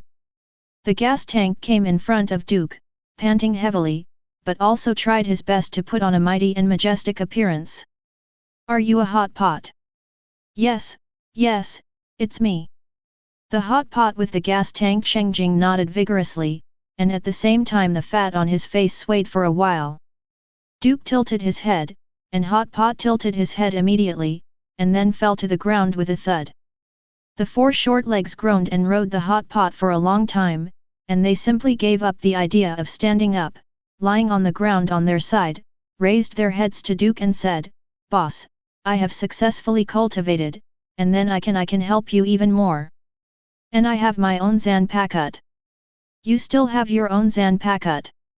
Duke raised his eyelids, and hot pot nodded vigorously. Although it was a nod, it was more like a hot water bag shaking up and down vigorously.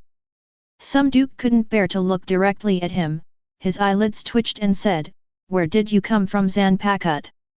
Huajie who specially built it for me. When the hot pot said this, it turned its head back with great effort. Wait for me to pull it out to show you, and I will pull it out for you, Hucky Hucky. I will pull it out, Hucky, Hucky, Hucky. I pull out. Hucky, Hucky, Hucky. Duke, whose ears were filled with the heavy panting of the hot pot, slapped himself helplessly on the face. This dog is useless. It's okay to be as fat as a gas tank, take a step and take 3 breaths. This stupid man, is he using it as a mount for himself, or is he using himself as a mount for him? What are you kidding? At this moment, Hot Pot was still trying to pull out the zanpakut that belonged to him. Duke raised his hand in desperation, and an invisible force lifted Hot Pot, and pulled him in front of Duke along the way. When the Hot Pot got closer, Duke realized that the gas tank was covered with a pet Haori that was stretched out of shape. The mark of Team Zero on Haori has been deformed, and the zanpakut that Hot Pot said, Duke searched for a long time, but couldn't find it. Looking at the fat, gas-filled silly dog in front of him, the corners of Duke's mouth twitched slightly. Didn't he just forget this silly dog in the Lingwang Palace for a while? What happened in this short period of time? What did those guys from Division Zero do to him? Make this silly dog look like a gas tank? No, this dog can't keep it. While Duke used Kid to pick up the Hot Pot, he also turned and left Yuanbian. Hot Pot tried his best to open his eyes, and said, "Boss, where are we going?" "Go to Team 7. Duke, carrying a gas tank into a Hot Pot, immediately left from the 12th team and went straight to the 7th team. And for Duke, going from the 12th to the 7th team is just a blink of an eye. As soon as he entered the lobby of the 7th division, Duke released Ryotsu directly. As soon as Duke's Ryotsu was released, Komamura Seijin rushed from the team building to the lobby. "Captain Duke, what's the matter?" After Komamura Seijin, who was no longer wearing a helmet, came to the lobby, he opened his mouth and asked Duke what happened. Duke angrily threw the hot pot at Komamura Seijin. "I'm here to return the goods." Facing the hot pot thrown by Duke, Komamura Seijin subconsciously opened his arms, took it in his arms, and was directly crushed to the ground by the weight of the hot pot. Komamura Seijin fell to the ground with a plop, looked at the gas pipe pressing on his chest, and asked in confusion, "What is this?" "Seijin, you actually said that my lord is a joke." Hot pot lay on Komamura Seijin's chest angrily, glaring at him. Komamura Seijin stared at the fat deformed hot pot, and blinked in disbelief. Wow, Master Mochizuki. Yes, circle me." While Hot Pot was talking, he also smelled the smell of Komamura Seijin. After smelling the smell of Komamura Seijin, Hot Pot immediately said with disgust, "Why did you learn the humanization technique from the old man? Is it completely reduced to a beast?" But at this moment, Komamura Seijin didn't intend to listen to the Hot Pot preaching. He just said in shock, "Master Mochizuki, why did you become like this ghost? What is ghost appearance? I am called Yuan Mei now, do you understand?" Hot Pot raised its claws and slapped Komamura Seijin's cheek, but it was in vain for a long time. Not only did he not hit Komamura Seijin, but he swayed out a sheathed short sword from the gap between the fat. Looking at the short sword with the sheath, Hot Pot excitedly said, Hey, boss, look, this is my zanpakut." Duke stared at the zanpakut dangling out of the hot pot fat, and he slapped himself on the forehead. Standing horse, what kind of evil did those people in Team Zero do? Chapter 105. What the heck did those people from Team Zero do? Duke looked at the short sword with sheath shaking out from the fat in the hot pot, and slapped himself on the forehead. "When I brought the hot pot to the Lingwang Palace, what kind of dog is this? Not to mention majestic, but also strong and powerful. But now? The whole gas tank becomes fine. How many days has it been? How many days did I forget this dog in Lingwang Palace? It's made like this." Sure enough, the more powerful Shinigami the more unreliable. Thinking back to when a husky that could explode when going out, and could be demolished at home, fell into the hands of those old men in the Zero team, how many days? How many days? Just make Duke look like this. Heartache so hard to breathe. Boss, this is the zanpakut that sword god Namiya Huajie made for me." The hot pot with a gas tank is thumping down from Komamura Seijin. Why is it thumping down? Because the original long legs of the hot pot have degenerated into short legs under the pressure of fat. Hot pot, which is struggling to move forward, is like a fat walrus struggling on dry land. It can only move a little distance by leaning forward and falling down. Seeing this scene, Duke dared not look directly at it. Komamura Seijin, who sat up, was also dumbfounded when he saw this scene, and didn't know what to say for a while. Lord Mochizuki, known as the rare genius of the werewolf clan in 10,000 years, was personally recognized by the elders of the clan as the strongest, worst, and most ferocious wolf in the world, and he turned into this at this moment. "Boss, just wait for me." "Hutcha hutcha hucky."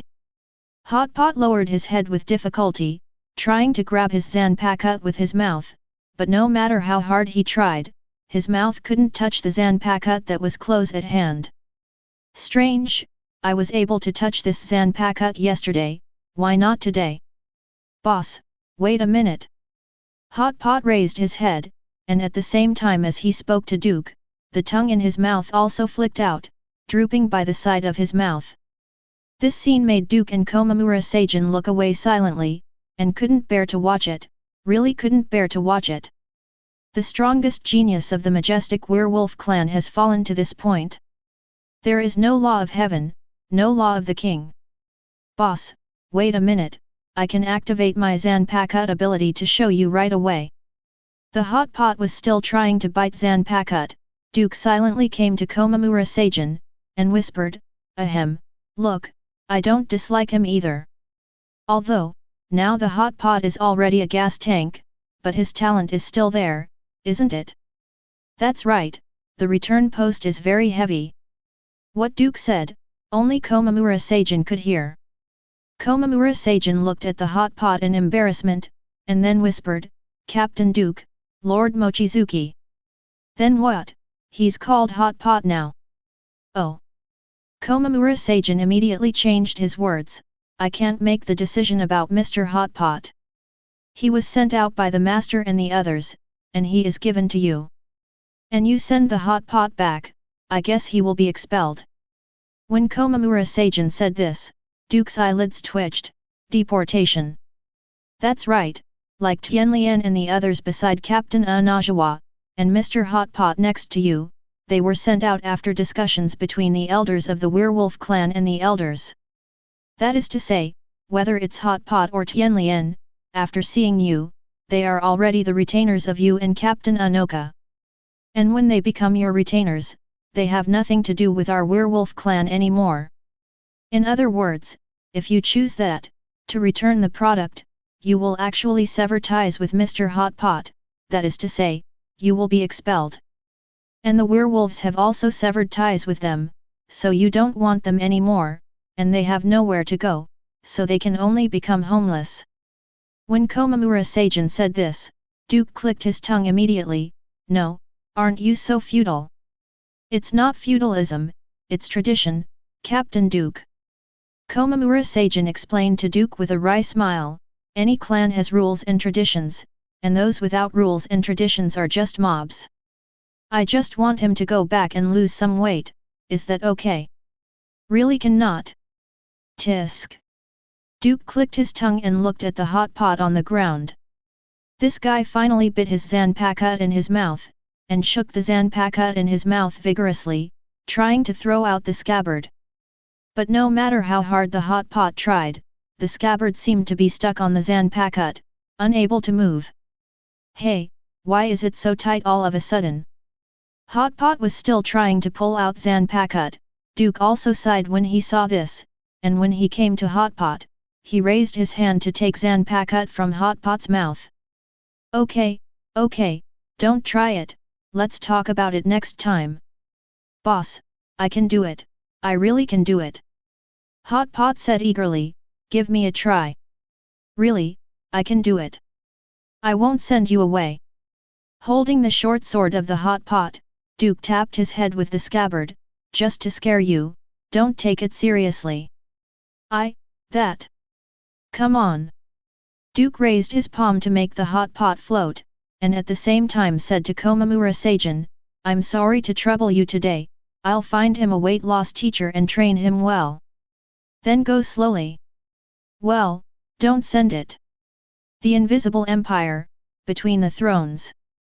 Hasward was still sitting on the throne that originally belonged to Jehabak, with a red edge around his pupils like a halo enveloping his pupils. The blue pupils as clear as jewels have become chaotic at this moment, and some are only pulsating with red gleams. How are you preparing now? When Hugbaka's voice came out, Hasward immediately said, the preparations are basically complete. That's good, speed up, and complete the first phase of the plan before they arrive. Yes, Your Majesty. Harthward nodded, but the conversation changed immediately, and he said worriedly, Your Majesty, if this plan is successful, will you really come back? I'll be back. Hasward laughed softly, after all, that's my father. Have the same power as me. Absolutely no problem. When Yuhabak said this, he also laughed out loud. Everything will go according to plan. Jinglingting will also help us complete this plan. While Juhabak opened his mouth with the help of Hasward's mouth, a dark shadow flashed behind Hasward, and in the shadow, countless eyes were trembling, as if they would open in the next second. Mao's underground prison, the 8th floor. Seamless. In the darkness, two voices of dialogue are ringing out one after another. Boss, didn't you really come here to throw me away? Shut up, I'm going to drop your words, I'm going to Hueco Mundo. But it's so dark here, and I'm so scared. Are you kidding me? Where did your unruly energy go? Well, was I eaten? You silly dog! Carrying the hot pot, Duke walked out of the darkness, came to the patio where the sealed keyhole was arranged, and continued on the endless road. Duke can be regarded as knowing why this dog has become so fat. This isn't the fault of one person in Team Zero, it's the work of all Team Zero. Yamato Ichibe Hisub, Sword God Namiya Wang Yu, Ori Mori Shutara Senju Maru, Yuzumi Oni Kylan Temple Ten's Hero, Tani King Hikifun Kiryu. After Duke left, these 5 people found the hot pot that Duke had forgotten in Team Zero. At that time, the hot pot had been soaked in the hot spring of Tianqilang in Kylan Temple for a day and a night, and then after he woke up, he was discovered by 4 other people who went to the hot spring of Kylan Temple. Since then, these 5 people have changed flowers to feed him.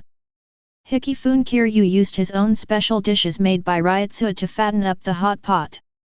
Ermiya Wang Yu personally took out a zanpakut from the knife storehouse, combined with the power of Yamato Ichibe Hisub, forged and reformed a zanpakut for the hot pot. That is, the zanpakut that is only as long as an adult's arm. Shutara Senjimara weaved a special haori for the hot pot, and Kylan Temple Tenshiro brought his younger brother to help the hot pot absorb the dishes that Dianfa Kiryu instilled in the hot pot in the past few days. Then, in this almost cramming feeding, the hot pot became like this. The gas tank is fine. Seeking flowers. 0. As for why the 5 opponents did this, Duke can probably guess it. One is that they are too boring, so they have some fun, and hot pot is that fun. After all, the team flower of Team Zero is Shen Dinghua, who has a joyful flower language. What should I do if I have no fun? Make it yourself. Second, just for the Duke replayable team to have a sense of belonging. That's right, those guys were afraid that Duke's laziness would come up, and they didn't think it was troublesome, so they just gave Duke such a mess. Then, that's it for the hot pot. The master I found for you is here. Duke threw the hot pot on the ground, and at the same time Aizen also walked out from the darkness. Instead of wearing the bandage outfit before, he now put on a white windbreaker. Although the windbreaker is white and plain without any logo, it gives a strong sense of impact when worn on Aizen. As if, this suit was born just for this man. Why did you change into such a suit? Duke looked at Aizen's outfit and clicked his tongue. You're not afraid of someone coming over to check on your situation? It doesn't matter. Aizen didn't care about this, and immediately asked Duke, so, what are you here for? I didn't want to come, I was afraid of disturbing your research on reincarnation, but for this guy, I can only come here. When Duke spoke, he also kicked the hot pot next to him. Hot Pot tried his best to raise his head, exchanged a glance with Eisen, and immediately collapsed on the ground. Boss, this man's eyes are so terrifying. Are you sending me a test product? There was a smile on the corner of Eisen's mouth. Duke was really interesting. He knew that his research on Earth reincarnation had reached a bottleneck, so he sent him a test product. No, this is my pet, I will give it to you as an apprentice. Duke's words let. The smile on the corner of Eisen's mouth became stiff. Eisen took a step back, and was about to enter the darkness without saying a word, obviously not wanting to take on this errand. Hey, don't just want to run away without saying a word. Duke quickly stopped Eisen. You are the man closest to God in this world, is it that difficult for you to take an apprentice? No help. Eisen refused very simply. Duke rolled his eyes. I'm blowing your favor. Just help him lose weight and let him transform all the accumulation he has gained into strength. This should be very simple for you. Or, you, a man who was once called a god, can't do this. When Duke said this, he folded his arms, opened his mouth and said, No, the man who was closest to God, couldn't even do this. The aggressive method is useless to me. But if you don't answer, doesn't that mean you can't do it? Duke glanced sideways at Eisen, and Eisen glanced at Hot Pot, and snorted, if you're not afraid of anything happening to him, then stay here. Okay, I'll trouble you then. Duke took out the Hot Pot Zanpakut. This is his Zanpakut, I put it here. After Duke entrusted Hot Pot and Zanpakut, he knelt down and pinched Hot Pot's cheeks. Work hard to practice here, learn more useful things from this guy, he pointed. A little leakage from the crack of your head is enough to last you a lifetime.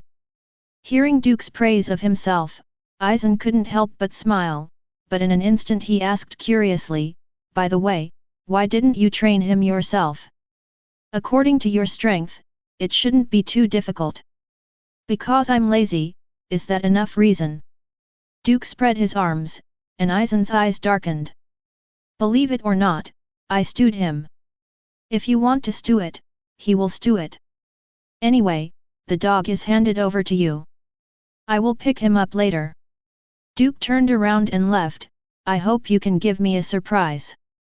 If I receive a surprise, maybe I will give you a surprise too. Okay, that's it. See you later.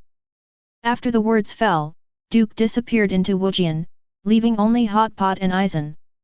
Hot Pot timidly looked at Eisen.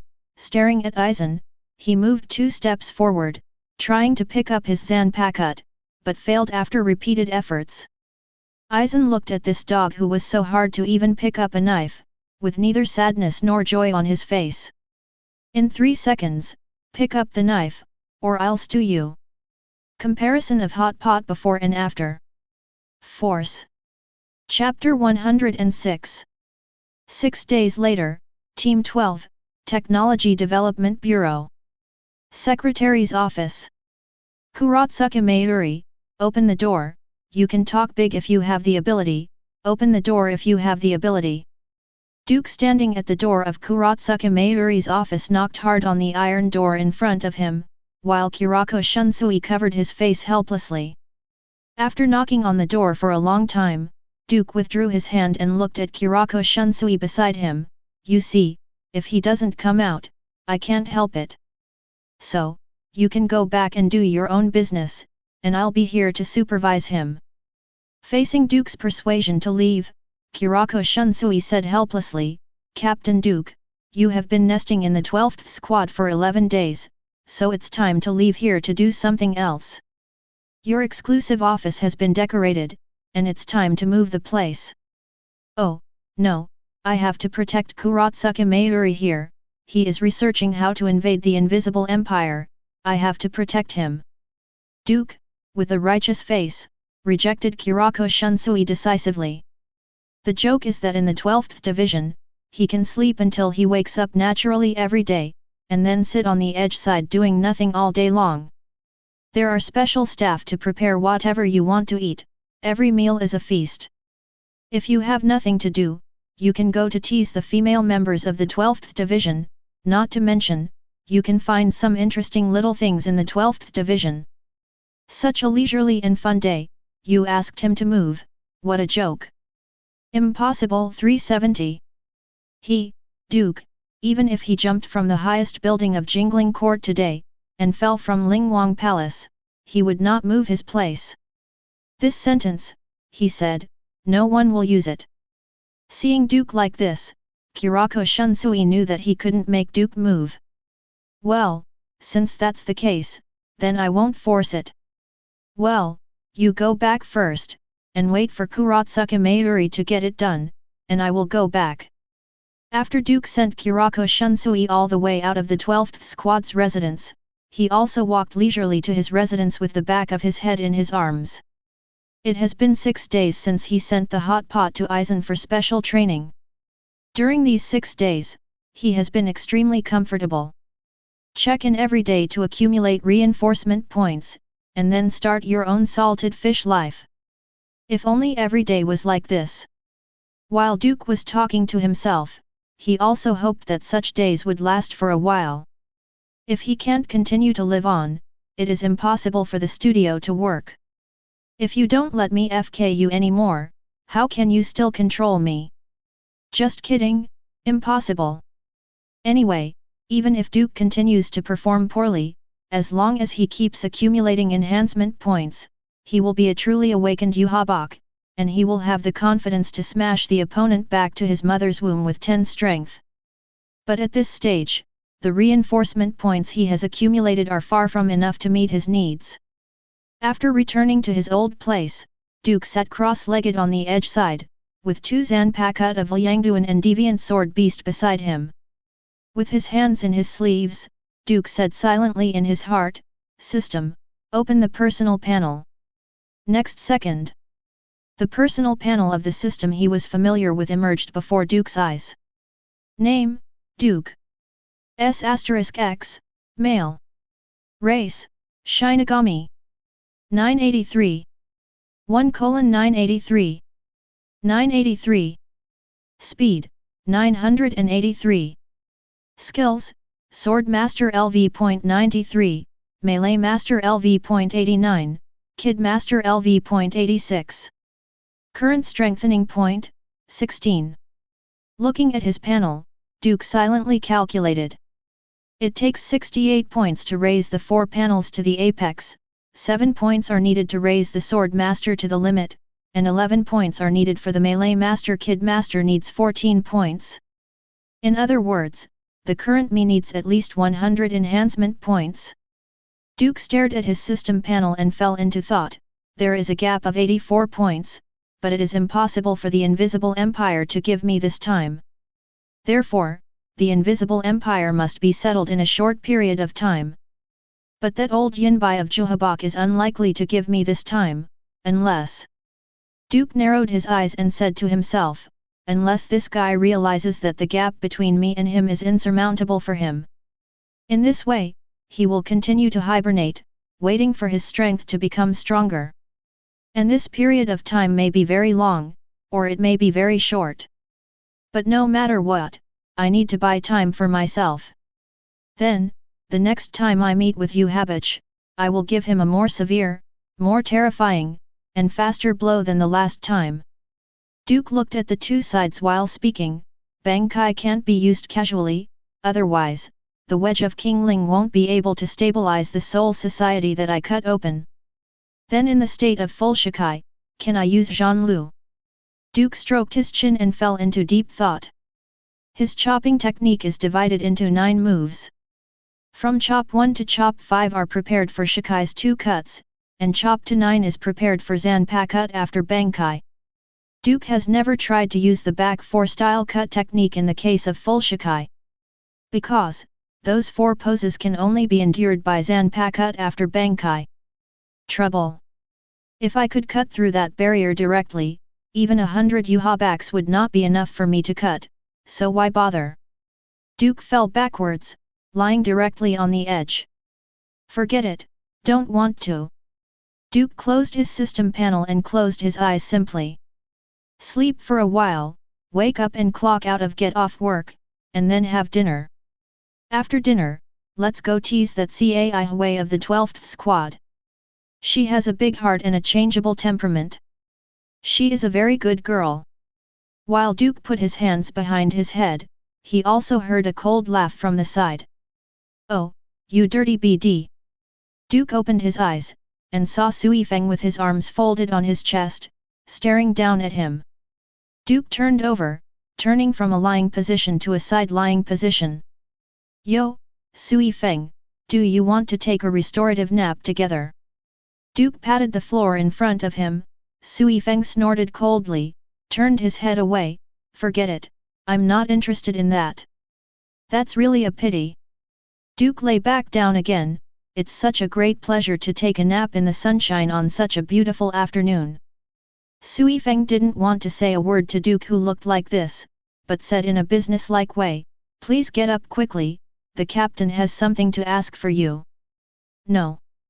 Duke turned over resolutely, turned his back to Sui Feng, raised his hand and scratched his buttocks, and said indifferently, now I'm a member of Team 0, you Godi I-13 don't have the right to command me. Facing such a lazy Duke, Sui Feng clenched her fists, but in the end she still sighed. Yura Harakisuk has come to Jingling Ting. He said that he has developed a means to seize the solution against the Invisible Empire. The captain asked me to invite you over to discuss the next general attack on the Invisible Empire. Hey, that's the right attitude. When Duke stood up from the ground, he also said, by the way, please take off my boots. UBD. Go, go. Although Sui Feng was furious, he still had no choice but to help Duke get the boots.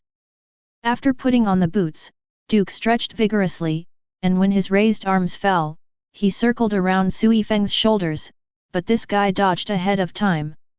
Facing Sui Feng's contemptuous eyes, Duke said indifferently, don't forget, you owe me several favors and haven't paid them back. As soon as Duke said this, Sui Feng turned her head arrogantly, I will pay you back.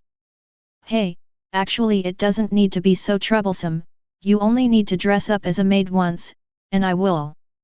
Looking at Sui Feng, who had already left Shunpo, Duke smacked his mouth, and said helplessly, this girl, you are so ridiculous.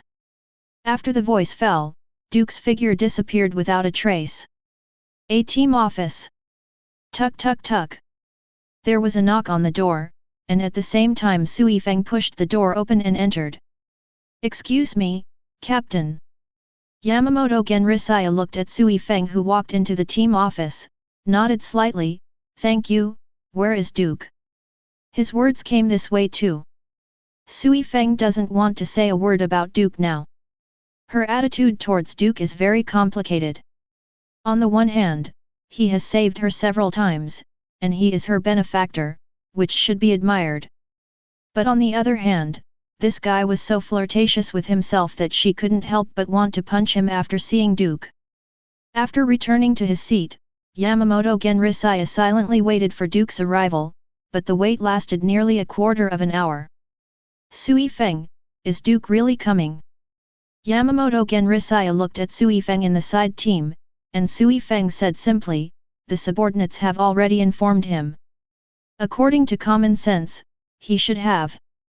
Hey, don't scratch, it's just stroking your belly, stroking your butt, you little kitten, what's the matter? Do you still want to eat canned food and suck cat strips? Before Sui Feng finished speaking, Duke walked into the team office holding a black kitten. To be more precise, Duke broke open the door of the team room and walked in. Duke, with red marks on his face, was holding a black kitten by the nape of its neck while his fingers were on the kitten's belly and rubbing his chin back and forth. All the captains present looked at Duke who looked like this, and for a while didn't know what to say. A rare occasion, Yura Harakisuk of Seoul Society raised his hat and looked at the cat in Duke's hand, and his eyelids twitched just by looking at it. Why does this black cat look so familiar? Wrong. Not familiar. At the same time, there were several other captains who discovered this situation, and Sui Feng reacted the most.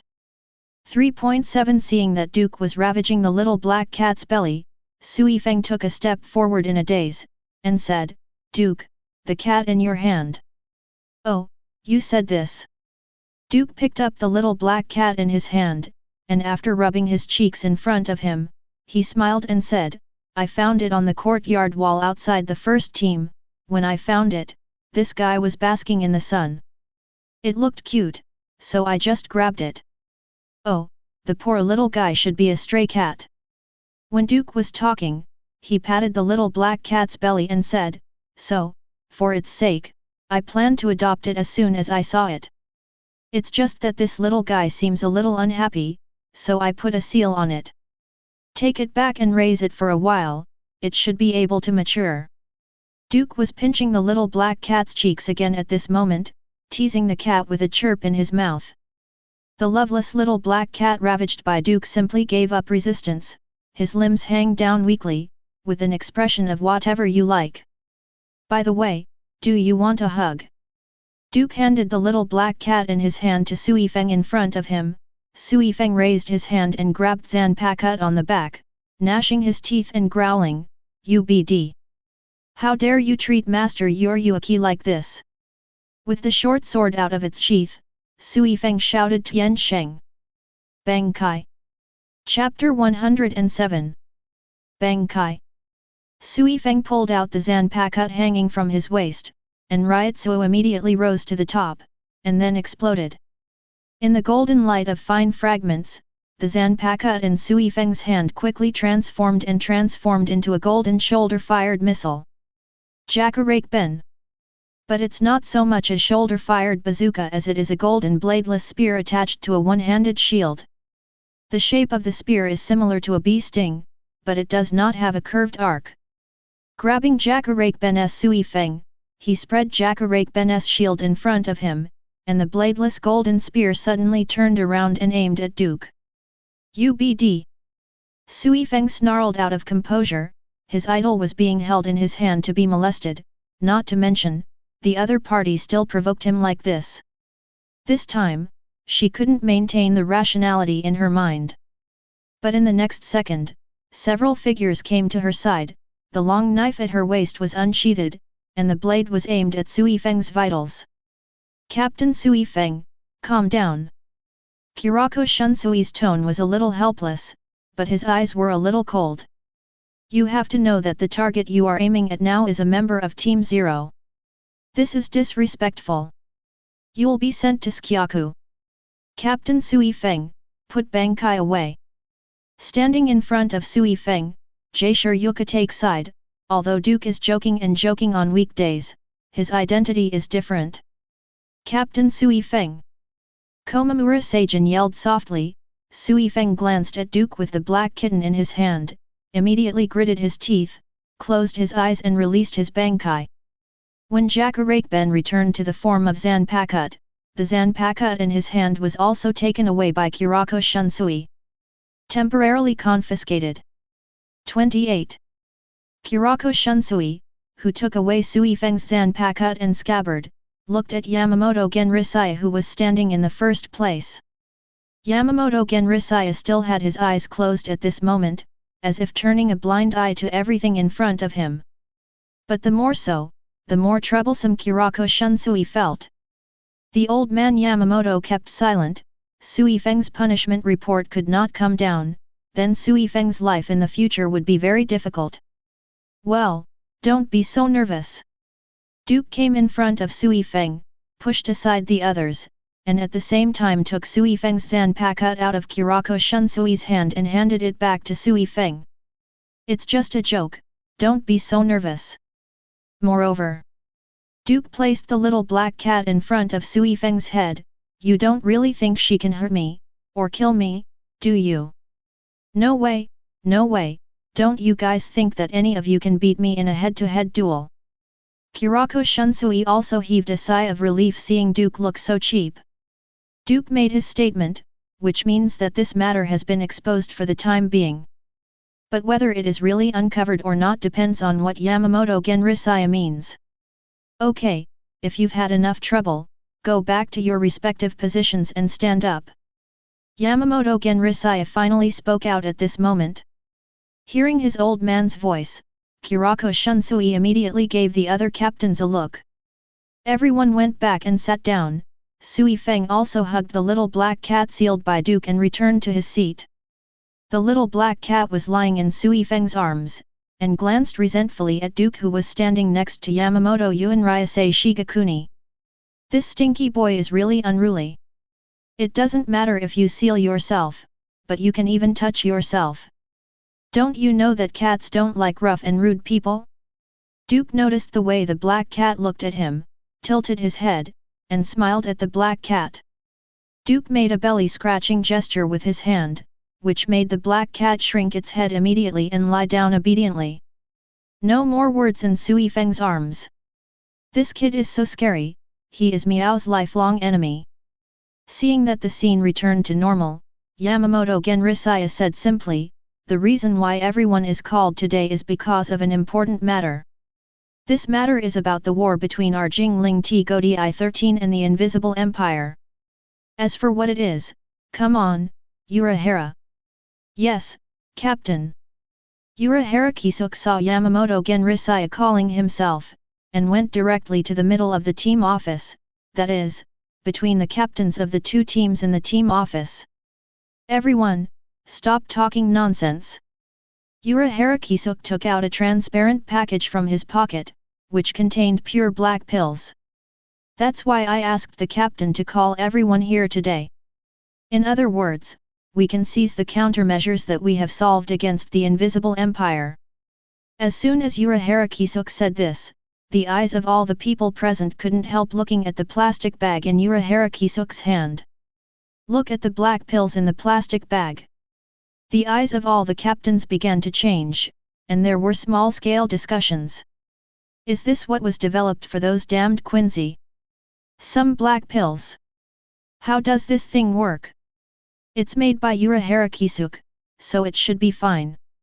I hope there is no problem, but the key is, how did he make it, and what principle is it based on?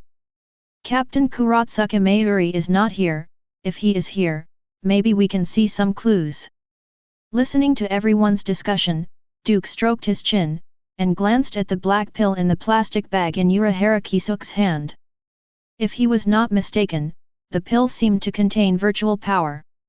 Although it is only a trace amount, it does exist. Okay, silence. After Yamamoto Genrisaya stopped the current discussion, he said to Urahara Kisuk, continue to explain. Okay, Captain. Urahara Kisuk nodded, and immediately said loudly, according to the existing information, there are only two people who have been captured by the Quincy of the Invisible Empire.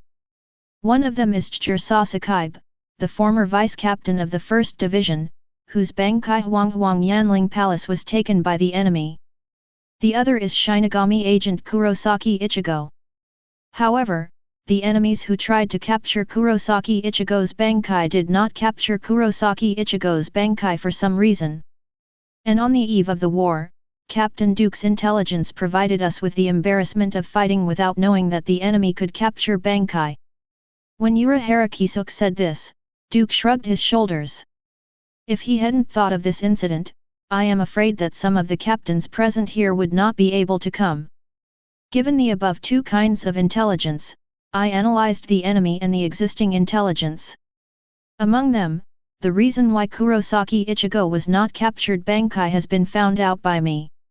Speaking of this, Urahara Kisuk glanced at Duke meaningfully, and then continued, that is, Kurosaki Ichigo has the blood of the Quincy master, so he was saved from the bad luck of being captured Bankai.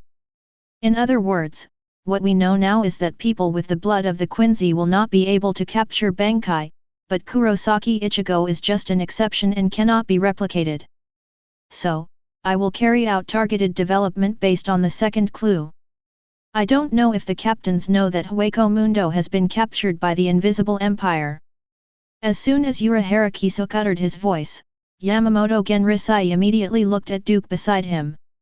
Duke stroked the back of his head and said, it seems to be the case. Then why was there no report?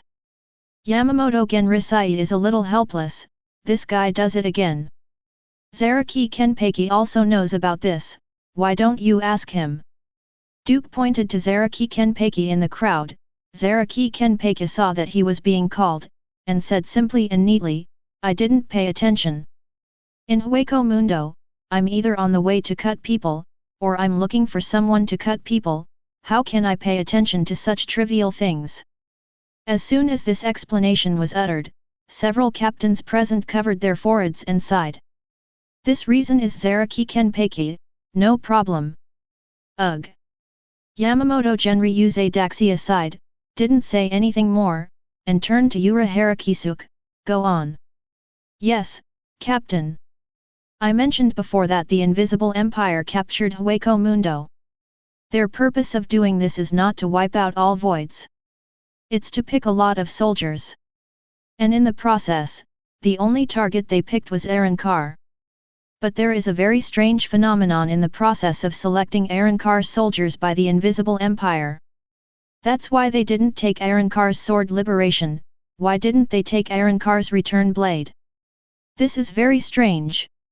It is clear that Arankar's return blade and Shinigami's Bankai have the same effect, but why did the Invisible Empire only capture Bankai for Shinigami, but did not capture Arankar's sword liberation?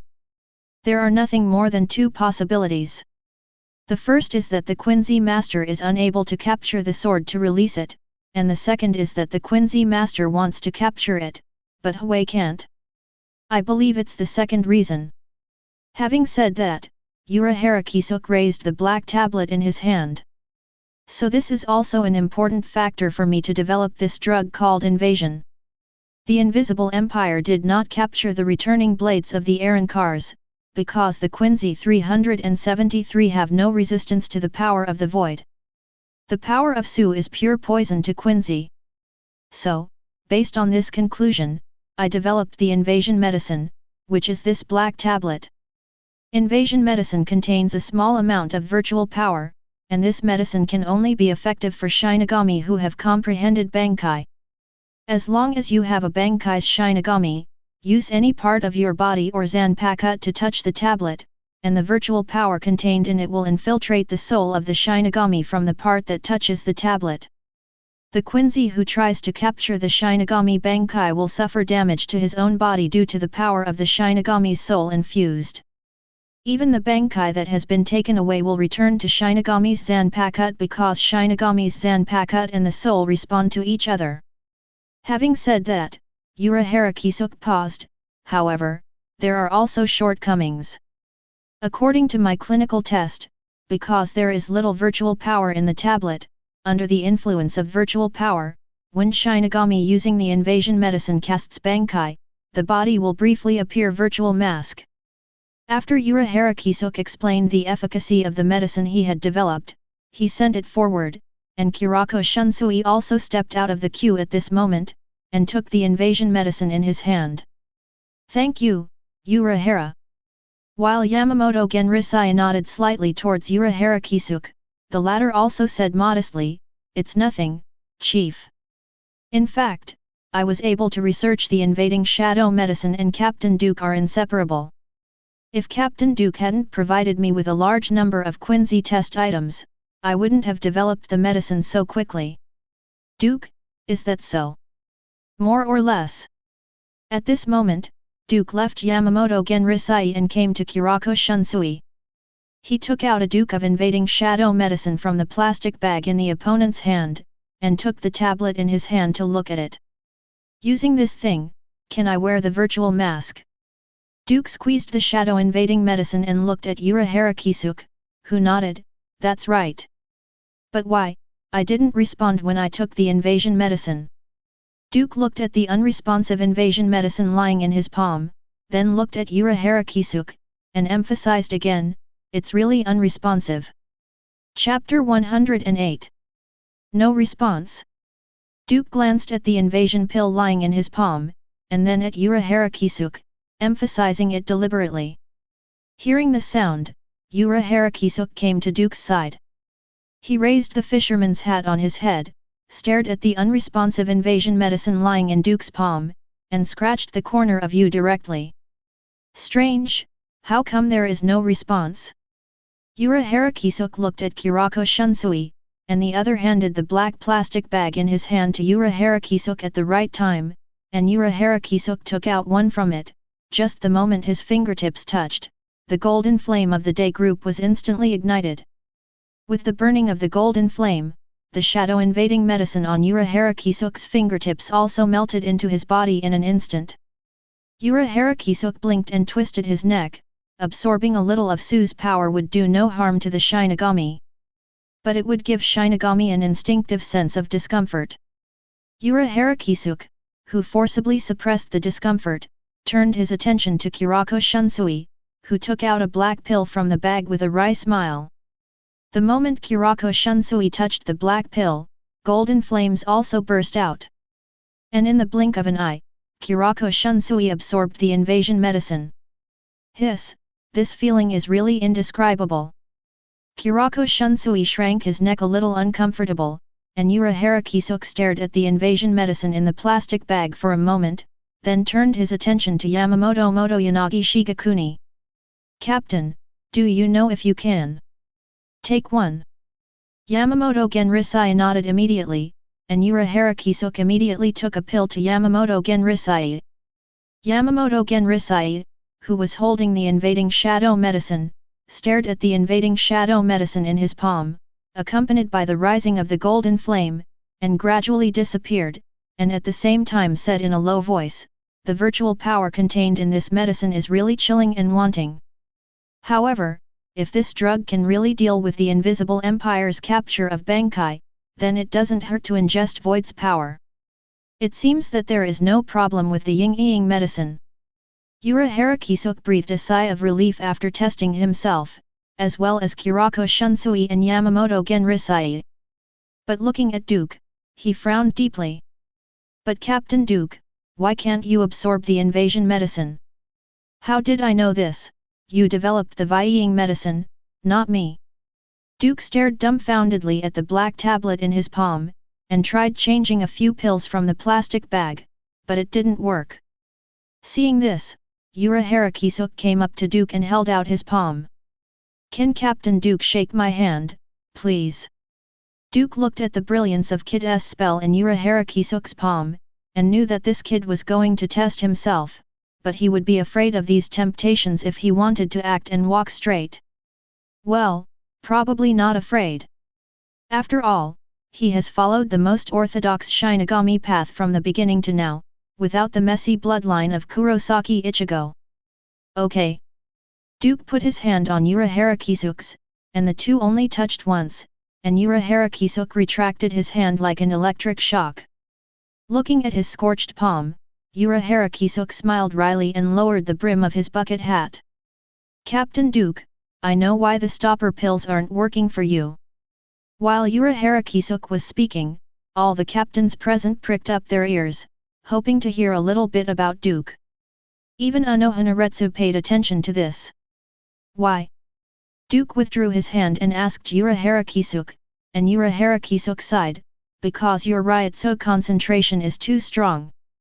It's like an iron wall with no gaps. In other words, you are too strong. It's so strong that all external things can't invade your soul, let alone the small amount of virtual power contained in the shadow invasion medicine. No wonder you can capture Aizen. Thinking about your strength, even Aizen can't use Kaika Suijutsu to perform hypnosis." As soon as Harakisuk said this, everyone present looked at Duke with a hint of coldness in their eyes. "Why are everyone Shinigami, but you are so handsome?" "Well, Aizen's Kaika Suijutsu really doesn't affect me." Duke knew where the problem was, probably, not only because of Ryotsu, but also because of the power of the master, which made the Ying-Ying medicine ineffective on him. However, since the invading shadow potion has no effect on you, then the Quincy master from the Invisible Empire will not be able to take your Bankai. When Harakisuk said this, looking at Duke was like looking at a monster. This guy is so strong that the kid spell he set on his palm was specially used to detect Ryotsu. But Duke's hand just covered it, and there was no substantive contact between the two, and his spell directly self-destructed. One can imagine how strong this guy is. All right. Duke glanced at Invasion Yao dispiritedly, thinking that he could wear a handsome fake mask. Didn't expect wow. Too strong is not a good thing sometimes. Come to think of it, in the war against the Invisible Empire not long after, the captains of Huajie 13 each wore their respective false masks on their faces, and only his face was handsome enough to cover up his other advantages. What a frustrating thing! He is looking forward to wearing the false mask. Now that everything is clear, let me arrange the next task. Yamamoto Genrisaya saw that the reason why Duke could not use the shadow medicine was found, and he also made a sound to get the meeting back on track. Now that we have the means to deal with the Invisible Empire's capture of Bankai, then as long as Captain Kuratsuka Mayuri finds the space coordinates of the Invisible Empire, we will launch the first and must be the last general attack against the Invisible Empire. Having said that, Yamamoto Genrisai opened his eyes suddenly. Solve it once and never show mercy. Do you understand? Yes.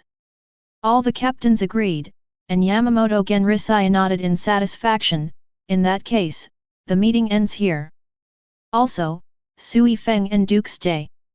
Others go back and prepare. As soon as Yamamoto Genrisai said this, the rest of the captains all left one after another, going back to prepare for the next general attack. And Sui Feng also handed the kitten to Uraharakisuk. Uraharakisuk looked at Duke and said, "Captain Duke, seal. I'll clear it up in 3 days, don't worry." Duke waved his hand. Uraharakisuk could only put the angry black cat on his hat and left the team office. Even Kurako Shunsui left the team room. When only Yamamoto Genrisai, Sui Feng, and Duke were left in the team office, Yamamoto Genrisai looked at Sui Feng and said, "Sui Feng." "Yes, Captain Chen." "Hand over Zanpakut." As soon as Yamamoto Genrisai said this, Sui Feng felt as if he had been killed. The trembling Sui Feng lowered his head and reached out to Zanpakut behind him. "Hey, old man, it's not like this, is it? To shut up." Yamamoto Genrisai let out a low cry. Duke shrank his neck and took a tactical step back.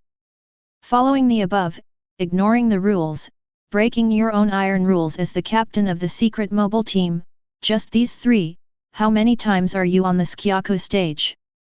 Hearing what Yamamoto Genrisai said, Sui Feng took out the Zanpakut behind him, held it in both hands and came to Yamamoto Genrisai. Looking at the old man Yamamoto of Sui Feng, he snorted bitterly, raised his hand and took away Sui Feng's Zanpakut. Sui Feng, who had Zanpakut taken away, closed his eyes tightly. Feeling the familiar weight loss from his hands, his body trembled, and tears rolled in his eyes. She is not afraid of death, nor is she afraid of getting hurt. The only thing I am afraid of is the scene in front of me, being deprived of my honor. Here you take this Zanpakut.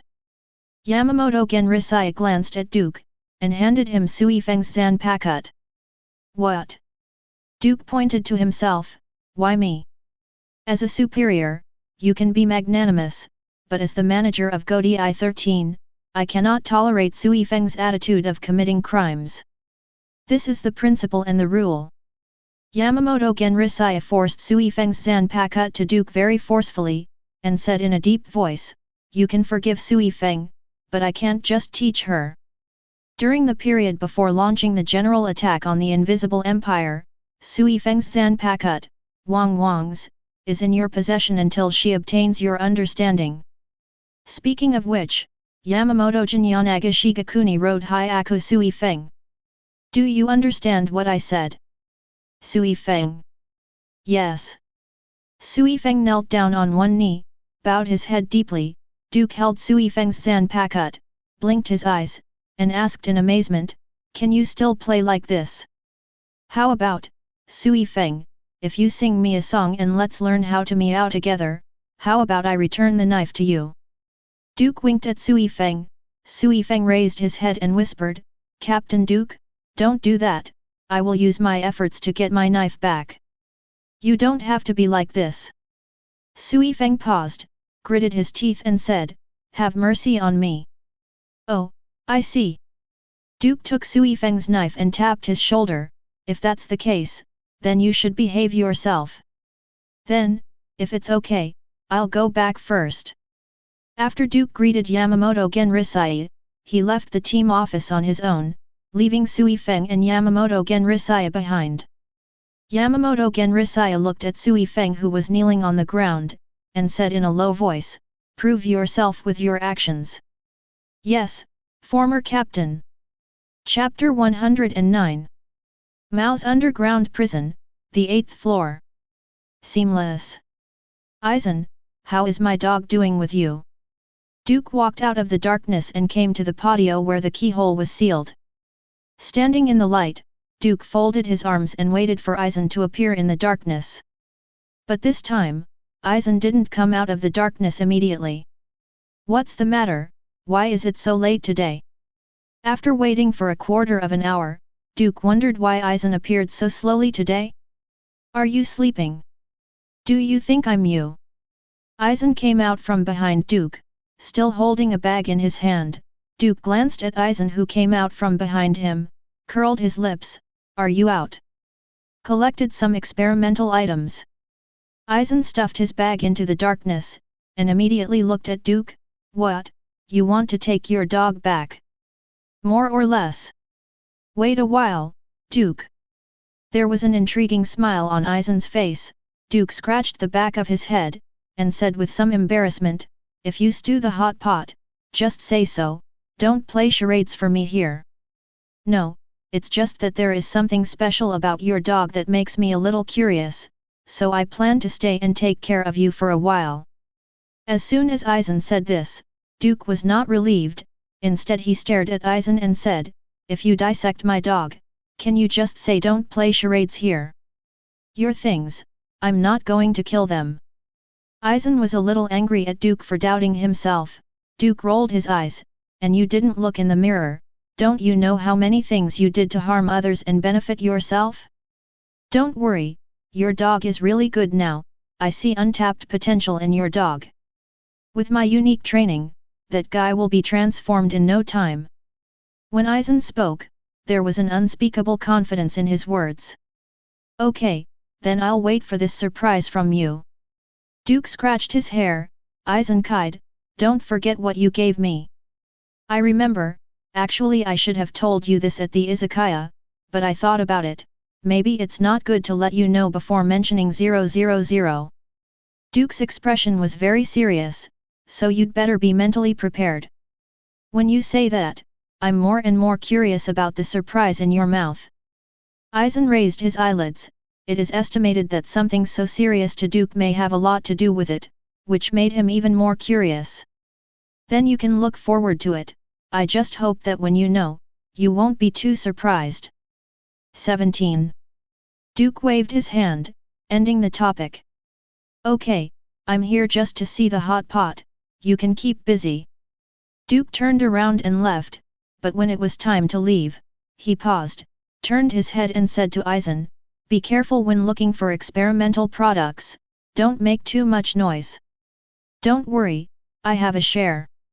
Okay, see you later. Duke's voice fell, and he disappeared without a trace. Looking at the direction in which Duke disappeared, Eisen touched his chin. The space spell developed by this guy is really hidden and traceless. From Eisen's eyes, it was natural to see that Duke used space spells, but he did not expect that Duke's space spells were so convenient, so concealed, and without traces. Looks like I'll look for him later to study this spell. Eisen walked into the darkness with the bag in his hand, but after a few steps, Eisen suddenly saw a bright light. In the depths of the darkness, there was a region shrouded in a strong light source. Among them, various experimental instruments are placed, and besides that, there are also various test items soaked in jars. The Duke's hot pot is soaked in a jar, and the mouth and nose are connected with a respirator for breathing. Eisen, who put his bag on the table, came to the pot containing the hot pot, looked at the hot pot and sighed and said, I didn't expect to see the breath of hell on such a guy. Interesting. While Eisen was talking to himself, the mouth of the bag Eisen was carrying was slowly loosened, and thumb-sized dolls rolled out of it. But looking carefully, the eyes of these dolls reveal an unspeakable despair and fear, and each doll is trying to escape from the bag.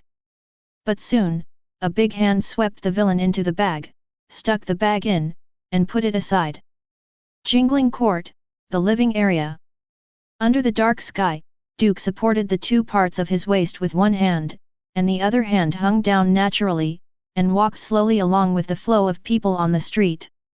This is the living area in Jingling Court, where you can find everything related to life, including food, clothing, housing, and transportation. What's for dinner tonight? Duke wandered along the long street along the flow of people, and at the same time saw many familiar faces passing by. Seireitei Kenpake with Kuzajishi Yachiru on his shoulders rubbed shoulders with Duke, and the two guys were also discussing what to eat tonight. Jaishur Yukatake passed Duke with a box of pastries, and the two nodded to each other. Byakuya Kukaki and his wife and sister, Rukia Kukaki, were also wandering the streets, followed by Abarai Renji. The three walked into a restaurant talking and laughing. Of course Rukia and Abarai Renji were talking and laughing. Holding a list in his hand, Hitshugayachwir stood in front of a women's products store with a troubled face, obviously asked by his vice-captain to buy things. The women who came and went in front of the shop burst out laughing when they saw Hitshugayachwir, who was so hesitant. Kurako Shunsui was sitting in a street-side oden stall, while the hanging curtain blocked his back, his flamboyant haori and coat exposed him. Komamura Seijin walked out of a store with his pet dog on his hands, carrying all kinds of snacks that dogs like. Sui Feng was walking towards Duke. Well? Duke blinked. Sui Feng was walking towards him. Duke had just seen Sui Feng's figure, and within the time of a heartbeat, a catkin slid across Duke's palm. At the same time a note was stuffed into Duke's palm. Duke clenched his palms tightly and turned his head to look for Sui Feng's figure, but this girl had already disappeared into the crowd. Just as Duke wanted to see what was written in the note Sui Feng gave, he found Anohanaretsu walking towards him with Tianlian. Behind Anohanaretsu with a smile on her face, Tianlian was holding a lot of things in her hands. After seeing Anohanaretsu, Duke also leaned over. Sister Hua. Ah. Anohanaretsu turned a deaf ear to Duke, looked at Tianlian beside him and said, "Did you hear someone talking?" "No, my lord. If not, I should be hallucinating." Anohanaretsu ignored Duke and took Tianlian to leave. At the same time, Duke smiled wryly and touched Yujiao.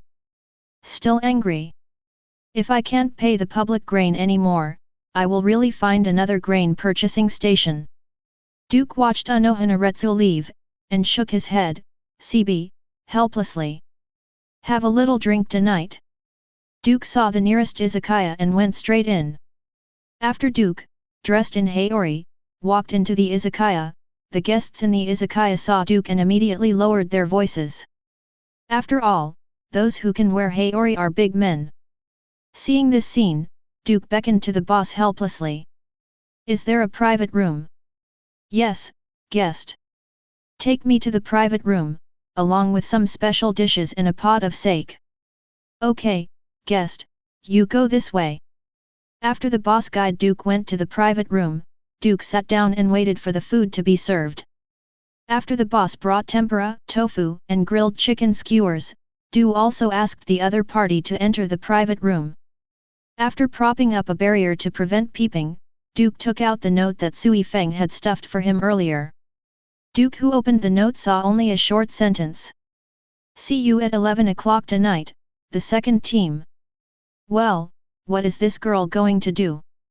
Duke crumpled the note into ashes and touched his chin. Has this girl changed? Forget it, go and find out. Now, it's cooking time. In the middle of the night, the second division team building. Duke's figure quietly appeared in the corridor of the second team's team building. He walked quietly, stepped out, swayed his body once, and disappeared out of thin air. When he appeared, he was already a few meters away.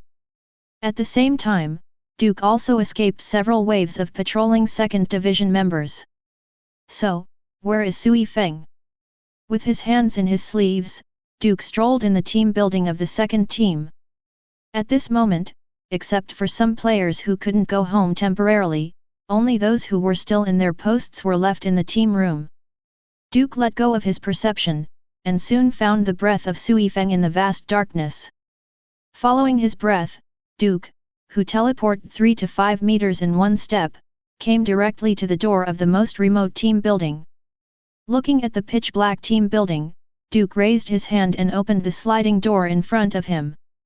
When the sliding door opened silently, Duke also walked into the room. When Duke just came in, a candle suddenly lit up in the dark room, and at the same time, the door behind Duke closed silently.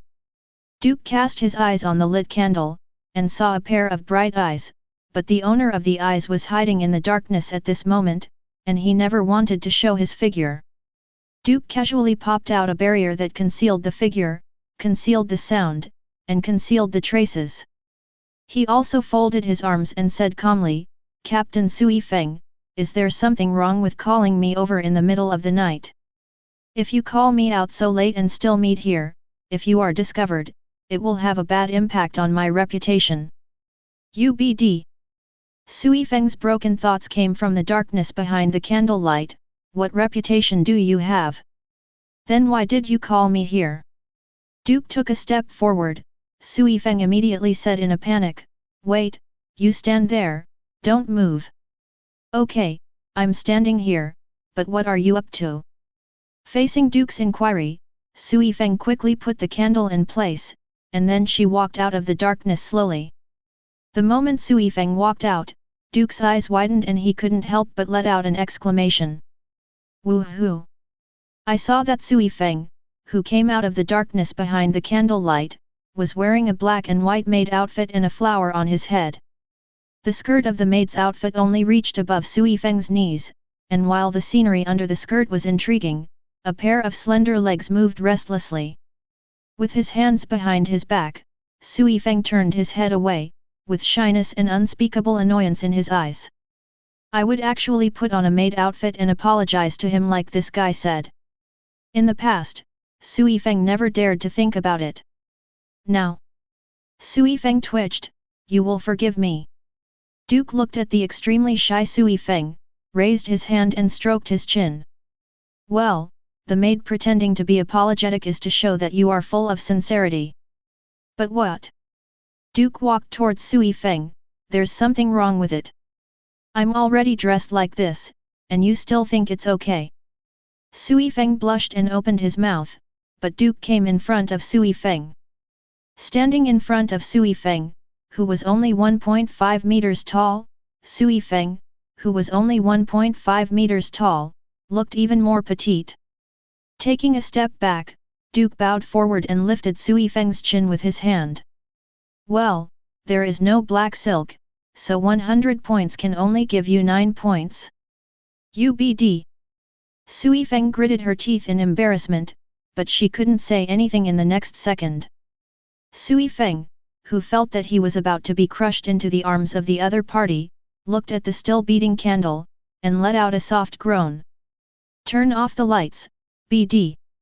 Next second, the candle light was shattered by a strong wind, the moonlight outside the house was just right, and the night was dark. Chapter 110. The next day, at dawn. In the 2nd Division team building, in a certain room. Duke got up before dawn, which was actually against his usual habits. However, men have to make some trade-offs in certain things. Duke, who walked to the door with his bare feet stepping on the maid outfit that had been torn into rags, raised his hand and took his haori from the side and put it on. "Where did you put your zanpakutai?" After reminding Sui Feng, who was combing his hair, Sui Feng glanced at Duke and said, "Can you stop being so sneaky?" "Forward." Duke touched his chin. Sui Feng gave Duke a blank look. "It's like I'm afraid that others will find out that you were with me last night." "This one?" Duke laughed and didn't explain much. Instead, he tidied up the haori, put his zanpakut on the waistband, leaned in front of Sui Feng, and tapped on her lips. "I'll come back to you later." Let's talk about it later. Duke smiled and opened the door, and disappeared in front of Sui Feng as soon as he stepped on the ground. Seeing Duke's action, Sui Feng sighed helplessly, holding the zanpakut and trying to stand up. Her complexion changed in the next second and she sat back on the ground. When the legs moved, there was a tearing pain. This prevented her from walking properly at all. This BD, he ran away after finishing his work, left me here, and will kill him next time we meet. Standing up with his zanpakut, Sui Feng limped out of the room and left the team building. Bah, man! Division 12 team building.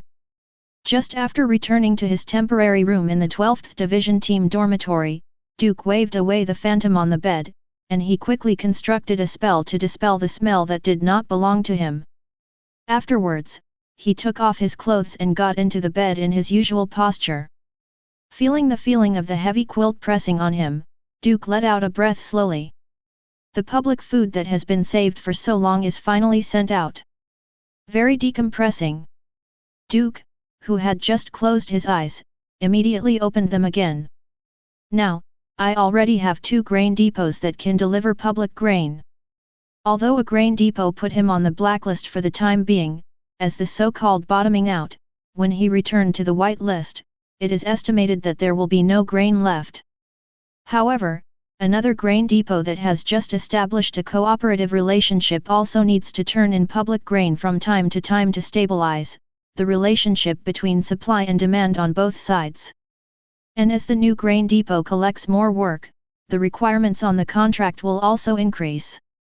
Although it is said that 2 grain depots are supplied at one time, Duke has no experience.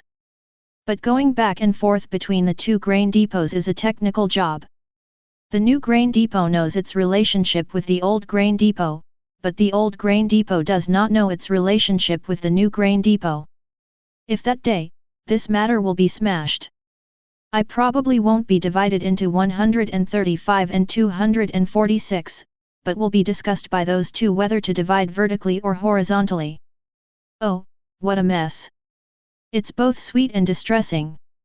Duke moved in the quilt, feeling the solidity of being wrapped in the quilt, and slowly closed his eyes. You worked so hard last night, let's get some sleep.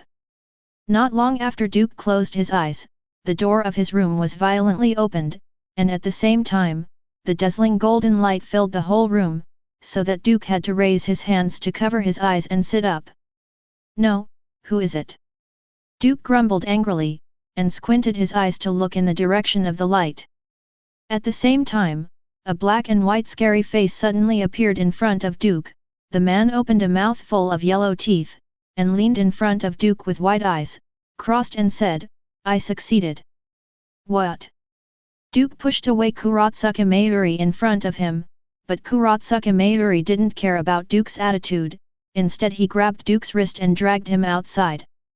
My research is successful, it can help you find the space coordinates of the Invisible Empire, and find out the space location.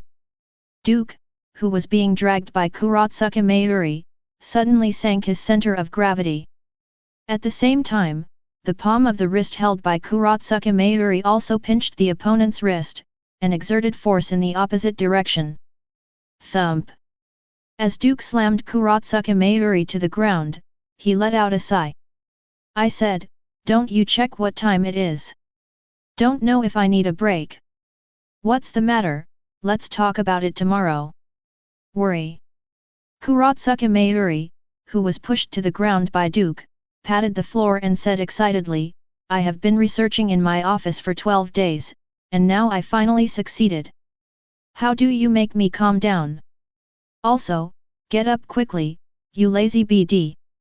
Kurotsuka Mayuri yelled at Duke without a trace of self-consciousness. Duke looked at Nai Yunmen who was standing calmly at the door and asked, Can I kill him? Please don't. Trouble. Duke smacked his tongue and let go of Kurotsuka Mayuri. Before he could stand up, Duke stepped down casually, hitting the side of Kurotsuka Mayuri's neck. With just one kick, Kurotsuka Mayuri lay down without humming, completely silent. Duke raised his hand and grabbed Kurotsuka Mayuri and threw it towards Nai Yunmen. You asked your father to come to me after 9 o'clock in the morning. It's not time for work yet, and I still have to rest. While Duke was talking, he squeezed the air with his fists. Understand? Nirvana looked at Duke, who tilted his head, grabbed Kurotsuka Mayuri and ran away in front of Duke.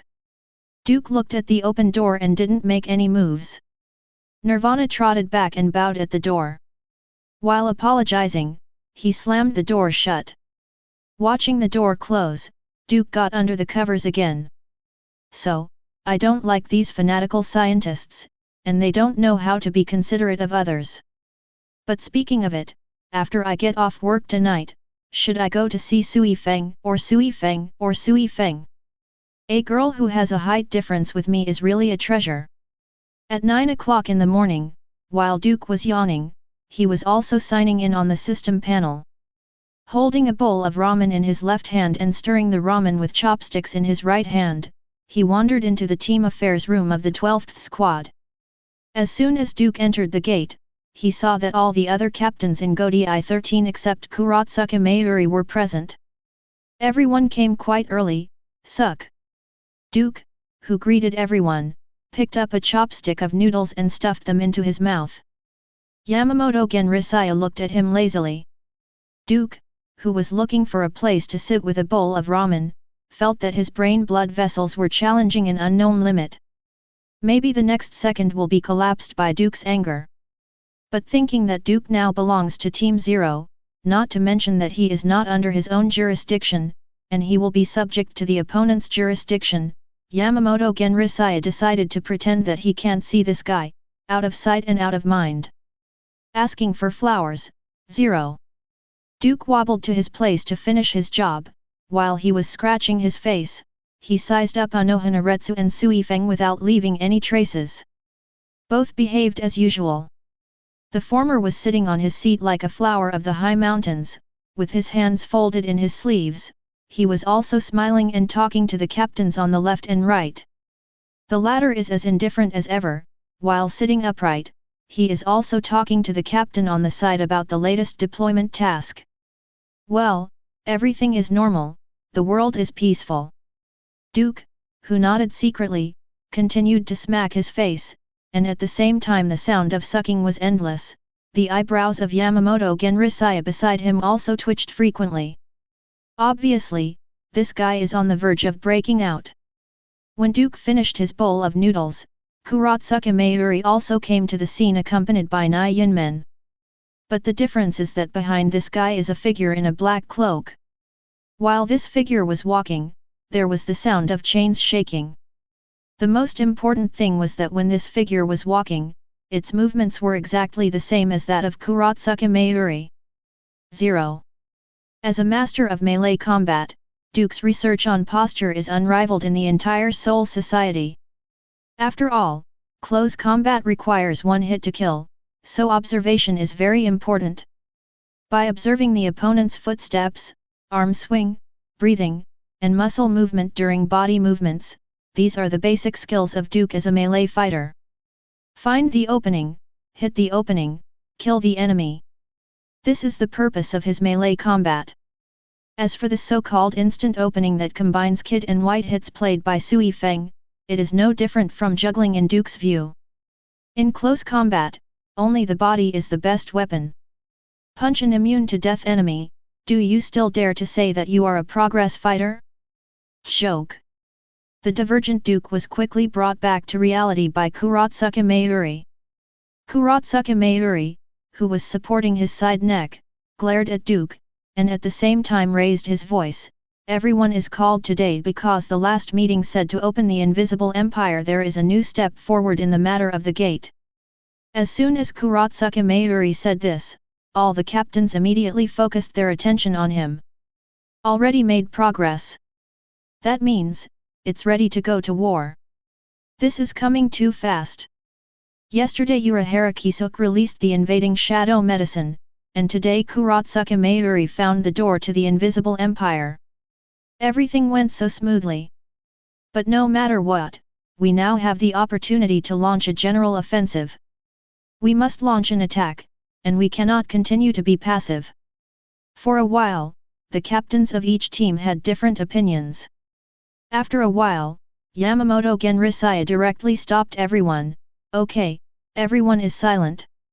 The sound of a word made everyone quiet. Captain Kuratsuka Mayuri, let's go. Okay, Captain. While Kuratsuka Mayuri nodded, a frenzied smile appeared on his face. Noticing Kuratsuka Mayuri's smile, many captains had a bad feeling in their hearts. Sure enough, in the next second, Kuratsuka Mayuri took off the robe from the figure in black robe beside him. Look, everyone, this is my key to open the gate of the invisible empire. After the black robe was torn off, his eyes were sewn up, and Lijbalo, whose ears had been cut off, appeared in front of everyone. That is, an annihilation that is completely under my control. Chapter 111. That is, a Quincy completely under my control. Kuratsuka Mayuri had a frenzied smile on his face, which made everyone in the room shudder when they saw it. This dead pervert is really challenging people's tolerance limit now. Duke looked at Ljibero next to Kuratsuka Mayuri. The NR could no longer see what he looked like at the beginning. His dark skin became extremely dry at the moment, and at the same time when Kuratsuka Mayuri smiled, the guy's facial expression it also changes accordingly. Seeing this scene, Duke blinked, with a different kind of gleam in his eyes. Duke, whose eyes were covered with a layer of twilight, looked towards Ryotsuaburo and Kuratsuka Mayuri. Within Duke's field of vision, between Kuratsuka Mayuri and Ryotsuaburo, there were countless Ryotsu lines connecting each other. The dense lines are like stitching two people into one. Not only that, but there was this strange shimmer of light invisible to ordinary people on the surface of Ljibaluo's skin. During the pulsation of the light, it seemed that something was wriggling in Ljibaluo's body. Not only that, Duke found that Kuratsuka Mayuri's Zanpakuto seemed to be missing. Did this guy turn this NR into a double of himself? Duke carefully observes both Kuratsuka Mayuri and Ljibero.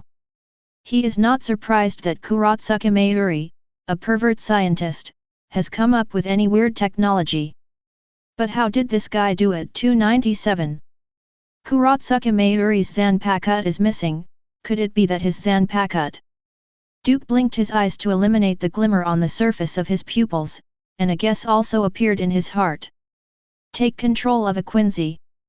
Yamamoto Genrisaya had no other thoughts about Kuratsuka Mayuri's manipulation of the Quincy, but instead confirmed, Captain Kuratsuka Mayuri, is he really under your full control? Captain, please rest assured, this Quincy is completely under my control. There was a smug look on Kuratsuka Mayuri's face, and he also looked at Duke. It's thanks to Captain Duke, who used the power of his other Zanpakuto to drive the soul of this Quincy into hell, so that I can obtain such a pure body of Quincy. Captain Kuratsuka Mayuri, can you tell me how you controlled this Quincy? The door of the team office was suddenly opened from the outside, and Urahara also asked aloud when he walked in. It is worth mentioning that Urahara still has the little black cat on his head. Urahara, don't you know that you need to ask the master before entering the door? Kuratsuka Mayuri was very displeased with Urahara behavior. Urahara laughed and took out a small fan, opened it, waved it in front of her, and laughed. I just passed by chance, heard your topic by chance, and came in by chance. You have so many chances. Kuratsuka Mayuri glanced at Urahara unhappily, but immediately crossed her arms, raised her chin and said, I heard that you have developed a countermeasure against the enemy's capture of Bankai. I don't know if your invention is better than mine. Oops, this is of course Captain Kuratsuka Mayuri's. Urahara is well aware of the character of Kuratsuka Mayuri. Going against him, if this guy's arrogant temper is violated, it will be difficult to deal with. Humph, you have some knowledge. Kuratsuka Mayuri, who satisfied his competitive spirit a little bit, immediately coughed twice, and said seriously, I know that everyone may have concerns about me controlling this Quincy master. So, I'll just make it clear here, although I don't hope that your loving brains can understand much. As soon as Kurotsuka Mayuri said this, the captains present looked at him with some changes. Even if he knew that Kurotsuka Mayuri was in a hole, he still had the urge to flatten him now. After the meeting, I'm going to have a meal with Kurotsuka Mayuri, is there anyone? Duke raised his hand majestically and proposed to the other captains. The other captains looked at each other without saying a word in tacit understanding. You can say this openly, but we can't. Even if you want to do it, you have to do it in private. Kurotsuka Mayuri won't take revenge on you, but won't he take revenge on us? Isn't it a scam to be so open and above board? Oh, you're so boring. Duke waved his hands in disinterest, and Kurotsuka Mayuri also coughed twice, bringing the meeting back to normal. About me manipulating the Quincy because I buried my Zanpakuto inside him.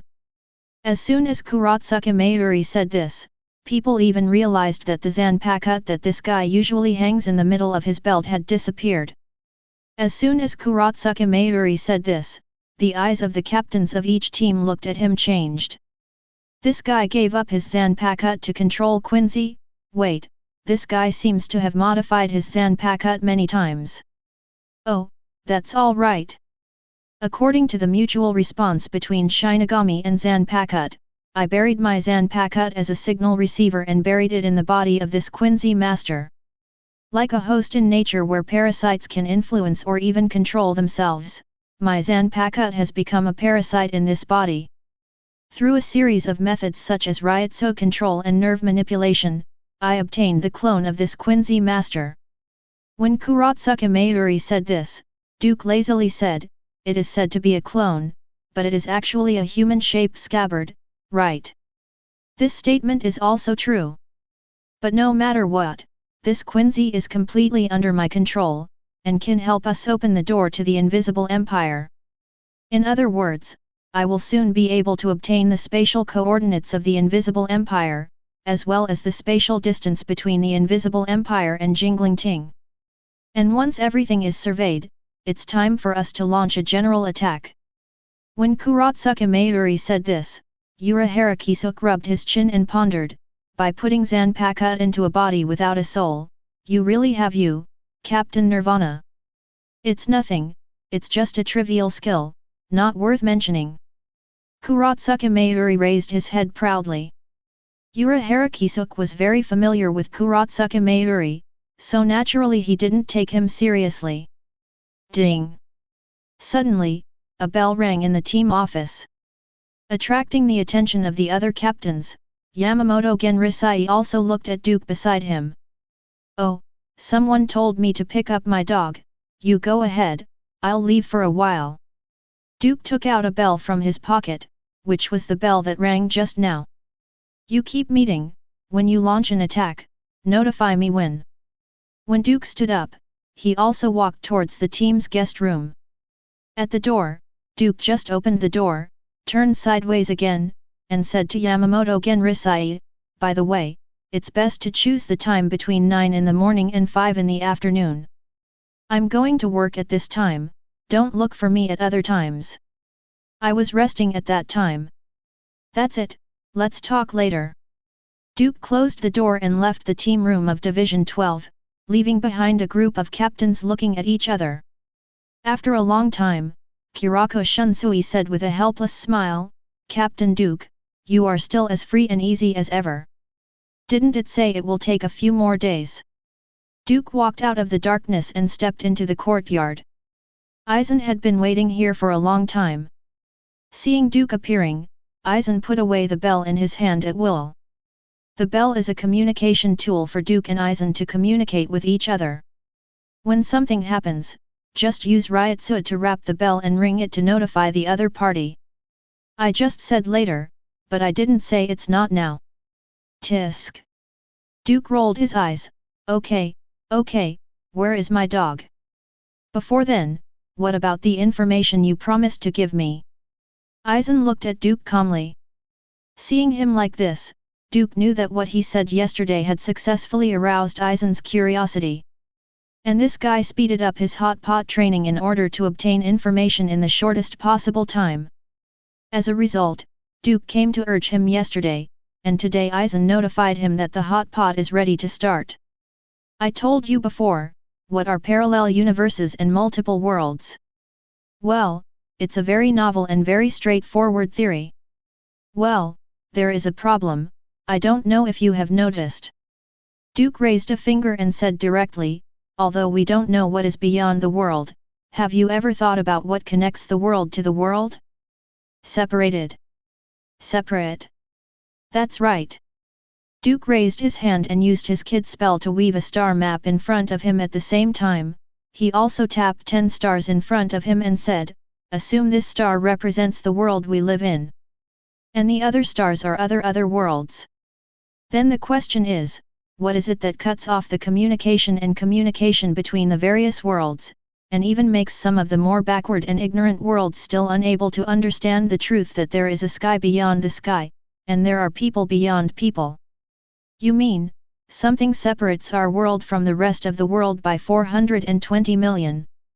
What you said is not bad, in fact it should be a blockade. Duke spread his hands and his expression became serious. To be precise, there is a barrier blocking the world. This barrier is higher than time and space, higher than everything we know. Then how do you know?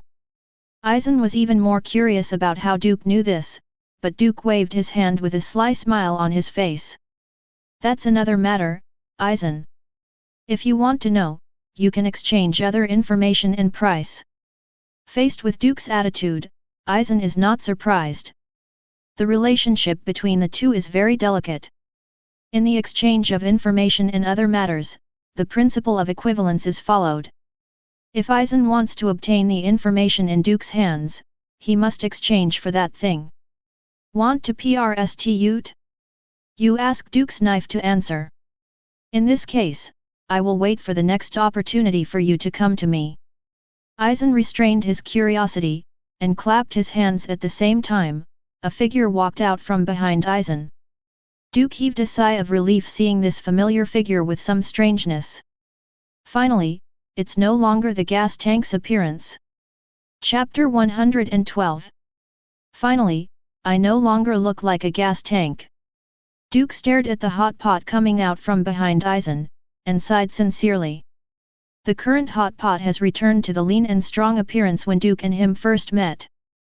Under the smooth fur are smooth muscle lines, slender and powerful limbs, sharp fangs, and piercing eyes. Instead of the gas tank before, the body is full of fat. Taking 3 breaths, the eyes are squeezed by the fat on the forehead, and the 4th eyes are crushed into short legs, which is even more outrageous. What's more, his zanpakuta is caught in his fat and can't be found. After Hot Pot walked out from behind Eisen, he stepped forward with dull eyes and silently, came to Duke's side, and sat down silently. Wearing a pet Haori hot pot that Shutara Senjimera specially sewed for him, and carrying a slightly shorter zanpakuta on his back, while sitting upright, his eyes are extremely silent. Refined taste. However, while Duke was satisfied with the change in Hot Pot's body shape, he also noticed something was wrong. Where did Guza's lively energy go? What crouched beside him now looked like a dog carved out of emotionless wood. Tilting his head and looking sideways at the hot pot at his feet for a moment, to make sure that his feeling was correct, Duke turned his head to look at Eisen in front of him. Honestly, what the hell did you do to my dog? Why is there no sense of vitality now? Dog, it's just a tool, don't care so much about the process. Eisen didn't care about Duke's questioning at all. Duke clicked his tongue, that's not the problem. Don't worry, the current him is like a zanpakuta on your waist for you, and it should be easier for you to use it. I said, 28 question is not this. Duke's eyes became lingering, the problem is. Halfway through, Duke sighed, forget it, people like you won't understand. After all, you killed those who followed you, whether they were loyal or not. Duke waved his hand towards Eisen, that's it for today, I'll go first. Next, the general attack on the Invisible Empire will begin. During this period, Don't mess around with love. Duke gave Eisen a warning, and immediately whistled at the hot pot. Let's go, pot, let's go home.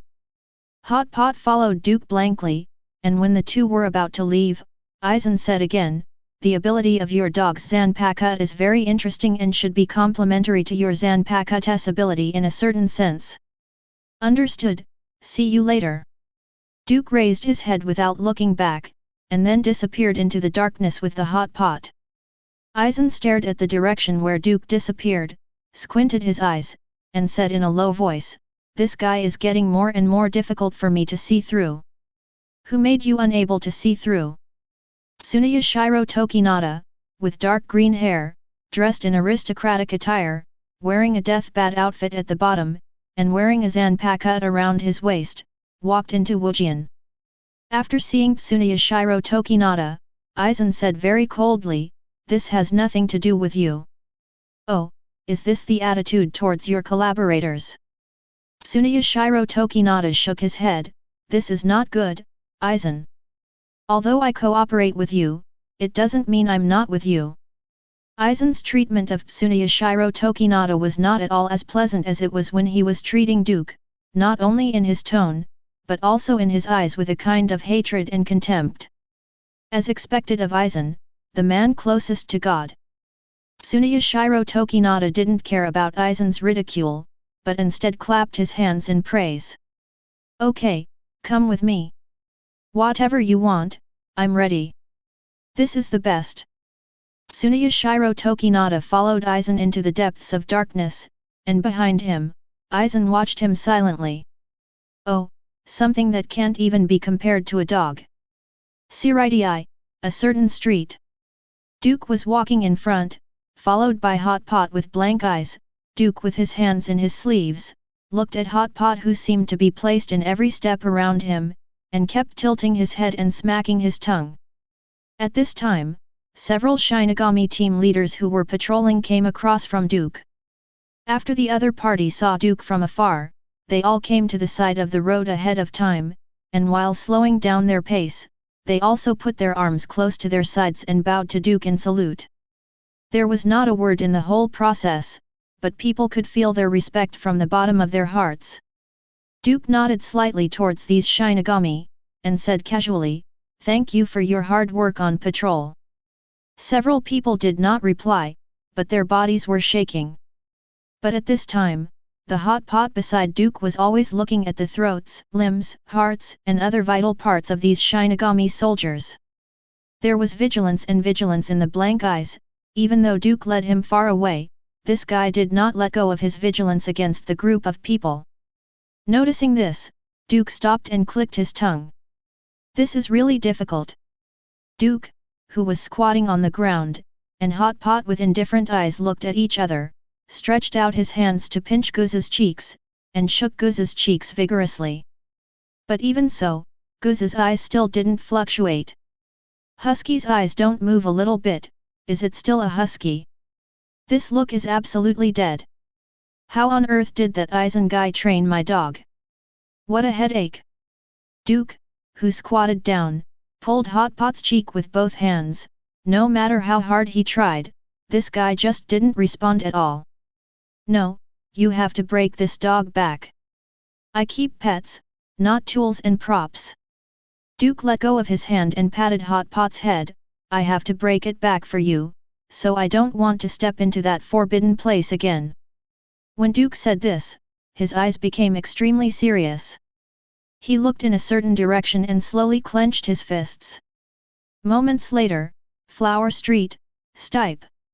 Master Duke, I beg you to give us a way to survive. That's right, since Godi 13 made rumors, whoever of us dares to entertain you, our entire Huajie will be shut down. Master Duke, please go back. Master Duke, please show mercy in view of the past situation. The last time the captain of the 4th team came, we Huajie really couldn't stand it. Is it that serious? Duke sat cross-legged on the first seat, and in front of him was a group of shopkeepers who were taking a seat and begging constantly. Although I know that I can't come here casually, but you can't treat me like a scourge. Duke scratched his chin in embarrassment, and one of the bosses at the front cried out, "Master Duke, since you came last time, Godi 13 specially sent someone to warn us. Whoever dares to receive you is really a family who made a mistake, and the whole street is sitting together. So, please, go back quickly." Looking at the bosses in front of him, Duke couldn't help scratching his chin again, but he glanced at the wooden hot pot beside him. He simply leaned against the armrest beside him, and said lightly, "I will put my words here today. If you walk, you won't go." As soon as Duke's words came out, everyone looked desperate after hearing the sound. They were done, and now they couldn't eat this bowl of rice. It is very likely that they will be driven to Rukanga, and the entire flower street will be flattened. Thinking of the chaos in Rukanga, these bosses feel a sense of sadness in their hearts. What's more, he cried out on the spot, with tears and snot running down his face. "Why are you crying?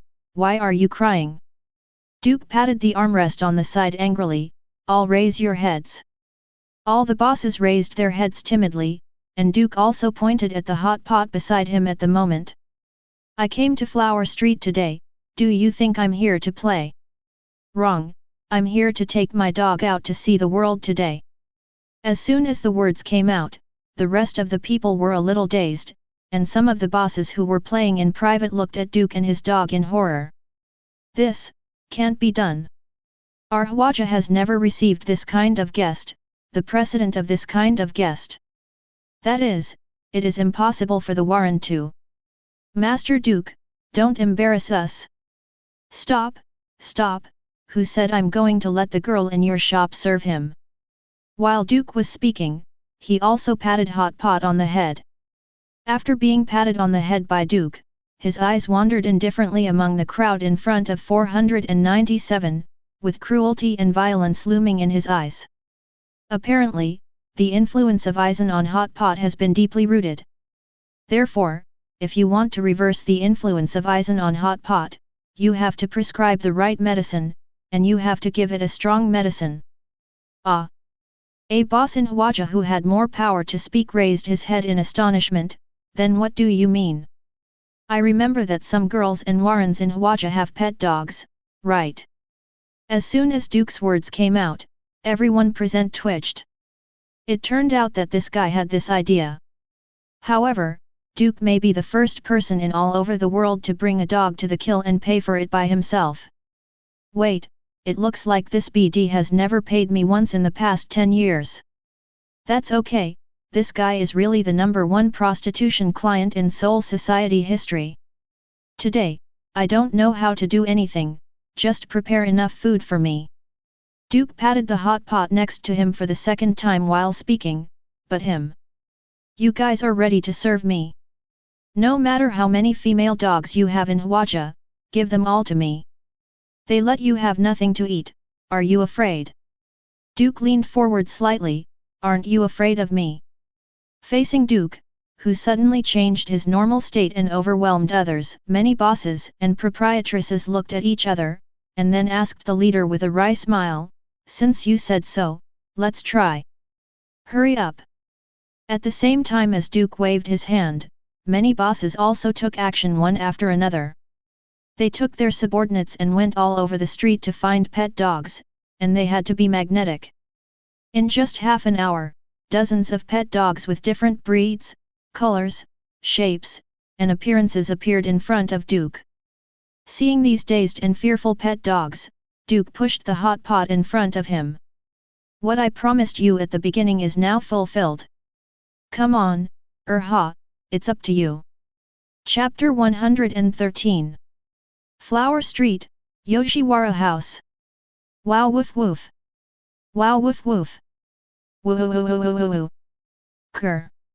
A group of pet dogs of different breeds, shapes, and coat colors behaved differently in the face of the hot pot pushed towards them by Duke.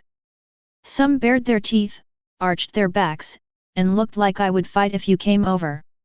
Some are stern, trembling all fours, as if "You must not come here, and I will show you to death if you come here." Some are ignorant, tilting their heads to look at them, with an expression of "Who are you, where are you from, and what are you going to do?" Others, with calm expressions, quietly stared at the hot pot walking towards them. Hot pot came to the center of a group of female pet dogs with his head held high. He squatted silently on the ground, turned his head to look at Duke, and Duke waved to him, signaling him to come here as he wanted. After receiving Duke's instructions, Hot Pot glanced indifferently at the pet dogs around him. He didn't even let go of his coercion. Wherever he looked, no matter if it was fierce, aggressive, ignorant, or calm, it was like being struck by lightning. All the pet dogs fell down to the ground at the first time, twisted their bodies, and showed their soft bellies to show their surrender. Just after Hot Pot glanced around, there was no second dog standing beside him in the room. After all this last night, the Hot Pot just quietly squatted in place. Seeing that the Hot Pot had stopped moving, the group of dogs all cast questioning glances at him. The animals in the Soul Society have a high IQ, perhaps because of the rich spirituality in the Soul Society. They are much stronger than pets in this world. For example, Komamura Seijan's pet dog Goro, this little guy often communicates with Komamura Seijan. Also because the two can communicate, Goro is very clingy to him. But now, after noticing that the Hot Pot didn't respond, the group of dogs stood up anxiously and moved closer to the Hot Pot. All of a sudden, dozens of female dogs moved closer to the Hot Pot, and some bold ones had already begun to show their love to him. In nature, the survival of the fittest, the genes of the stronger are eligible to continue. Even if these pet dogs become pets, this is still engraved in their bones. Soon, more and more dogs showed love to Hot Pot, and a group of female dogs scrambled to jump on him, but Hot Pot's eyes did not show the slightest wave. It's like an unstoppable rock in the vast ocean, let these waves beat and beat. While each female dog arches its head over the Hot Pot, it also sticks out its tongue to lightly lick the mouth of the Hot Pot. And as time went by, Hot Pot's eyes finally caused some waves.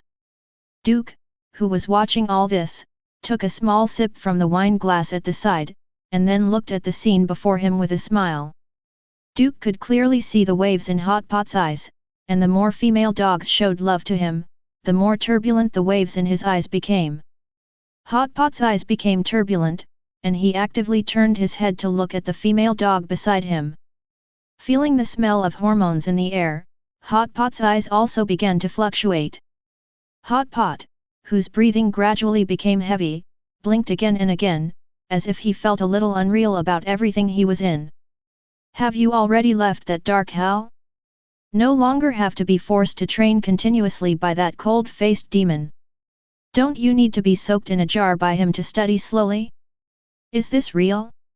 Or is it hallucination? Or maybe it's a dream?" Hot Pot looked down at the pet dogs around him, his eyes fluctuated more and more, and his tail shook slightly. Be it a dream or a hallucination. I have been suffering for so long, can't I enjoy myself? Hot Pot, who closed his eyes and turned his heart, leaned towards the most enthusiastic female dog in front of him. "Whatever it is, let's talk about it first. Then." The real touch made Hot Pot open his eyes directly, looking at the female dog in front of him. Hot Pot slowly opened his mouth.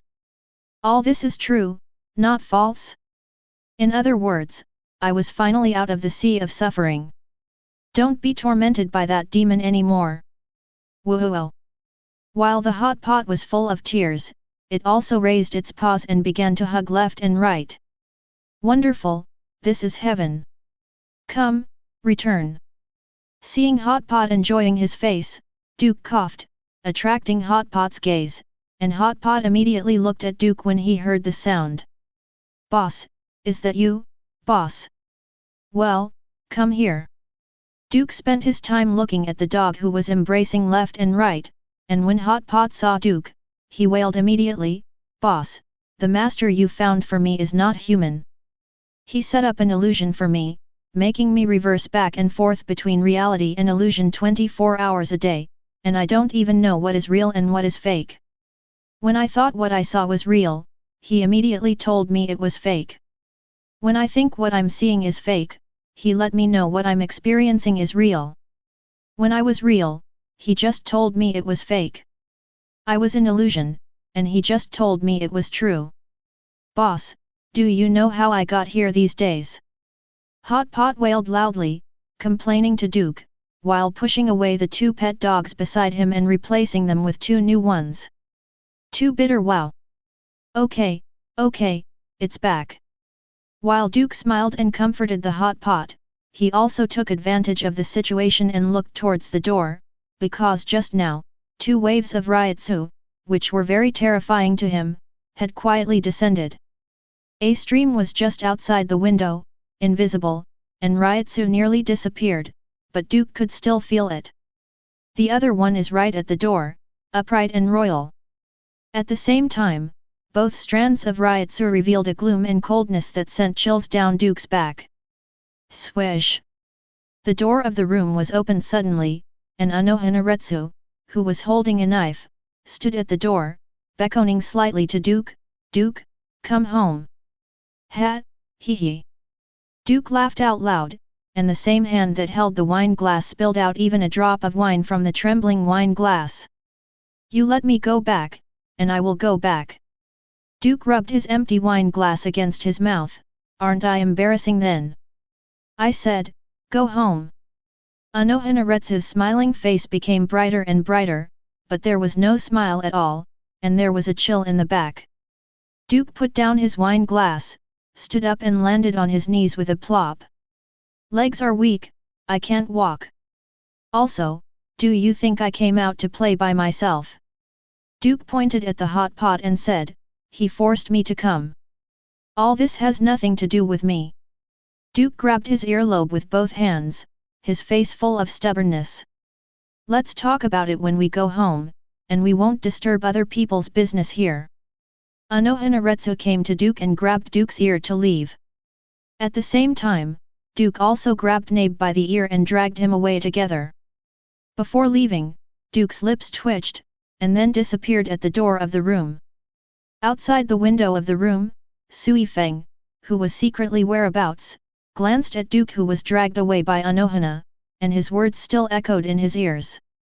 I'll go find you tonight, guided by Ryotsu, in the middle of the night, see you there.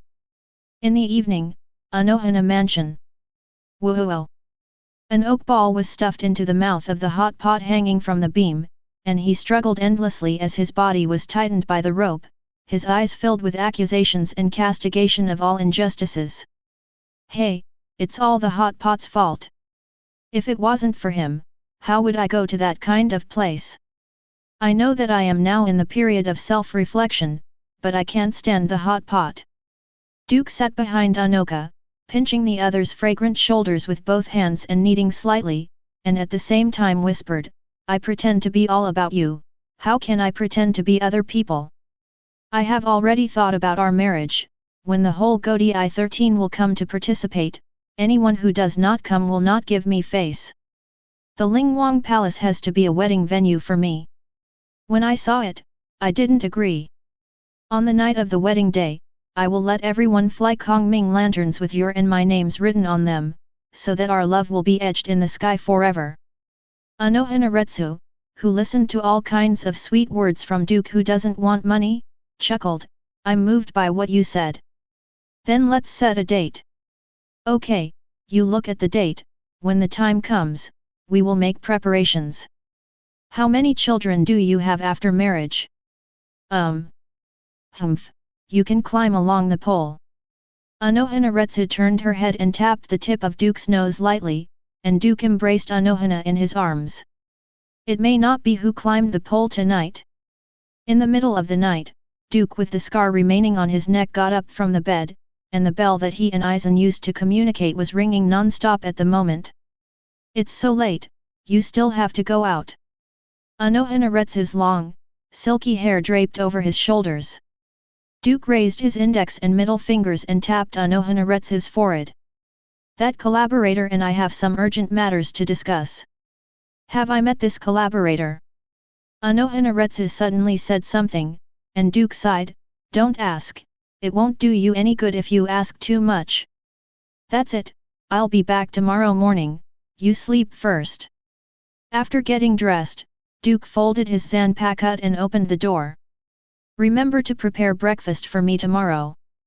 Nyolis. After the words fell, the door was pulled shut by Duke, and his figure also disappeared. On the other side, in a secret safe house of the secret mobile squad, Sui Feng was kneeling and sitting on the tatami mats, with futons already spread beside him. With downcast eyes, she quietly watched the candle burning in front of her, and at the same time, a figure quietly brought a wisp of breeze, which disturbed the candle endlessly. Have you been waiting long? Duke raised his hand and tapped Sui Feng's forehead. Sui Feng stared at Duke and sneered, "Why, your Captain Anohana is willing to let you out. How can you say that?" Duke came to Sui Feng's side, helped her untangle her long hair, and at the same time took out a wooden comb from his body to comb her hair. "I only pretend to be you in my heart, how can I pretend to be other people? I've already thought about our marriage. At that time, the whole Godi I-13 will come to participate. Anyone who doesn't come will not give me face. The Lingwang Palace has to be a wedding venue for me. When I saw it, I didn't agree. On the night of the wedding day, I will let everyone fly Kongming lanterns with your and my names written on them, so that our love will be etched in the sky forever." Sui Feng, who listened to Duke's sweet talk, gave Duke a white look. Tell her these words too. I can't, I only have you in my heart. If you want, we will get married tomorrow. When Duke braided Sui Feng's long hair into twin ponytails, he sighed inwardly. Who can understand the pain of wandering back and forth between point A and point C? Chapter 114. The next day, early morning. Sui Feng, who covered his chest with a cup wrapped around his face, looked at Duke who got up before dawn, with a little resentment in his eyes.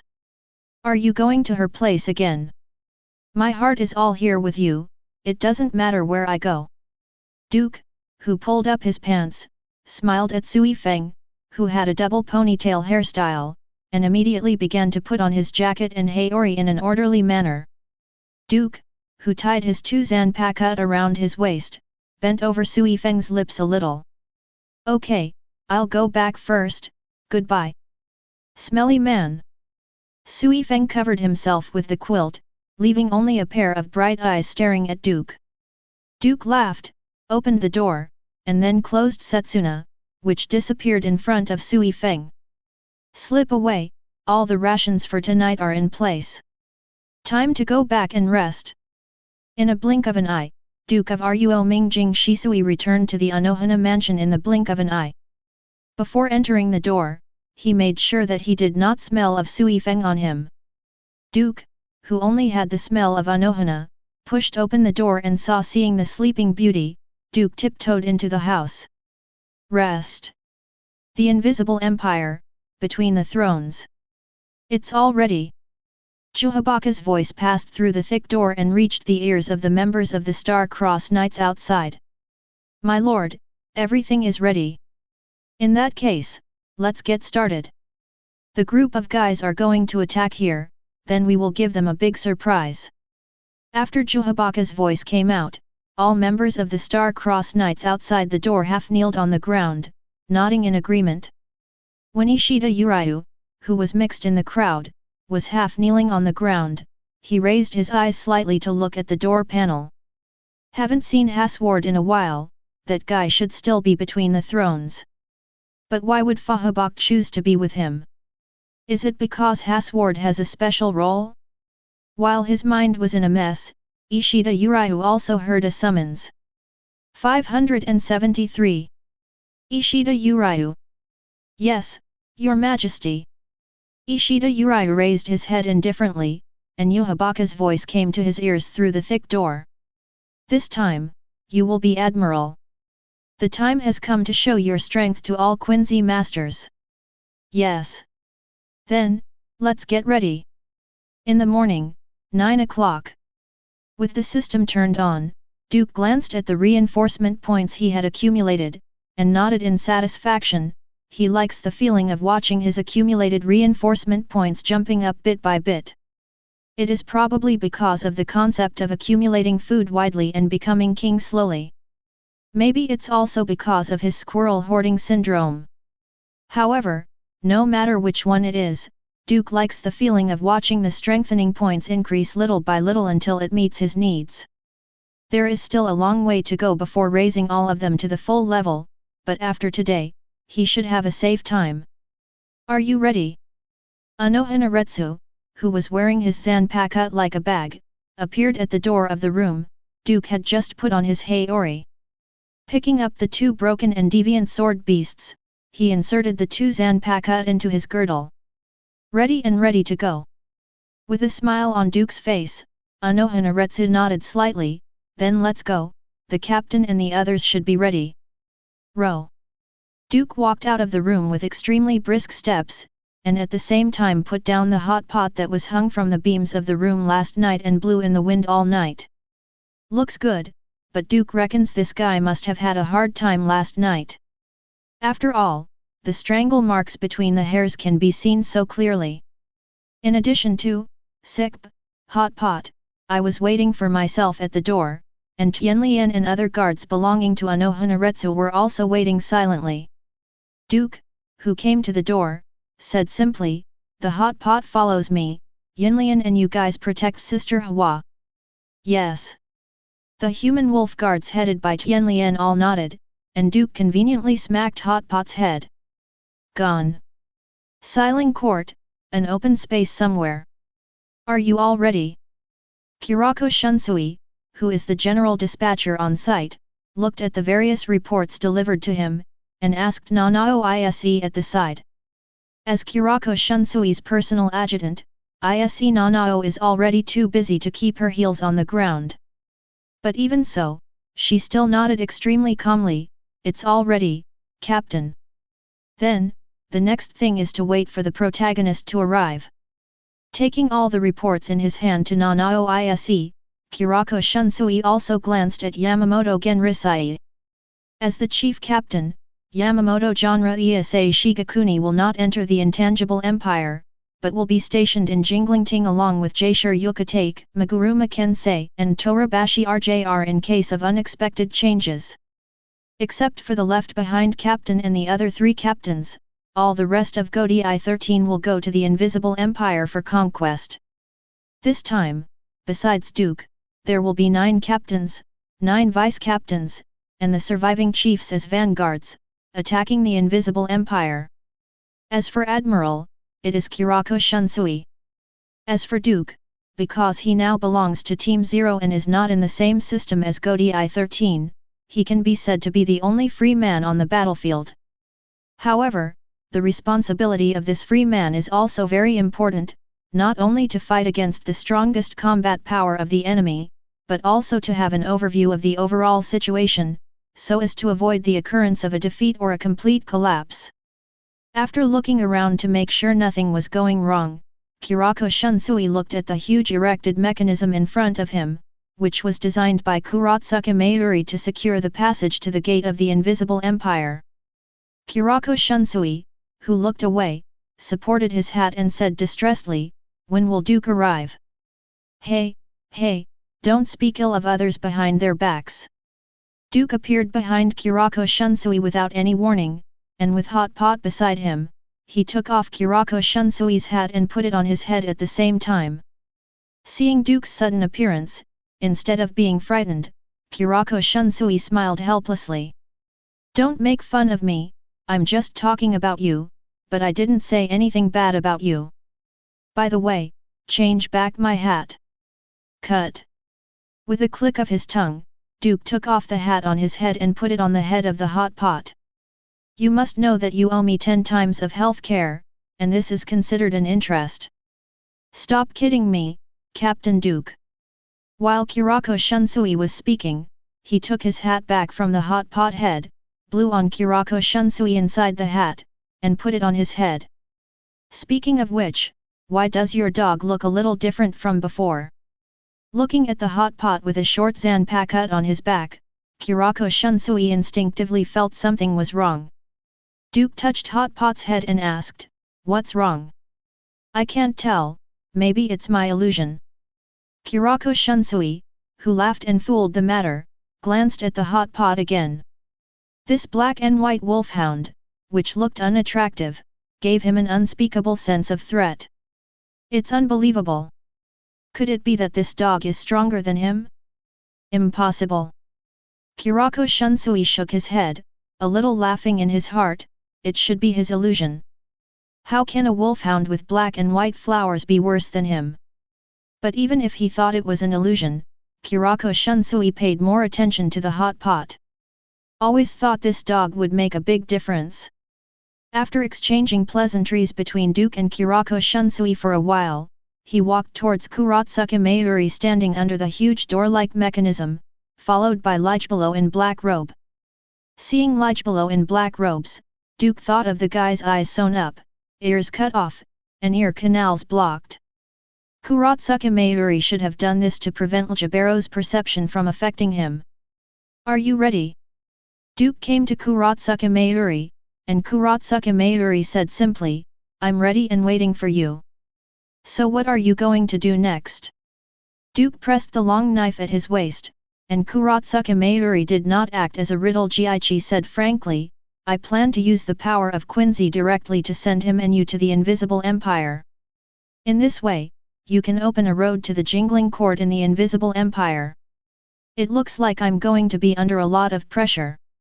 Duke laughed, and Kurotsuka Mayuri folded his arms in front of his chest, and said lightly, do you care? It's a lie to say you care. Then, let's begin. It is good. Duke glanced at the hot pot, and the hot pot immediately followed him, and came to Ligebelow and stood still. Kurotsuka Mayuri saw that there was an extra hot pot, and didn't say anything. Instead, he closed his eyes, held his breath and started take control of Ligebero. As Kurotsuka Mayuri began to seriously control Ligebero, a black shadow curtain appeared in front of Duke's eyes. This shadow curtain appeared very quickly and abruptly, just in the blink of an eye. It wrapped Duke, Nabe, and Ligebelow wrapped by Kurotsuka Mayuri. Just for a moment, Duke felt an unspeakable sinking feeling, as if he was wrapped in mud, unable to move or speak, and extremely depressed. Fortunately, these feelings just disappeared in the blink of an eye, replaced by a sense of relief. Duke, whose eyes were darkened, regained his sight again, and found that he had come to a world of ice and snow wrapped in silver.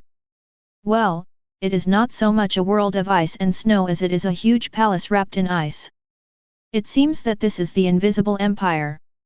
Duke looked around and noticed a red disc with a cross in the center under his feet. After a glance, Duke raised his hand and pulled out the deviant sword beast from his waist, and released Bankai directly. Bankai 7 Prison Sword Mountain Killing Beasts. In the blink of an eye, the Hideyoshi slaughtering beast broke out from the ground under Duke's feet, and it let out a terrifying roar as soon as it appeared. Stay by my side. After Duke arranged his order for the Hideyoshi slaughter beast after Bankai, he also glanced at Hotpot, who had already turned his head and bit Zanpakuto on his back, pulled it out, and bit it in his mouth. I'll leave the guards to you two. Next, I'm going to cut open the passages on both sides. This requires me to feel the coordinates left in Seireitei, so as to judge the depth of the space on both sides, and then determine the strength of the knife swing. So, don't let anyone bother me. Chapter 115. So, don't let anyone bother me. After Duke instructed the hot pot next to him, the hot pot biting his own Zanpakuto nodded immediately, and the Hideyoshi killing beast also roared in response. After being transformed by Yamato and the others with the power of the Spirit King, the Hideyoshi killing beast, even Duke doesn't know how to define it. This guy obviously restructured Zanpakuto, but because of the power of the Spirit King, he reconstructed it into Huajie, which has the characteristics of indestructibility, and Zanpakuto has its own soul, thought and character. This knife is not so much Duke's secondary weapon, but rather a kind of existence of his subordinates. After receiving Duke's order, the Hideyoshi slaughtering beast opened its ferocious mouth and roared at the same time. The hot pot also jumped from the ground, and came to the back of the Hideyoshi slaughtering beast effortlessly. Although this big guy was covered with swords, he was still able to find a foothold. Seeing these two guys forming an array, Duke took advantage of the opportunity to step on the ground, and the mantra flashed across the ground. Setsuna, Duke also closed his eyes, began to concentrate, and stayed in the jingling chord across the space induction spatial coordinates. Kid in Zhanchuan Zugui was originally judged by Duke as having unlimited potential, and Duke's accomplishments in Kid, I am afraid that it is difficult to find a few in the entire Seoul society who can compare with him.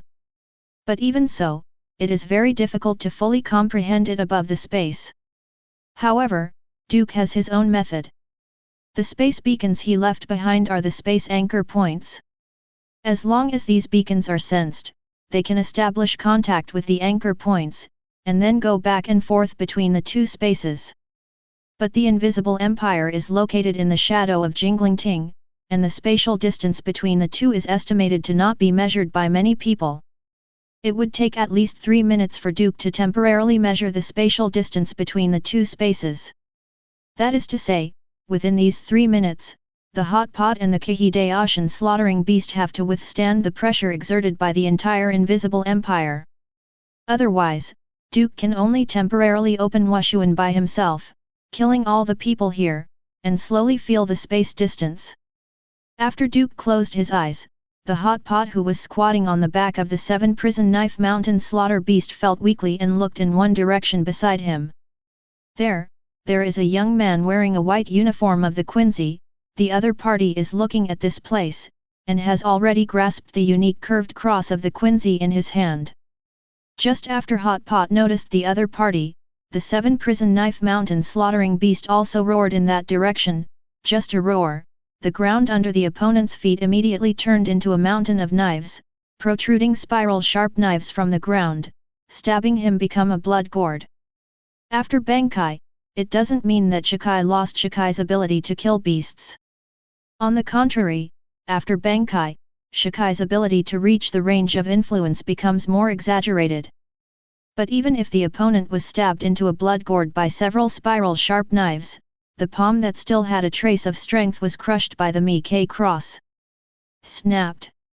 A faint cross starlight instantly appeared in the sky. While the cross starlight was flickering in the sky of the invisible empire, the remaining Quincy masters in the entire invisible empire left their posts one after another and looked at the cross starlight in the sky. It's a signal of an attack. An outsider has entered the range of the Ice Palace. How could an outsider come in? Isn't it only when we die that we can come in? No matter what, I'll enter the first level alert state. Amid shouts and shouts, the sound of a huge siren resounded throughout the invisible empire. It's troublesome now. Hot Pot, whose ears were shaking slightly, smacked his tongue, and Chihidaoshan slaughtering beast let out a low growl nonchalantly, and Hot Pot slapped the big guy's back upon hearing the sound. We are now in the enemy's territory. Do you know what will happen if the enemy finds us? As soon as Hot Pot said this, dozens of figures appeared around him, each wearing the white uniform of the Quincy, with a blue cross around it. Looking at the increasing number of people, Hot Pot grinned. It's like stabbing a hornet's nest. It was almost at the beginning of killing beasts and killing the Quincy master who was the first to see them in the 7 Hell Knife Mountain. In just 30 seconds, the few of them were surrounded by hundreds of people. There is hatred and killing intent towards them in every look. It's Shinigami. What vile, shameless Shinigami! Why did Shinigami come to the invisible empire? Whatever the reason, kill what he's talking about. Everyone, get ready to activate. Kill these guys. Seeing the lights representing the spirit bows light up, he bit the short Zanpaku't Hot Pot and let out a mouthful of foul air. Hey guys, are you ready? Roar. The Kihidaoshan slaughter beast swimming in the void responded to the Hot Pot with practical actions, but just as the roar came out, countless spiral sharp knives stabbed out from any position that could be seen. It's just that Setsuna and Duke are surrounded by swords like a forest, like a mountain of swords. Duke, who seemed to be unaware of this, continued to maintain the previous posture, sensing the space coordinates far away in jingling ting. It's really neat. Hot Pot lifted the corners of his lips, his thick fangs and Zanpakut's hilt touched each other, and at the same time he was biting Zanpakut and screaming to the sky. Ah! The howl of wolves pierced through the sky, followed by a low shout. Let's run, disaster army! Boom! The bursting flame burst out from Setsuna's mouth, and the handle of the knife in his mouth was instantly transformed into a bit for the knight to control the mount. The armature is like charred charcoal, and there are dull sparks flickering. There is a fire-burning iron ring at each end of the armature. The iron ring is tightened by the fire-burning chain and extends backward at the same time. The flame also spreads backward like flowing water. In the blink of an eye, a chariot that would only appear in ancient wars intertwined behind the hot pot. The entire body of the chariot was cracked, and grey dust spewed out from the cracks. As soon as the grey dust dissipated, it immediately turned into crackling sparks and dissipated in the void. In the empty chariot, there were charred arms extending outwards. Several arms grabbed the shaft of the car, and some waved it in vain, as if trying to catch anything within reach. On the front of the chariot, there are two huge flame blades extending outwards, flush with the body of the hot pot. Hiss-hoo! The hot pot that bites the armature emits scorching air waves, which is his Shikai of Zanpakut. It can crush, crash and burn all the disaster vehicles in the world. And after Shikai finished, those Quincy masters in the sky looked at the hot pot and warmed up for a while. A wolf dog turned out to be Shikai. Is it Shinigami too? Are you kidding? This dog should have the power of a Shinigami, it can't be a Shinigami. No matter what it is, as long as you have the power of Shinigami, you are the enemy. Yes, kill it. Everyone is ready to set fire to kill the Shinigami below. All of a sudden, the Quincy masters were excited. Many people raised their holy bows and pulled the strings. The holy Quincy continued to emit flashes of light. At this moment, several figures in the palace stared in Duke's direction. It should be that guy. Giselle Jewel, who had dull fur like cockroach tentacles, was lying on the windowsill, with her upper body completely leaning on the windowsill, her two slender legs swinging restlessly. That's him, the guy who killed that dead guy. Gaddy's catnip stood behind Giselle with her arms folded, and she clicked her tongue, sparks flashing through her hair. It doesn't look like a very powerful person. Lidato Lampardo grabbed her cheek and opened her mouth nonchalantly. Menina Macaron, who has long pink wavy hair and pink eyes, popped out her index finger and pressed her lips softly. Indeed, it seems that he has nothing but handsomeness, but the man who defeated our attack twice by himself must be taken seriously. Ask for flowers. Wow, no matter who of you wants to fight him, I don't anyway. Lidato, who took out a hot dog from her skirt, ate half of the hot dog with her big mouth expressionlessly, and at the same time said vaguely, such terrible people should be reserved for those boys with simple minds and strong limbs. Bar. Lidato, if you say that, you will be hated. Giselle smiled and looked at Lidato, who glanced at Giselle. After all, you are a boy and you are the most annoying thing among us girls, you pervert transsexuals. Slightly. Giselle didn't care about Lidato's ridicule. This big-eater loli has always spoken vulgarly and thoughtlessly. If he hadn't worked together for so many years, he would have turned her into a zombie. Speaking of which, if Bumble dies, where's the body? Who knows? Aha, that dog is flying. Menina Macaron pointed at the chafing dish pulling the grey flame train behind him and yelled.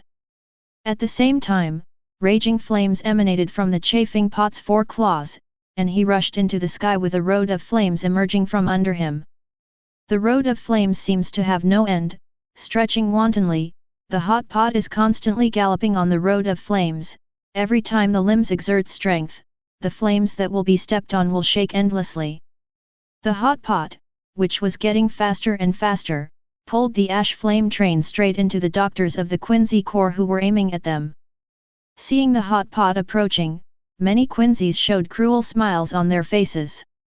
Such an ignorant and stupid dog dared to rush up to meet them, even with the power of Shinigami, but in the end it was just a beast.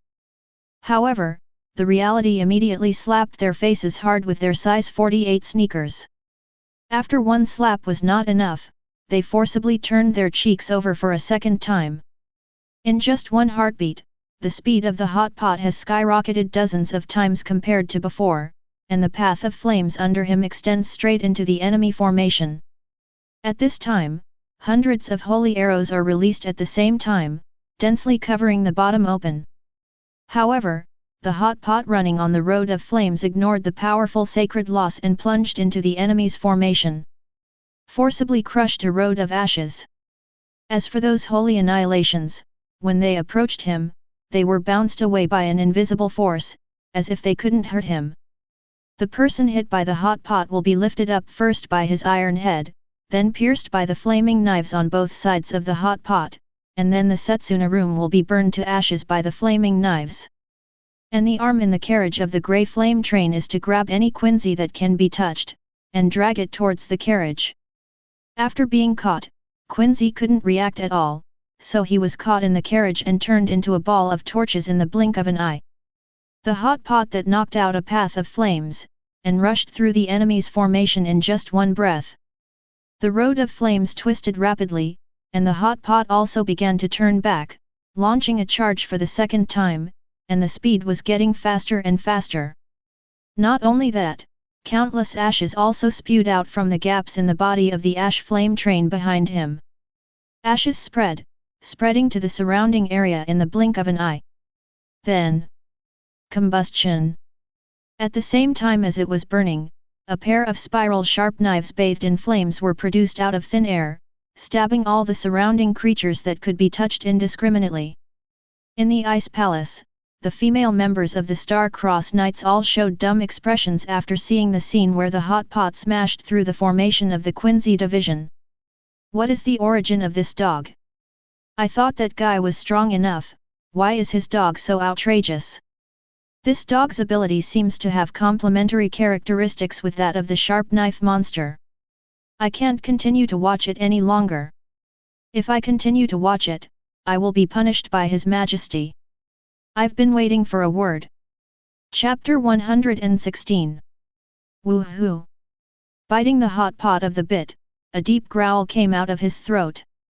Amidst the low growls, the four galloping dogs finally showed their talents as the strongest, fiercest, and most evil magic dogs that are known as the strongest, fiercest, and most evil dogs of the werewolf clan in 10,000 years. That is brutal, ferocious, crazy. The hot pot with the purest murderous intent rippling in the pupils of heterochromatic mandarin ducks, its limbs are galloping like wheels, spinning endlessly, its momentum is like wildfire, once it spreads and becomes momentum, it can no longer be stopped, and it becomes a prairie fire. There are two hot pots with flaming sharp knives on the side, and the whole body is surrounded by flames, making it unstoppable for thousands of troops. The hot pot extending from the road of flames below him gallops above it, like an unstoppable sharp knife, piercing straight into the formation of the Quincy division. The hot pot of head-scratching brought the husky's racial characteristics to the ultimate. As he charged into the formation of the Quincy division soldiers, the flaming sharp knife on his side surged for a few minutes, piercing through the Quincy division in front of him, and at the same time burning them to ashes. The charred arms protruding from the carriage of the grey flame train are like the tentacles of an octopus. Once it catches any target, it will pull it into the carriage without hesitation. As long as the target enters the compartment, it will be turned into a torch in an instant. The flames burned violently, and screams were endless. In the blink of an eye, Hot Pot broke through the formation of the Quincy division for the second time, and at the same time as the 720 road of flames under him turned back, Hot Pot also brushed the road of flames and turned gracefully. When the hot pot who had just passed the bend was about to rush into the formation of the quenching division for the third time, the sky exploded with a thunder, and then the blue lightning flashed down from the sky like a waterfall. In just one heartbeat, the hot pot was flooded by the blue thunder waterfall. Gaddy's catnip stood above the void with blue arcs jumping between her hair, her left hand was akimbo, her right hand was raised, her 5 fingers were bent into claws, and lightning condensed into a ball in her palm. Now, can you still run? Gaddy's raised her head proudly, and Seireitei, Giselle, and Menina also appeared beside Gaddy's one after another. Seireitei, who was short and tall like a washboard, bowed forward and pointed her finger on her lips. On the ground, the eyes looked at Lipu. Gaddy's, I always feel that your attacks seem to have no effect. How could it not work? Giadaisi has a fiery temper, and immediately added another fire to Lipu, making Lipu even more violent. No matter how hard you try, it's useless. Seireitei propped up her upper body, this dog's ability seems to protect him. Based on the observation just now, as long as the attack does not invade his running path, it will have no effect on him. Seireitei, you want to say this? Giselle accepted Seireitei's words, and Seireitei took out the snacks from her body, unpacked them, grabbed a handful and stuffed them into her mouth, and nodded at the same time. Right, that is it. Only the attack that enters the path of flames will be miraculously effective. The ability of this dog is too terrifying. Menina, whose body was so hot that it was close to exploding, put her hands behind her back, and said with an embarrassed expression. No, if you grasp the law, you will grasp the weakness.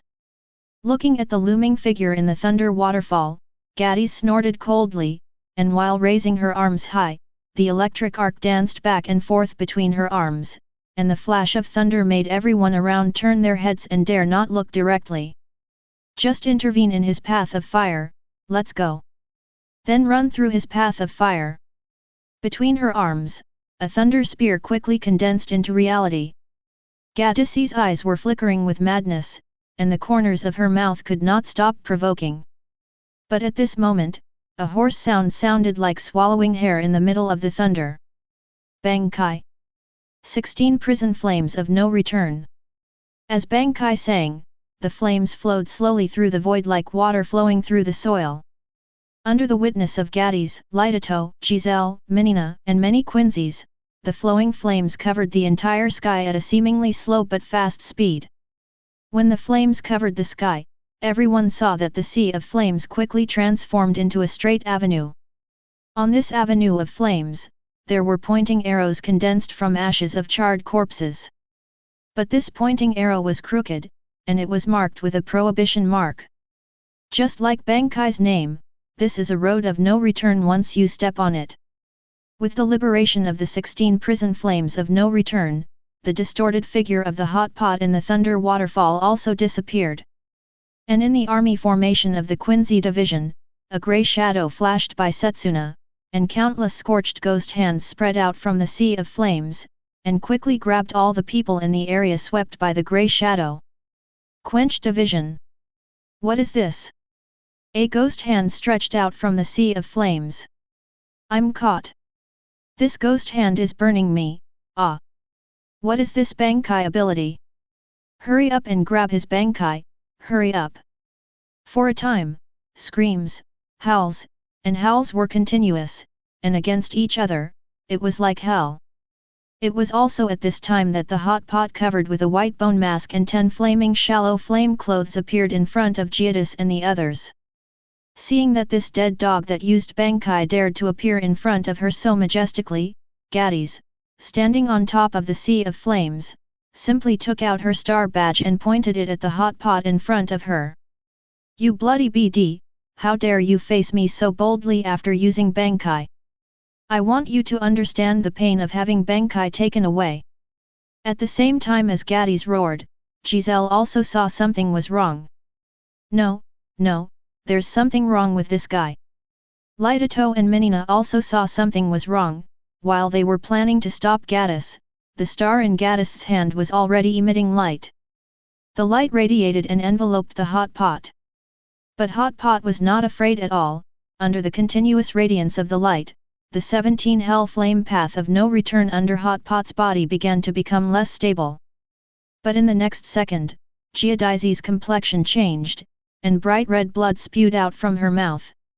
Puff! Gadis, who spewed out blood, lost her breath immediately. She took 2 steps back and opened her eyes wide. Looking at the shattered star medal in her hand, she said in disbelief, "The power of emptiness.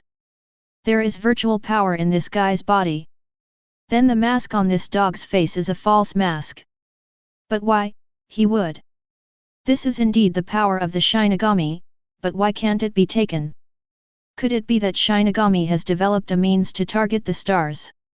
At the same time as the female members of the Star-Crossed Knights were astonished beyond measure, Hot Pot also parted their lips, revealing their thick fangs. Invasion drug, Duke gave him early on. Back then Urahara Kisuk gave Duke the invasion medicine for testing, although Duke couldn't use it because Ryotsu was too strong, Urahara Kisuk didn't take it back. Duke took advantage of the situation to give the Hot Pot the medicine for invading shadows. Under the tossing of Team Zero, this guy not only greatly improved his strength in a very short period of time, but his potential was further expanded, and he was even given Zanpakuto and Bankai. With Bankai's Hot Pot, as long as he is willing and Yamamoto Genrisai is willing to nod, then he can find a captain to do it with his strength. You guys are definitely not ordinary dogs. With blood overflowing from the corner of Gadis's mouth, she roared wildly towards the Hot Pot. Who are you? The Hot Pot opened its mouth, Tian Tian heat wave. I'm just my master's loyal dog. And my master asked me to guard him during his induction period, so none of you can get close to him. I said this sentence, and it won't change if I lose my head. When Hot Pot said this, an indescribably fierce aura permeated the air. When Gadis and the others saw the fierce light in Hot Pot's eyes, they all felt a chill down their backs. Where is this dog? Wow! This is clearly a ferocious wolf. At the same moment, a tyrannical roar came from below, and it was only then that Gadis and the others noticed that they had just paid attention to this demon wolf. I didn't notice that there was a monster behind Bankai below, and except for the Quincy formation above the sky, the Quincy entrenched below had been killed by that monster at some point. After the Kiyao Daoshin slaughtering beast roared, the Hot Pot also began to slowly sink downward. Next second, the sea of flames fluctuated again, but this time, not only ghost hands of coke emerged from the sea of flames, but also spiral sharp knives. The sharp knife in a spiral state meanders upwards, stabbing upwards at a speed that the Quincyers cannot easily catch with their naked eyes. In the blink of an eye, another mountain of knives was added to the sea of flames. As soon as the mountain of swords rose, more than 3/5 of the Quincy divisions forming the army formation above the sky were killed or injured. The strength of GADC's female group members is naturally not comparable to that of ordinary Quincy masters. They have already left the distance covered by Lishan quickly when they sensed the sharp knife stabbing out. But that's the case, they can't leave too far. Because as the Zanpakuto Bankai name for Hot Pot says, it's a 4.6 point of no return. But those who set foot on this road will never have the chance to leave alive. Unless he can be found and killed before the Hot Pot with the home court advantage launches an attack. This guy's Zanpakuto ability and that sword beast's ability are incompatible. Li Toto glanced at the sea of flames below, and then at the holy beast of Seven Prison Mountain. Two Zanpakuto whose abilities complement each other, how do we fight? I can only use up the Eucharist. To deal with this kind of miscellaneous fish, do you still need to use up the holy body? This is not the time to be angry, Gadis. Damn it! Why does Zanpakuto with complementary abilities exist? Although the Zero Division sometimes looks at Huajie, but they always have a target. After Duke acquired the deviated sword beast, as the object of their transformation, Hot Pot would naturally arrange a Zanpakuto that complements the deviated sword beast's abilities. What, you say it's hard? Sword god Huajie forges knives on the spot, tailor-made, is it difficult? Just when the girl group members were about to finish using the holy body, Duke, who was located below and no one could invade the 3-foot range, opened his eyes suddenly. A strong light flashed in the deep eyes. Finally found the coordinates. Chapter 117. The Invisible Empire, the Palace of Ice. F#YF+. Under the Sea of Fire and Knife Mountain, Duke also opened his eyes. Within the time bought for him by the Hot Pot and the Seven Hell Knife Mountain, he had already sensed the space coordinates far away in the jingling court. As soon as the spatial coordinates are sensed, Duke quickly constructs new coordinates for corresponding links to measure the spatial distance. Duke raised his hand and looked at the prismatic space beacon on the back of his hand, then put his hand down again.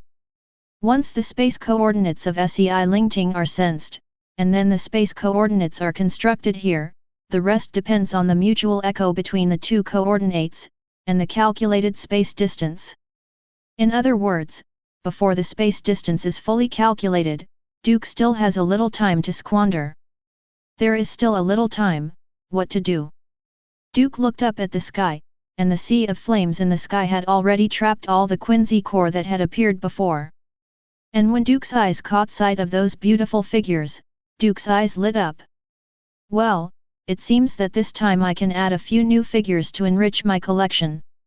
Speaking of this, Duke took out a handmade doll from his Haori, and this handmade doll was Bambi, who was reincarnated and sealed by him using clay.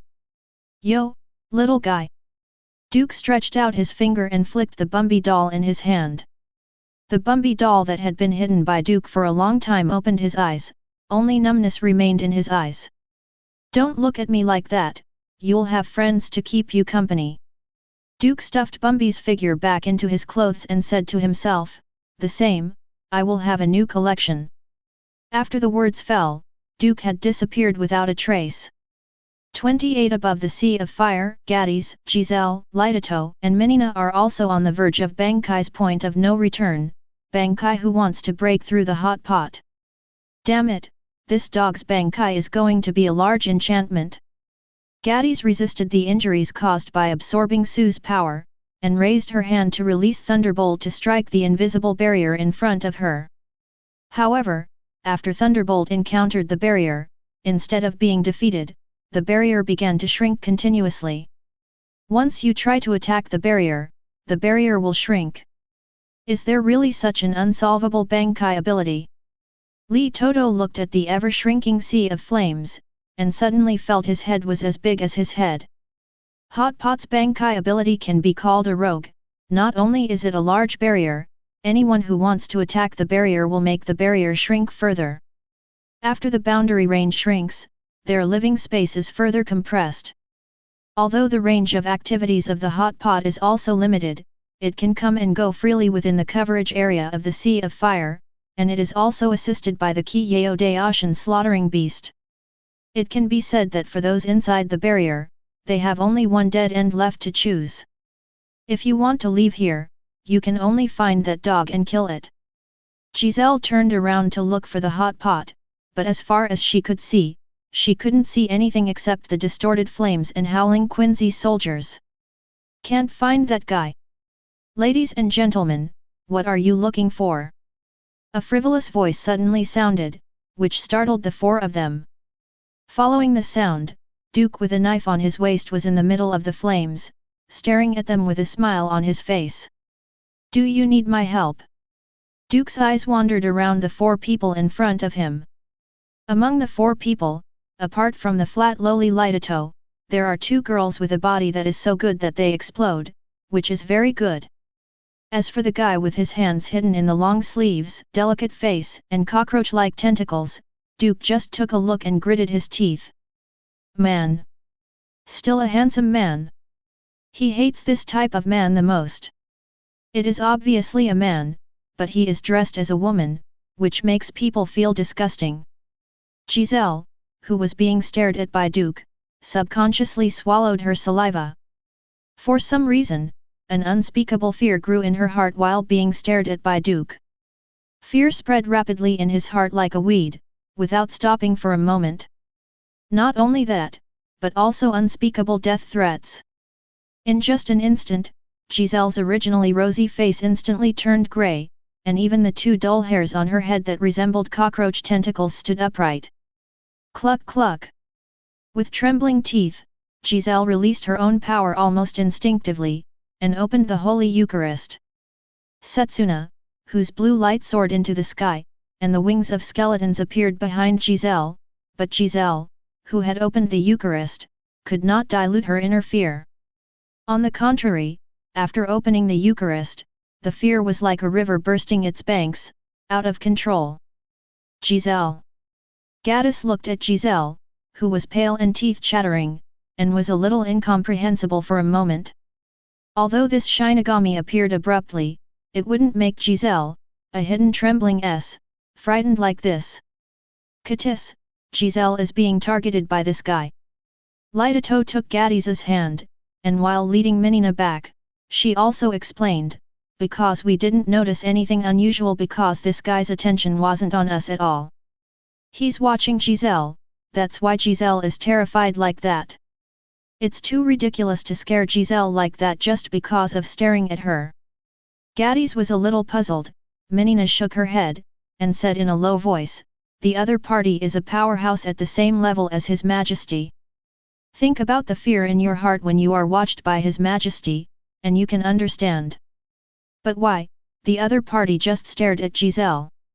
I don't know, but we'd better not make any drastic moves to annoy each other, otherwise, we will be killed in an instant. When Lidato spoke, a layer of goosebumps visible to the naked eye also appeared on her arms. Although Duke didn't show much momentum, his opponent's record was enough to make the Star-Crossed Knights daunting. Boss! Hot Pot poked its head out of the sea of flames and stood beside Duke.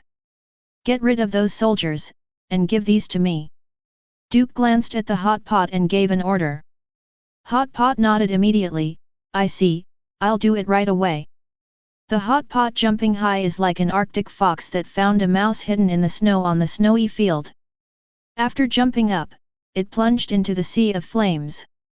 The Hot Pot disappeared immediately when it came into contact with the sea of flames. You. After Hot Pot left, Duke said to Giselle calmly, how do you plan to die? I don't want to die.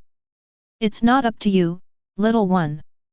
Duke raised his hands to press the two parts of his waist, and said indifferently, after all, I really hate men who dress like women. For men, just be more manly, and women be more feminine, why blur the boundaries between the two? Duke slowly pulled out the two pieces at his waist, wondering, why do you do this? If you do this, you will die. I can change it. Giselle backed away in a panic, revealing an inch of the two broken blades at Duke's waist. Change it in your next life. Next second. The wings of the skeleton behind Giselle shattered in an instant, and a line of blood started from his forehead and extended all the way down, splitting it in two from the midline of his body. Pooh! The two halves of Giselle, who had been cut in half by the Duke, fell into the flames, licked by the flames, and burned. Well, the guy who made me feel uncomfortable is finally gone. Duke resheathed the zanpakuto around his waist, looked at the remaining three women with a smile, and raised the back of his hand at the same time. The space beacon on the back of his hand was flashing rapidly, which meant that the space distance measurement was about to be completed. Well, there is still a period of time, why don't we get to know each other, how about it? Duke put down his palm, smiled and invited the three girls in front of him.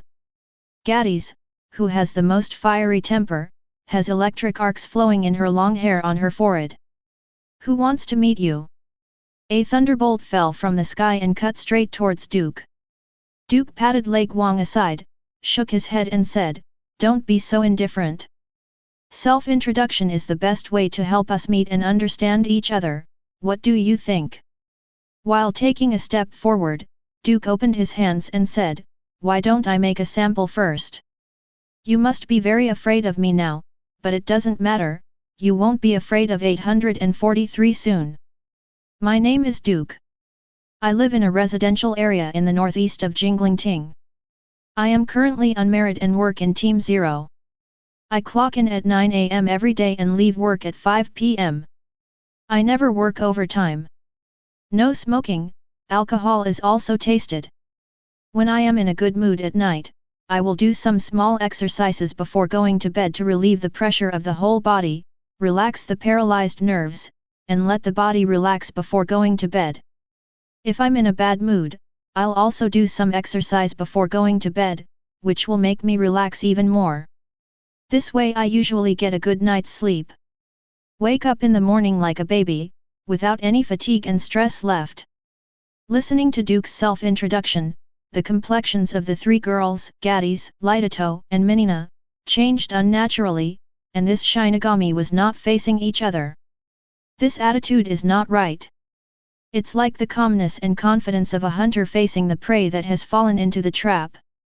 While the three women were facing the enemy, all the soldiers of the Quincy division in the distance had been pierced by spiral-sharp knives, and the charred ghosts grabbed their bodies, dragged them down, and burned them. Okay, I've finished my introduction, it's your turn. Duke made a gesture of invitation, but the faces of the three of them were extremely stiff, and they refused to speak for a while. If you resist so much, it will be difficult for me. Otherwise, this is good. Duke took out Bambi, who was sealed into a doll, from his arms, and shook her at the three people in front of him. Facing her, you should have no pressure or fear. Number bell. Gadis looked at the figurine Bambi in Duke's hand, her eyes widened suddenly, and the corners of Lidato's mouth twitched. It's over now. Yes.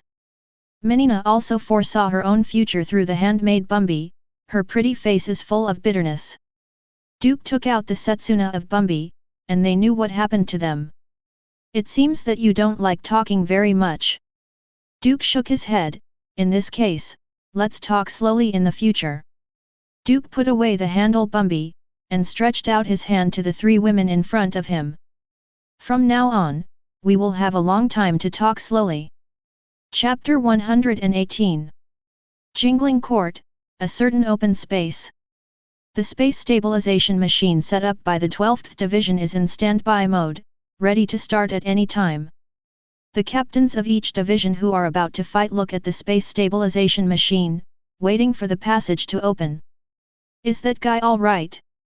Seireitei Kenpeiga twisted his neck anxiously, thinking that he could have a quick battle, but he didn't expect to have to wait for such a long time. Huajie, don't be so anxious. Kuzujishi Yachiru smiled and crawled on Seireitei Kenpeiga's shoulders, laughing and laughing, not worried about the anxious atmosphere at the scene at all. How long has it been now? Hitsugayichware asked Matsumoto Rangiku who was beside him, who folded his arms on his chest and said without thinking, it's almost 10 minutes. Why is it so slow this time?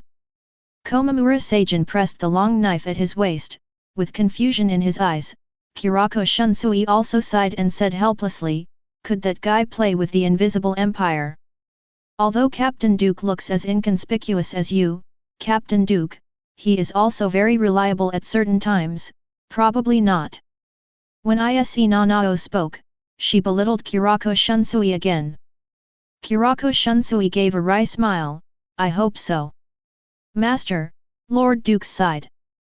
Tianlian asked Anohanaretsu in a low voice, but Anohanaretsu seemed very calm. Don't worry, trust him. That rascal. After Sui Feng glanced at Anohanaretsu, he quickly withdrew his gaze. Anohanaretsu's perception is very keen, and if she keeps staring at her, she will find out. The relationship between Duke and her is currently only known to the two of them, and Anohanaretsu is now kept in the dark. The relationship between the three is now maintained by Duke alone. Although it's not good to meddle in, Sui Feng doesn't want to share Duke with other women now. It is necessary to find time to clarify this matter with Duke. Sui Feng, who was full of thoughts in his heart, suddenly heard a scream. Look at the gate prepared by the 12th squad. Device activated. Is the passage going to be opened? Already. Amidst the shouts, Kuratsuka Mayuri was also checking the status of his own device, noticing that the space readings were beginning to become disordered. Kuratsuka Mayuri smacked his lips and said, that guy is finally going to open the channel. But why did it take so long? The invisible empire, the straight palace of ice. The sea of flames had dissipated without a trace, and the boiling hot pot with a 3-foot square path of flames below him fell to the ground. Duke put the 3 newly acquired figures into his arms one by one. The chores are done, now it's time to get ready for business. After Duke took Menina in his hand and played with it, he put it into Duan in his arms. Gadis, Lidato and Menina were all reincarnated into figurines by him. Although it took a little more time, the rewards were remarkable. In the future, you can take it out and play with it slowly when no one is around, without being afraid of being discovered.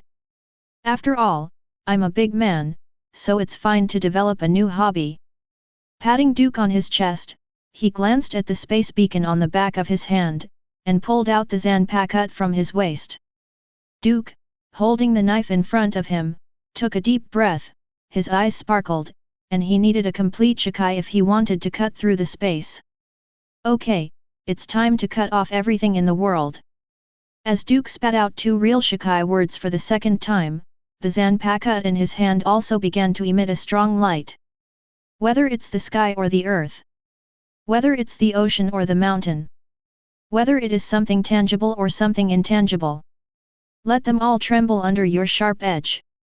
At the end of Duke's words, there was a hint of coldness in his voice. Wake up, 2 breaks. Complete Shikai's 2 breaks immediately revealed their own appearance, and the sealed state turned into a simple and sharp tang knife, with a straight blade, 2-handed handle, no knife grid, and no scabbard. Duke holding Shikai's 2 broken pieces twisted his neck, and then changed the way of holding the knife with one hand to holding the knife with 2 hands. However, although holding the knife with both hands, it is also very different from the ordinary way of holding a knife. Its main feature is that after Duke holds the knife with both hands, the wrists of the left and right hands cross each other to form a cross. This way of holding the knife can be said to be unheard of in the entire Soul Society. Normal people would find it very difficult to even read it. At this moment, the hot pot next to Duke felt this way. Seeing Duke holding the knife like this, the hot pot couldn't help but ask, "Boss, is it comfortable for you to hold the knife like this?" Good. While maintaining this weird holding knife posture, Duke also explained, "This is a special holding knife method named cross-holding knife technique that I developed for my Jean Si. It can completely liberate the power of Jean Si.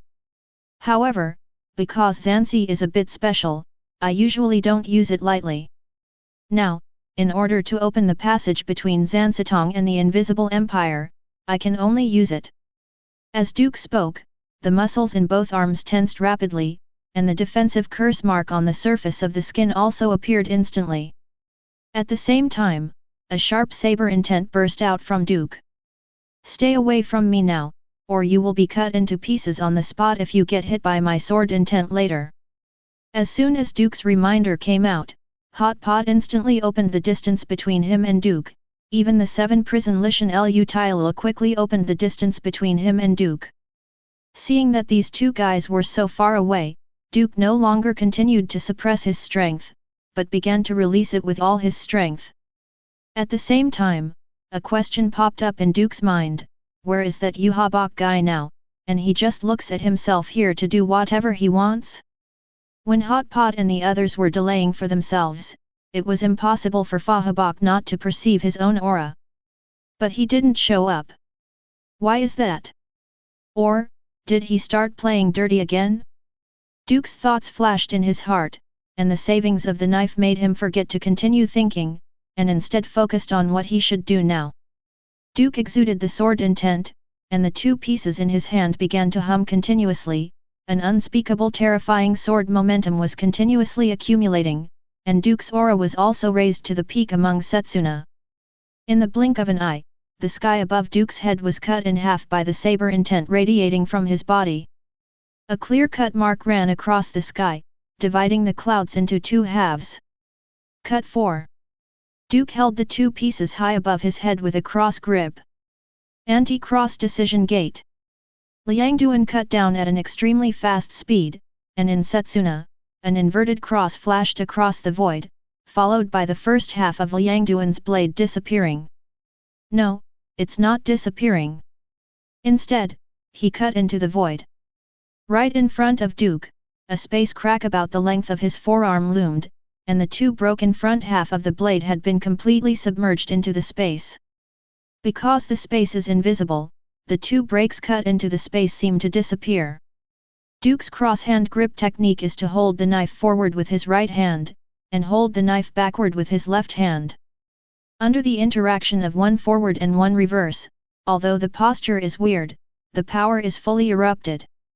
Duke's eyes remained unchanged, as if what he had severed was not a space, but a piece of wood, and it only took one heartbeat to hide the two pieces into the space.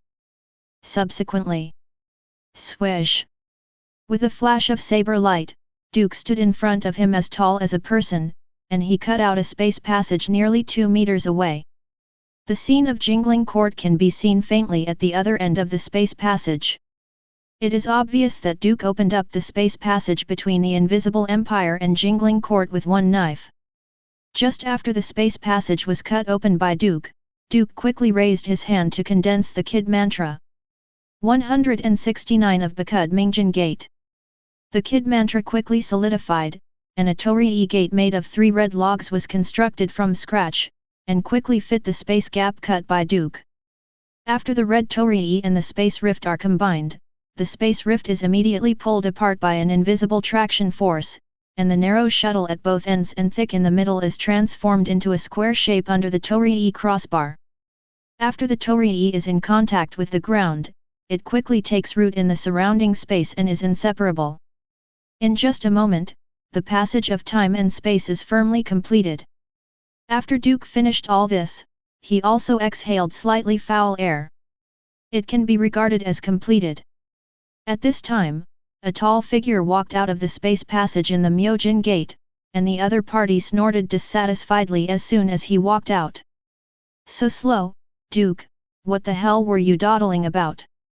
Seeing Seireitei Kenpeki, who was the first to come over, Duke snorted, "It's good to be here, but you dare to dislike the West, are you itchy again?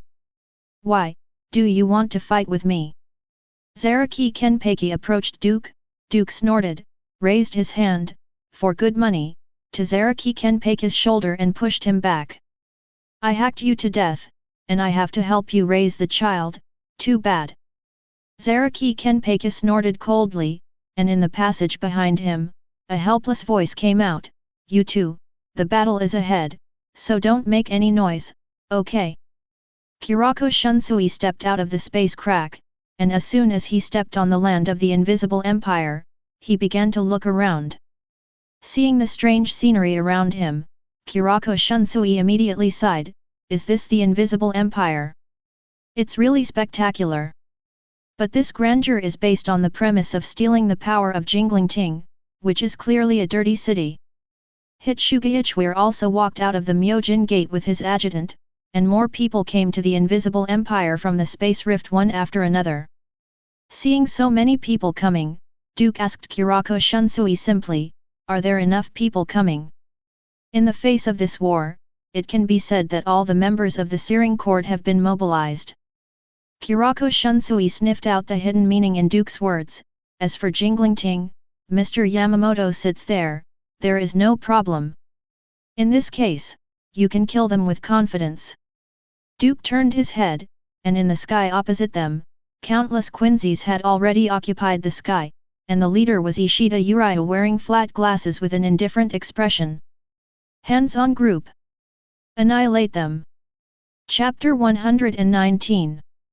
Do it. Ishida Uriah, who was high above the sky, stared indifferently at the Shinigami pouring out of the Myojin gate, and there were many people he knew below. But now, for his purpose, he could only be ruthless. Destroy them. As soon as Ishida Uriah said these words, all the soldiers of the Quincy division behind him opened their Holy Spirit bows. All of a sudden, the radiance of divine annihilation stretched into pieces. The brilliance that merged with each other condensed into a huge cross star above the sky, and the edge was still expanding. "It's such a big battle right from the start, I'm really not used to it." Kurako Shunsui squinted his eyes, looking up at the expanding cross star in the sky. Duke waved the two pieces in his hand, and said flatly, "You are in a life and death war, why do you think so much? I will block the first wave of offensive and buy time for Jinglingting's troop transfer. But for the rest, you have to work hard yourself. Anyway, there are so many captains here, if you can't even stabilize this battle, it will really make people laugh." Kurako Shunsui nodded. With the shadow invading medicine provided by Urahara Kisuk, they are not afraid of being taken away from Bankai, and they can do whatever they want. Then, let's begin. Duke turned around and walked towards the direction of the cross star in the sky. At this moment, the corps composed of soldiers from the Quenching Division had all charged up, and they all let go of the bowstrings in their hands. In just a moment, countless sacred extinctions covered the sky and covered the area where the Ming Shen Gate was located. Cut 5. The two pieces of Duke's right hand rotated in the palm of his hand, turning into an inverted knife, with the tip down and the blade forward. Death-hunting beast. Duke took a step forward, with the two pieces of his right hand in front of him, and the palm of his left hand pressed the handle of the knife, and immediately sent the two pieces to his back. Next second. Dal! The earth-shattering roar of the beast erupted with Duke's swing of the knife, and a bloody beast also stepped out of the void as Duke swung the knife from nothing. 893. As soon as the evil beast appeared, it faced the rain of arrows formed by the holy destruction in the sky. The evil beast that was walking in the air collided with the arrow rain in the blink of an eye. At the same time as the evil beast protruding its claws roared, all the sacred light in the sky was extinguished in the blink of an eye. The claws of the evil beast pressed the void forcefully, and its huge body jumped out again, heading straight for the formation of the Quincy Division. Facing the evil beasts that Duke cut out, the Quenching Army formed armbands of spirit suns for defense. As soon as the spirit barrier was constructed, the evil beast had already slammed into it viciously, slashing at everything that could be touched in front of it with its fangs and claws, and in just a moment, it wiped out the formation of the Quincy Division 1/3 of the amount. This is too exaggerated.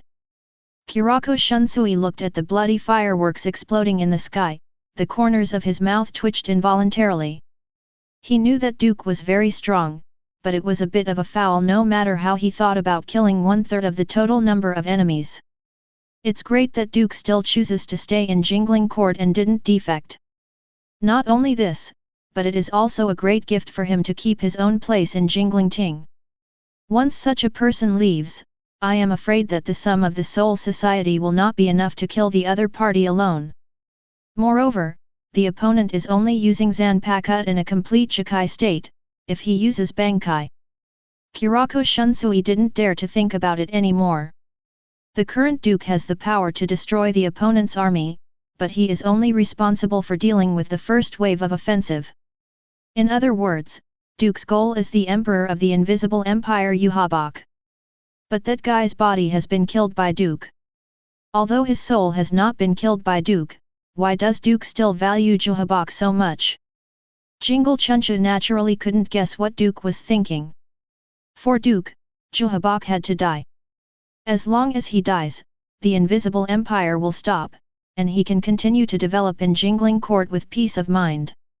For Duke, detachment is at hand, and all unfavorable factors must be ruled out quickly. Soul Society is too small. After cutting out with one knife, Duke carried his own two pieces, tilted his head and said to Kurako Shunsui, "Then the frontal battle will be left to you." "No problem." "Very good." Duke nodded, and while taking a step forward, his figure disappeared without a trace. Looking at Duke who had already left, Kurako Shunsui breathed a sigh of relief. This guy's seriousness is really terrifying. Feelings are emotions, Kurako Shunsui has not forgotten his own affairs. "All right, everyone." Kurako Shunsui pulls out his Zanpakuto, the war has begun. The time has come to liquidate everything.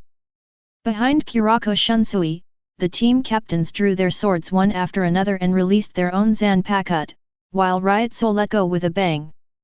In the blink of an eye, Ryotsu, the captain who came to join the battle this time, directly twisted into one strand and swept across the entire invisible empire.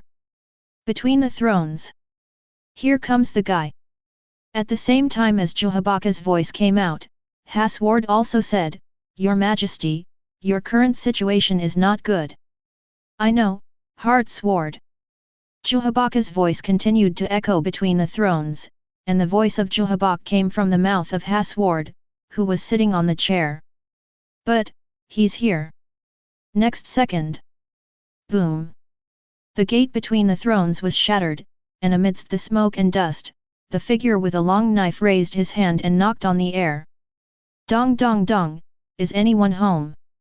The other party spoke softly, as if seriously asking if anyone was at home. At the same time, the other party's empty fist hit the air, and there was actually a knocking sound. Seeing this scene, Juhabak laughed lowly and said, It's really a terrifying body, it can make tremors when you tap the air with your bare hands. But, are you trying to scare me? Duke. To terrorize an emperor between his thrones. Don't say that, I just knocked on the door friendly to ask if you are at home. Duke put down his left hand, his eyes flickering, and he was also looking at Juhabak. Although the person sitting on the throne at this moment is the voice of Juhabak, no matter in shape, voice, or appearance, it belongs to Juhabaka's personal bodyguard, Huajie Hasward. So that's how it was. After your body was cut off, your soul resided in this little guy's body. What a mess, the Emperor of the Invisible, Empire. Aren't you ashamed to rely on the body of your subordinates to survive? If I were you, I would just destroy myself and save others from harming others. For Duke's sarcasm, Juhabak didn't take it seriously. There are some things that need to be done even if only the soul is left. Juhabak borrowed Harsword's mouth and said, A guy like you who only sees you alone will not understand. What you said is that you can tolerate other people in your own eyes.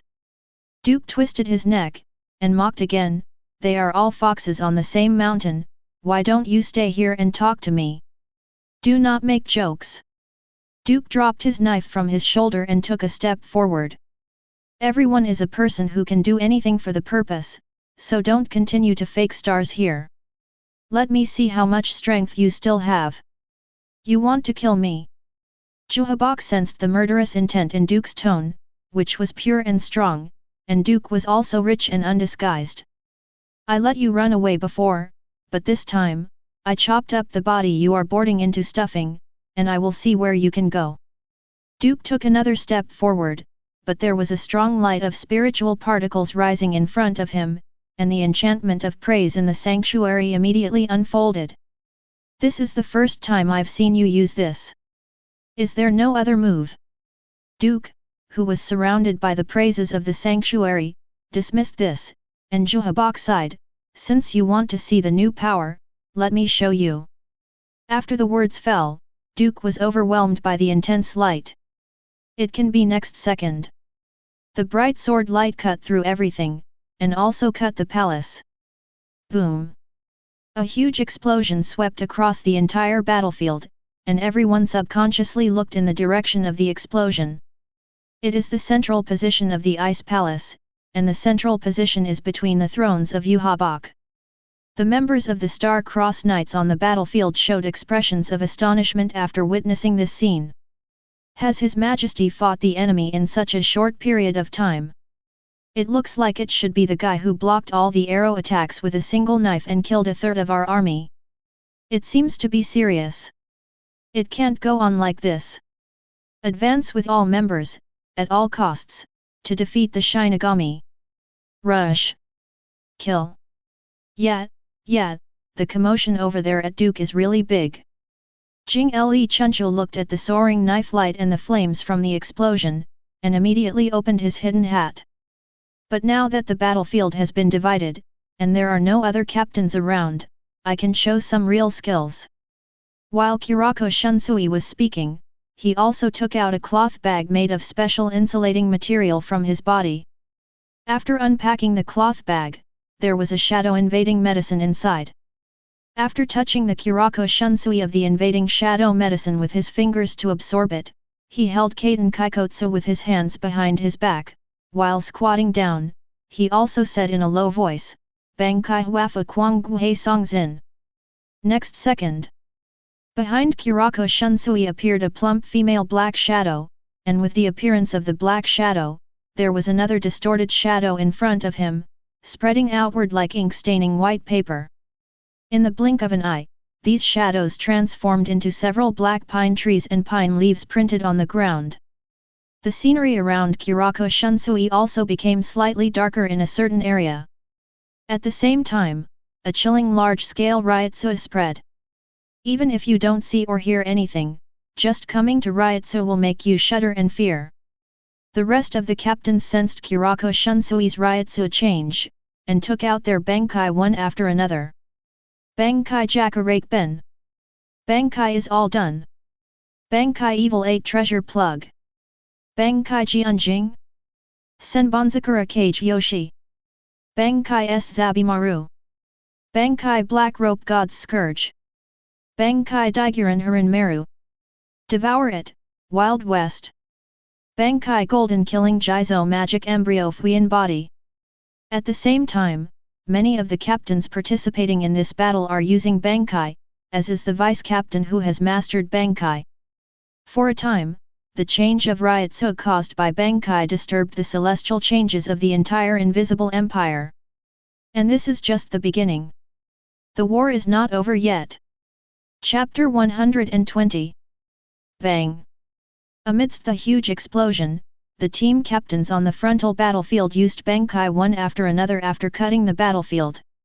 Just as their riotsu rose into the sky like raging wolf smoke, Duke in the throne room cut off the aftermath of the explosion with a knife and walked out of the smoke. Don't be ashamed to use this ability that has been used a few times, Yuhabak. Duke, who dragged out a few wisps of smoke behind him, walked forward, and at the same time, Yuhabak also laughed out loud. Of course I know this truth, it was just an appetizer. You once asked me if I knew anything about Zanpakut. Yuhabak still didn't move, but instead said, then, let me ask you now, do you know anything about Quincy? The exterminator. Duke tilted his head, what do you want to say? As a race that has existed in the world for a long time, Quincy has the ability to absorb spirit particles from the external environment. After being strengthened, this ability can decompose and absorb the matter composed of spirit particles. But relatively, there is a special kind of Quincy master who is born without the ability to absorb spirit particles. However, people in this world often say that when God closes the door for you, he will open a new window for you. The Quincy master who doesn't have the ability to absorb spirits has another ability, which is to give power, bestow soul. A Quincy master with this kind of talent can help people around him grow up quickly, and that's what I am. And then, Duke picked his ears, he didn't want to listen to this kind of talk about setting. The question is, why do I value Hasward so much, list him as my personal bodyguard, and go to his body for temporary storage after the body is destroyed by you? Duke rolled his eyes as soon as Juhabaka's words came out. Stop showing off such an obvious thing, okay? Oh, you really have no patience. While Juhabak was speaking, Hasward also stood up from the throne, and while the red halo on the edge of his pupils kept flickering, his pupils also quickly changed from blue to red. Since that's the case, let's show you the combined power of two Quincy masters who have soul gifts and can give power to others. Hasward stood up from the throne, raised his hand and took his sword and shield from one side. That shield, I remember being hacked by me. But it doesn't matter, it's fine if you cut it down once. Duke twisted his neck, and Setsuna, who raised the knife and stepped forward, had already come in front of Hasward with two cuts in his hand, but for Duke, the knife that must hit was Setsuna, who was close to Hasward, and slipped to one side. At the same time that this knife cut off the throne, Duke turned around and cut again. But this time, it didn't hit the target again. Duke narrowed his eyes, and made a third cut in the laboratory again. The feeling of swinging the knife is very good, there is no discomfort, the ability to break is very special, and there is nothing that can hinder her ability. As a melee master, his ability to control his body is unparalleled. Then, it's not that he missed the cut, but the opponent passed by. Realizing this, Duke raised his head to meet Hasward's eyes, the red pupils in the other's eyes shone with a coquettish light, and at the same time held the knight's long sword in his hand. As soon as Hasward's knight sword was held up, it was wrapped in a strong spiritual light and turned into a flashing épée. Apologize. The flashing giant sword pierced the air, and it hit Duke's chest with just a flash. Duke opened his eyes wide and looked at the flashing giant sword on his chest, and was directly thrown away by a huge force. It's just that Duke, who had just been knocked into the air, quickly shook his body to release the huge force exerted on him by the opponent, and at the same time, he stepped on the wall with his feet and stood firmly on it. Interesting. Duke looked at his chest that had been hit earlier. The opponent's attack did not penetrate his defense, but only inspired a defensive spell. It's really interesting. Duke raised his head and looked at Hasward, whose eyes were shining red, and the corners of his mouth slowly opened. White-haired brat, I remember that your ability seems to be able to transfer damage. However, you can dodge my slash 3 times, which is not normal. If you had this ability before, you wouldn't be nearly cut through your shield by me. In other words, this is your ability, Huajie. That's right. Hugheswald's voice spit out Huajie's voice, this is my ability, the calendar area called omniscience and omnipotence. I have seen through all your movements. Your strength is indeed very strong, stronger than me who has not yet awakened my true strength. However, now I have seen through your ability, and you, who have been seen through by me, can no longer cause any harm to me. Just brag. Duke sneered, it's all about tactics, and I know the little things in your heart better than anyone else. If my attack really doesn't work for you, you won't dodge it. When Duke said this, he stroked the 2 pieces in his hand. According to your personality, even if you don't have a body, as long as you have the advantage, you will already be hard against me. But now you are avoiding it, which has already revealed your guilty conscience. Using words to confuse my mind, your thinking is too beautiful. Duke shook his head, but Huajie sneered and said, so what? Your Zanpakuh is really strong with your chopping technique, but if you can't chop it, what's the use? And your Zanpakuh's ability, if I'm not mistaken, should be cut off itself. As soon as Huajie said this, Duke's eyes narrowed. This old guy has 2 brushes, and he even guessed the true ability of his Zanpakuh. You know, Duke has declared from beginning to end that his Zanpakuh is a Zanpakuh of the direct attack type and has no special abilities. But whether this is the case, only he himself knows. Duke, who has been hiding himself from the beginning, will naturally not talk about the true ability of his Zanpakuh. But this guy just said it out. That's right, the ability of Duke's Zanpakuh is cut itself. No matter what it is, as long as Duke is willing, as long as Duke is strong enough, he can cut it off. Previously, he cut off the void and cut out a passage leading to Jinglingting Court here, which is to use the cut-off ability of Liangduan. The ability of 2 breaks combined with his chopping technique allows him to have the confidence to face Aizen, Huajie and other high-level combat forces head-on even without Bankai. So what? Duke threw a knife and came out, and asked Huajie, what can you do if you know? You'll know. Huajie smiled and handed over the control of his body to Hasward, and at the same time Hasward's Seireitei also showed inexplicable changes. Ask for flowers. As soon as this change happened, Duke's eyelids twitched. Just now, when Huajie and Hasward exchanged their bodies, the Seireitei of the 2 were completely different. It is like 2 parallel rivers that do not intersect each other. But now, the Seireitei of the 2 are merging with each other. No, it cannot but be said to be fusion. It is more suitable to say that they are intertwined with each other. Huajie's Seireitei is entwining Hasward's Seireitei, and after the 2 Seireitei are intertwined and fused, Duke also sensed a sense of crisis. This sense of crisis does not come from Hasward in front of him, but from all directions. The next moment, the wall under Duke's feet shattered for no reason, leaving his feet empty. At the same time, Huajie also erected his shield and raised his sword to charge towards him again. Call out! The air was compressed into the sound of the ultimate. Huajie flashed in front of Duke, the flashing épée in his hand stabbed straight forward, nothing fancy, just an ordinary straight stab.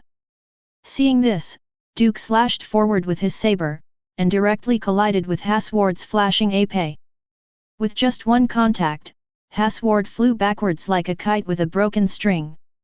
Huajie and Huajie's Seireitei intertwine and fuse with each other. Although Huajie has become stronger, it will not let him have the kind of sudden burst of power.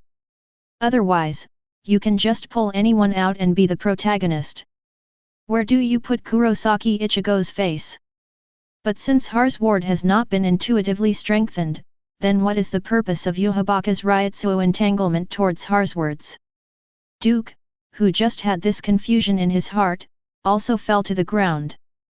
But after landing, his soul stepped on a piece of gravel that fell to the ground when the wall was broken earlier. Feeling a foreign object under his feet, Duke stepped on the gravel without hesitation, and then the ground collapsed. Boom! The floor collapsed without warning, causing Duke to fall immediately, but after all, Duke had complete control over his body, and he jumped out of the deep pit with a sway. But at the same time when Duke's feet hit the ground, he clearly saw the cracks on the edge of the collapsed floor begin to spread and extend towards him. Seeing this scene, Duke jumped up into the sky. At the same moment, on the frontal battlefield, a huge meteorite fell from the sky, but in the next second it was chopped off by Seireitei Kenpeki, who was holding an exaggerated giant blade. The severed meteorites were still falling, but one of them smashed straight towards the water palace. Next second, after being cut off, only ordinary meteorites remained and fell on the dome of the ice palace, immediately destroying the palace, and the range where the meteorite fell happened to be between the throne where Duke was. What's going on? Standing in mid-air, Duke suddenly stopped when he saw the crack that was spreading toward him just now, and then he was roaring above his head, and when he looked up, he saw a meteorite the size of a house falling down. Knock! Why did you come running to me directly? Duke's eyes widened. It's not like he couldn't perceive the battle outside, but the original trajectory of the meteorite didn't seem to be on top of his head, but the meteorite fell towards him impartially. Next second, the meteorite fell, directly pressing Duke under it, and the smoke and dust rose into the sky. Chapter 121. Knock! Why did you come running towards me directly? Duke opened his eyes wide, looking at the falling meteorite above his head. It's not that he can't perceive the battle outside, but now the captains of the various teams have divided the battlefield and separated all the combat power of the Invisible Empire. In this way, they are broken one by one. Of course, this is also the traditional art of hot-blooded comics. It seems to divide the battlefield, but in fact it is a one-on-one fight, and then portrays a wave of characters positively, full of character settings. He also knew that the half-meteorite on top of Duke's head was caused by the ability of a certain Quincy master. But according to Duke's perception, it is impossible for this meteorite to hit him. However, this meteorite seemed to be laser-guided, and it rushed straight towards him. Next second, the meteorite fell, crushing the entire Duke underneath. The impact of the falling meteorite also destroyed the entire throne room. But the next moment, a blade of light cut through everything, while separating the meteorite in the center. It also cut off the dust splashed when the meteorite fell. It's really bad luck. Duke crossed the meteorite and rose into the air, also looking for Huajie's figure. But it was also at this time that those flying gravel flew towards Duke. Each one was like a bullet. 433 contained good kinetic energy. However, even if these gravels had the impact of bullets, they were nothing more than particles in the wind to Duke. Duke, who didn't block, let the gravel slap on his body, and continued to look for Huajie.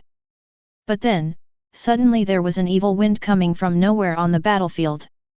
Setsuna skipped the battlefield, and a sweet and greasy smell mixed with sour smell also floated towards him.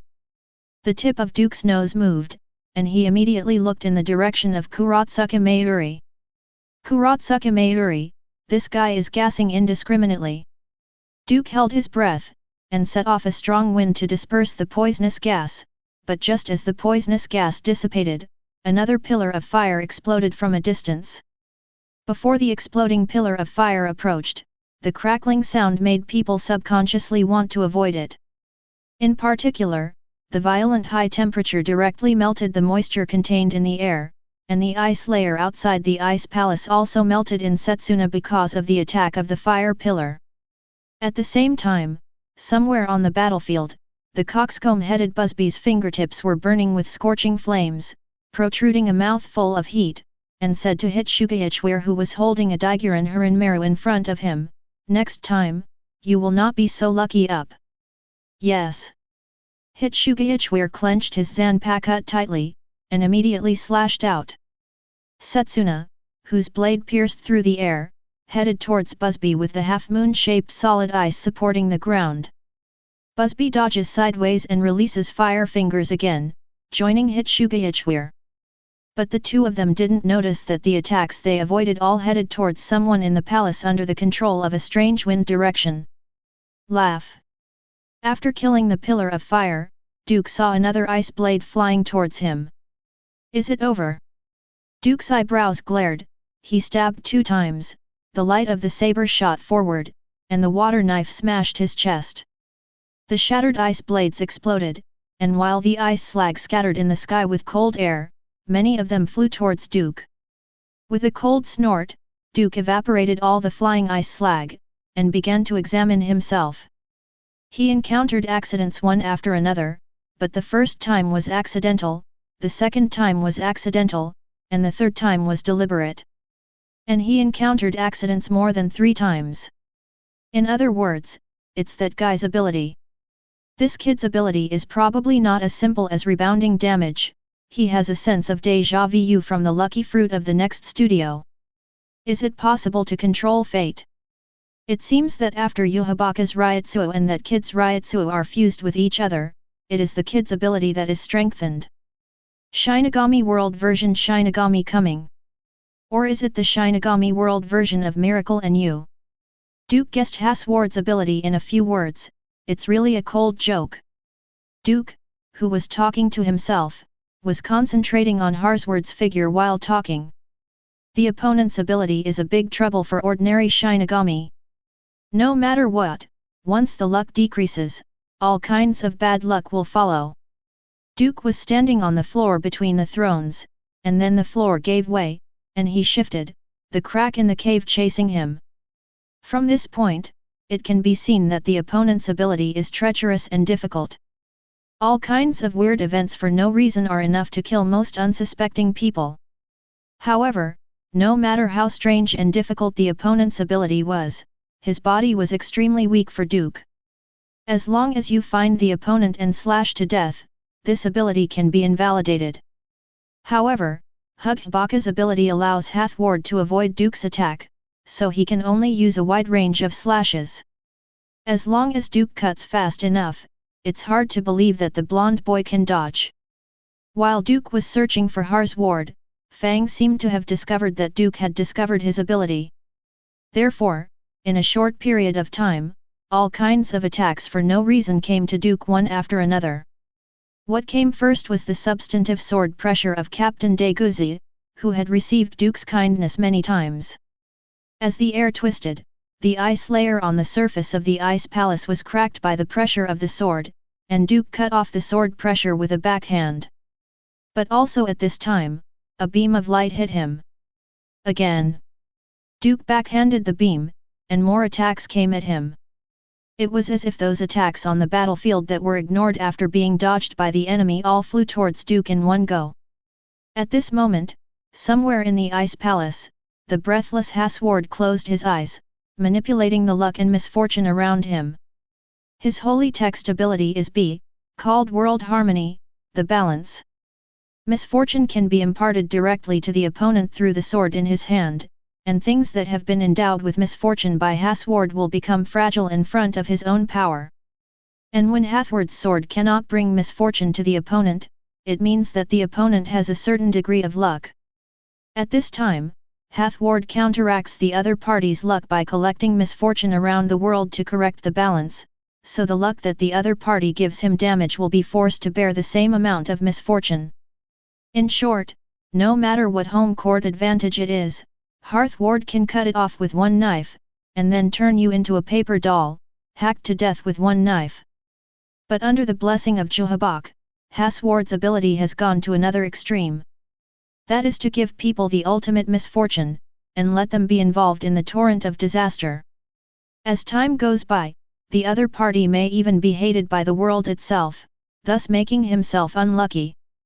However, there is a prerequisite for this ability to activate, that is, Hasward needs to hit the opponent, so as to mark the opponent and give the opponent ultimate misfortune. The knife between Hathward and Duke had already marked Duke. Now Hasward only needs to continue to hide with the help of Huajie, and then he can watch Duke, who is wrapped in the torrent of disaster, slowly sink into the abyss of misfortune. However, even so, Hathward also had doubts in his heart. "Your Majesty, is this really useful? Your ability is invincible against people other than my level after I strengthen it." Huajie's low voice sounded in Hasward's heart, and Hasward also noticed the loopholes in Huajie's words. "Except for people on the same level as you. That's the guy, isn't he?" "That's right, so all we have to do now is watch," Hathward. There was a strong malice in Huajie's voice. For people at their level, apart from the power of key factors, the most important thing is intelligence. Now he wants to use Hasward's ability to obtain more information about Duke. It would be great if you can force out the opponent's Bankai, but Huajie himself knows that it is impossible for the opponent to use Bankai because of such a trivial matter. Therefore, Huajie intends to use Hasward's enhanced power to obtain more information about Duke. Whether it is the complete slashing technique, Kid, or others, as long as he can get it, he will win the battle. Predict the enemy's opportunity first, and then defeat the enemy to win. In the entire jingling court, the combat power he is most concerned about, there is no one else except Duke. So, now he has to watch Duke well, watch him well, and watch him reveal more information about himself. At the same time, Duke also dealt with several waves of inexplicable attacks coming towards him because he was caught in the torrent of disaster.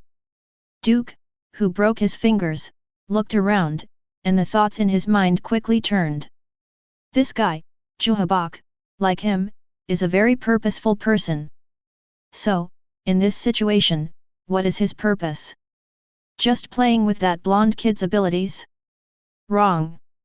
4.5 is more than that. There must be other purposes. So, that is to say. Duke's eyes flashed brightly. Is this BD planning to use that blonde kid's ability to force me to use other abilities, and then collect information on me? What? The insidiousness of Nima. Older than my old sixth.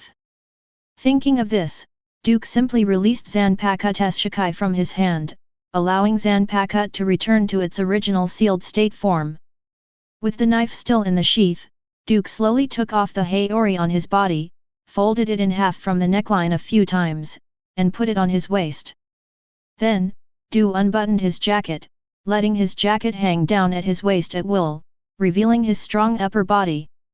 If that's the case, then I won't use Zanpakut, I will find you and hammer you to death with my bare hands. Duke clenched his fists with both hands, and Setsuna, who put his fingers together, also squeezed the air. Then, the top priority now is to find that blonde brat. Looks like I'm going to use my real kid. Duke clapped his hands together, closed his eyes, and shouted in a low voice, Kid No 3. The Principle of the Ring. Chapter 122. One of the Kid. Duke clapped his palms together and closed his eyes. The Principle of the Ring. As Duke spit out these 4 words, just in Setsuna, the sound of the bell spread throughout the spiritual subspace world where the invisible empire is located. Everyone heard the ringing of the bell, and then the light of the invisible empire disappeared without a trace, as if it was wiped away by a big hand. In just a moment, the entire invisible empire turned into endless night. It was also at this time that the second bell rang, and the sky was filled with starlight. While the starlight was falling from the sky, a ring was born from the starlight from nothing. As soon as the ring was born, it began to rotate spontaneously. Every time it rotated, a new ring would be separated from it. During this period, the split rings are different in size, and after each ring is sorted out, it will quickly find its place. And the big and small rings are nested with each other, and there are star links. Not long after, a complex star map appeared in the sky of the invisible empire. What is this? Is this kid? Are you kidding me? The forbidden technique can't just change the celestial phenomena casually to produce such a terrifying thing. I just looked at it and felt my own slump. Who released this kid? It should be Duke. Is he still hiding this hand? I don't know, but judging from his personality, it should be possible. Is this the power unleashed by those Shinigami? Don't be kidding, if it's really the power of Shinigami, why are we 28 fighting? What a daunting ability! While everyone on the battlefield between Jinglingting and the intangible empire was looking at the star map and discussing it, Duke also opened his eyes, looked at the star map built by the circle in the sky, and sighed, so, I don't like to use these kid that really belong to me, it's too noisy. Duke's system divides his attributes into 5 modules: heart, body, strength, speed, and skill. In the skill template, it is subdivided into 3 categories: Sword Master, Melee Master, and Kid Master. Among them, Daisha Grandmaster has the highest level and is also Duke's most commonly used attack method, followed by Melee Grandmaster, and Kid Grandmaster is the last. As a master of swordsmanship, Duke has his own original 9-style slashing technique. How could the other 2 master-like techniques that are also supported by his power system not have his own original techniques? Not only that, Duke has organized it into an extremely mature system.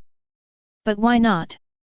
The ancients said, to show people clumsiness rather than cleverness, you must know how to hide clumsiness. In addition, Duke has always shown the outside world his own achievements in slashing skills, and has never really shown the strength of the other 2 types of masters. Things like reincarnation from the earth, star falling from the sky, and life from the infinite space are just failures and defective products of Duke's self-created kid. And his truly original, systematic kid incantations are the incantations he doesn't want to reveal.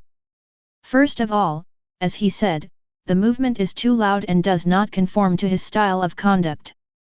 The second is that every one taken out individually is a forbidden technique that is enough to be listed as a major sinner by the entire Soul Society. And as the sequence number of the technique increases, the power that can be exerted is also greater, but correspondingly, the side effects are also stronger, so strong that Duke has to think about it several times when using it. Duke looked at the star map in the sky, and fished out a handful of illusory lines in the void. One end of these lines was connected to his body, and the other end was the weight hidden in the void. Well, let me find out, which line is Yuhabak and that blonde kid? The deeper one belongs to Sister Hua, this one belongs to Sui Feng, this one belongs to Old Man Yamamoto, this one belongs to Shidara Senjumaru, and this one belongs to... Duke grabbed the dotted line and identified the corresponding owners of these numbers one by one. Not long after, Duke found a thread that was intertwined with each other. Duke, seeing this thread, pulled it out from the other thread, and then loosened the other threads. The line loosened by Duke disappeared without a trace between Setsuna, as if it had never appeared. Duke pinched a thread that was intertwined with each other, and gently pulled it towards his side, and immediately disappeared in place. By the time Duke appeared, he had already arrived in front of Hasward. Hasward, who was originally observing the outside world, was also taken aback when he saw Duke with his upper body naked appearing in front of him suddenly. With the help of Huajie, he hides very well. How can he be discovered by the other party? Is it because of that thread? Harthward immediately looked at the thread in Duke's hand, and only then did he realize that with Duke appearing in front of him, the other end of the thread was also connected to himself. Why, surprised. That's right, after all, in your opinion, I shouldn't be able to find you. Duke wrapped the two intertwined wires around his fingertips, and strangled them deliberately. It's no wonder, after all, no matter how smart you are, you would never think that I will find you along the line of cause and effect. Duke flicked the thread wrapped around his fingertips. Harthward's eyes flashed with astonishment, and Huajie said directly, I see, besides that terrifying slashing technique, you also hide such terrible conjuration ability. Cause and effect. It seems that it will be very difficult to hide in the future. Hey, with this I can hunt you down to Cape Tianya. Duke chuckled, but felt a little helpless in his heart. The principle of the circle allowed him to see the causal line intuitively, and follow the causal line between him and others to find each other. But there is also a fatal flaw. That is karma. If he uses it too many times, he will be backlashed by cause and effect, and will never be able to find his own cause, and never be able to achieve his own result. It will even disturb the existing law of causality, making cause and effect disorder. For example, when a man and a woman combine with each other, a new life emerges. After the law of causality is disordered, it is very likely that a woman conceives a man's child before a man and a woman combine. So there is a reason why Duke doesn't like to use these kid. Using it once will cause serious consequences. An old wood like Duke has to think twice before he dares to use it again. Once used, it will fall into a very long cool-down period. Duke will not use it a second time until the cool-down period is over. As for why you said that to Huajie, have you seen that old six who told the truth? It seems that the danger level I set for you is still low. Huajie smiled slightly. Duke opened his mouth, cried, next, you will feel that your judgment of me is still wrong. The seeds of disaster have been planted on you, and as time goes by, you will only sink deeper and deeper into the torrent of disaster. You mean this? Duke took out a grey causal thread from his body, and after taking out this causal thread, Duke, who had thought about it before using it, directly cut it off. Boom! When the causal line was cut off by Duke, Harthward also changed his face, and the disaster mark he planted on Duke just now was forcefully erased. I directly erased the cause of your planting the seeds of disaster. When the cause is gone, the effect will also disappear. Duke waved his hands casually, and the circular figure in the sky also disappeared between Setsuna, and everything quickly returned to its original state. Duke crossed his hands and fingers, raised his arms above his head, and stretched his body vigorously. I feel better now. Since he snuffed out the causal line of the seed of disaster, the flickering warning in his heart disappeared. But as I said before, if Duke uses too much spells, it will bring side effects, and killing the causal line will also bring some bad effects to Duke. But since Duke dared to do it, he naturally dared to bear the side effects of doing so. He only thinks about one thing now: beat the blonde boy in front of him until he can't get up again. Let's talk about the next thing. This is also the only wayward time Duke has ever been. Oh, do you think you can catch us? As soon as Huajie uttered these words, Duke punched Harthward's handsome face without any sign of jumping.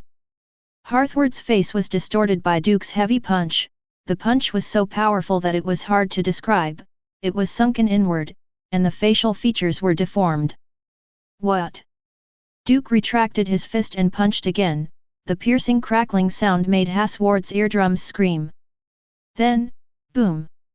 Harthward was blasted out heavily, like a kite with a broken string, smashing into one wall after another, and didn't stop until it was embedded in a wall. But that's the case, the current Harthward can't be called so good. As if his butt was stuck in the well, Harthward's whole body was folded in half, while his hands and legs were hanging down weakly, and he couldn't even lift his head. How come? Hasward opened his eyes wide, and at the same time he was so shocked that he murmured to himself, how did he avoid His Majesty's predictions? It's impossible. Avoid foreknowledge. Duke appeared directly in front of Hasward, raised his hand and grabbed Hasward's blonde hair, pulling it out of the wall. Why do you want to avoid it? I just need to make a pre-attack plan in Setsuna that is more than what you predicted, and the attack speed is faster than you predicted. I exposed too much in the first 5 moves of the chopping technique, but now, how much do you know about me when it comes to melee combat? After the words fell, Duke grabbed Hasward's blonde hair and punched him. 80. Another punch. 80. Another punch. 80. After the 3 punches, Duke casually threw it into the air, and clenched his fists with both hands to accumulate power on the opposite sides of the waist and abdomen. War.